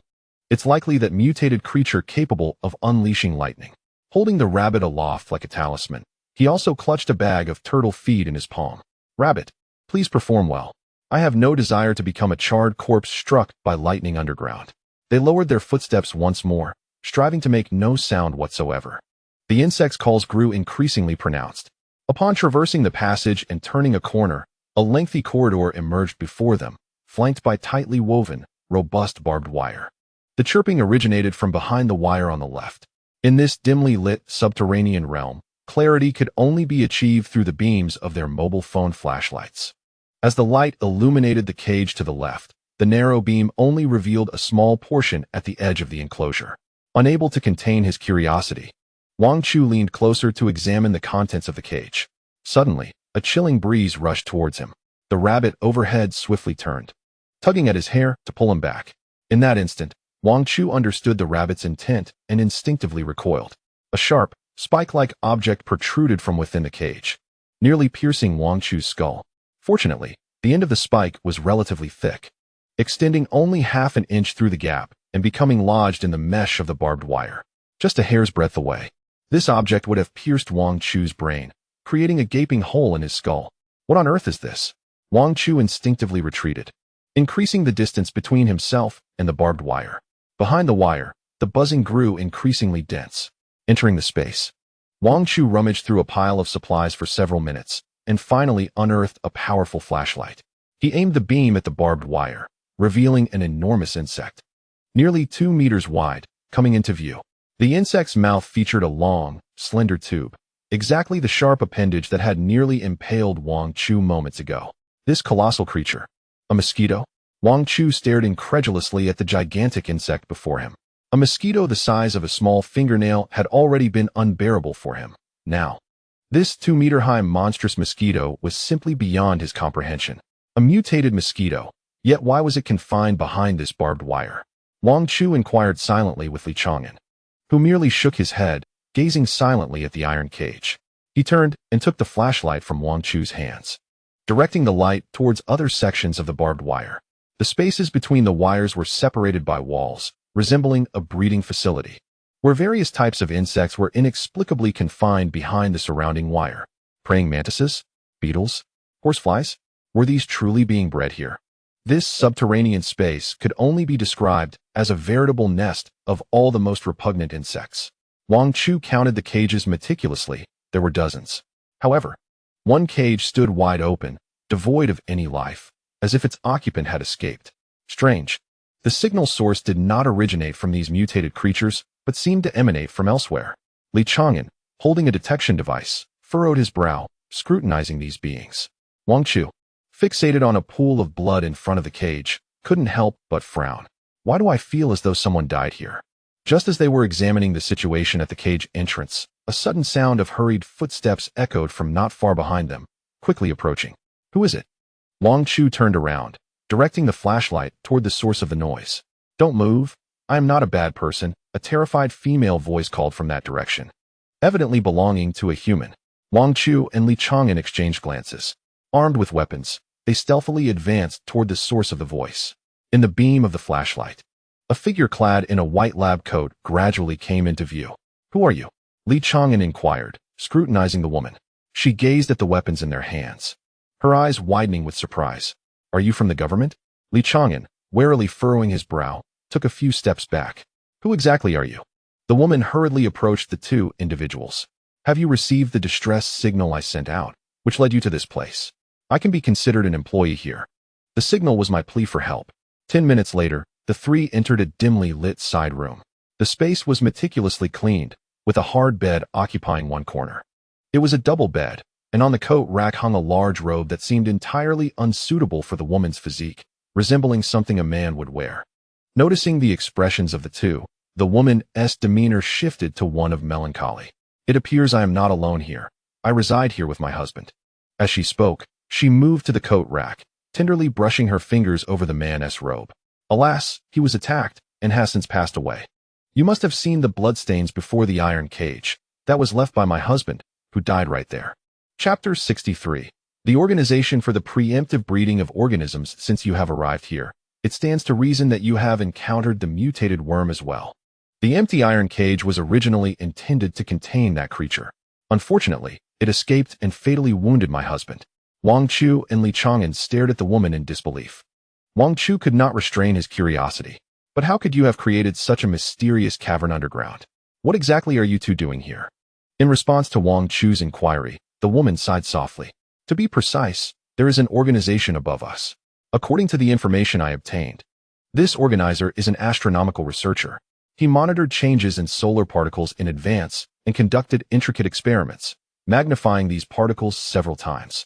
He detected such intense solar radiation that it would inevitably alter the genetic structure and arrangement of living organisms. Thus, he predicted that the blue planet would undergo monumental changes in the future. Wang Chu was taken aback, and even Li Chang'an could not help but press for more details. How far in advance did he predict the mutations? The woman shook her head in uncertainty. At least a month ahead, perhaps even longer. Therefore, they sought this place ahead of time, undertaking renovations and construction specifically to breed mutated organisms here. As mutations began, these creatures were transported to this location. My husband and I were brought here to oversee the space, tasked with feeding them daily and recording their growth. As she spoke, her expression grew increasingly somber. Wang Chu gazed at her in astonishment. What is your name? You have been underground for half a month? Who are the leaders and the organization you mentioned? Do you know their identities?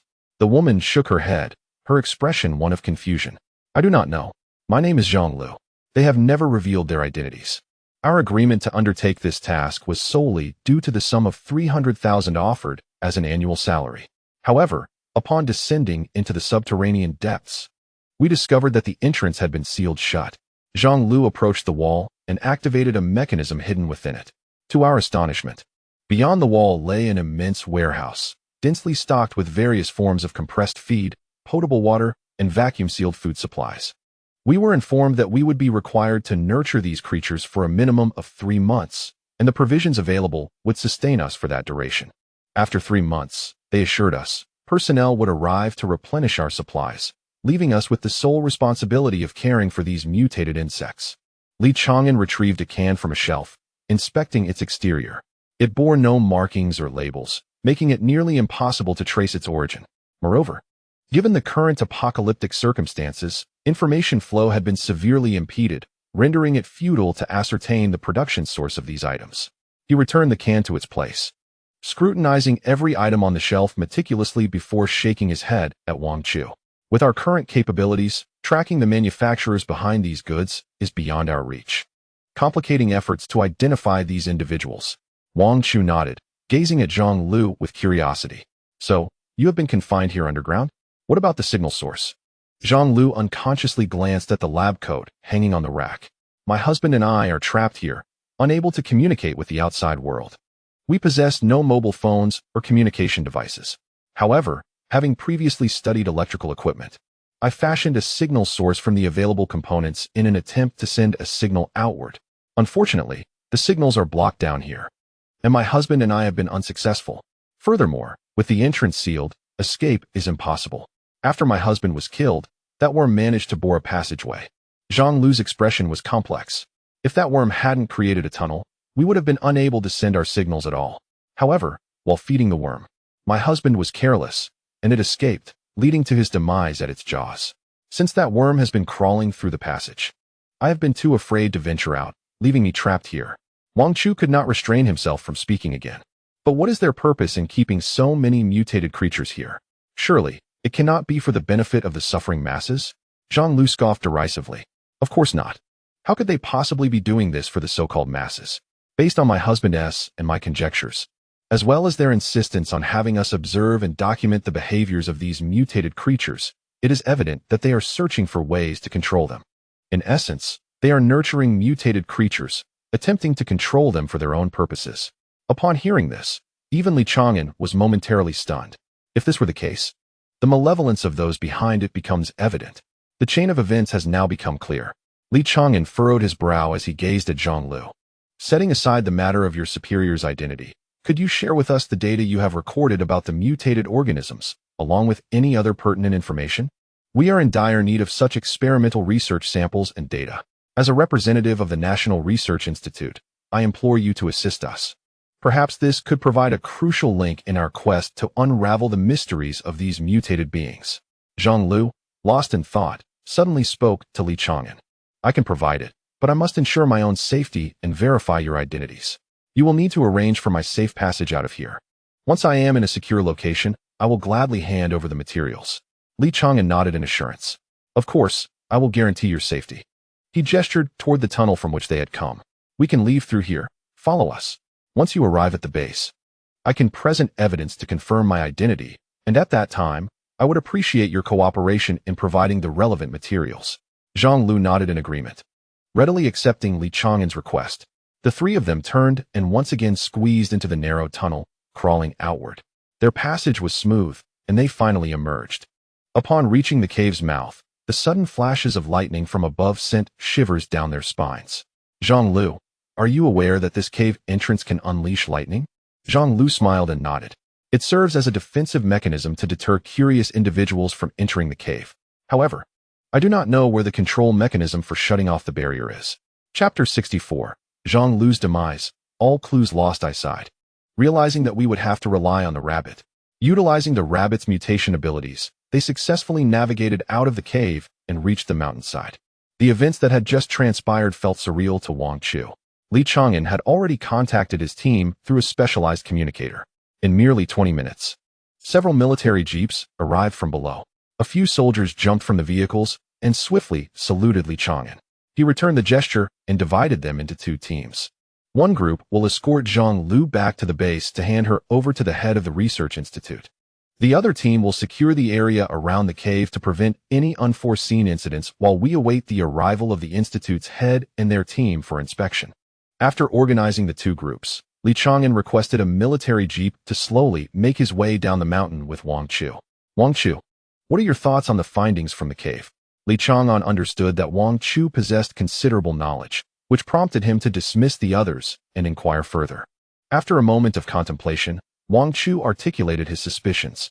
I find it remarkable that they could issue a warning in advance and even establish such a hidden facility underground.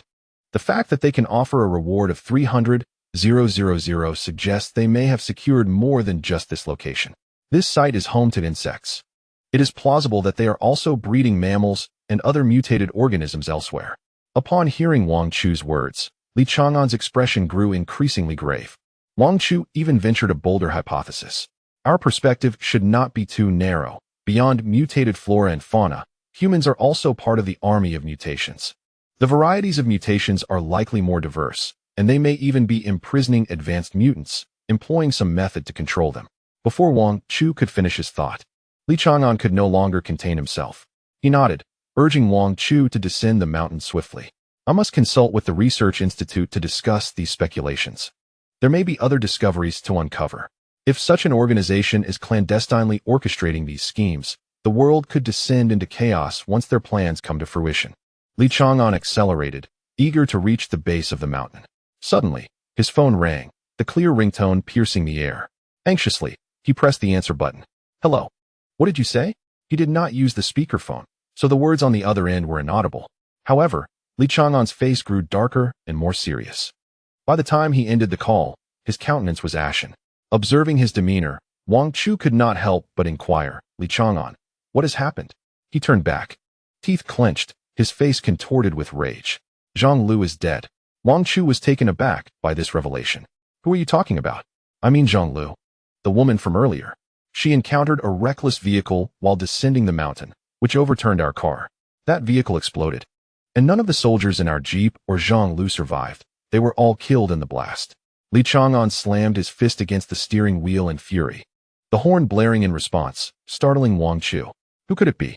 To prevent us from uncovering the truth, they resorted to murder to silence her. Zhang Lu had crucial documents regarding the underground cavern and the growth processes of mutated organisms. Now, with her unexpected demise, all those secrets have been lost. It is no wonder Li Chang'an is incensed.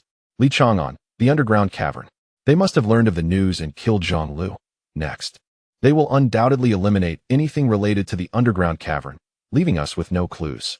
Li Chang'an swiftly turned the steering wheel, and the vehicle roared as it surged back up the mountain. However, upon their arrival, chaos reigned supreme. The ground lay in disarray, stained crimson with blood. The soldiers who had once guarded this place now lay lifeless on the ground, their bodies severed. It was inconceivable. They were the finest warriors. How could they have failed to send a message? Each soldier was equipped with a walkie-talkie. Unless they were ambushed and killed instantaneously, they would have had ample time to contact Li Chang'an and relay news of their peril. Strangely, no one had sent any messages to him. Had it not been for learning of Zhang Lu's fatal accident at the foot of the mountain, they might never have returned to assess the situation. Li, be cautious. The nature of this attack is exceedingly sinister. Wang Chu felt a shiver of fear creep into his heart. Li Chang'an nodded, and, with me in tow, re-entered the cave. The sides of the cavern were already stained with the blood of the fallen soldiers. Upon their re-entry, the storm at the cave's mouth had vanished without a trace. We smoothly entered the cave, crawling through the more than 1 meter wide opening. When they arrived at the underground base once more, they were taken aback to find that the iron cages on either side were utterly empty. The mutated insects seemed to have vanished as if by some sorcery. How could anyone possess such swiftness? They had descended the mountain no more than half an hour ago. Li Chang'an scrutinized the interior of the cave, scanning every corner. Yet, apart from the entrance through which Wang Chu had come, there were no other exits. The disappearance of these mutated creatures was utterly bizarre. After another thorough search of the underground base, still no clues emerged. The open iron doors stood vacant, a testament to their helplessness. For the first time, Li Chang'an appeared despondent. His soldiers had suffered heavy casualties, and the leads he had just gained had been entirely intercepted. Even the colossal mutated creatures had vanished in an instant. Li Chang'an found himself at a loss, unable to fathom who possessed such capability to achieve this. Wang Chu placed a reassuring hand on his shoulder. Li Chang'an, let us depart. Since they continue to operate in secrecy, they will inevitably reveal themselves again.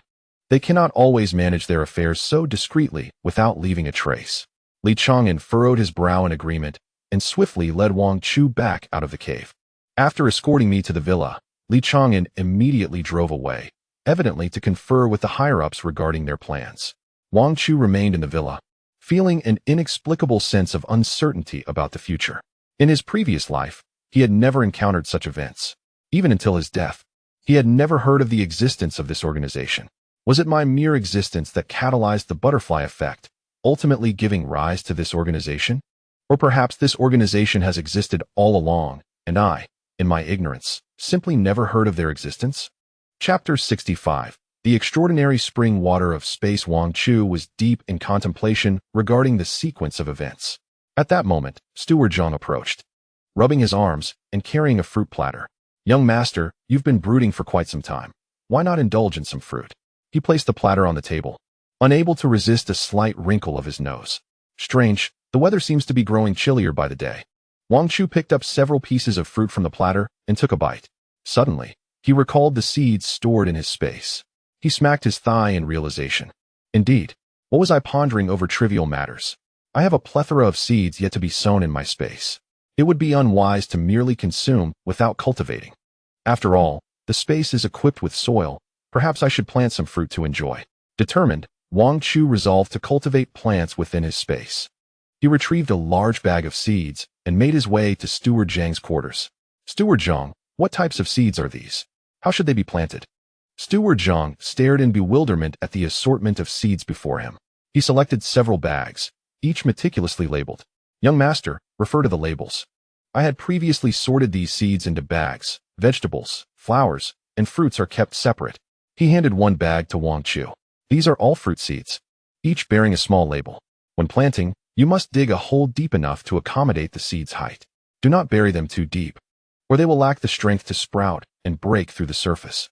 Remember to water them, but not excessively. Moderation is key. Wang Chu felt somewhat overwhelmed. Although the space could accommodate his form, he found it impossible to bring Steward Zhang inside. Thus, he had to rely on his own understanding of Zhang's instructions. He once again returned to the space, clutching a bundle of seeds. For the remainder of the afternoon, he toiled in the space, digging and planting. He delineated a substantial area into sections for fruits and vegetables. As for the flower seeds, some of the packaging was damaged, and he carelessly tossed them into a corner. Let them fend for themselves. Flowers held little interest for Wang Chu. His priority lay in cultivating edible vegetables and fruits. Aesthetic considerations were far from his mind. Survival was paramount. And who had the luxury to ponder beauty? While organizing the land within his space, Wang Chu took a moment to survey his collection. His treasures filled a large box to the brim, comprising crystalline cores extracted from the brains of zombies and mutated creatures. The most enormous specimen was extracted from the head of that worm, a gray crystal core as large as a human head. Such a sizable gem. Was it meant to be shattered and consumed? Wang Chu felt a surge of eagerness. There had been numerous precedents of individuals enhancing their strength by devouring crystal cores. However, most crystals necessitated classification. The ones he possessed were a hodgepodge, comprising various types. Yet, he had never encountered a spatial type mutant nor one that could comprehend beast language. Thus, he lacked these two varieties of crystal cores. Should he dare to experiment with the other cores to ascertain if he could safely ingest them?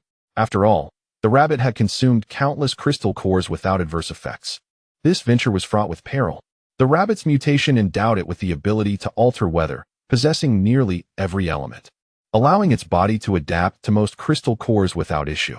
However, Wang Chu was uncertain whether indiscriminate consumption of other types of cores might impact his health. He had heard tales in his previous life of individuals who perished after consuming assorted crystal types, their bodies succumbing to catastrophic failure. After a moment of contemplation, Wang Chu cautiously selected the smallest crystal core, cleaning its surface of grime with spatial spring water, preparing to place it in his mouth. To his astonishment, the color of the crystal core washed away, leaving it in a colorless, transparent state. He examined the transparent crystal core in disbelief. What was this? Was this crystal some counterfeit product? And it even had a fading effect? Wang Chu felt utterly speechless. After pondering for a while, he retrieved a bottle of mineral water from the shelf and chose another crystal core to cleanse. The surface of this core retained its original hue, showing no signs of fading. Wang Chu then tried washing this crystal core in the spring water. Moments later, when he retrieved it, the light brown core had also transformed into a transparent one. Goodness, if I had possessed this spatial ability a decade earlier, I would have struck it rich. I could establish my own washing business, tossing clothes in and removing all stains effortlessly. Wang Chu stared in astonishment at the two transparent crystal cores in his hand, bewildered by the fading phenomenon. Nevertheless, he was still inclined to test whether the crystal cores could be absorbed by his body. After some thought, he pinched off a sesame-sized piece from the transparent core, placing it in his mouth to taste. The core melted instantly, merging with his being, akin to flavorless granulated sugar dissolving in his oral cavity. Oddly enough, he felt no sensation whatsoever. Puzzled, Wang Chu selected a colored crystal core from the basket, attempting to bite off a small piece with his teeth. However, as soon as the minuscule fragment touched his tongue, a tingling sensation coursed through his body, rendering half of him immobile. Wang Chu's tongue felt numb, and he could not articulate a single coherent word. He could only stand on one leg, the other leg completely devoid of sensation. Goodness, am I destined to live the latter half of my life as a cripple? Wang Chu momentarily lost his focus, immediately yearning to seek assistance from the little green hat. In the next instant, his right leg went numb, causing him to plummet onto the ground. Suppressing the astonishment and fear swelling within him, Wang Chu hurriedly rubbed his right leg. At last, the other half of his body regained its sensation. The recent feeling of disability filled him with dread. He never wished to endure that again. It appeared that indeed, there existed a rejection reaction between elements. If I were to consume the crystal core directly, I would certainly ruin my body. However, Wang Chu soon shifted his gaze back to the two transparent crystal cores. Yet, these washed-out ones seemed to lack elemental attributes. Should I dare to take a bite? Contemplating this, he took immediate action. He bit off a piece the size of a fingernail from the transparent crystal core and placed it on his tongue. The moment the core entered his mouth, it swiftly melted away, leaving no burden on his body. Does this imply that as long as I can wash the crystal cores in the spring water, I can consume them without regard for the elements? This spring water is simply miraculous. Chapter 66. Accelerated effect of spatial planting. Wang Chu was filled with exhilaration. He promptly placed the small piece he had just nibbled from the light brown crystal core into the spring water, rinsing it thoroughly. Instantly, the core turned white. He took a bite, experiencing no rejection whatsoever. Wang Chu was utterly astonished and quickly extracted a small portion of the cores from the basket, placing them into the spring water. After draining the water from the basket, he beheld an entire collection of crystal cores, all resplendently translucent, shimmering with captivating brilliance. Without hesitation, Wang Chu, akin to biting into a piece of candy, stuffed the crystal cores into his mouth and crushed them. Gradually, he felt a wave of heat surging within his body, igniting every vein. His blood surged like burning oil, pulsing throughout his entire being. This fervent sensation ignited a surge of impulse in Wang Chu. He could not restrain himself and began to run rapidly within the space, seeking to expend the excess energy through perspiration. After circling the space for a considerable number of laps, he finally felt much more at ease. He collapsed onto the ground, reclining and gazing up at the sky above. Then, unexpectedly, he closed his eyes and drifted into slumber within the space.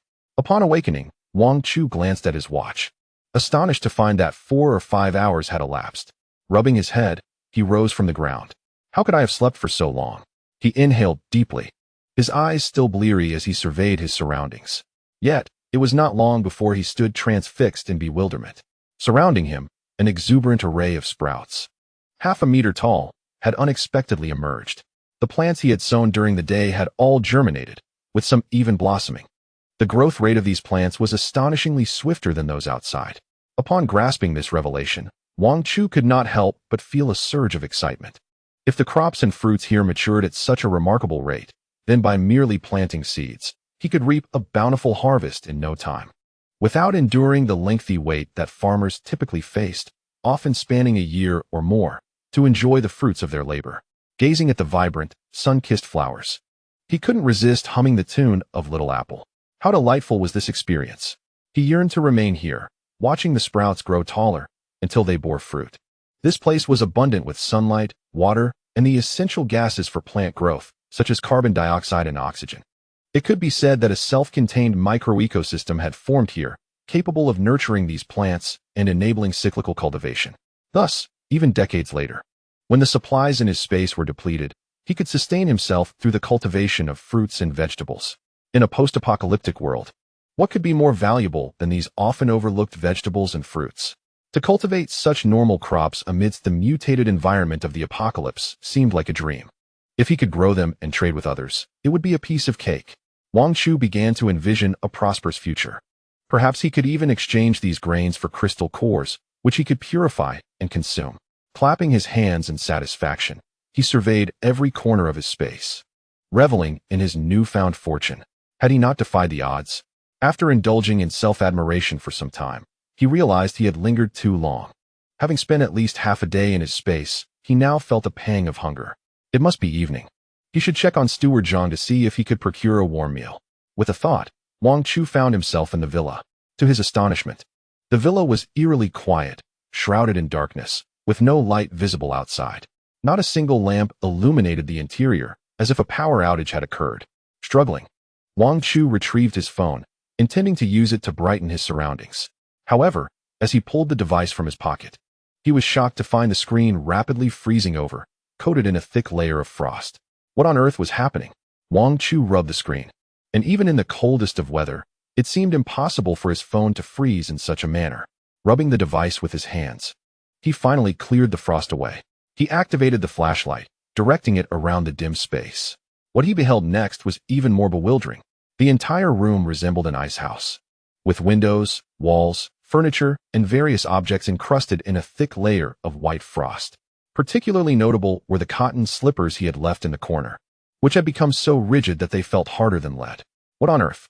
During my time in this space, has someone come to plunder my home? Which wielder of ice powers has infiltrated my villa? This cannot be. Surely the butler Zhang and the others are not that foolish. Wang Chu hastily rose to push against the door, only to find it frozen shut, utterly resistant to his efforts. He pressed his hand firmly against the doorknob and twisted it twice. Moments later, a sound echoed as droplets of water began to form on the doorknob, gradually thawing it. With a gentle turn, the doorknob came free. What is this anomaly? Has the ice begun to melt? Wang Chu pondered. Such a vast expanse of frost. What individual possesses the capability to achieve this? It is important to note that everyone had only recently undergone mutation, and it had been barely half a month since solar particles were emitted from the sun. In such a short period, he could hardly believe anyone could evolve to such a formidable degree, capable of maintaining the interior in a frozen state for an extended duration without it melting into water. Wang Chu directed the flashlight on his phone towards the hall, revealing that the entire area was enveloped in ice, with the sofas encased in cold and icicles. Upon witnessing this, a sharp pain pierced his mind, akin to a gentle prick of a needle. Suddenly, he recalled a similar scene from his past life. Extreme cold weather? This does not seem to be man-made. Rather, it is the result of a dramatic shift in nature, indicative of an onset of severe cold. In his previous life, Wang Chu had encountered such weather, but at that time, he had sought refuge with a group in a supermarket. Outside, the icy winds howled. The supermarket's insulated walls were reasonably effective, providing some respite from the frigid temperatures outside. Moreover, although much of the food and drink had been taken, there remained a considerable amount of burnable materials. Various pieces of furniture and stools had been gathered and ignited to provide warmth. This extreme cold persisted for an entire week, during which they consumed nearly everything that could be burned and donned all the available warm clothing to withstand the harsh conditions. Chapter 67. Maintaining body temperature. Adapting to extreme cold, it was precisely due to the resources available in the supermarket that Wang Chu managed to survive alongside a group of fellow survivors. Unlike those unfortunate individuals without mutation abilities who perished swiftly in the bitter night, the memories of that time still sent shivers down his spine. However, something felt amiss. In a previous lifetime, the onset of extreme cold weather would typically require at least half a month. Wang Chu gazed incredulously around him. Yet, in this lifetime, the bitter chill had arrived astonishingly early, more than half a month ahead of schedule. He could not fathom why the weather was so uncharacteristically abnormal. He had initially failed to recognize the extreme cold for what it was, simply because he had expected it to manifest 2 weeks later. To his astonishment, it had come prematurely. But wait, where was Butler Zhang? As Wang Chu surveyed the house, he suddenly realized that Butler Zhang and the others were missing. Butler Zhang. Li Yan, Li Ro, where are you? He shouted into the living room. He swiftly made his way to Butler Zhang's bedroom. Upon opening the door, he found it utterly empty. He then proceeded to the rooms of Li Yan and Li Ro, only to discover the same desolation. A wave of fear washed over him. Surely the Haven Tea succumbed to the cold. Although the villa was stocked with ample winter clothing, the abruptness of the situation might have prevented them from reacting in time. It was possible they were already frozen stiff in some corner of the villa, unconscious and unaware of their fate. I must find them quickly, or they may truly perish from the cold. Anxiously, Wang Chu began his search, thoroughly inspecting every room on the first floor. Just as he was about to abandon the search for the second floor, he arrived at his own door and was taken aback to see a faint yellow-orange glow seeping through the crack at the entrance. It appeared that something was blocking the door from being fully visible. Taking a deep breath, Wang Chu began to pound on the door. Butler Zhang, Li Yan, Li Ro. Are you three inside? His voice penetrated the door, and to his delight, He heard a rustling sound followed by hurried footsteps approaching. The door was pulled open, revealing Butler Zhang, who was entirely wrapped in thick layers of clothing. Despite this, he shivered uncontrollably from the cold. Upon seeing Wang Chu clad only in a thin cotton jacket, Butler Zhang immediately pulled him inside. "Young master, why are you dressed so lightly? Did you not find any proper clothing?" he inquired, quickly beginning to remove his own garments. "I've warmed these clothes. There is still some warmth left inside. You must put them on to fend off the chill." Wang Chu instinctively closed the door behind him, locked it, and shoved the fabric that had been blocking the door back into place. Once he completed these actions, a sense of unease crept over him. He hurriedly pushed the cotton jacket back towards Butler Zhang, draping it over him. "Butler Zhang, I am not cold." Wang Chu lifted his gaze to observe the arrangement of the room. At the center of the tiled floor lay a pile of firewood, from which the warm, orange glow emanated. It was evident that they had discovered combustible materials and kindled a bonfire. Wang Chu approached the flames. Yet he felt neither warmth nor chill as he drew closer to the wall's corner. Something felt amiss.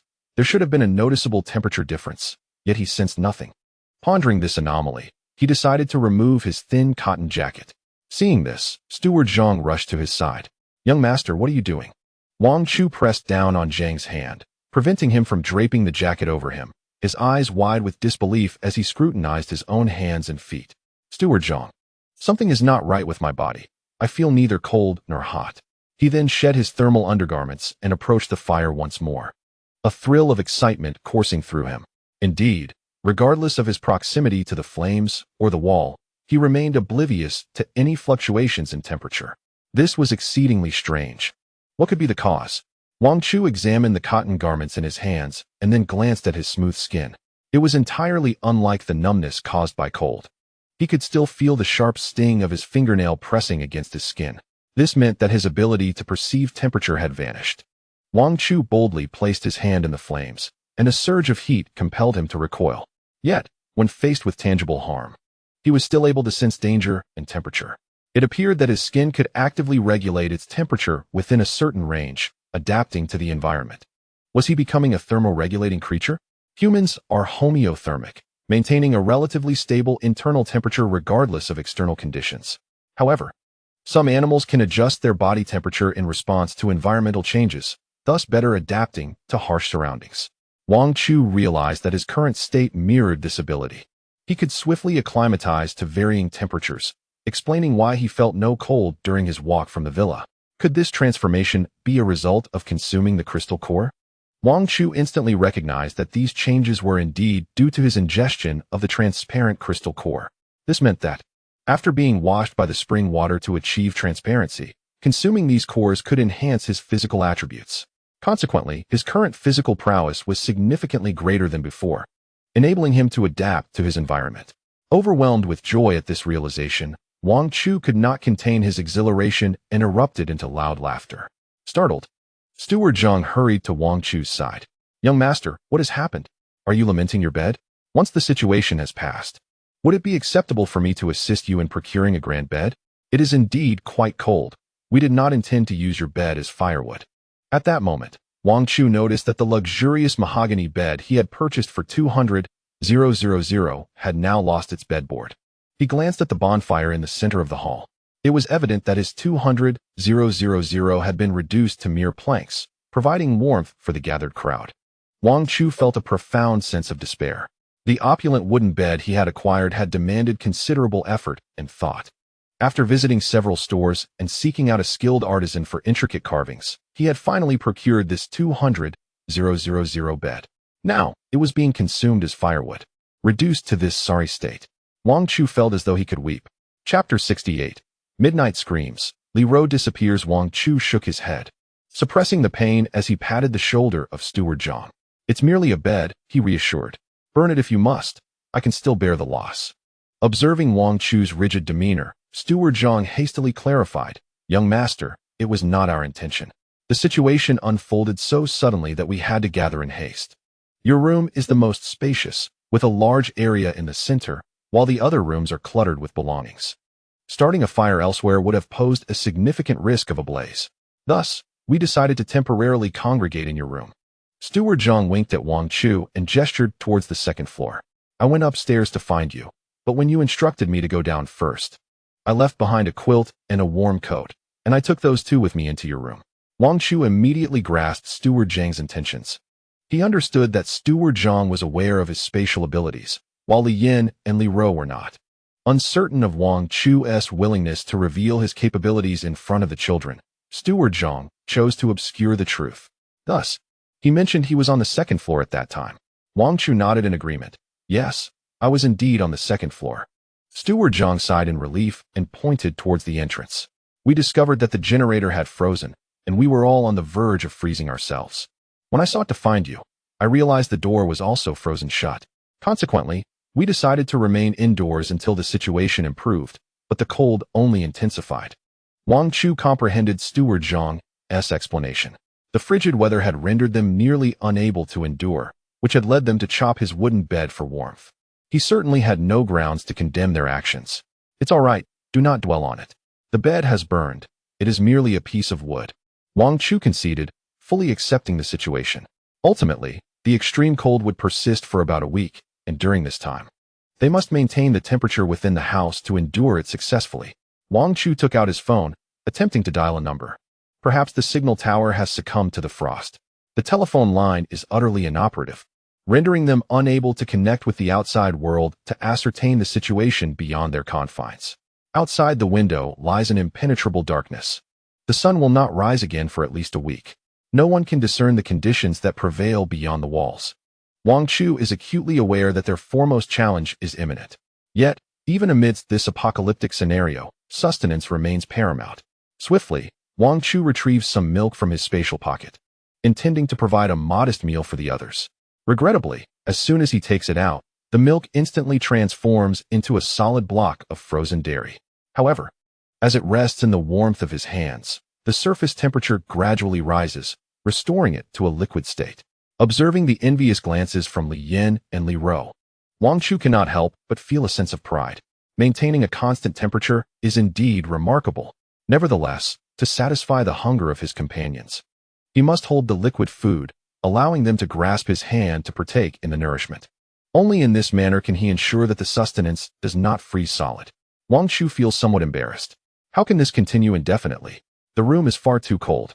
I shall venture outside to procure some combustible materials. I recall there should be a supply in the basement.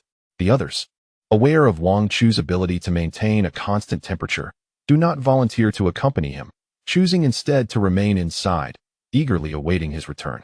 Wang Chu theatrically descends to the basement, though in reality, he merely retrieves fuel and firewood from his spatial pocket and carries it back.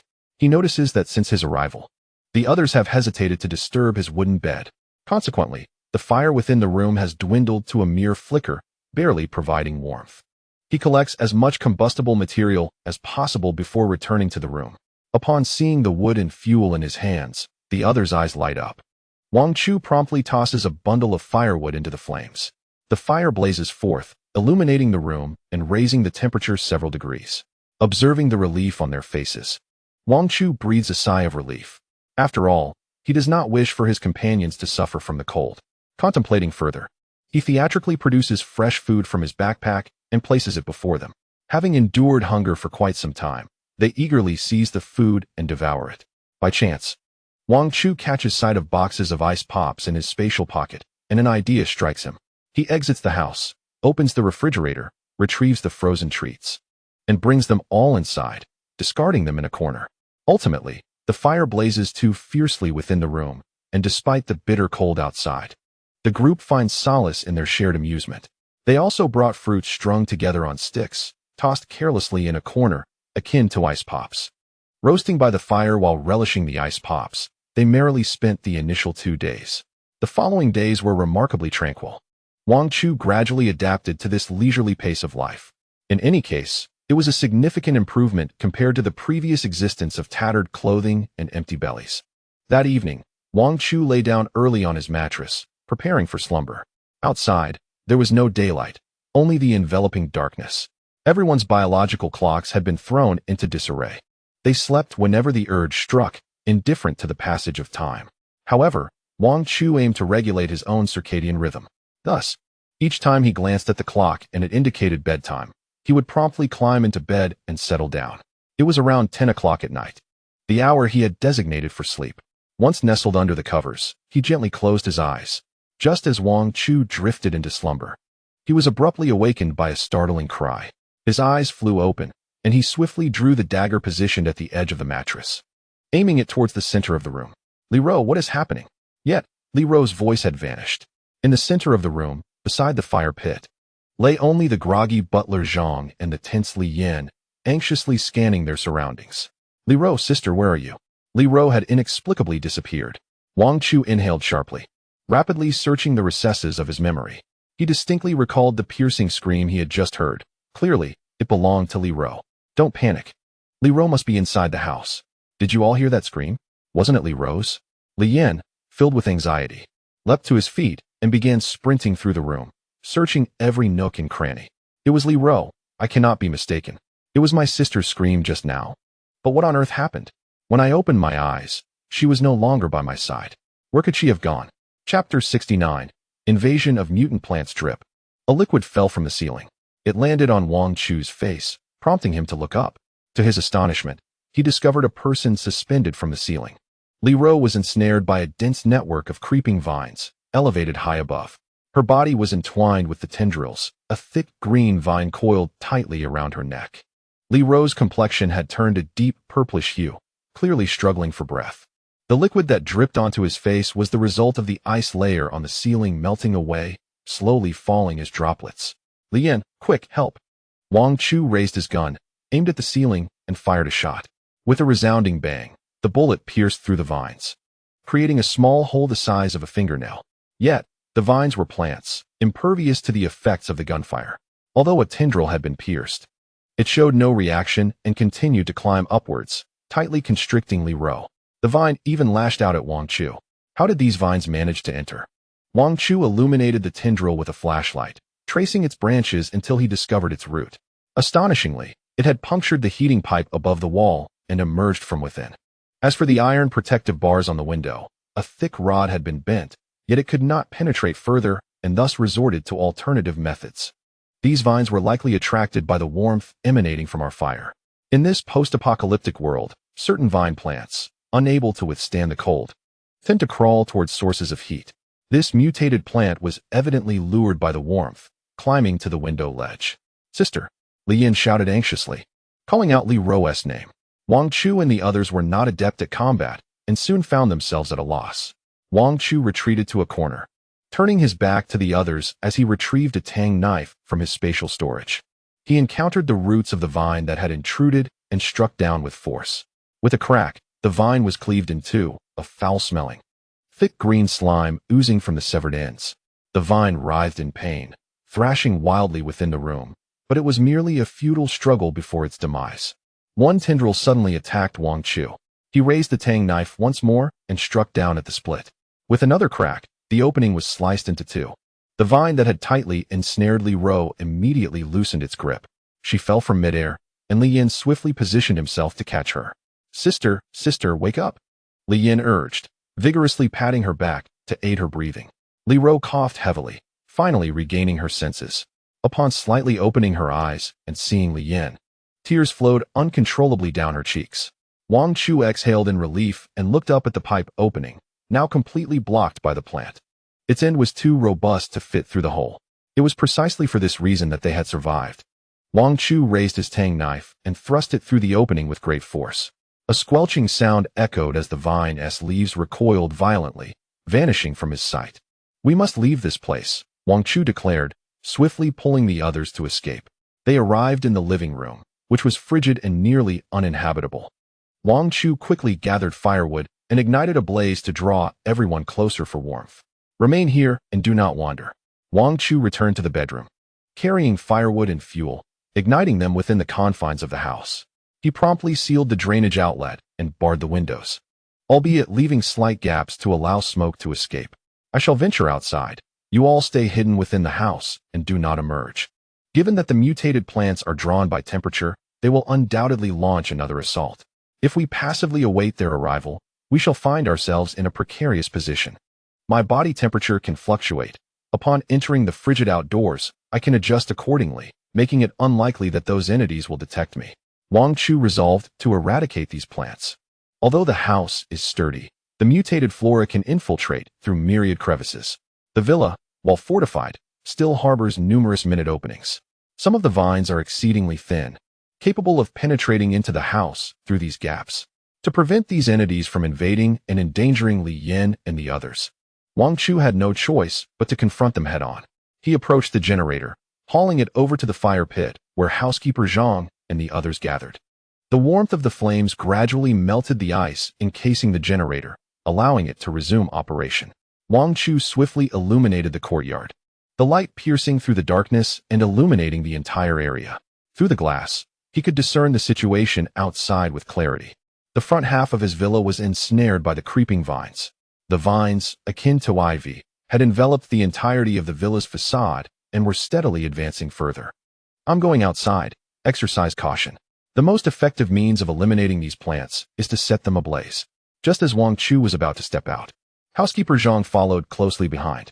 "Young master, let me assist you." Wang Chu shook his head and gestured toward the window. "Your fire abilities should be reserved for dealing with the vines that have breached the house. Do not concern yourself with anything else. The vines grow and spread towards sources of warmth. My body temperature can remain variable, thus avoiding drawing their attention.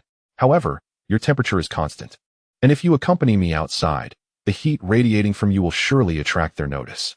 Upon finishing his words, Wang Chu pushed open the door and stepped outside. "Housekeeper Zhang, you must remain inside and tend to the children. Their safety is entrusted to you." Though reluctant, housekeeper Zhang nodded in agreement. Wang Chu slowly opened the main door and stepped out, careful to tread lightly, lest he disturb the plants and vines. While indoors, he had conducted a preliminary assessment of the plant's movements. He was nearly certain that the roots of these vines predominantly originated from beyond the villa's front entrance. "I must trace the origins of the villa and eradicate them at the root." Wang Chu immediately approached the entrance and gently pushed open the gate. Upon stepping outside, he was met with long, creeping vines that had sprouted from the crevice between the gate and the wall. Indeed, they had spread along the roadside, nearly overtaking an entire street. Chapter 70. Continuing the search for the crystal core so extensive? Observing the ground blanketed with these mutated plants, resembling a verdant carpet, Wang Chu could not help but swallow hard. Given such a vast area, he was uncertain whether he could entirely eradicate these mutant flora. Wang Chu continued to follow the tendrils of the plants as he moved forward. He soon arrived at the end of the road, where a thicket of vegetation thrived. At that moment, he finally discovered the roots of these plants. The root system was at least half a meter thick, and it was clear that the plant possessed more than a single root. Long, intricate vines emerged from the soil, sprawling across the entire street. Wang Chu lowered his voice as much as possible, relaxing his footsteps, careful not to make a sound. He recalled that some of these plants retained phototropic tendencies, which explained their tendency to spread towards warmer areas in this apocalyptic world. Observing the vines on the ground, he surmised that this entity shared a similar trait. Silently inching towards our villa, after pondering for a moment, an idea struck him. We have already established an effective thermal insulation layer, so the external temperature is not excessively high. If I were to ignite a fire in the wilderness, the flames would surely attract these plants, causing them to emerge from the house in search of another target. Wang Chu promptly turned around and quickly located an open area nearby, not far from the plant roots. After contemplating, he retrieved firewood from his storage and placed it in the center of the clearing, setting it ablaze. The abundance of firewood, coupled with the oil he had poured over it, resulted in a towering inferno that illuminated the sky. Wang Chu distinctly sensed the vines moving swiftly, their tendrils quivering as they redirected towards the fire. He even spotted some cut ends of the plants, unmistakably severed by his own hand. A multitude of plants surged rapidly towards the fire where Wang Chu stood, while the dense layer covering the road quickly dissipated, all converging towards the pyre. Wang Chu let out a sigh of relief. His intention to ignite the fire here was to test whether he could lure all these plants in. After all, directly severing the roots or igniting a fire would. First, there exists the possibility of inadvertently igniting a fire that could engulf his own villa, leading to disastrous consequences. Secondly, he harbored intentions of relocating all these plants to avert the cumbersome task of dealing with charred branches and foliage later on. As anticipated, the plants displayed an extraordinary inclination towards light and warmth. They quickly gathered near the flames, forming a tight cluster. Wang Chu promptly approached the roots of the plants, commencing to uproot the surrounding grass and excavating a firebreak. "Apologies, but your aggression is too formidable. I simply cannot allow you to survive," he remarked, as he removed the surrounding foliage, thereby preventing the flames from spreading to other nearby branches. After confirming that the burning vines would not incite a larger conflagration, Wang Chu poured some fuel at the base of the plants and tossed in a matchstick. Instantly, the fuel ignited. The roots experienced acute suffering, and the branches encircling the flames began to thrash wildly. Leaves danced in the air, and some even caught the flames from the bonfire, igniting in an instant. The street was illuminated entirely. The ice that had formed on the road melted into puddles due to the flames of the plants. Wang Chu stood at a distance, vigilantly observing the scene. Given the exceedingly low temperatures, he feared the flames might be extinguished by the cold.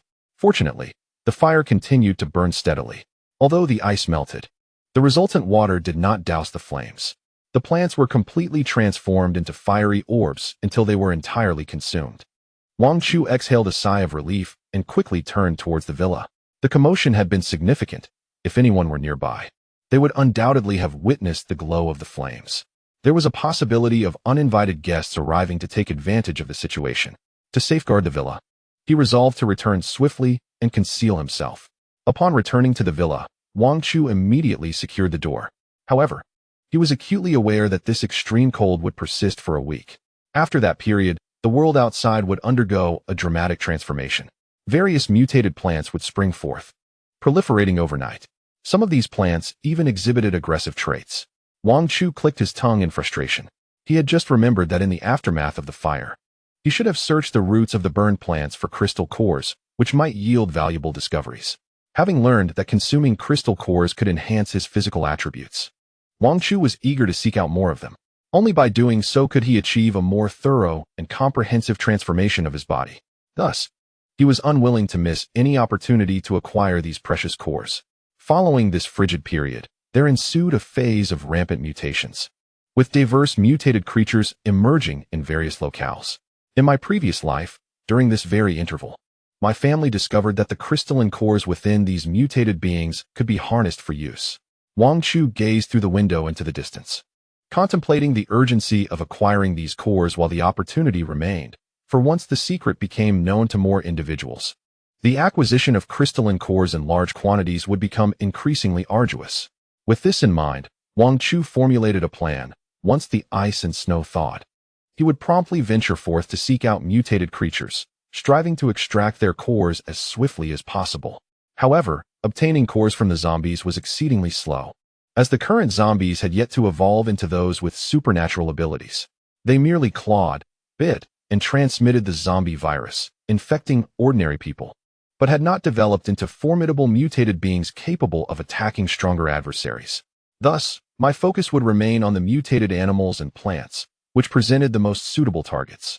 After spending some time by the window to clarify his thoughts, Wang Chu returned indoors. By the side of butler Zhang, Li Ro had fallen asleep on his lap. Upon seeing his companions, Wang Chu felt a warmth swell within him. He settled beside the fire, gazing quietly into the flames, lost in thought.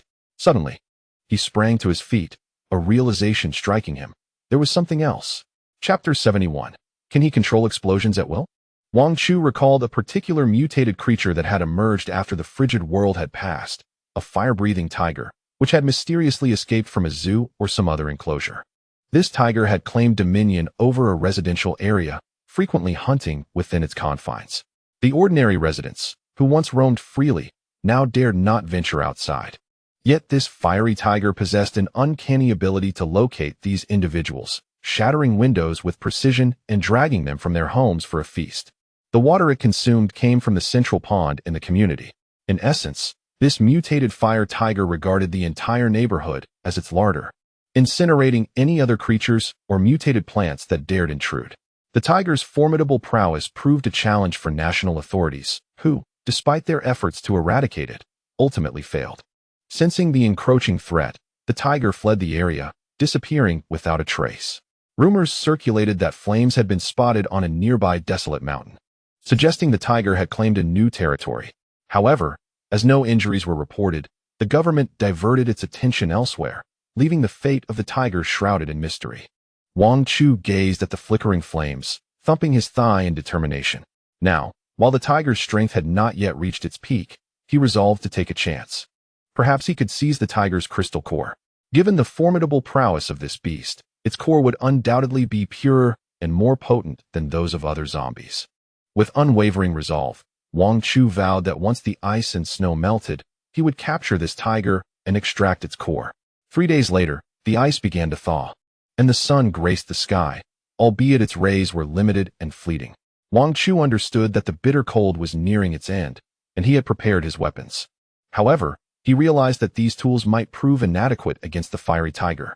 He decided that the moment the extreme cold subsided, he would promptly seek out Li Chang'an, who still owed him a rocket launcher and other arms. Armed with these, along with the assistance of the rabbit, he believed he could successfully subdue the fiery beast. As the ice melted, large puddles began to form on the ground. Just as Wang Chu was organizing his belongings and instructing Steward Zhang to watch over the house. Donned in his green cap and accompanied by the rabbit, a cacophony of car horns echoed in the distance. 4 or 5 vehicles lined up in a row, careening down the narrow path beside the villa. Who could it be? Wang Chu sensed something amiss. He quickly summoned Steward Zhang and Li Yan. Wang Chu activated all defensive mechanisms surrounding the villa and drew his gun, aiming it out the window. If anyone emerges from those vehicles with hostile intentions, you two must act immediately. He handed 2 additional guns to Steward Zhang and Li Yan. Although they felt a surge of anxiety, they understood the gravity of the moment and maintained their vigilance. Wang Chu kept his weapon trained on the approaching cars until they finally halted. His heart raced as he observed their position. They had stopped just down the path from the villa. Clearly, these individuals aimed to target their sanctuary. Holding his breath, he steadied his aim at the figures disembarking from the vehicles. Just as he raised his gun, one of them suddenly lifted his head, his gaze locking onto Wang Chu's window, as if sensing their presence behind the glass. In shock, Wang Chu exhaled sharply and instinctively ducked. He quickly pulled Steward Zhang and Li Yan down with him. At that very moment, the glass before them shattered violently, shards flying like razor blades, narrowly missing their faces and skin. Thanks to their timely crouch, they avoided injury from the explosive debris. However, despite this, Li Yan's arm was still marked by a wound. "Are you all right?" Wang Chu tossed the little green hat to Li Yan. The hat lazily nestled near the injury, emanating a gentle green glow. A weight settled in Wang Chu's heart as he swiftly shifted his gaze to another window, peering through the curtain's gap. Outside, several individuals were engaged in conversation. The young man who had glanced in this direction moments ago was now pointing at the villa, seemingly relaying something to the others. Soon, they began to stride toward the villa. Realizing the precariousness of the situation, Wang Chu immediately aimed the rabbit at the window, twisting its tail with purpose. The rabbit let out a squeak. In an instant, a thunderous roar erupted from the heavens, and lightning struck directly toward the group. The booming thunder startled them, causing them to halt in their tracks. Just as Wang Chu anticipated their retreat, the man at the forefront raised his head once more, casting his gaze toward Wang Chu's position. The young man, with flaxen hair, curled his lips into a warm smile directed at the window. However, upon seeing that smile, Wang Chu felt a chill run down his spine. He quickly crouched down. In the next moment, the glass of the window shattered again, nearly grazing his skin. Fortunately, the curtain shielded him from the majority of the shards, sparing him from injury. "What is happening? Did you all notice how peculiar that guy's eyes are? And what exactly did he do to make the glass explode?" Wang Chu pondered in astonishment, hesitating to peek out of the window again. After a moment's deliberation, he gritted his teeth and raised his gun. No matter what, he had to show them his strength. He absolutely could not allow them to approach the villa's perimeter. Wang Chu swiftly extended the gun through the window, aiming at the man, and fired a shot. The bullet soared through the air. The man's lips curled into that familiar cold smirk once more, and in the next instant, the bullet detonated before him. Wang Chu was utterly astonished. What was this guy's ability? Why could the bullet explode? He scrutinized the man below, who had made no discernible movement. The bullet had detonated before it even reached him. This was strange. His ability was not merely altering the glass's structure. What, then, could manipulate the occurrence of an explosion? Moreover, despite his swift actions, how had the man detected his movement and reacted with such speed? Chapter 72. Terrifying mutant abilities. Wang Chu understood that this individual could not possess 2 distinct abilities. His sight was extraordinarily keen, akin to that of an eagle. Yet, The ability he had just demonstrated was even more formidable. One might say that this individual has undergone professional training, endowing him with a keen gaze that allows him to constantly perceive my movements. As for his ability to manipulate explosions at will, I had never encountered such a power before. Wang Chu peered out again. At this moment, several individuals were nearing the entrance of the villa. Wang Chu realized that if this continued, given their capacity to shatter glass with a mere word or even to cause bullets to explode, it would spell disaster for them should this man gain entry. No, they must not be allowed to enter. Wang Chu leaned forward, aiming once more to fire a shot. Just as he was about to strike, the man raised his head again, wearing a half-smile as he gazed toward the window. Do you still wish to make a move? Haven't you suffered enough already? Wang Chu gritted his teeth and retreated behind the wall, calling out to the outside, What do you want? Why have you come near my villa? Upon hearing Wang Chu's words, a light chuckle resonated from outside. What's the matter? Are you trying to be a timid tortoise? Even a timid tortoise I can still locate. In the next moment, the rabbit perched atop Wang Chu's head suddenly seized his hair forcefully, pushing him toward another corner of the wall. Realizing something was amiss, Wang Chu quickly followed the rabbit's lead. A deafening bang erupted. The air before him exploded, accompanied by a few sparks. An explosion out of thin air? How could such a power exist? This ability was exceedingly formidable, and Wang Chu struggled to fathom how the man could pinpoint his location. He was certain that, before the man had raised his head to spot him, Wang Chu had been crouched against the wall to his right. How could the man target his head if he had not seen his movements? Were it not for the rabbit pressing down on his head moments earlier, his skull would have surely been shattered. Something is amiss. Rabbit, how did you sense that? The rabbit motioned with its mouth. We possess a heightened sensitivity to air. I sensed a disturbance in the air before you. Moreover, rabbits are inherently astute and possess a strong sense of impending danger. I felt something was off and instinctively grabbed you. Wang Chu frowned, fixating on the front. Air. The rabbit nodded. Yes, normally, you breathe air effortlessly, so you may not notice the flow and presence of air around you. However, our sensitivity is far superior to that of humans, which is why I detected an unusual disturbance in the air before you. To be precise, it was as if the rabbit was attempting to articulate an adjective. It's akin to how I can mold a piece of bread into a small ball. Wang Chu paused for a moment before comprehending the rabbit's implication. You mean compression? Compressed air? Can this thing cause an explosion?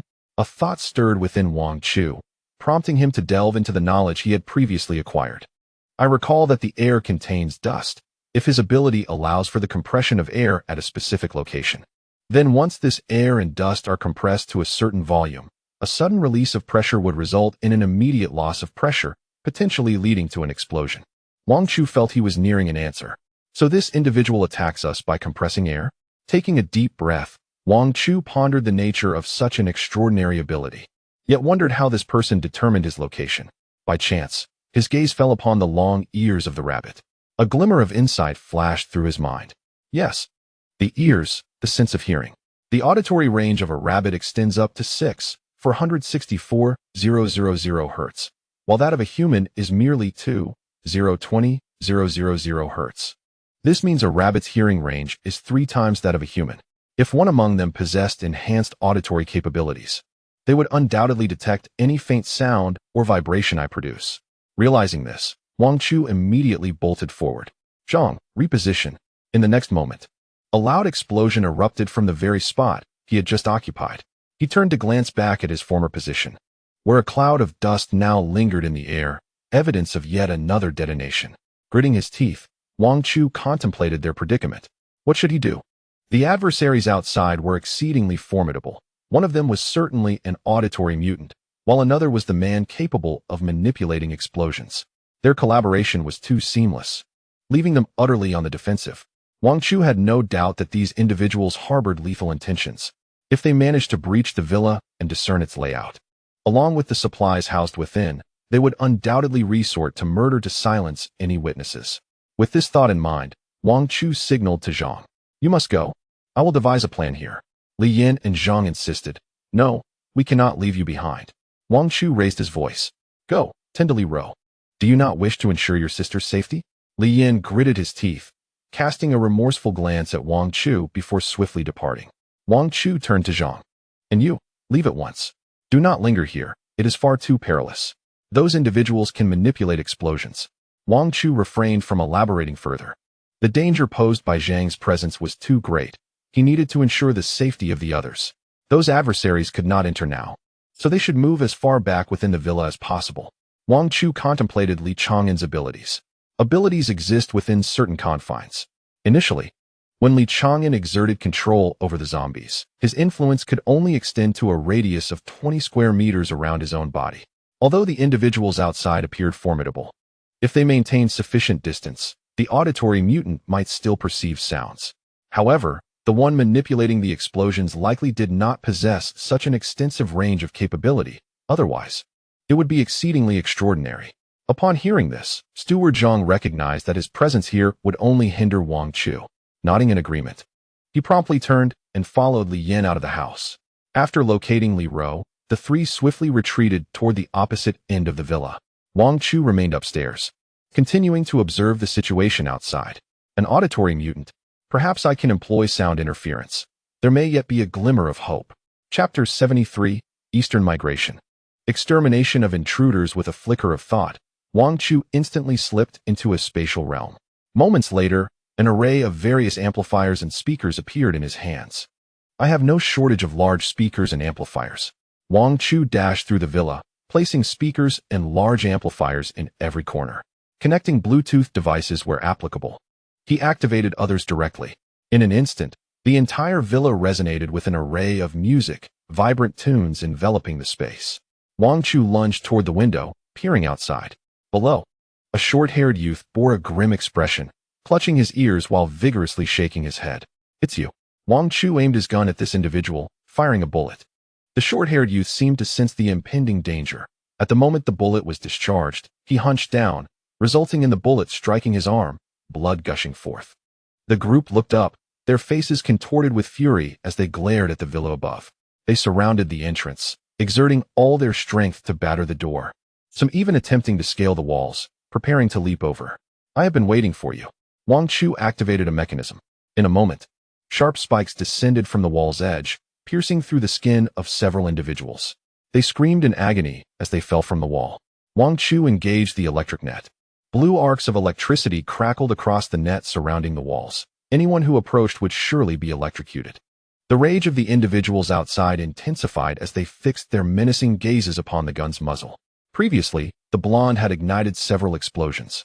The detonations erupted, causing sections of the electric net on the wall to be blown apart, ceasing its operation. The blonde looked up, coldly fixating on the villa. His gaze directed at the window. Wang Chu retrieved his phone, accessing an old recording, cranking the volume to its maximum, and placed the device on the table for external playback. He then stealthily positioned himself before another window, silently observing the outside world. The man with yellow hair and the one with a flat top were engaged in a conversation. The flat top, intermittently rubbing his ears in evident agony, pointed towards the upper room. In the next moment, Wang Chu witnessed the violent shattering of his table. The mobile phone that had been resting upon it was nearly obliterated. Seizing the opportunity while the two were distracted by his location, he raised his firearm and fired. 2 bullets were discharged, and the flat-top's eyes widened in disbelief. He glanced towards the window before collapsing heavily to the ground. A large hole appeared in his forehead, while another bullet pierced clean through his chest. The flat-top fell lifeless. Wang Chu exhaled, relieved. The elimination of the flat-top was tantamount to severing their left arm and right arm. These individuals could no longer wreak havoc.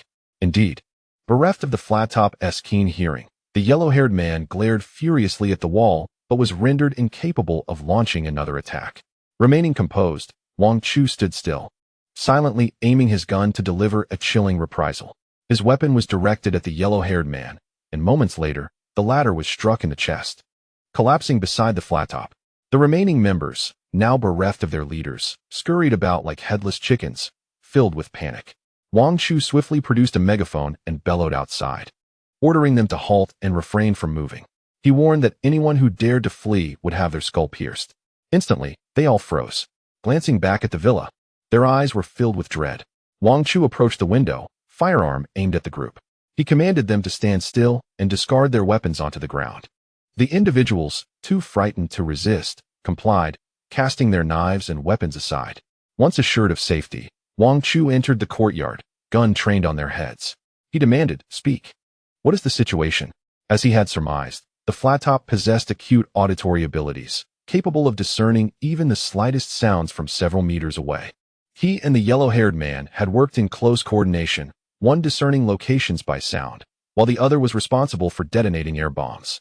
With the two deceased, the remaining individuals were of ordinary capability, unable to contend with Wang Chu's weaponry. Wang Chu nodded, perplexed, and inquired about their origins. From your accents, it seems you are not locals. Where do you hail from? The group's expressions soured, a hint of resignation in their voices. We have come from Jincheng. Previously, amidst the bitter cold, our coastal region faced rising sea levels, and portions of the coastal areas have already been submerged. Wang Chu stared at them in astonishment. The coastal regions submerged? The group nodded affirmatively. In truth, we are not the only ones migrating towards this area. There are others from the east as well. Lacking routes, we have no choice but to seek resources and shelter along the way. Upon arriving here, we observed that the villa appeared remarkably intact and deemed it a desirable refuge, which is why we made our way here. The group gazed at Wang Chu, their expressions fraught with unease. As we approached, we discovered that there were individuals inside the villa. However, the crew-cut and blonde-haired men conferred and deemed themselves capable of handling the inhabitants of the villa. Thus, Wang Chu nodded and waved to a few of them. I understood and urged them to leave promptly. Once they departed, Wang Chu gazed thoughtfully towards the eastern direction. In his previous life, he had limited interactions with the mutated beings and was unaware of the migration occurring in the east. It was also true that the melting ice had submerged coastal areas, making inland migration an inevitable outcome. Yet, with resources already scarce, these individuals, driven from their homes, would inevitably incite panic and upheaval upon their arrival in the interior. Those lacking resources would resort to seizing from others, encroaching on their survival space. The more he pondered, the graver the situation appeared. If this continued, a dire outcome was certain. I must inform Li Chang'an and have him contact the National Security Bureau to see if there are any viable solutions. Wang Chu retrieved his spare phone, glancing at the 3 bars of signal with a wry smile. Kyoto had its merits. Preparations had been made in advance, and communication and power systems remained intact. Other regions, however, might not be as fortunate. Wang Chu swiftly dialed Li Chang'an's number. The call connected, and Li Chang'an's cool voice resonated from the other end. What is it? Their exchange was brisk and devoid of superfluous words. Wang Chu relayed the information he had gathered to Li Chang'an. You must pay attention to the south. They will undertake a large-scale migration, which may trigger further unrest. Li Chang'an's voice was calm, as though he had anticipated this. Do not worry. We have already organized personnel for management and evacuation. Thank you for the information. However, the migration is not limited to Jincheng. The south is also facing flooding and is diligently working to manage and arrange for the remaining populace. Rest assured, if you require assistance, do not hesitate to ask. Chapter 74. Opening the floodgates. Li Chang'an's voice bore a hint of fatigue, and after exchanging a few words with Wang Chu, he ended the call. Wang Chu had done his utmost, and hearing that Li Chang'an had other plans eased his mind. The situation was growing increasingly unstable. If things continued in this manner, a significant crisis was inevitable. Wang Chu turned his gaze towards the window. He needed to enhance his own strength swiftly and acquire more crystal cores. He gathered his belongings, bidding farewell to Butler Zhang and Li Yan. I will be back shortly. Wang Chu resolved to stick to his plan and still intended to subdue the mutated fire tiger in that community. Upon leaving his home, Wang Chu grasped his dagger and aimed it at the 2 lifeless bodies sprawled on the ground, piercing their eye sockets to extract their crystal cores. The 2 possessed formidable mutated abilities, rendering the spiritual energy within their cores particularly potent. Wang Chu entered his space, rinsing the 2 cores with spring water, shattering them before storing them in a small bag, which he hung on himself as a snack. He hastily made his way to the community, intent on subduing the fire tiger. The path was strewn with devastation. The ground was littered with filthy debris and refuse, intermingled with the corpses of the deceased. Stray cats and dogs navigated through the grim scene, resorting to gnawing on the carcasses in search of sustenance. The horrifying tableau was too much for Wang Chu to bear, prompting him to avert his gaze, striving to minimize his exposure to the human tragedy unfolding before him. However, amidst the bodies, he discerned the remains of mutated animals and humans, their exterior relatively intact, with skulls and eye sockets unmarred by punctures. It appeared that those who had dispatched them were unaware of the crystalline cores residing within these bodies that could be of use. Wang Chu crouched down, meticulously selecting the corpses, drawing forth his dagger to plunge it into the flesh.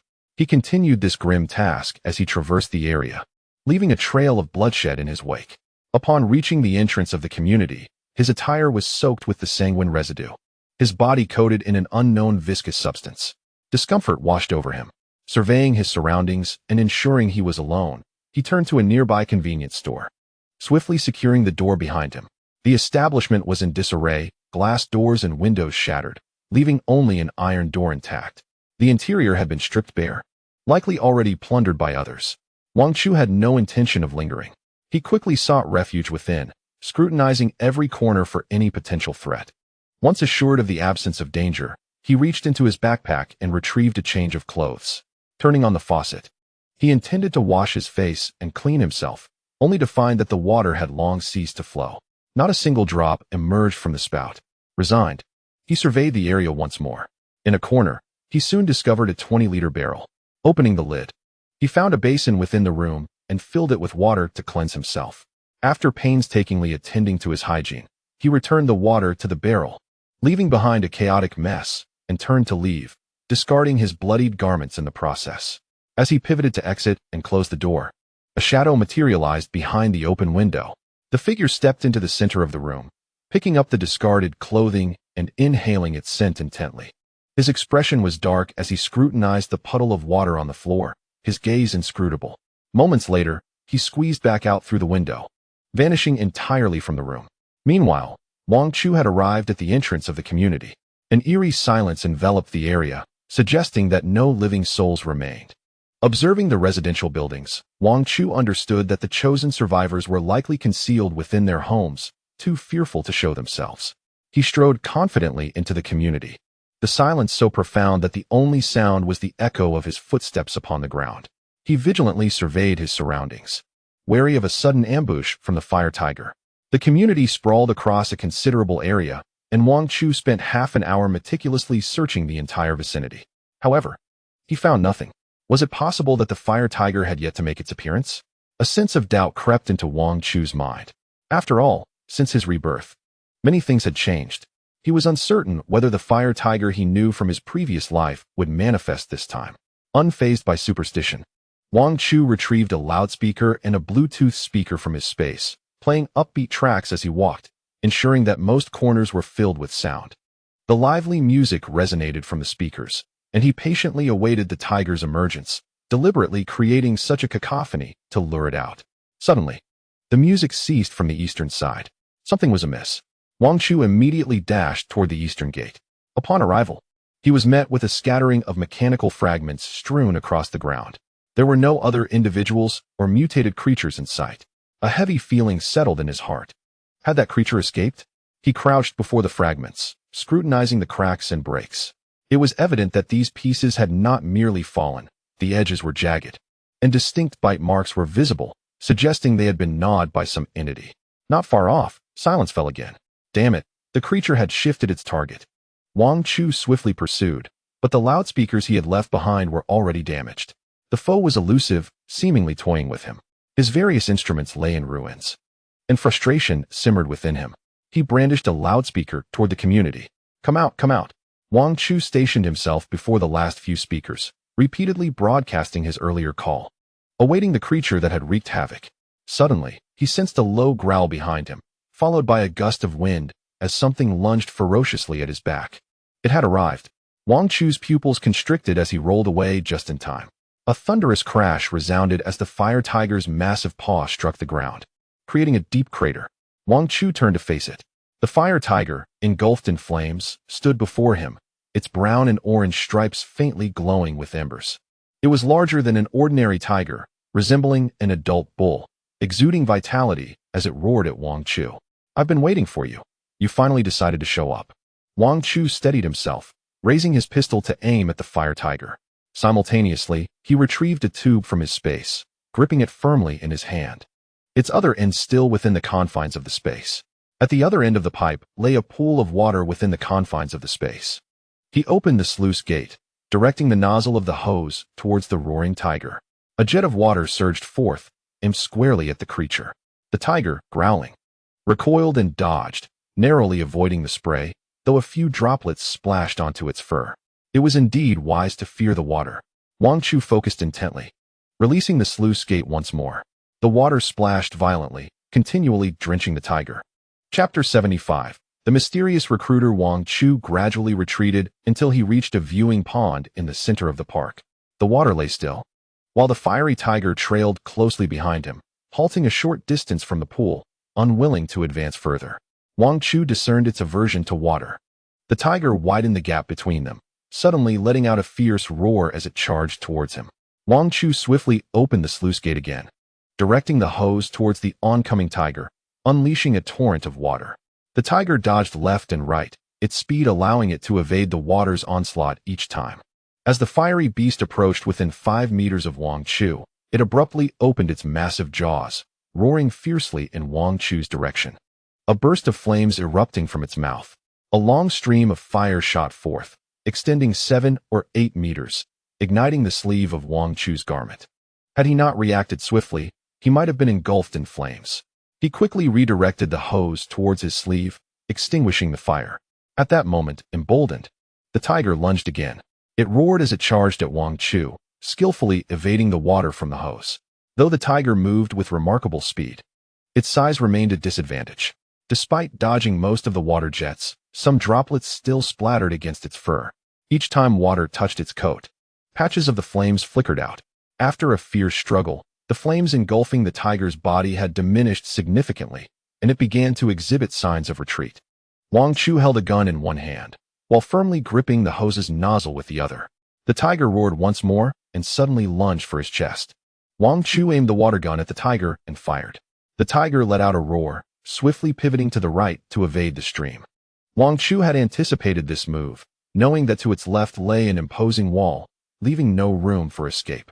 Thus, the tiger could only veer right to avoid the water's path. Wang Chu was prepared for this. He aimed his handgun to the right, and at the precise moment the tiger attempted to evade, he pulled the trigger.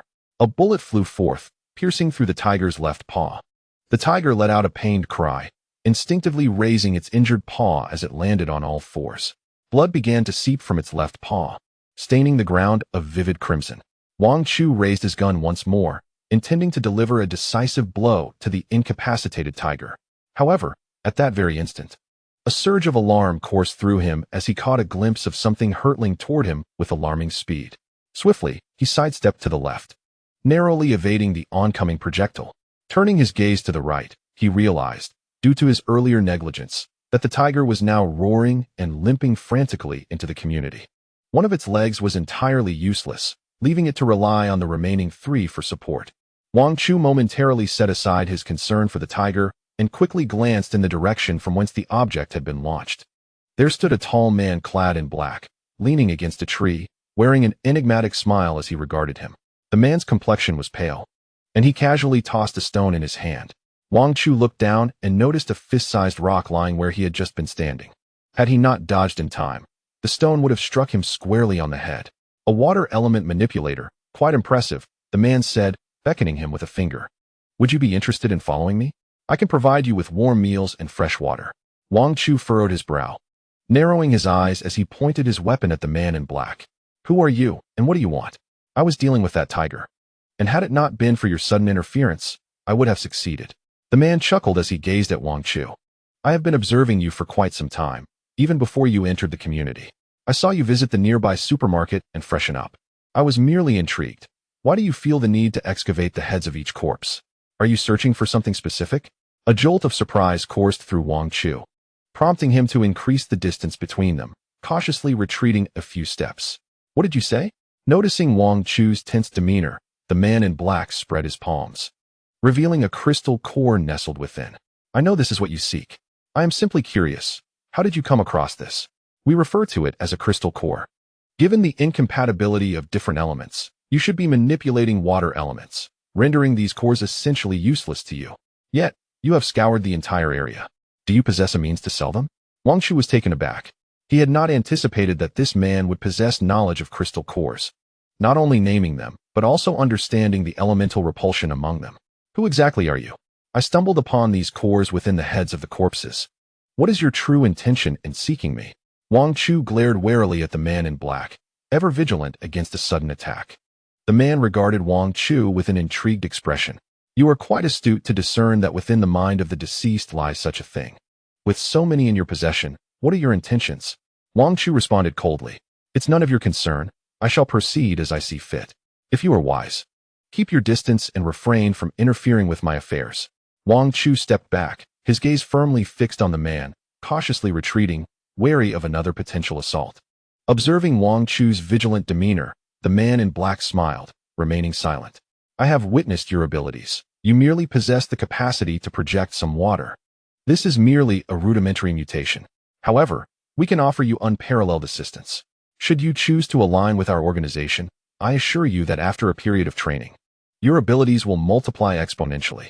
The man casually waved the crystal core in his hand. We possess an abundance of such items. Water elemental cores are plentiful beyond measure. Whenever you require them, we can provide them as the foundation for enhancing your capabilities. A thought crossed Wang Chu's mind. He scrutinized the man before him and suddenly spoke.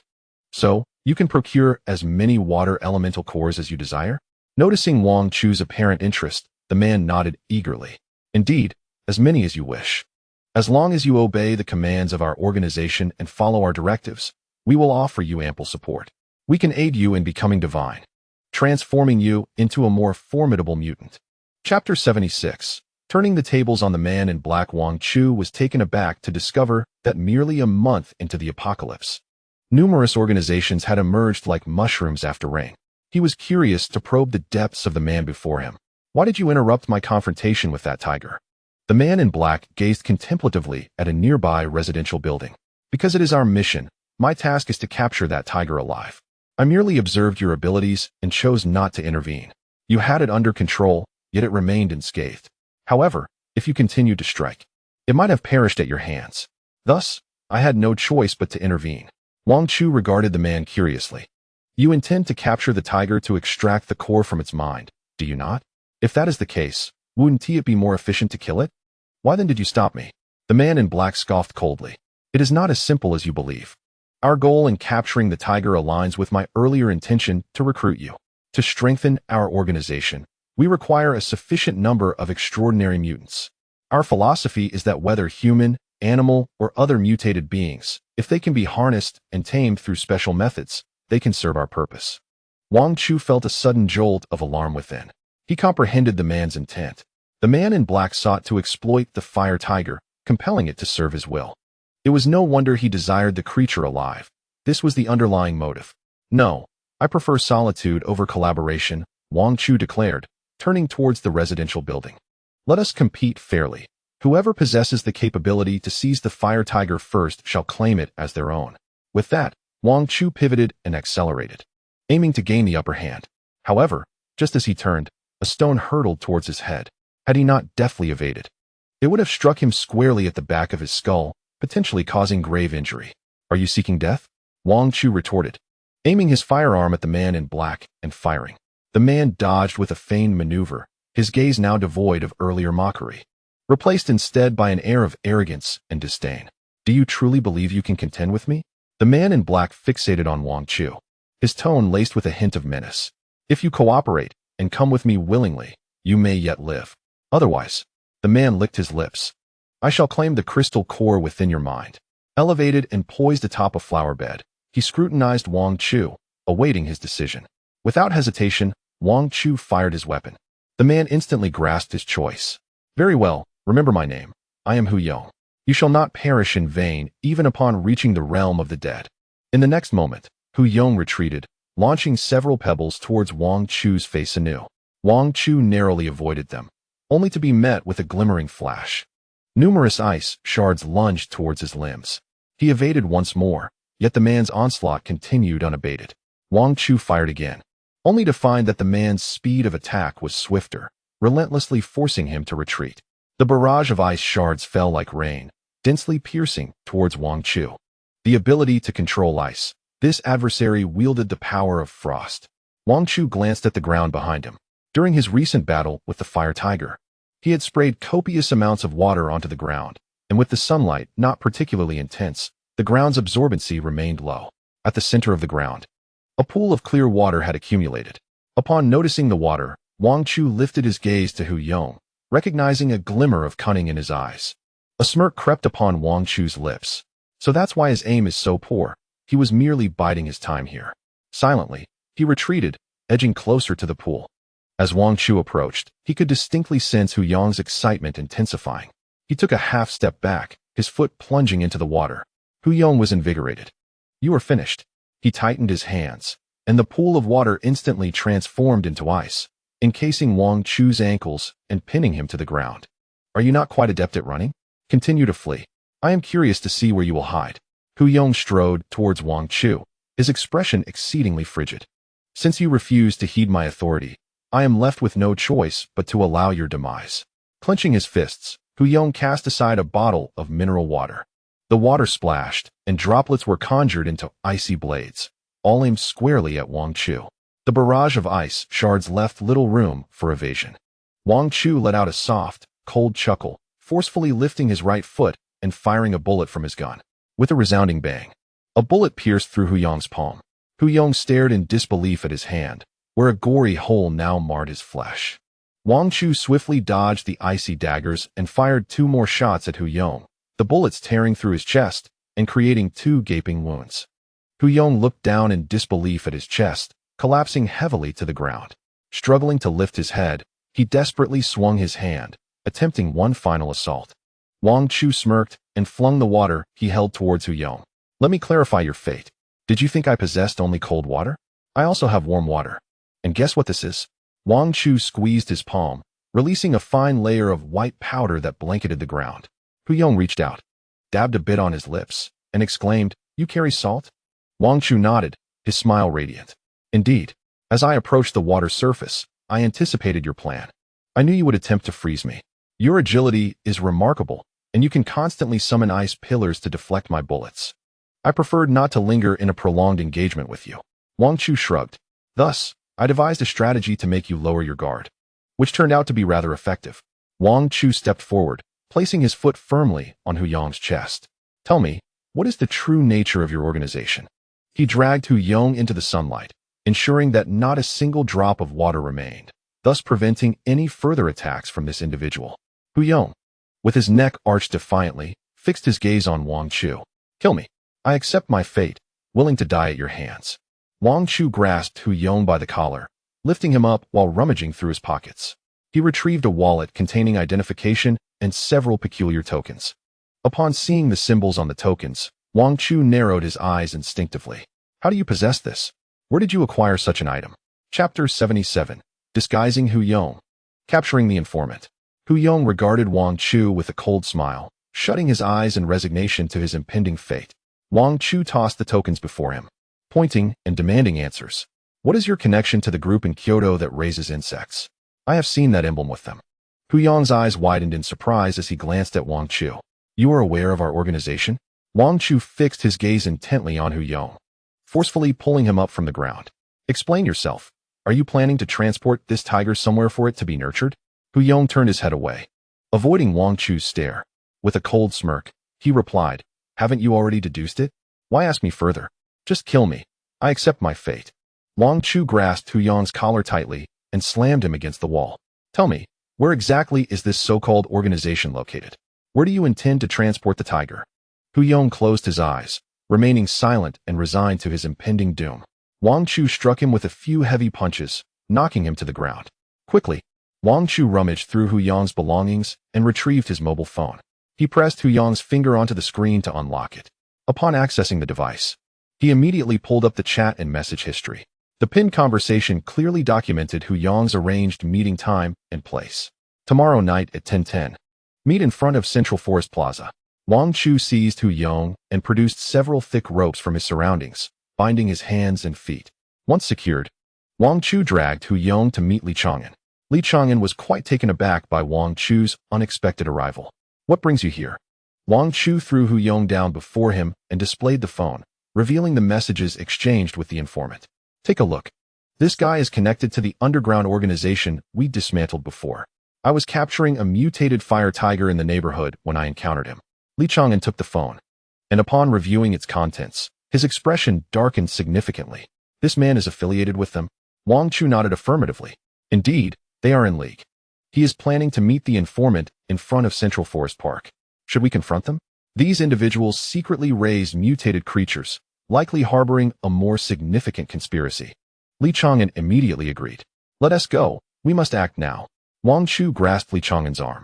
Not so fast. Could you assist me with something? 2 hours later, Li Chang'an stood with crossed arms, watching helplessly as Wang Chu pinned the fallen fire tiger to the ground. The creature had 4 bloody wounds on its legs, lying there with its fur disheveled, lacking any vitality. Are you satisfied? Wang Chu nodded, a smile gracing his face. This isn't just for me. If I intend to make contact with that informant, I will need some bait. Wang Chu gently pushed the fire tiger forward. Perfectly. We could use this fellow to lower the alertness of the informant. After some deliberation, the two immediately drove to Central Forest Park. Upon arriving at their destination, Wang Chu called Li Yan, who promptly rushed over. Wang Chu produced a photograph of Hu Yong and placed it before Li Yan. Let us see if you can transform into this person, he suggested. Li Yan nodded and activated his shape-shifting ability. Moments later, Hu Yong stood before them. Wang Chu circled around him and couldn't help but praise. My goodness, you resemble him astonishingly well. It's almost indistinguishable. Li Yan quickly inquired about the situation. Wang Chu recounted the events in detail from beginning to end. So, you'll drive with the fire tiger and conduct the transaction with the informant while we hide in the trunk. We will act according to the circumstances and ensure we apprehend that individual. Li Yan nodded and immediately took his place in the driver's seat. As night descended, 2 headlights flickered along the narrow road. A vehicle approached their direction. Wang Chu held his breath, keenly observing the path ahead. Someone's coming. Be careful. He tightened his grip on his weapon, aiming it toward the exterior of the vehicle. The car drew closer and came to a halt. A figure wearing a hat leaped out and headed directly toward the driver's seat. Hu Yong, do you have the goods? Wang Chu raised his eyebrows in surprise. Realizing the speaker was a woman, Li Yan was momentarily taken aback, but quickly regained his composure, nodding and gesturing toward the trunk. Of course, the goods are here. Do you want to inspect them? The woman nodded. Li Yan promptly exited the driver's seat and swiftly led the woman to the trunk. He opened the trunk door and pointed inside, saying, It's right in there. The woman nodded and pulled out a flashlight, directing its beam into the trunk. In the next moment, Wang Chu and Li Chang'an sprang from the trunk, flanking the woman on either side. Who are you? The woman immediately sensed the predicament. She swiftly turned, drawing a dagger from her person, aiming it at both men with determination. Without hesitation, Wang Chu aimed his gun at the woman's head. Miss, if you wish to live, I advise you to lower that dangerous object in your hand. Otherwise, the bullet is indiscriminate and will surely be faster than your dagger. The woman furrowed her brow, her arm holding the dagger slowly descending. She glared coldly at Hu Yong. You betrayed the organization? Wang Chu chuckled derisively. He did not. The individual you sought, Hu Yong, has already been taken away by us. Wang Chuchong and Li Yan have orchestrated a transformation. Li Yan, with a mere stroke of his cheek, reverted to his original appearance. A mutant? In an instant, the woman comprehended the reason. She gazed at Wang Chu, her face etched with determination, and closed her eyes, unwilling to utter another word. Beautiful lady, we mean you no harm. However, I must ascertain the nature of your connection to this organization. Wang Chu produced a badge confiscated from Hu Yong and presented it before the woman. You must be familiar with this item, as I acquired it from Hu Yong. I am aware of your organization and know that you established an underground breeding facility in Kyoto, cultivating numerous mutated insects. Now, enlighten me. Who is your superior?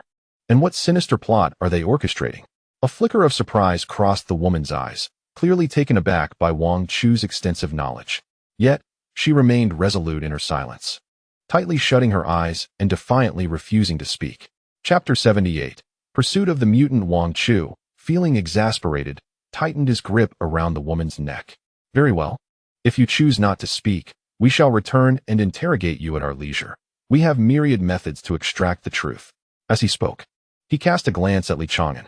Li Chang'an, I entrust her to you, Wang Chu began. But his words were abruptly interrupted as he caught a glimpse of something hurtling towards them. Not good. An ambush.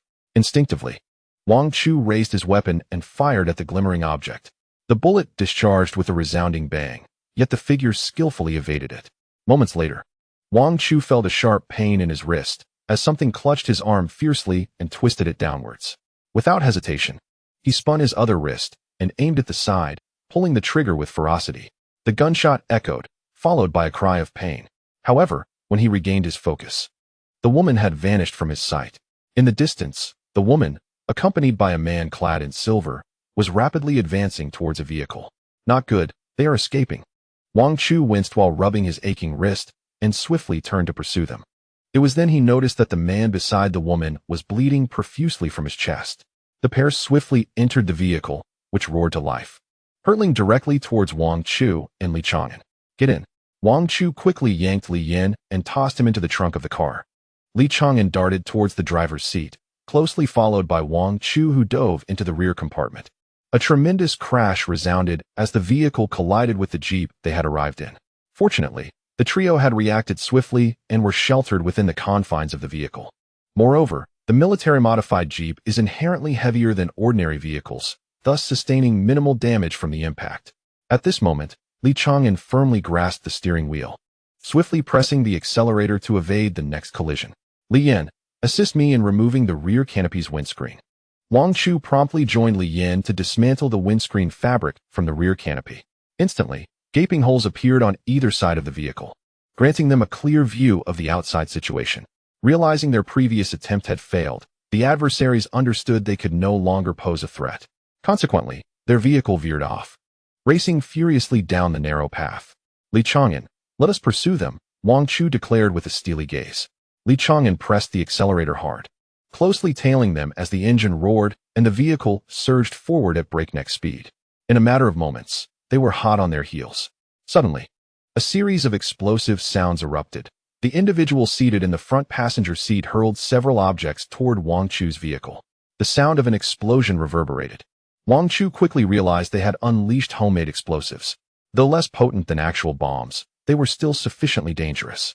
He promptly pressed Li Yan's head down. Take cover.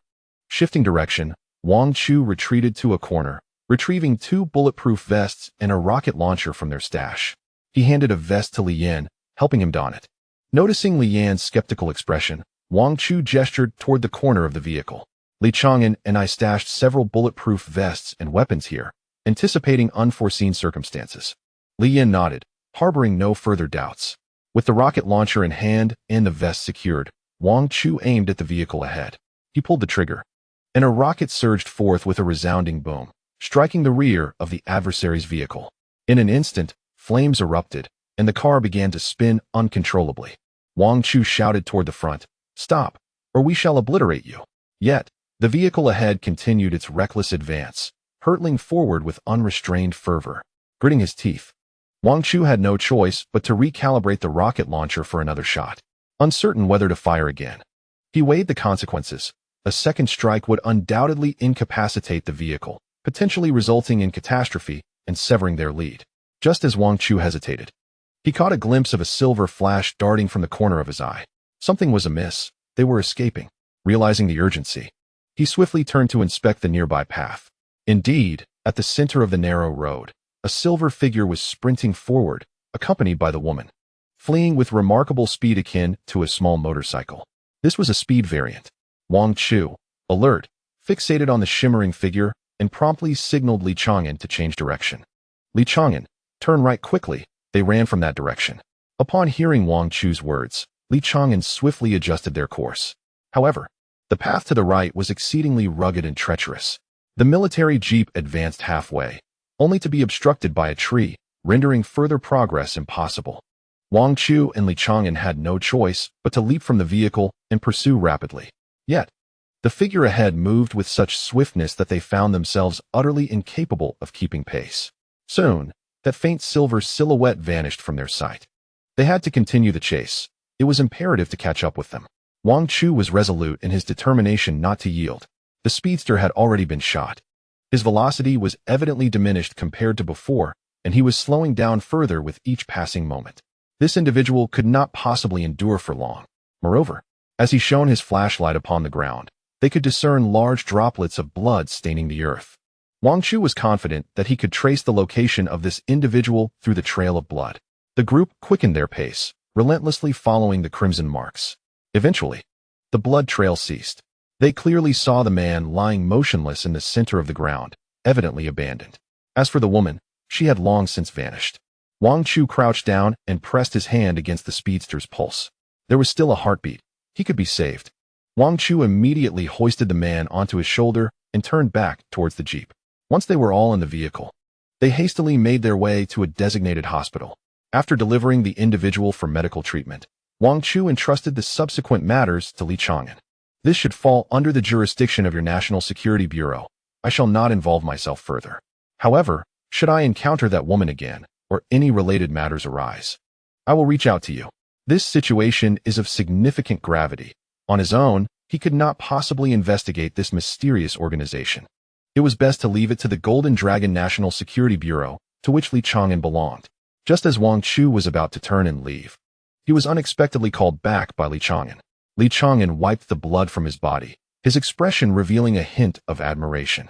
Wang Chu, I have a business proposition to discuss with you. Should you be amenable? Li Chang'an pulled out his phone, displaying a photograph before Wang Chu. Wang Chu gazed at the image, nearly salivating. The photograph prominently featured dozens of crystal cores, each the size of a human head. Wang Chu stared in astonishment at Li Chang'an. What do you mean by this? Are you attempting to bribe me? Chapter 79. Support for the fallen school. Li Chang'an nodded, gesturing at the photograph in his hand. Yes, it is indeed an attempt to buy you off. The 10 head-sized crystal cores were extracted from the brains of mutated creatures. I know of your interest in such items. As he spoke, Li Chang'an switched his phone to the map application and circled a specific location. Wang Chu stared in astonishment at the area Li Chang'an had encircled. Enclosed within is the name of a school. What place is this? Li Chang'an pointed to the name of the school in response. It is a school, and I presume you are still unaware that recently many individuals have discovered the existence of crystal cores. Wang Chu nodded absently.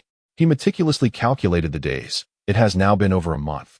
So it is not surprising that some have uncovered the presence of crystal cores. Wang Chu had nearly anticipated what Li Chang'an was about to say next. Is it because of the discovery of crystal cores that there has been a phenomenon of mutual slaughter across various regions? Li Chang'an nodded solemnly. You are correct. Such occurrences have manifested in various places and have become exceedingly severe. The school I am indicating to you is experiencing even more bizarre circumstances. Aware of your capabilities, I wish to enlist your assistance. Li Chang'an produced a map and pointed to several other locations. My primary objective moving forward is to lead my team in swiftly quelling the unrest from all directions. The information you provided me previously was immensely valuable. The Eastern migration has introduced numerous unsettling factors, not only human aberrations, but also mutated flora and fauna, all threatening our safety here. Therefore, I must allocate most of my resources to repel these invading anomalies and maintain stability. I cannot attend to matters concerning this school. Wang Chu nodded, and for the sake of those 10 crystal cores, he resolved to take on this task. No problem. Then do tell me what has transpired in this place. Since you are entrusting this matter to me, it must involve some exceedingly dreadful aberration, correct? To Wang Chu's surprise, Li Chang'an shook his head. It is not an aberration, but rather a particularly troublesome, mutated organization, likely a small group of several dozen individuals. If it were merely their 10 or so members, we could simply bombard the school with weapons, but unfortunately, they have the entire student body under their control. Upon hearing this, Wang Chu's pupils constricted. What do you mean? Li Chang'an sighed in resignation and enlarged an image on his phone. This is the school, Chongping High School. As the mutations progressed, Chongping High School did not grant students a timely vacation as notified. Instead, they were preparing for an upcoming competition and focused on training within the school. By the time they realized the situation, they had already turned into zombies, and most could no longer leave the school. A commendable teacher at Chongping High quickly organized the entire school's resources, erecting barriers around the school to isolate themselves from the zombies outside. Wang Chu nodded, contemplating. This school has a cafeteria and a supermarket, and generally, students tend to stash some personal supplies in their dormitories. As long as they conserve their provisions, they should not face significant issues. Li Chang'an evidently shared this sentiment. Thus, they are relatively safe. They typically remain hidden in their dormitories, doing their utmost to prevent the zombies from entering. Fortunately, their school did not experience any strange mutated plants, and given the absence of animals on campus, nothing significant transpired. We had previously contacted the school and discovered their ability to be self-sufficient. Therefore, We dispatched a substantial quantity of supplies, resolving to facilitate their subsequent relocation. After all, the school housed a considerable number of individuals, approximately 600 to 700, and we had organized greater forces to rescue other citizens under threat. Wang Chu nodded, understanding that this was the most prudent solution. Li Chang'an continued, we had earlier sent 2 guardian warriors into the school, especially since a vast number of nearby buildings had been destroyed, making it difficult to find refuge. The 2 guardians I assigned were mutants. I believe they would adequately protect the people within the school. However, unforeseen events occurred. Li Chang'an's gaze darkened. Later, a band of robbers suddenly appeared, killing the 2 mutants I had dispatched and forcefully invading the school, seizing control of the entire premises. Wang Chu felt a chill of surprise. Were they there to steal? Li Chang'an gritted his teeth and shook his head in anger. If it were merely for supplies, that would be one thing. These individuals seemed to be aware of the crystal core's significance. Hence, they took complete control of the school and even captured 3 zombies.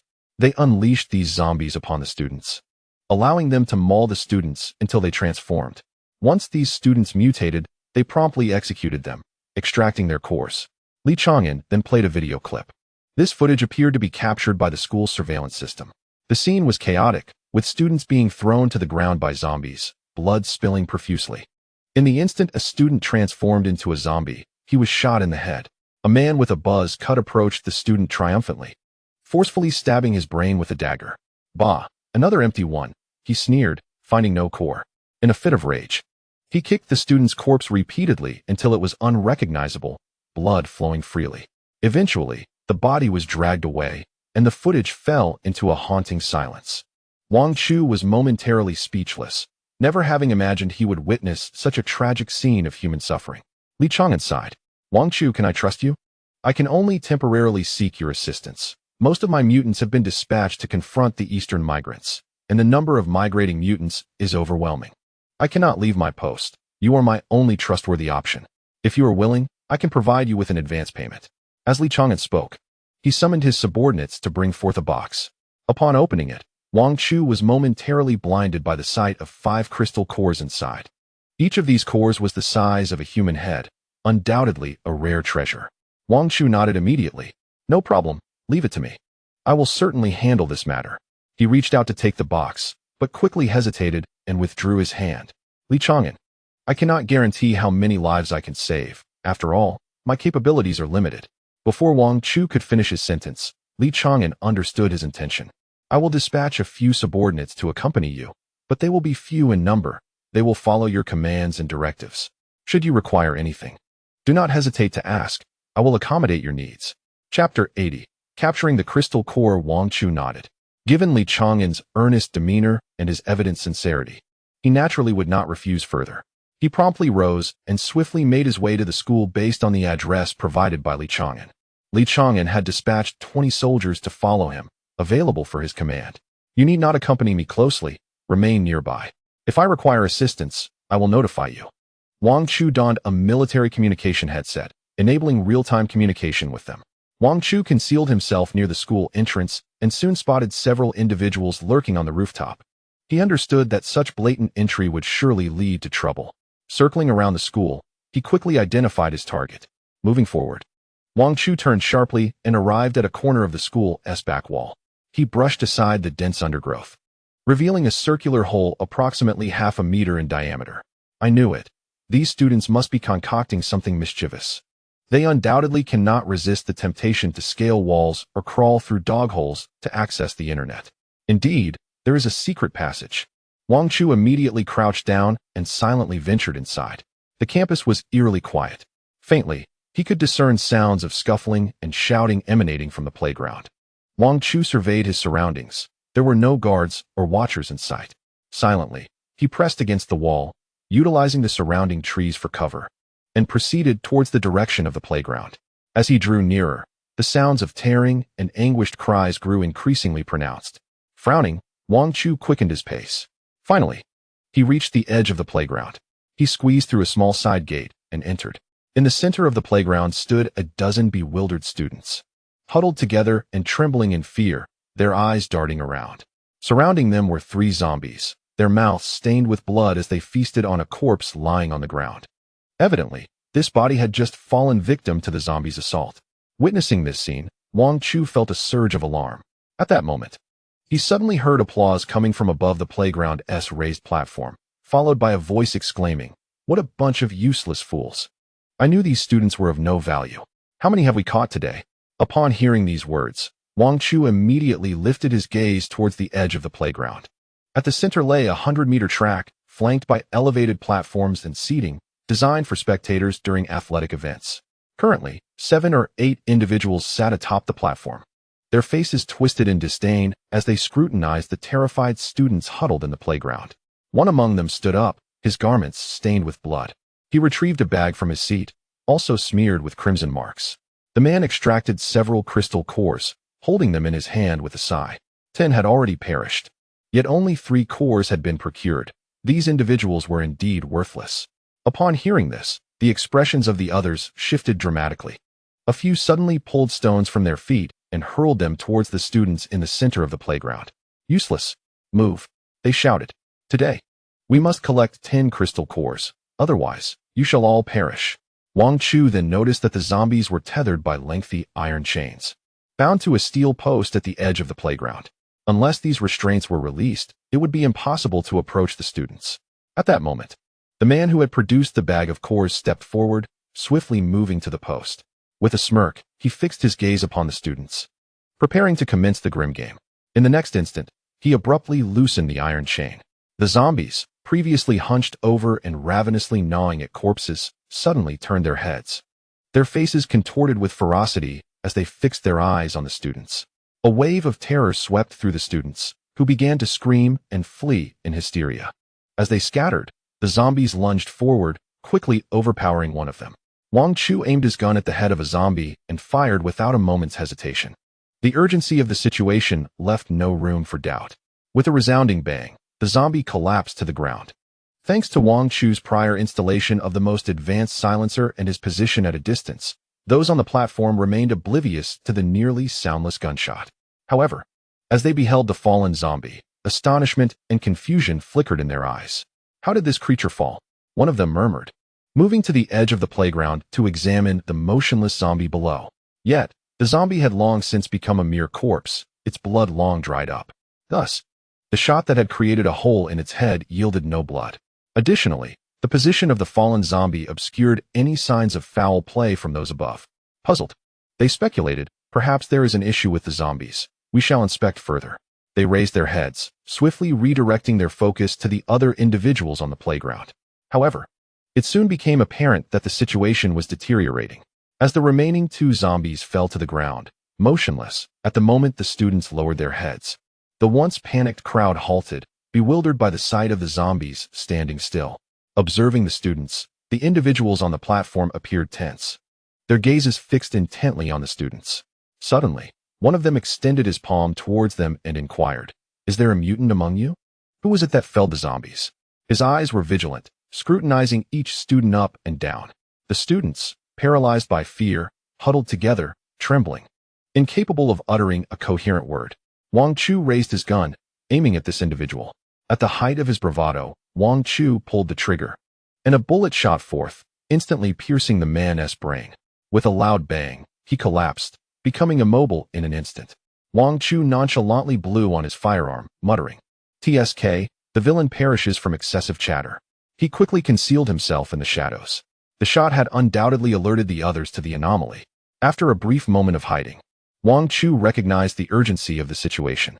He darted out once more, aiming at the remaining individuals and firing several more rounds. Just as he discharged the bullets, one among them suddenly shouted, "Everyone down." The remaining 7 moved with remarkable swiftness, all dropping to the ground, narrowly evading Wang Chu's bullets. Immediately, he retreated back into the corner, aware that he had likely been compromised. The hole created by the bullet was too conspicuous. They must have sensed something was amiss. At the edge of the platform, one person's gaze had already landed on the corner where he hid. "Be cautious, there could be someone lurking there." Chapter 81.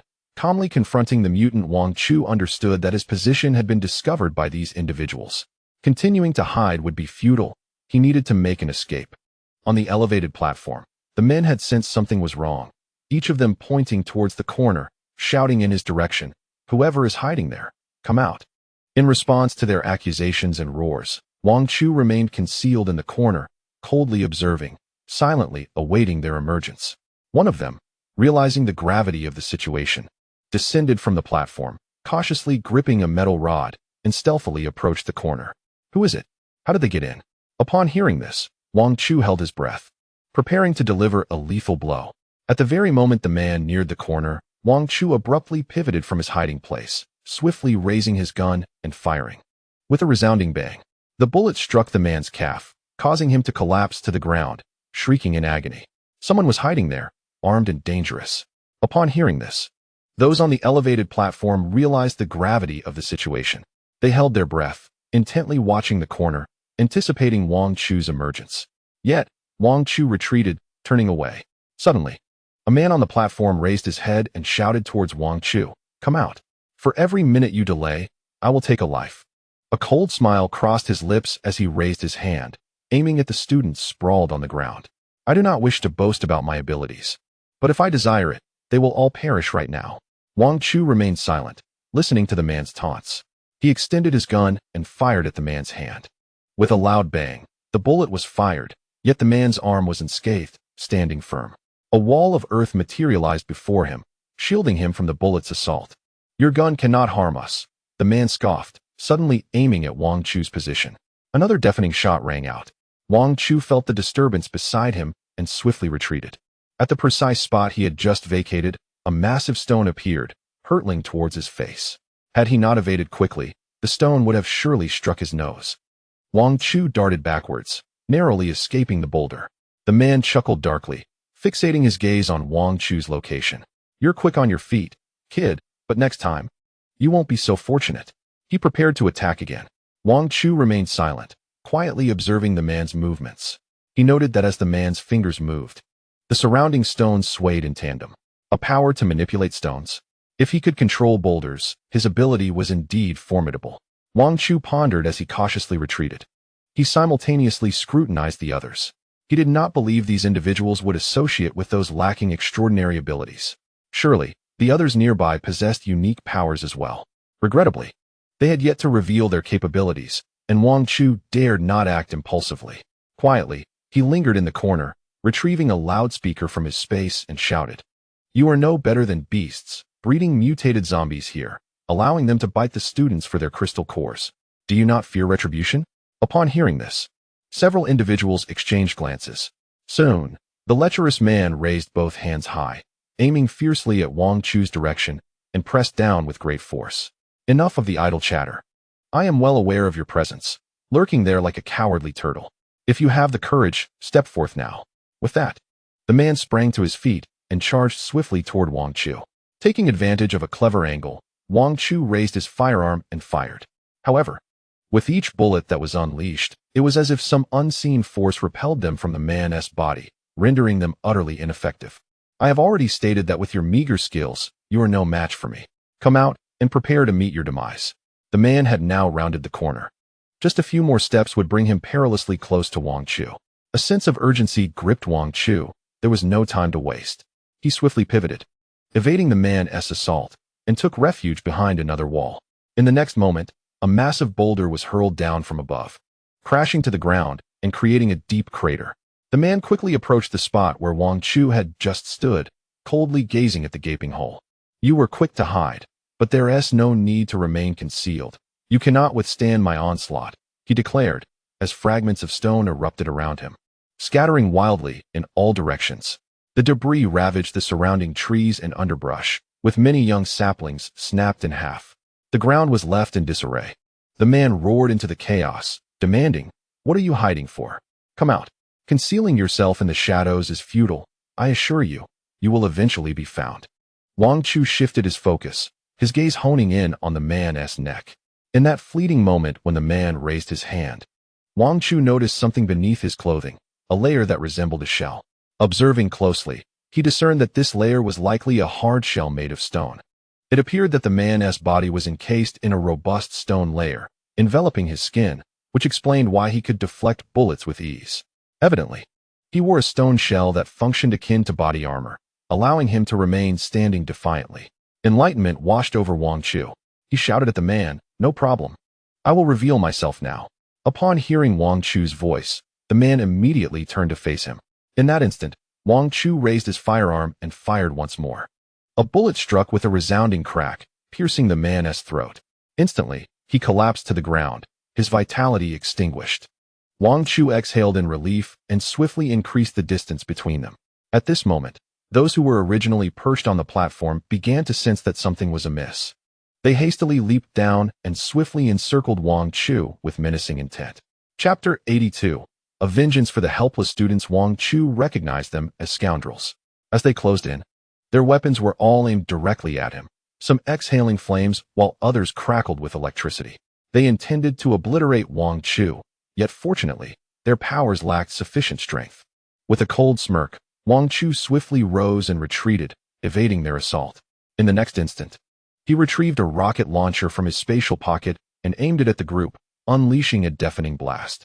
Despite their commendable abilities, these individuals lacked the formidable exterior of the man from before and were utterly incapable of withstanding Wang Chu's onslaught, collapsing lifelessly to the ground. Wang Chu approached one of them, placing his foot on the man's face. "You scoundrels, dying will not come easily." With that, he stomped down hard twice and then turned to drag the man, tossing him into a nearby corner. He then gathered the remaining few who still had breath left and piled them together. Producing a length of rope, he called out to the students on the playground, who were still frozen in fear. "What are you all doing standing there? Come over here." As he spoke, Wang Chu threw the rope towards the students. "Come on, bind them up. Soon, I shall send these rascals to where they belong." He then adjusted his earpiece. "You can all come in now. I've secured them." Li Chong and subordinates received the order and hurried towards Wang Chu. Observing the trembling students who dared not approach, he sighed softly. He picked up one of the fallen men and delivered a punch to his chest. The man clutched his chest and rolled his eyes, losing consciousness.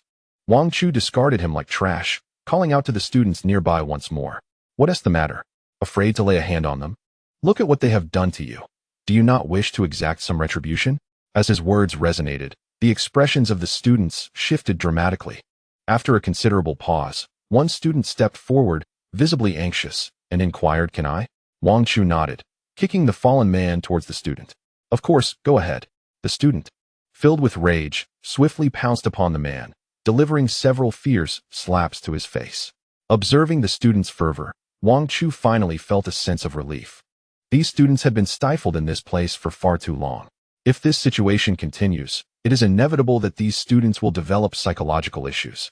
Thus, the most prudent course of action is to allow them to vent their pent-up anger immediately, so they can gradually return to a state of normalcy. They fervently struck those on the ground. With this initial impetus, the other students suppressed their underlying fears and rushed forward to lash out at these individuals. Wang Chu shouted to the students, permitting them to release their fury. However, he cautioned them to ensure the preservation of their victims' lives. Under no circumstances should they be allowed to kill. If these individuals were to die, the reasons behind their choice of this school and their subsequent actions would remain shrouded in mystery. Such scoundrels deserve their fate. But Wang Chu had no intention of allowing them to die so easily in this place. The students nodded in agreement and swiftly unleashed their long-suppressed frustration and helplessness. Suddenly, one student cried out, "This is bad. That person has committed suicide." In the next moment, the remaining students, stunned, noticed blood oozing from the bodies of the few left. Wang Chu rushed over, only to discover that all of them bore cuts on their wrists, and they were clutching razor blades in their palms. Furthermore, their tongues had been bitten off at the root, indicating a collective choice of suicide. Just as Wang Chu approached, most of them had already succumbed. In their final moments, they had gritted their teeth tightly, with some having bitten off their own tongues long before, the blood from their wrists having already flowed freely. Unfortunately, the scene was chaotic, and the students had not taken note of these details. Had it not been for the attentiveness of the earlier student, they might have remained oblivious to the fact that these individuals had committed suicide together. Wang Chu extended his hand and gently checked for breath beneath each of their noses. None of them exhibited any signs of life. He understood that they were beyond saving. With a resigned sigh, he rose and shook his head at the surrounding students and Li Chong and subordinates.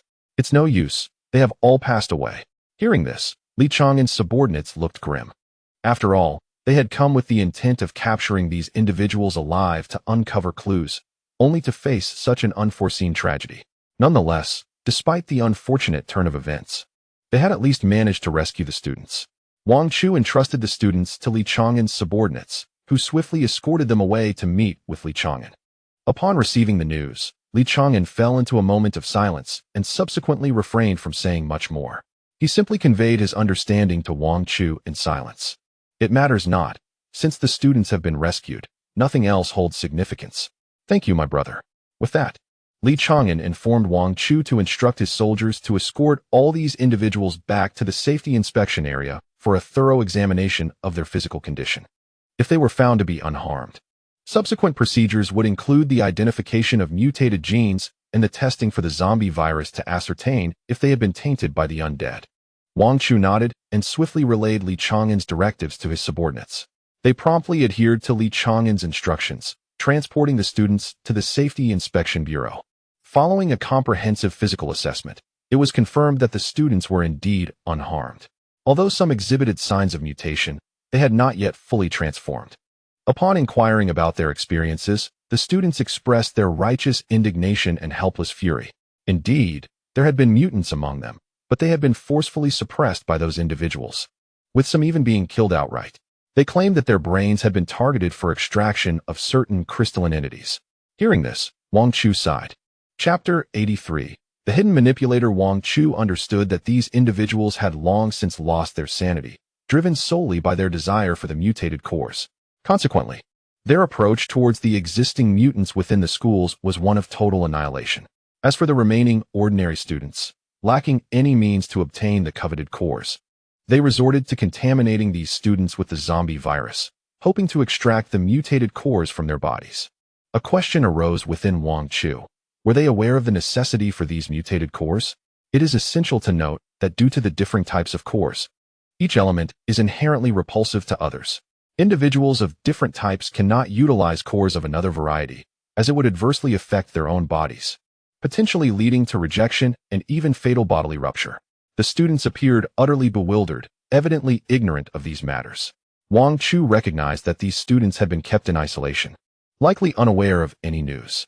He chose not to press further. After arranging for the students' well-being, Li Chang'an escorted Wang Chu to tour the recently constructed survival base. This facility, built with a portion of our resources, serves as a secure haven. We firmly believe that ordinary individuals should not be stripped of their right to exist. Thus, we established a safety bureau here, where ordinary people who can pass physical examinations will have certain resettlement policies in place to ensure their survival. As he spoke, Li Chang'an led Wang Chu to the heart of the base. He extended his hand, pointing towards the registration office at the heart of the base. Here, individuals could register their information and names, thereby becoming members of this community. However, their stay was not without responsibilities. They were required to earn their keep through labor in exchange for essential supplies and the right to survive. Li Chang'an gestured towards the nearby shops and streets, where numerous stores had been established. Residents could find work there, or some could accompany our mutated brethren to scavenge for resources. The supplies obtained would be at their disposal, with a nominal safety management fee of 20 deducted, leaving them with 80 of the value for themselves. It was this policy that enabled them to live and thrive here, at least ensuring their survival. Wang Chu was astonished by how quickly Li Chang'an had constructed such a refuge. He meticulously observed the surrounding buildings and their specifications. Although the residents wore expressions tinged with hardship, their eyes shimmered with hope. Clearly, those who could work here still harbored expectations for the future. Wang Chu admired Li Chang'an and gave his shoulder a reassuring pat. Li Chang'an, impressive. As they conversed, a sudden explosion echoed from outside the base. What on earth? The sound was deafening, reminiscent of an explosion. A sense of unease surged within Li Chang'an. He swiftly turned and activated his communicator to inquire about the situation from his subordinates. A report quickly came in, indicating troubling news. One of the students had suddenly gone mad and had smashed a section of the outer wall. The reason this place could be deemed a safe zone was primarily due to the eradication or containment of most zombies in the vicinity. After all, Li Chang'an possessed the ability to control these undead, preventing them from launching attacks on ordinary people. Nonetheless, to deter assaults from other mutated creatures and flora, Li Chang'an's group had erected towering walls around the city-state. These walls soared several dozen meters high, presenting an almost insurmountable barrier for both mutants and ordinary individuals. Thus, this locale was relatively secure. However, the reports indicated that one student had managed to blow a hole in the wall. Should this situation continue to escalate, the entry of mutated creatures and zombies into the safe zone would undoubtedly jeopardize everyone's safety. Li Chang'an immediately pivoted and dashed towards the source of the explosion, with Wang Chu closely following. They soon arrived at the wall, where numerous mutants and guards were engaged in fending off the onslaught of external mutated beings and zombies. What on earth is happening? Li Chang'an questioned the surrounding guards, who wore expressions of utter bewilderment. We have no idea, one of them replied. A man suddenly went mad and somehow breached the city wall. If it were merely the wall that had collapsed, it would have been manageable, for our surroundings were relatively clean, devoid of many mutated creatures or zombies. With a sigh, he continued, however, now there are so many chaotic entities outside. Upon inspection, most appear to be mutated flora and fauna. We cannot fathom from whence these beings have escaped, yet it seems they are drawn to this breach, eager to invade. The man was drenched in sweat, his body trembling uncontrollably. What shall we do, boss? What are our next steps? Li Chang'an focused intently, striding towards the mutated plants and animals before him. Get out, he shouted. Instantly, the foremost mutated zombies ceased their assault, as if commanded, turning back towards their origin. What remained were the tumultuous mutated animals and plants. Although the zombies had retreated, the pressure was still considerable. The mutated flora and fauna left behind posed significant challenges and obstructions for the guards. Wang Chu raised his gun, preparing to assist. However, Li Chang'an grasped his arm, shaking his head. No need. We must seek the source. His gaze fell upon a cluster of students not far away. The origin lies within them. Look at the demeanor of these mutated plants and animals. They must be controlled by something, compelling them to attack our town. Li Chang'an strode purposefully towards the group of students. Thus, the puppeteer must be among them. Once we identify this individual, the resolution will become apparent. Approaching the students, Li Chang'an's icy gaze bore into them. Where did that troublemaker go? A few students trembled, pointing towards their right. He fled that way. He just ran off in that direction. Li Chang'an nodded, swiftly turning to pursue. Chapter 84. Awakening of innate abilities. Wang Chu hurried to catch up with Li Chang'an. The situation remained unclear, yet Li Chang'an boldly advanced, risking genuine peril. Chang'an, wait for me. I'm coming with you. As he walked, Wang Chu observed the group of students behind him, noticing their barely concealed expressions of schadenfreude and smugness. Hurry up, old Wang. We need to clean that area swiftly. Once, the headstrong Li Chang'an seemed to have returned, prompting Wang Chu to roll his eyes. Although Li Chang'an spoke with undeniable accuracy, for reasons unknown, a sense of disquiet enveloped Wang Chu as he observed the students before him. He could not articulate the source of his discomfort, yet the presence of that group stirred an unsettling feeling within him. It was only when Wang Chu glanced at the students for the fourth time that he finally spotted a student amidst the throng, resting with his eyes closed. The boy's chestnut hair clung to his forehead, as if dampened by sweat, while a girl knelt before him, gently wiping the perspiration from his brow with a handkerchief. In that moment, Li Chang'an moved closer, while Wang Chu instinctively slowed his pace, furrowing his brow in response to Li Chang'an's scrutiny. Old Wang, why don't you take your time? I'll head over first. The phrase decisive and resolute epitomized Li Chang'an's demeanor as he propped himself against the window, poised to leap. Wait, it's only 2 minutes. Look behind that group of students. There are still 2 lurking silently. Wang Chu's words momentarily stifled Li Chang'an's urgency. I see. You're trailing behind leisurely because you're interested in someone else's daughter? Why complicate matters? Don't be ridiculous. Am I that kind of person? The plants outside seem to strike the same spot in a rhythmic pattern. Have you considered the possibility of an ambush? What ambush? Do you really believe there are psychic abilities among these students? Stop dreaming. With so many people in the base, how many psychic individuals could there possibly be? Surely we can count them on 2 hands. In other words, even if there are some here, we must first resolve our immediate issues before we can escort anyone back to the base. Wang Chu pondered this, realizing the truth in his rationale. After all, if they lacked strength, it was likely that the psychic students would be reluctant to follow them. In these chaotic times, who wouldn't prefer to align themselves with a powerful base? Li Chang'an didn't afford Wang Chu much time to deliberate. He perched himself on the windowsill, fixing his gaze on Wang Chu. Old Wang, just wait here for me. I might not truly trust that group of little rascals. If anything happens to me, you must summon me back immediately. Li Chang'an tugged at the rope around his waist and tossed one into Wang Chu, preparing to descend. In an instant, a long, tentacled plant lashed out towards him. Well, this little creature has quite the temper. Li Chang'an nimbly evaded its attack, laughing as he did so. Wang Chu glanced at the agitated tendril that had missed Li Chang'an, its frustration evident as it thrashed against the wall, its twisted form causing Wang Chu a slight dizziness. Indeed, that temper is quite dizzying to behold. Wang Chu shook his head and blinked, only to have his vision obscured by a pair of rough, large hands. Fear not. Take a moment to rest. I am not so fragile, and I will manage to endure. Keep your eyes closed. I will descend shortly. Should I falter, I shall tug on the rope, and you must pull me with all your might, without needing to see me. Do you comprehend? How would I know if you encounter danger if I do not look at you? Wang Chu's eyes fluttered in Li Chang'an's grasp, his long eyelashes tickling Li Chang'an's skin, prompting him to stifle his urge to laugh. Focus. I trust you are capable of this. It would be utterly embarrassing otherwise. Do not claim acquaintance with me in the future. Infuriated, Wang Chu contemplated delivering a kick to send him down, feeling the tautness of the rope in his hand. Wang Chu's entire being was in a heightened state of tension. The rope had grown quite short, and outside the building, Li Chang'an was valiantly battling. He could hear the sound of blades slicing through foliage and Li Chang'an's weaponry in motion. He could even sense the faint connection between the plants and the group of students. Wait, I am not a psychic ability wielder. How could I possibly perceive their connection? Wang Chu's eyes widened in surprise, momentarily stunned. By all that is holy, I may truly be losing my mind. Taking a deep breath, he sought to realign his emotions, gradually calming his racing heart, and closed his eyes once more.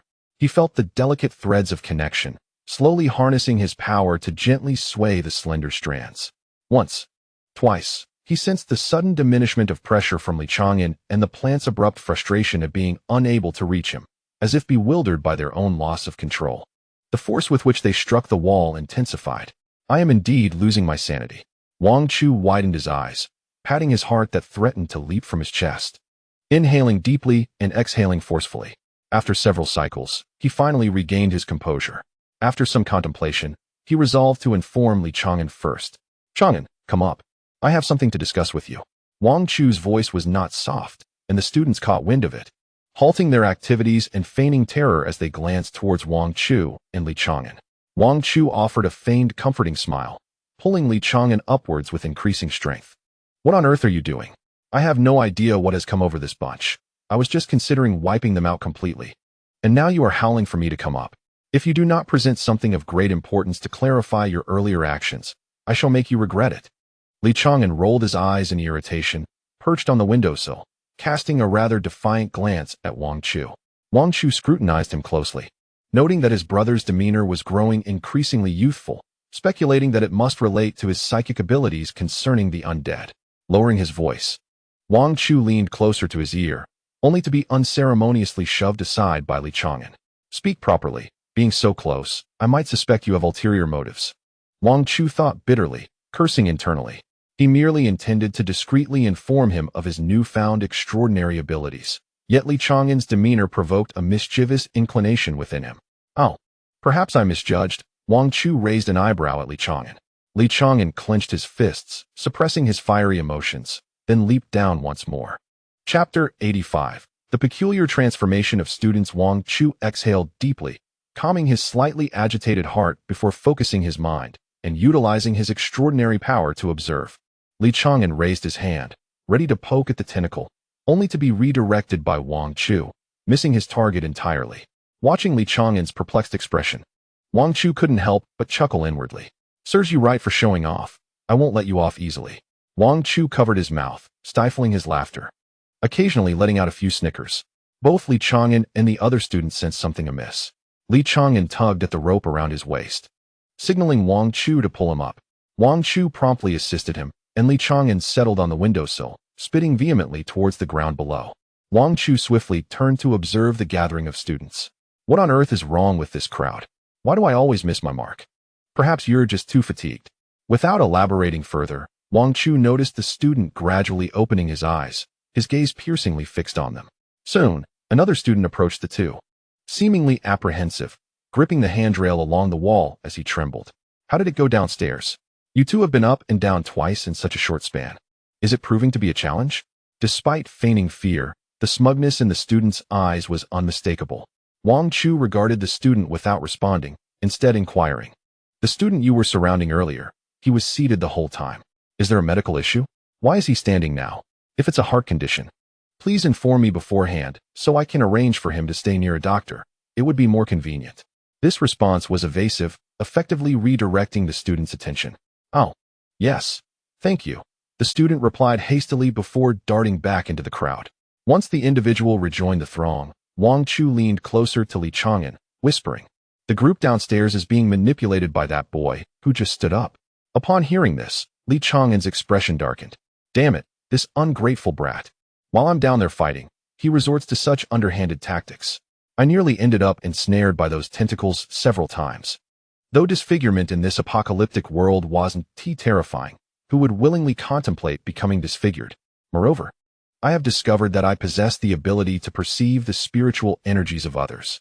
Wang Chu's soft whispers resonated in Li Chang'an's ears like thunder, echoing across the heavens. When did this occur? Just a moment ago, while you were below. Did you not instruct me to cover my eyes and perceive with my heart? Mysteriously, I found myself able to see. I initially noticed a thread connecting to that group of students. Then, upon prodding, I realized I could move. At that moment, I called for you to come up, intending to inform you. Yet you, how outrageous. Suddenly so formidable, and you never mentioned it beforehand? Did you allow me to endure this humiliation? Frankly, regarding the underhanded tactics employed during my second descent, do they have any connection to you? Li Chang'an suddenly grasped the gravity of the situation, his expression growing solemn. Given the circumstances, even if there were a connection, I certainly cannot take the blame upon myself. Wang Chu resolutely shook his head. Do I appear to be that kind of person? The determination in his eyes successfully calmed Li Chang'an. Humph. If you were that sort of individual, I would sever ties with you upon returning home today. Resorting to deceit when unable to win a battle is indeed your style. Li Chang'an shook his head, inhaling deeply. Nevertheless, on another note, your sudden awakening of new abilities could be seen as a blessing in disguise, no? Li Chang'an's large hand patted Wang Chu's shoulder twice with force, startling him nearly to the ground. I must say, your physique is truly inadequate. Upon returning, you should promptly seek treatment to adjust. Your combat capability is alarmingly low. Wang Chu rolled his eyes, making no further movement, merely responding softly. You should still exercise caution. This group of students is rather peculiar, not at all easy to deal with. The individual possessing the psychic ability is likely their leader, and now they are engaged in some unknown discussion. Rest assured, I would never divulge the matter of your newly awakened powers indiscriminately. Do you take me for someone of such low character? Li Chang'an thumped his chest, solemnly promising Wang Chu, yet he forgot that his voice was naturally coarse. Though he spoke cautiously, his excitement inevitably revealed too much. Wang Chu covered his face with his hands. He could sense the penetrating gazes from that group of students. He wondered what was wrong with Li Chang'an. Did he truly lack such awareness? As those eyes lingered upon him, Wang Chu felt a particularly intense gaze burning into his back. It was that student. Turning around, he inadvertently locked eyes with the boy, only to find them filled with mirth. The boy gradually emerged from the crowd, striding forward with an aura reminiscent of a model on television, exuding remarkable presence. Those around him did not impede his advance, silently trailing behind him. Li Chang'an and Wang Chu stood in a daze, uncertain of what this group intended to do next. Before the gathering of people and the window ledge behind him, Li Chang'an made a decisive choice in an instant. He lifted Wang Chu onto the ledge as well. Are you out of your mind? Why are you bringing me up here? Do you expect me to accompany you in your tragic demise? Nonsense. If it comes to that, I'll take you away. Rest assured, death is not in our immediate future. Li Chang'an's words failed to ease Wang Chu's vigilance or alleviate the tense atmosphere surrounding them. Hello. Allow me to introduce myself. I am Yifei Bai. The youth stood gracefully before the two individuals perched precariously on the window ledge. In stark contrast to their somewhat awkward positions, he exuded an air of nobility. His fingers, delicate and luminous like jade, bore a hint of purplish hue at the tips, an ethereal beauty that was hard to look away from. Li Chang'an pinched Wang Chu firmly from behind. After much hesitation, Wang Chu finally extended his hand. Hello, I am Wang Chu. their hands clasped, highlighting the diminutive size of Wang Chu's palm. With a gentle squeeze at his waist, Wang Chu hastily withdrew his hand, glancing at Yi Fei Bai with a slight smile. Are you feeling unwell, classmate Yi? I noticed you were sweating profusely earlier. Perhaps we should return to the base quickly and seek medical assistance? There's no need for that. This young lady here is from the healing department. You can rest assured. However, I do have a condition that I would like to discuss with both of you. Chapter 86. An uncommon student Li Chang'an was disinclined to engage in conversation, choosing instead to disregard the individual before him. Despite his youthful appearance, Yi Fei Bai radiated an unmistakable aura of nobility that was hard to conceal. Wang Chu furrowed his brow in observation. The boy seemed to emit a faint, peculiar glow, a presence that appeared capable of dispelling all darkness around him, instilling a sense of unattainable grandeur. Upon closer inspection, it became evident that those behind him were fixated on him, with some even brandishing their phones to capture images. As their eyes met Yi Fei Bai's, he curtly instructed them to put their phones away. Behave yourselves, he scolded sharply. The crowd fell silent, taken aback. What is going on here? Yi Fei Bai expressed his exasperation, feeling a tinge of disappointment regarding his current mental prowess. He harbored a monumental secret, yet unraveling it required a greater strength of mind.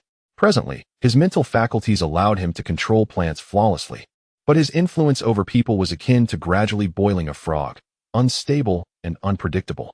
It's nothing, really. We're just a bit excited to be here with Brother Yi, one of the young women remarked. Yi Fei Bai nodded, turning away, his demeanor seemingly aloof.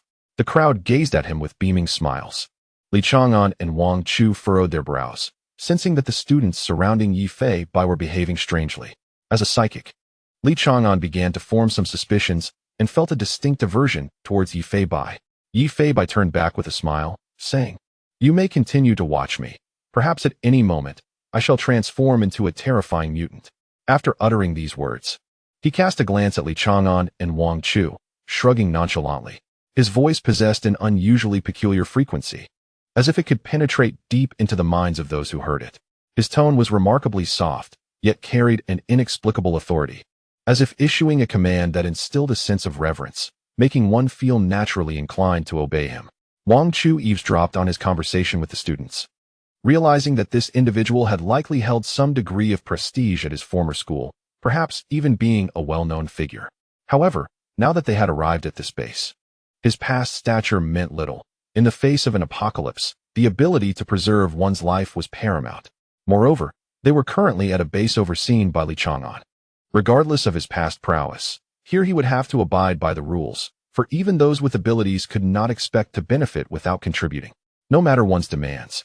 Here one must behave, lest one find themselves unwelcome.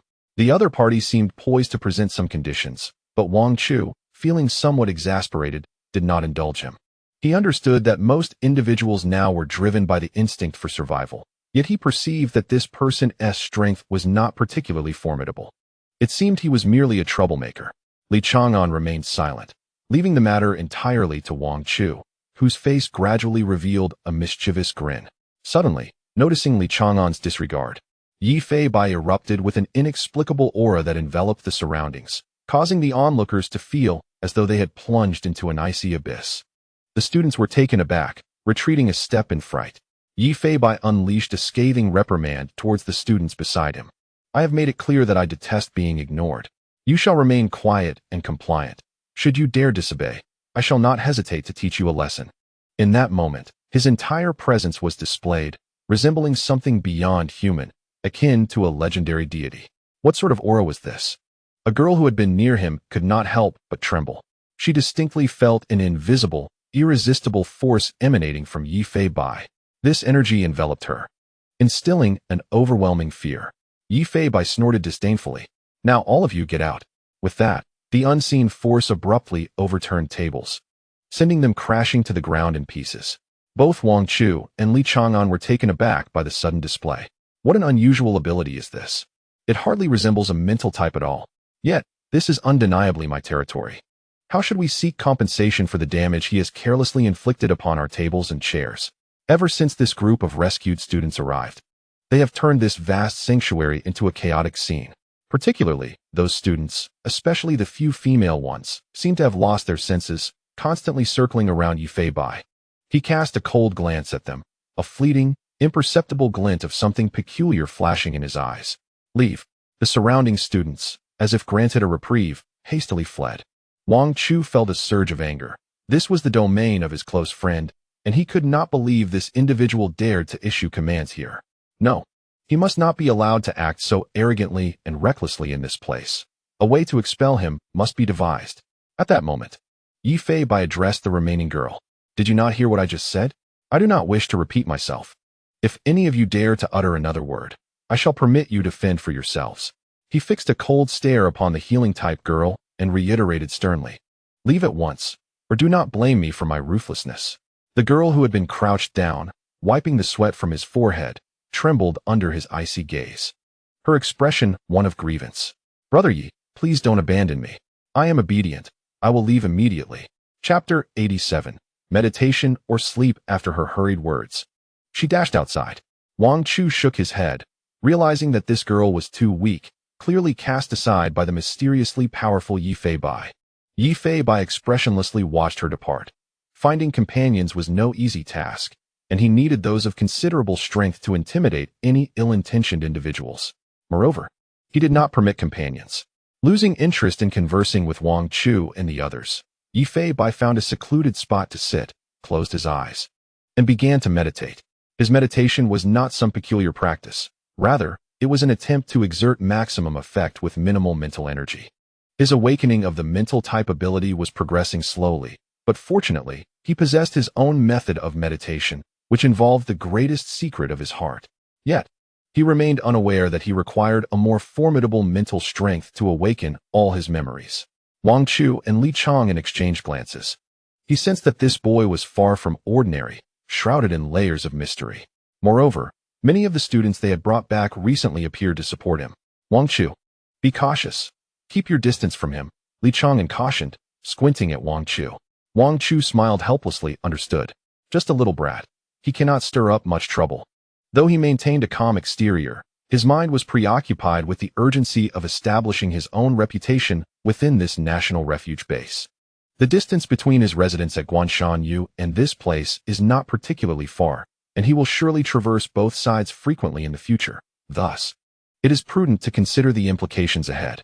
With this thought in mind, Wang Chu resolved to initiate some actions. Li Chang'an urged Wang Chu to ascend the stairs to observe the mutated plants outside, which had ceased their assault on the base. A gentleman clad in a suit approached Yi Fei Bai, greeting him with a smile. Hello, young Master Yi. Yi Fei Bai scrutinized the man, a slight frown creasing his brow. Is there something you wish to discuss? The man pulled a box from his pocket. This is the item you requested our boss to keep an eye on. We have successfully acquired it for you. Very well, Yi Fei Bai nodded, taking the box, briefly opening and then closing it again. This is precisely what I sought. A flicker of delight crossed his face as he gazed at the suited man. Did you not say it was highly confidential? Why would you dare to bring it directly to me? This place is hardly secure. No worries. As long as you are satisfied, young Master Yi, the man replied with a smile before departing. Meanwhile, Wang Chu, who had awakened to new powers upstairs, observed these clandestine actions with growing suspicion. Li Chang'an, there is something seriously amiss with Yi Fei Bai. You must keep a close watch on this individual or find a way to expel him. Understood, as long as he does not endanger the populace, Li Chang'an replied. Regardless of how Li Chang'an chose to handle the situation, Wang Chu felt an inescapable sense of foreboding. He was determined to eliminate this potential threat or devise a means to keep him occupied. Yi Fei Bai's extraordinary abilities filled Wang Chu with an inexplicable anxiety. Over time, he feared that the entire base might succumb to Yi Fei Bai's influence, and perhaps this sanctuary would change hands. This base was a refuge painstakingly constructed by Li Chang'an, who had heeded Wang Chu's counsel, for the sake of preserving this very stronghold. The Jinlong National Security Bureau would spare no effort. While Wang Chu was indifferent towards the well-being of others, he would not tolerate anyone jeopardizing his brother's base. Yi Fei Bai tucked the box into his pocket and returned to his corner, sitting cross-legged to meditate. During the time he had been captured, he had been diligently cultivating according to the sudden memories that had emerged in his mind. Later, after being bitten by the zombies that had been released, he was forced to awaken his powers, and his ability to control plants, coupled with meditation, had grown exceedingly potent. Now, if he were to further hone his mental strength, He would undoubtedly be able to safeguard himself in this chaotic world, perhaps even unlock the ultimate memory that lingered just beyond his reach in the depths of his mind. Time was of the essence for his cultivation, as he sought an object whose nature remained shrouded in uncertainty. It flickered through his thoughts. Yet he could not discern its true form. For reasons unknown, he felt an incessant voice within his mind urging him onward. It is imperative to locate that object, as it pertains to a catastrophic event that could potentially reverse the apocalypse, restoring the world to its former state, and it may very well involve the fate of humanity. Contemplating this, Yi Feibai's eyes flickered with determination, prompting him to resume his meditative practice with renewed vigor. The following morning, upon awakening, Wang Chu acquired the authority to manage the shelters school from Li Chang'an. He promptly instructed Yi Feibai to wait outside. Today, he intended to lead a few mutated students on an expedition to gather supplies, while simultaneously collecting some unique soil, as requested by the research facility. However, this was merely a pretext devised by Wang Chu. His true desire was to observe Yi Feibai more closely. Leading a small contingent, Wang Chu walked at the forefront, with the mutated students cautiously trailing behind him. He scrutinized Yi Feibai from the vehicle, noting that the other students seemed to gravitate towards him as their leader. The vehicle they were traveling in had been modified. Li Chang'an, having previously ridden in Wang Chu's jeep, had ordered some alterations himself, although most had been destroyed by the mutants. Learning from past experiences, Li Chang'an had collected numerous vehicles from the outside world and procured special parts and materials to assemble a fleet of resilient, modified cars. This particular vehicle, while not ostentatious in appearance, had been transformed to the point of being combat-ready. Though seemingly modest, it could accommodate around 20 individuals and boasted decent speed. Given the apocalyptic context, there was no longer any traffic enforcement to contend with. The only entities encountered on the roads were the mutated beings. The vehicle was equipped with sensing devices, developed with the aid of individuals possessing supernatural abilities. Any mutant approaching the vehicle's perimeter would trigger an immediate alert, including those with earth-manipulating powers, whose abilities would also be detected without fail. Seated in the passenger seat, Wang Chu's gaze remained fixed on Yi Feibai. He was aware that it was inappropriate to stare at a stranger, yet something about Yi Feibai struck him as profoundly enigmatic. Initially, he suspected that Yi Feibai might control mutated plants, but now he perceived a more unsettling capability, as though he could manipulate human hearts. Feeling the intensity of Wang Chu's scrutiny, Yi Feibai turned his head and rolled his eyes, exclaiming, "What are you staring at, you grown man? Is there something amiss with my face?" Wang Chu, momentarily taken aback, smirked slightly. "I was merely curious. When you were sitting in meditation yesterday, were you truly meditating? Or were you merely asleep?" Chapter 88. Hidden motives. Upon hearing this, Yi Feibai's lips curled into a sardonic smile as he raised an eyebrow. "Brother Wang, are you aware of your current predicament? How dare you pry into my privacy?" Wang Chu narrowed his eyes slightly and replied softly, "What predicament could I possibly be in?" Although Wang Chu was not exceptionally brilliant, he was no fool. Upon hearing Yi Feibai's remark, an alarm bell rang in his heart, and he quickly realized that this individual had likely infiltrated their ranks intentionally. Judging by his demeanor and the abilities he exhibited, he must be a high-level esper. The path ahead required caution. After all, they were traversing through a forest, and this person could manipulate mutated plants. Should he conjure a tree monster to ensnare them, it would spell trouble. Yi Feibai scoffed lightly. "Rest assured, I won't resort to any nefarious deeds. Your place is quite commendable, a suitable refuge, and I shall remain docile within. However, you mustn't monitor me too closely. I am a psychic esper, and you cannot conceal your intentions from me."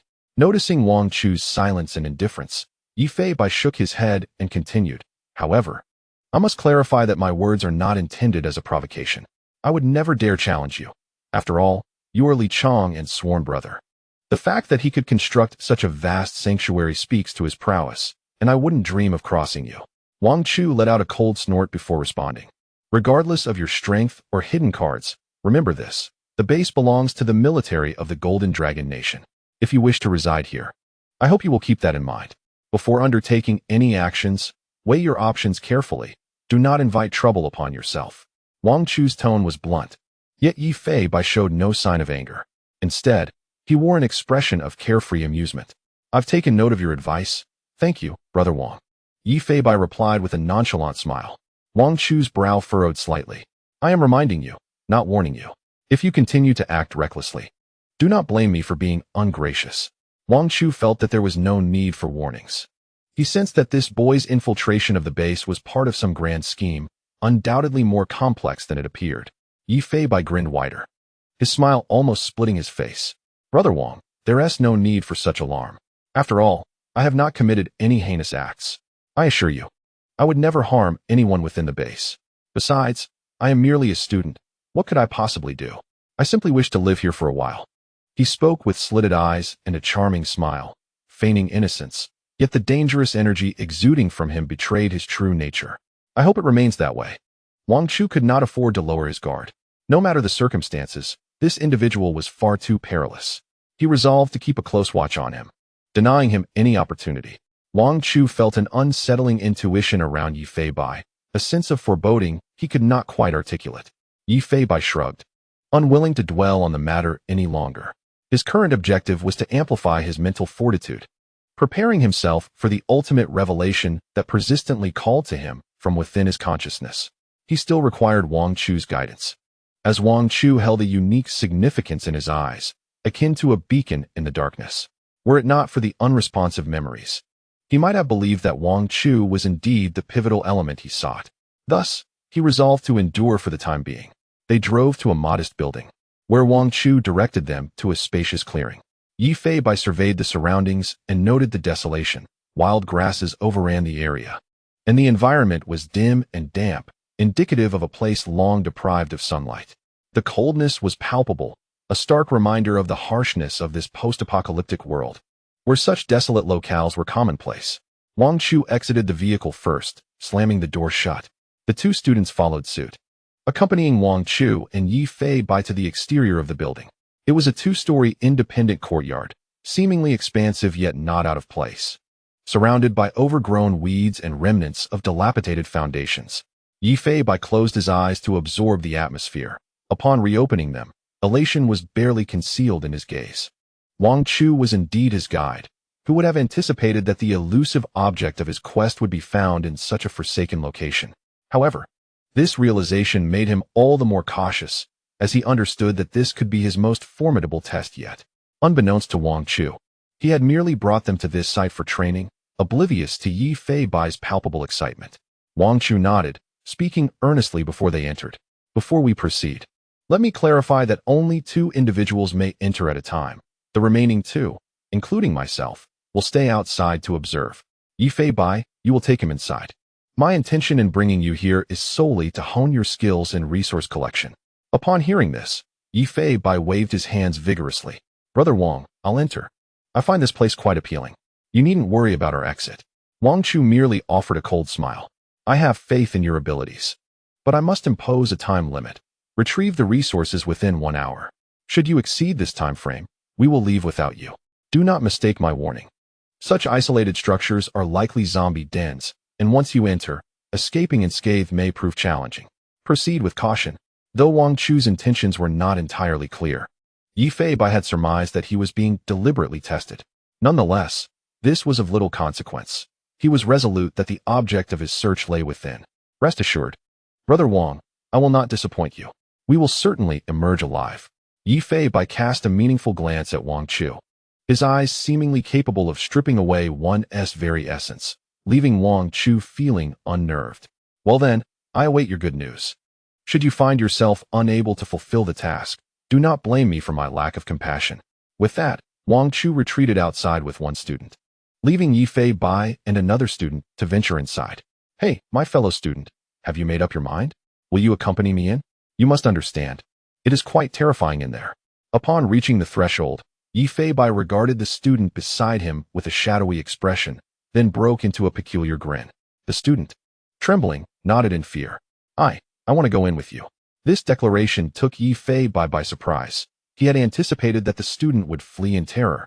Yet here he was, choosing to stay. Though the building appeared innocuous, it was teeming with zombies. From his earlier psychic probing, he had detected hundreds within. This student, possessing merely ordinary enhanced physical abilities, would likely emerge as a casualty if he ventured inside. Chapter 89, A New Chapter, Conclusion. In truth, There might not even be a body left. Meanwhile, within the Guanshanyu villa, why hasn't the young master returned yet? Zhang, the butler, had lamented this countless times. Li Yin and Li Ro wore expressions of deep concern, while the rabbit and turtle, donned in their little green hats, remained blissfully oblivious, either engaging in a race or huddled in a corner, munching on snacks. Sister, can your locator pinpoint his location? Li Yin, patrolling the area, noticed the butler's restless pacing and settled beside his sister to inquire. Wang Chu had left behind a long-distance locator watch for Li Ro. Yes, big brother. He hasn't strayed far. That is good to hear. Just as Li Yin felt a sense of relief, the rabbit, playing with the turtle, suddenly perked up, its ears erect and its red eyes glowing ominously. Crash! Boom! A tempest brewed above the villa, with lightning striking the earth surrounding it with ferocious intensity, instantly turning the nearby grove into a cloud of ashes and leaving deep charred grooves in its wake. Rabbit, stop! What are you doing? Li Yin and Li Ro sat in shock on the sofa, while the butler was so startled he fell to the ground.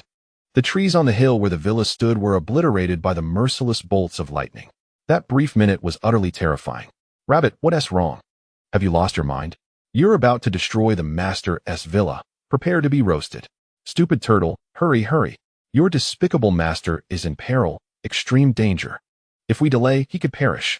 What? Wait, how do you know this? I possess a sense of impending doom. Let us go, foul turtle. We are running out of time. Your master's presence is fading. You must move faster. Carry me along.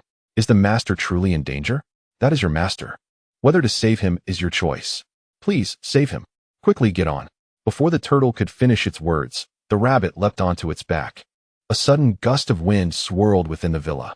In the blink of an eye, the turtle, bearing the rabbit, surged forth from the confines of the mountain pass. Mr. Zhang and Miss Li, the siblings, were left utterly bewildered, lacking the anomalous skill of understanding the language of beasts. They could not comprehend the conversation between the turtle and the rabbit. However, the peculiar transformation and their abrupt departure from the villa filled them with a profound sense of unease. Before the desolate and foreboding building, the interior lay shrouded in darkness. You go in first. Yi Fei Bai coldly commanded a fellow student adept in fire. I'm all right. The student stammered, glancing at the ominous door, an involuntary swallow betraying his encroaching fear. Cautiously, he approached the threshold, producing a flashlight to pierce the gloom with its beam. Yet, the light revealed nothing within. Failing to impart any sense of safety, the closer he drew to the dilapidated structure, the colder his heart became. At last, he ventured 1 foot inside. Suddenly, a cascade of dust fell from above. A bloodied tentacle shot forth from the inner door, snatching the hapless student who had barely entered. With a horrified scream, silence reclaimed the space. Pathetic. Is that it? Yi Fei Bai scoffed, unimpressed by the spectacle, though his face betrayed no hint of disdain towards the tentacle's appearance. I've had my fun, now it's my turn. At the entrance to the small house, Yi Fei Bai retrieved a box from his pocket and gently opened it, revealing a radiant golden crystal core. Whether fortune or misfortune, today will reveal all. Without hesitation, he swallowed the crystal, which dissolved as it entered his mouth. Golden fissures emerged within his eyes, spreading outward like a web. A tremendous aura began to rise from Yi Fei Bai, a transparent force sweeping through the air, lifting all the dilapidated structures around the small building. In that moment, Yi Fei Bai seemed to embody a divine presence, gradually ascending into the sky. What are you doing? Yi Fei Bai? Wang Chu, not far off, clutched 2 tufts of grass with all his might, struggling against the terrifying winds. Another mutated student who had followed him had vanished, swept away by the chaotic gusts. Wang Chu, so it is true, you are a reincarnator from the future. Do not worry, I shall deal with you shortly. With the golden crystal core consumed, Yi Fei Bai's mental prowess surged, the fog within his mind dissipating swiftly. An array of enigmatic memories surged forth from the depths of his consciousness, and as these memories unlocked, his eyes transformed into shards of gold. Wang Chu's heart raced with terror as he gazed at Yi Fei Bai hovering in midair. The secret of his reincarnation was the most profound of his mysteries. How could Yi Fei Bai possibly know? Wang Chu harbored certain suspicions, observing Yi Fei Bai's current demeanor. Reminiscent of one who had consumed potent restorative elixirs, it was evident that his mental fortitude had surged. To his astonishment, even the very memories of others could be scrutinized at a glance, and an overwhelming sense of helplessness began to permeate his heart. With a sudden exhale, Yi Feibai extended a hand towards the small building, unleashing a tempestuous gale that violently surged forth. The sound of thunderous roars filled the air as the building disintegrated in an instant, leaving behind hundreds of fragmented zombies.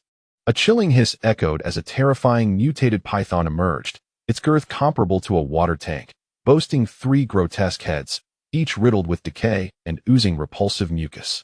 With the building obliterated, a tremendous abyss appeared at its foundation, from which the mutated serpent slithered forth. Die, wretched beast! The gale intensified, transforming from a transparent force into a gray whirlwind, ensnaring the thrashing, mutated snake. With a resounding crash, the creature was ultimately disassembled. Found it! Yi Feibai exclaimed with elation.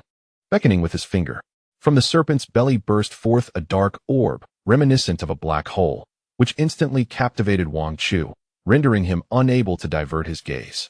The black orb veered towards Yi Feibai. Come here, or face obliteration. The orb seemingly comprehended, hovering perilously close to Wang Chu before circling back to Yi Feibai. Ultimately merging with his third eye, Yi Feibai quivered, then froze in midair, eyes shut, the golden hue within dimming. After a suspenseful 3 seconds, he reopened his eyes. The glimmer of gold vanished, replaced by their original color. How delightful! Yi Feibai erupted into laughter, descending to plant his foot upon Wang Chu's back. An inexplicable force enveloping Wang Chu, rendering him immobile, his impotent roars echoing in despair. Yi Feibai, remove yourself at once. Wang, you have been reborn, endowed with spatial abilities. Truly, you are destined to be the protagonist. Yet, I have awakened. I am awake, but you remain in slumber, which means this world shall have little need of you henceforth. I must say, I envy your unwavering butler and your brotherhood in life and death. Yi Feibai pressed down harder, one foot on Wang Chu's back and the other on his face, forcing him deeper into the earth, leaving Wang Chu unable even to roar in protest, reduced to consuming dirt. Suddenly, a gust of wind swept through. You are mistaken, young one. Our master has us. A green turtle, bearing a rabbit, arrived swiftly. Yi Feibai regarded them with indifference, yet he understood their beastly tongue without difficulty. Heh, what purpose do you serve? Trailing such a feeble master? You are akin to mud that cannot prop up a wall. Allow me to send you on your way. Yi Feibai's expression remained inscrutable as he regarded them. Release our master. The rabbit implored, its eyes glistening with fury. Hurry, strike him with lightning, and reduce this arrogant fiend to ashes. The sky suddenly erupted with turbulent winds and swirling clouds, accompanied by flashes of lightning and the rumble of thunder. Enough. Let it all come to an end. With a powerful stomp, Yi Feibai crushed Wang Chu's head beneath his foot, akin to the shattering of a watermelon. Then, with a mere wave of his hand, he dispelled the stormy chaos and the cacophony of thunder, restoring the earth to its pre-apocalyptic state. Were it not for the fact that the world's population had dwindled by 90% and the remnants of human memory lingered, one might suspect that the apocalypse had never transpired. Once again, Yi Feibai waved his hand, and the furious turtle and rabbit disintegrated into fragments, scattering through the air. Silence enveloped the scene, leaving but one task remaining. Yi Feibai unleashed a punch into the air, shattering the fabric of space as though it were a fragile sheet of glass. Before him sat a weary middle-aged man, hunched over a computer, his fingers racing across the keyboard. Abruptly, the screen shattered, and a pale fist surged forth, landing 2 resounding blows that left the man with dark circles under his eyes. As he succumbed to unconsciousness, the fair hand did not relent, forcefully drawing the dazed man into the screen. Yi Feibai gazed upon the man, now adorned with panda eyes, filled with indignation. Raising his hand, he delivered several sharp slaps to the man's face. Brother, can you not write? If you cannot, then do not. You promised me that this world would allow me to take center stage. Yet you have sealed my memories and conjured up such an emotionally invested protagonist to vex me. Would it not have been better for your dear brother to take the spotlight? Perhaps the audience would delight in the performance and reward you with a few coins, enabling us to enjoy instant noodles together once I emerge from my act? Brother, for now, take a good rest. I shall take the stage myself, and when I return, we shall feast on instant noodles. A new chapter begins, with me, Yi Feibai, making my entrance, survival or demise. With a decisive slap, Yi Feibai sent the man's head back into the screen, restoring tranquility to the realm before him. The end. Let the flowers bloom.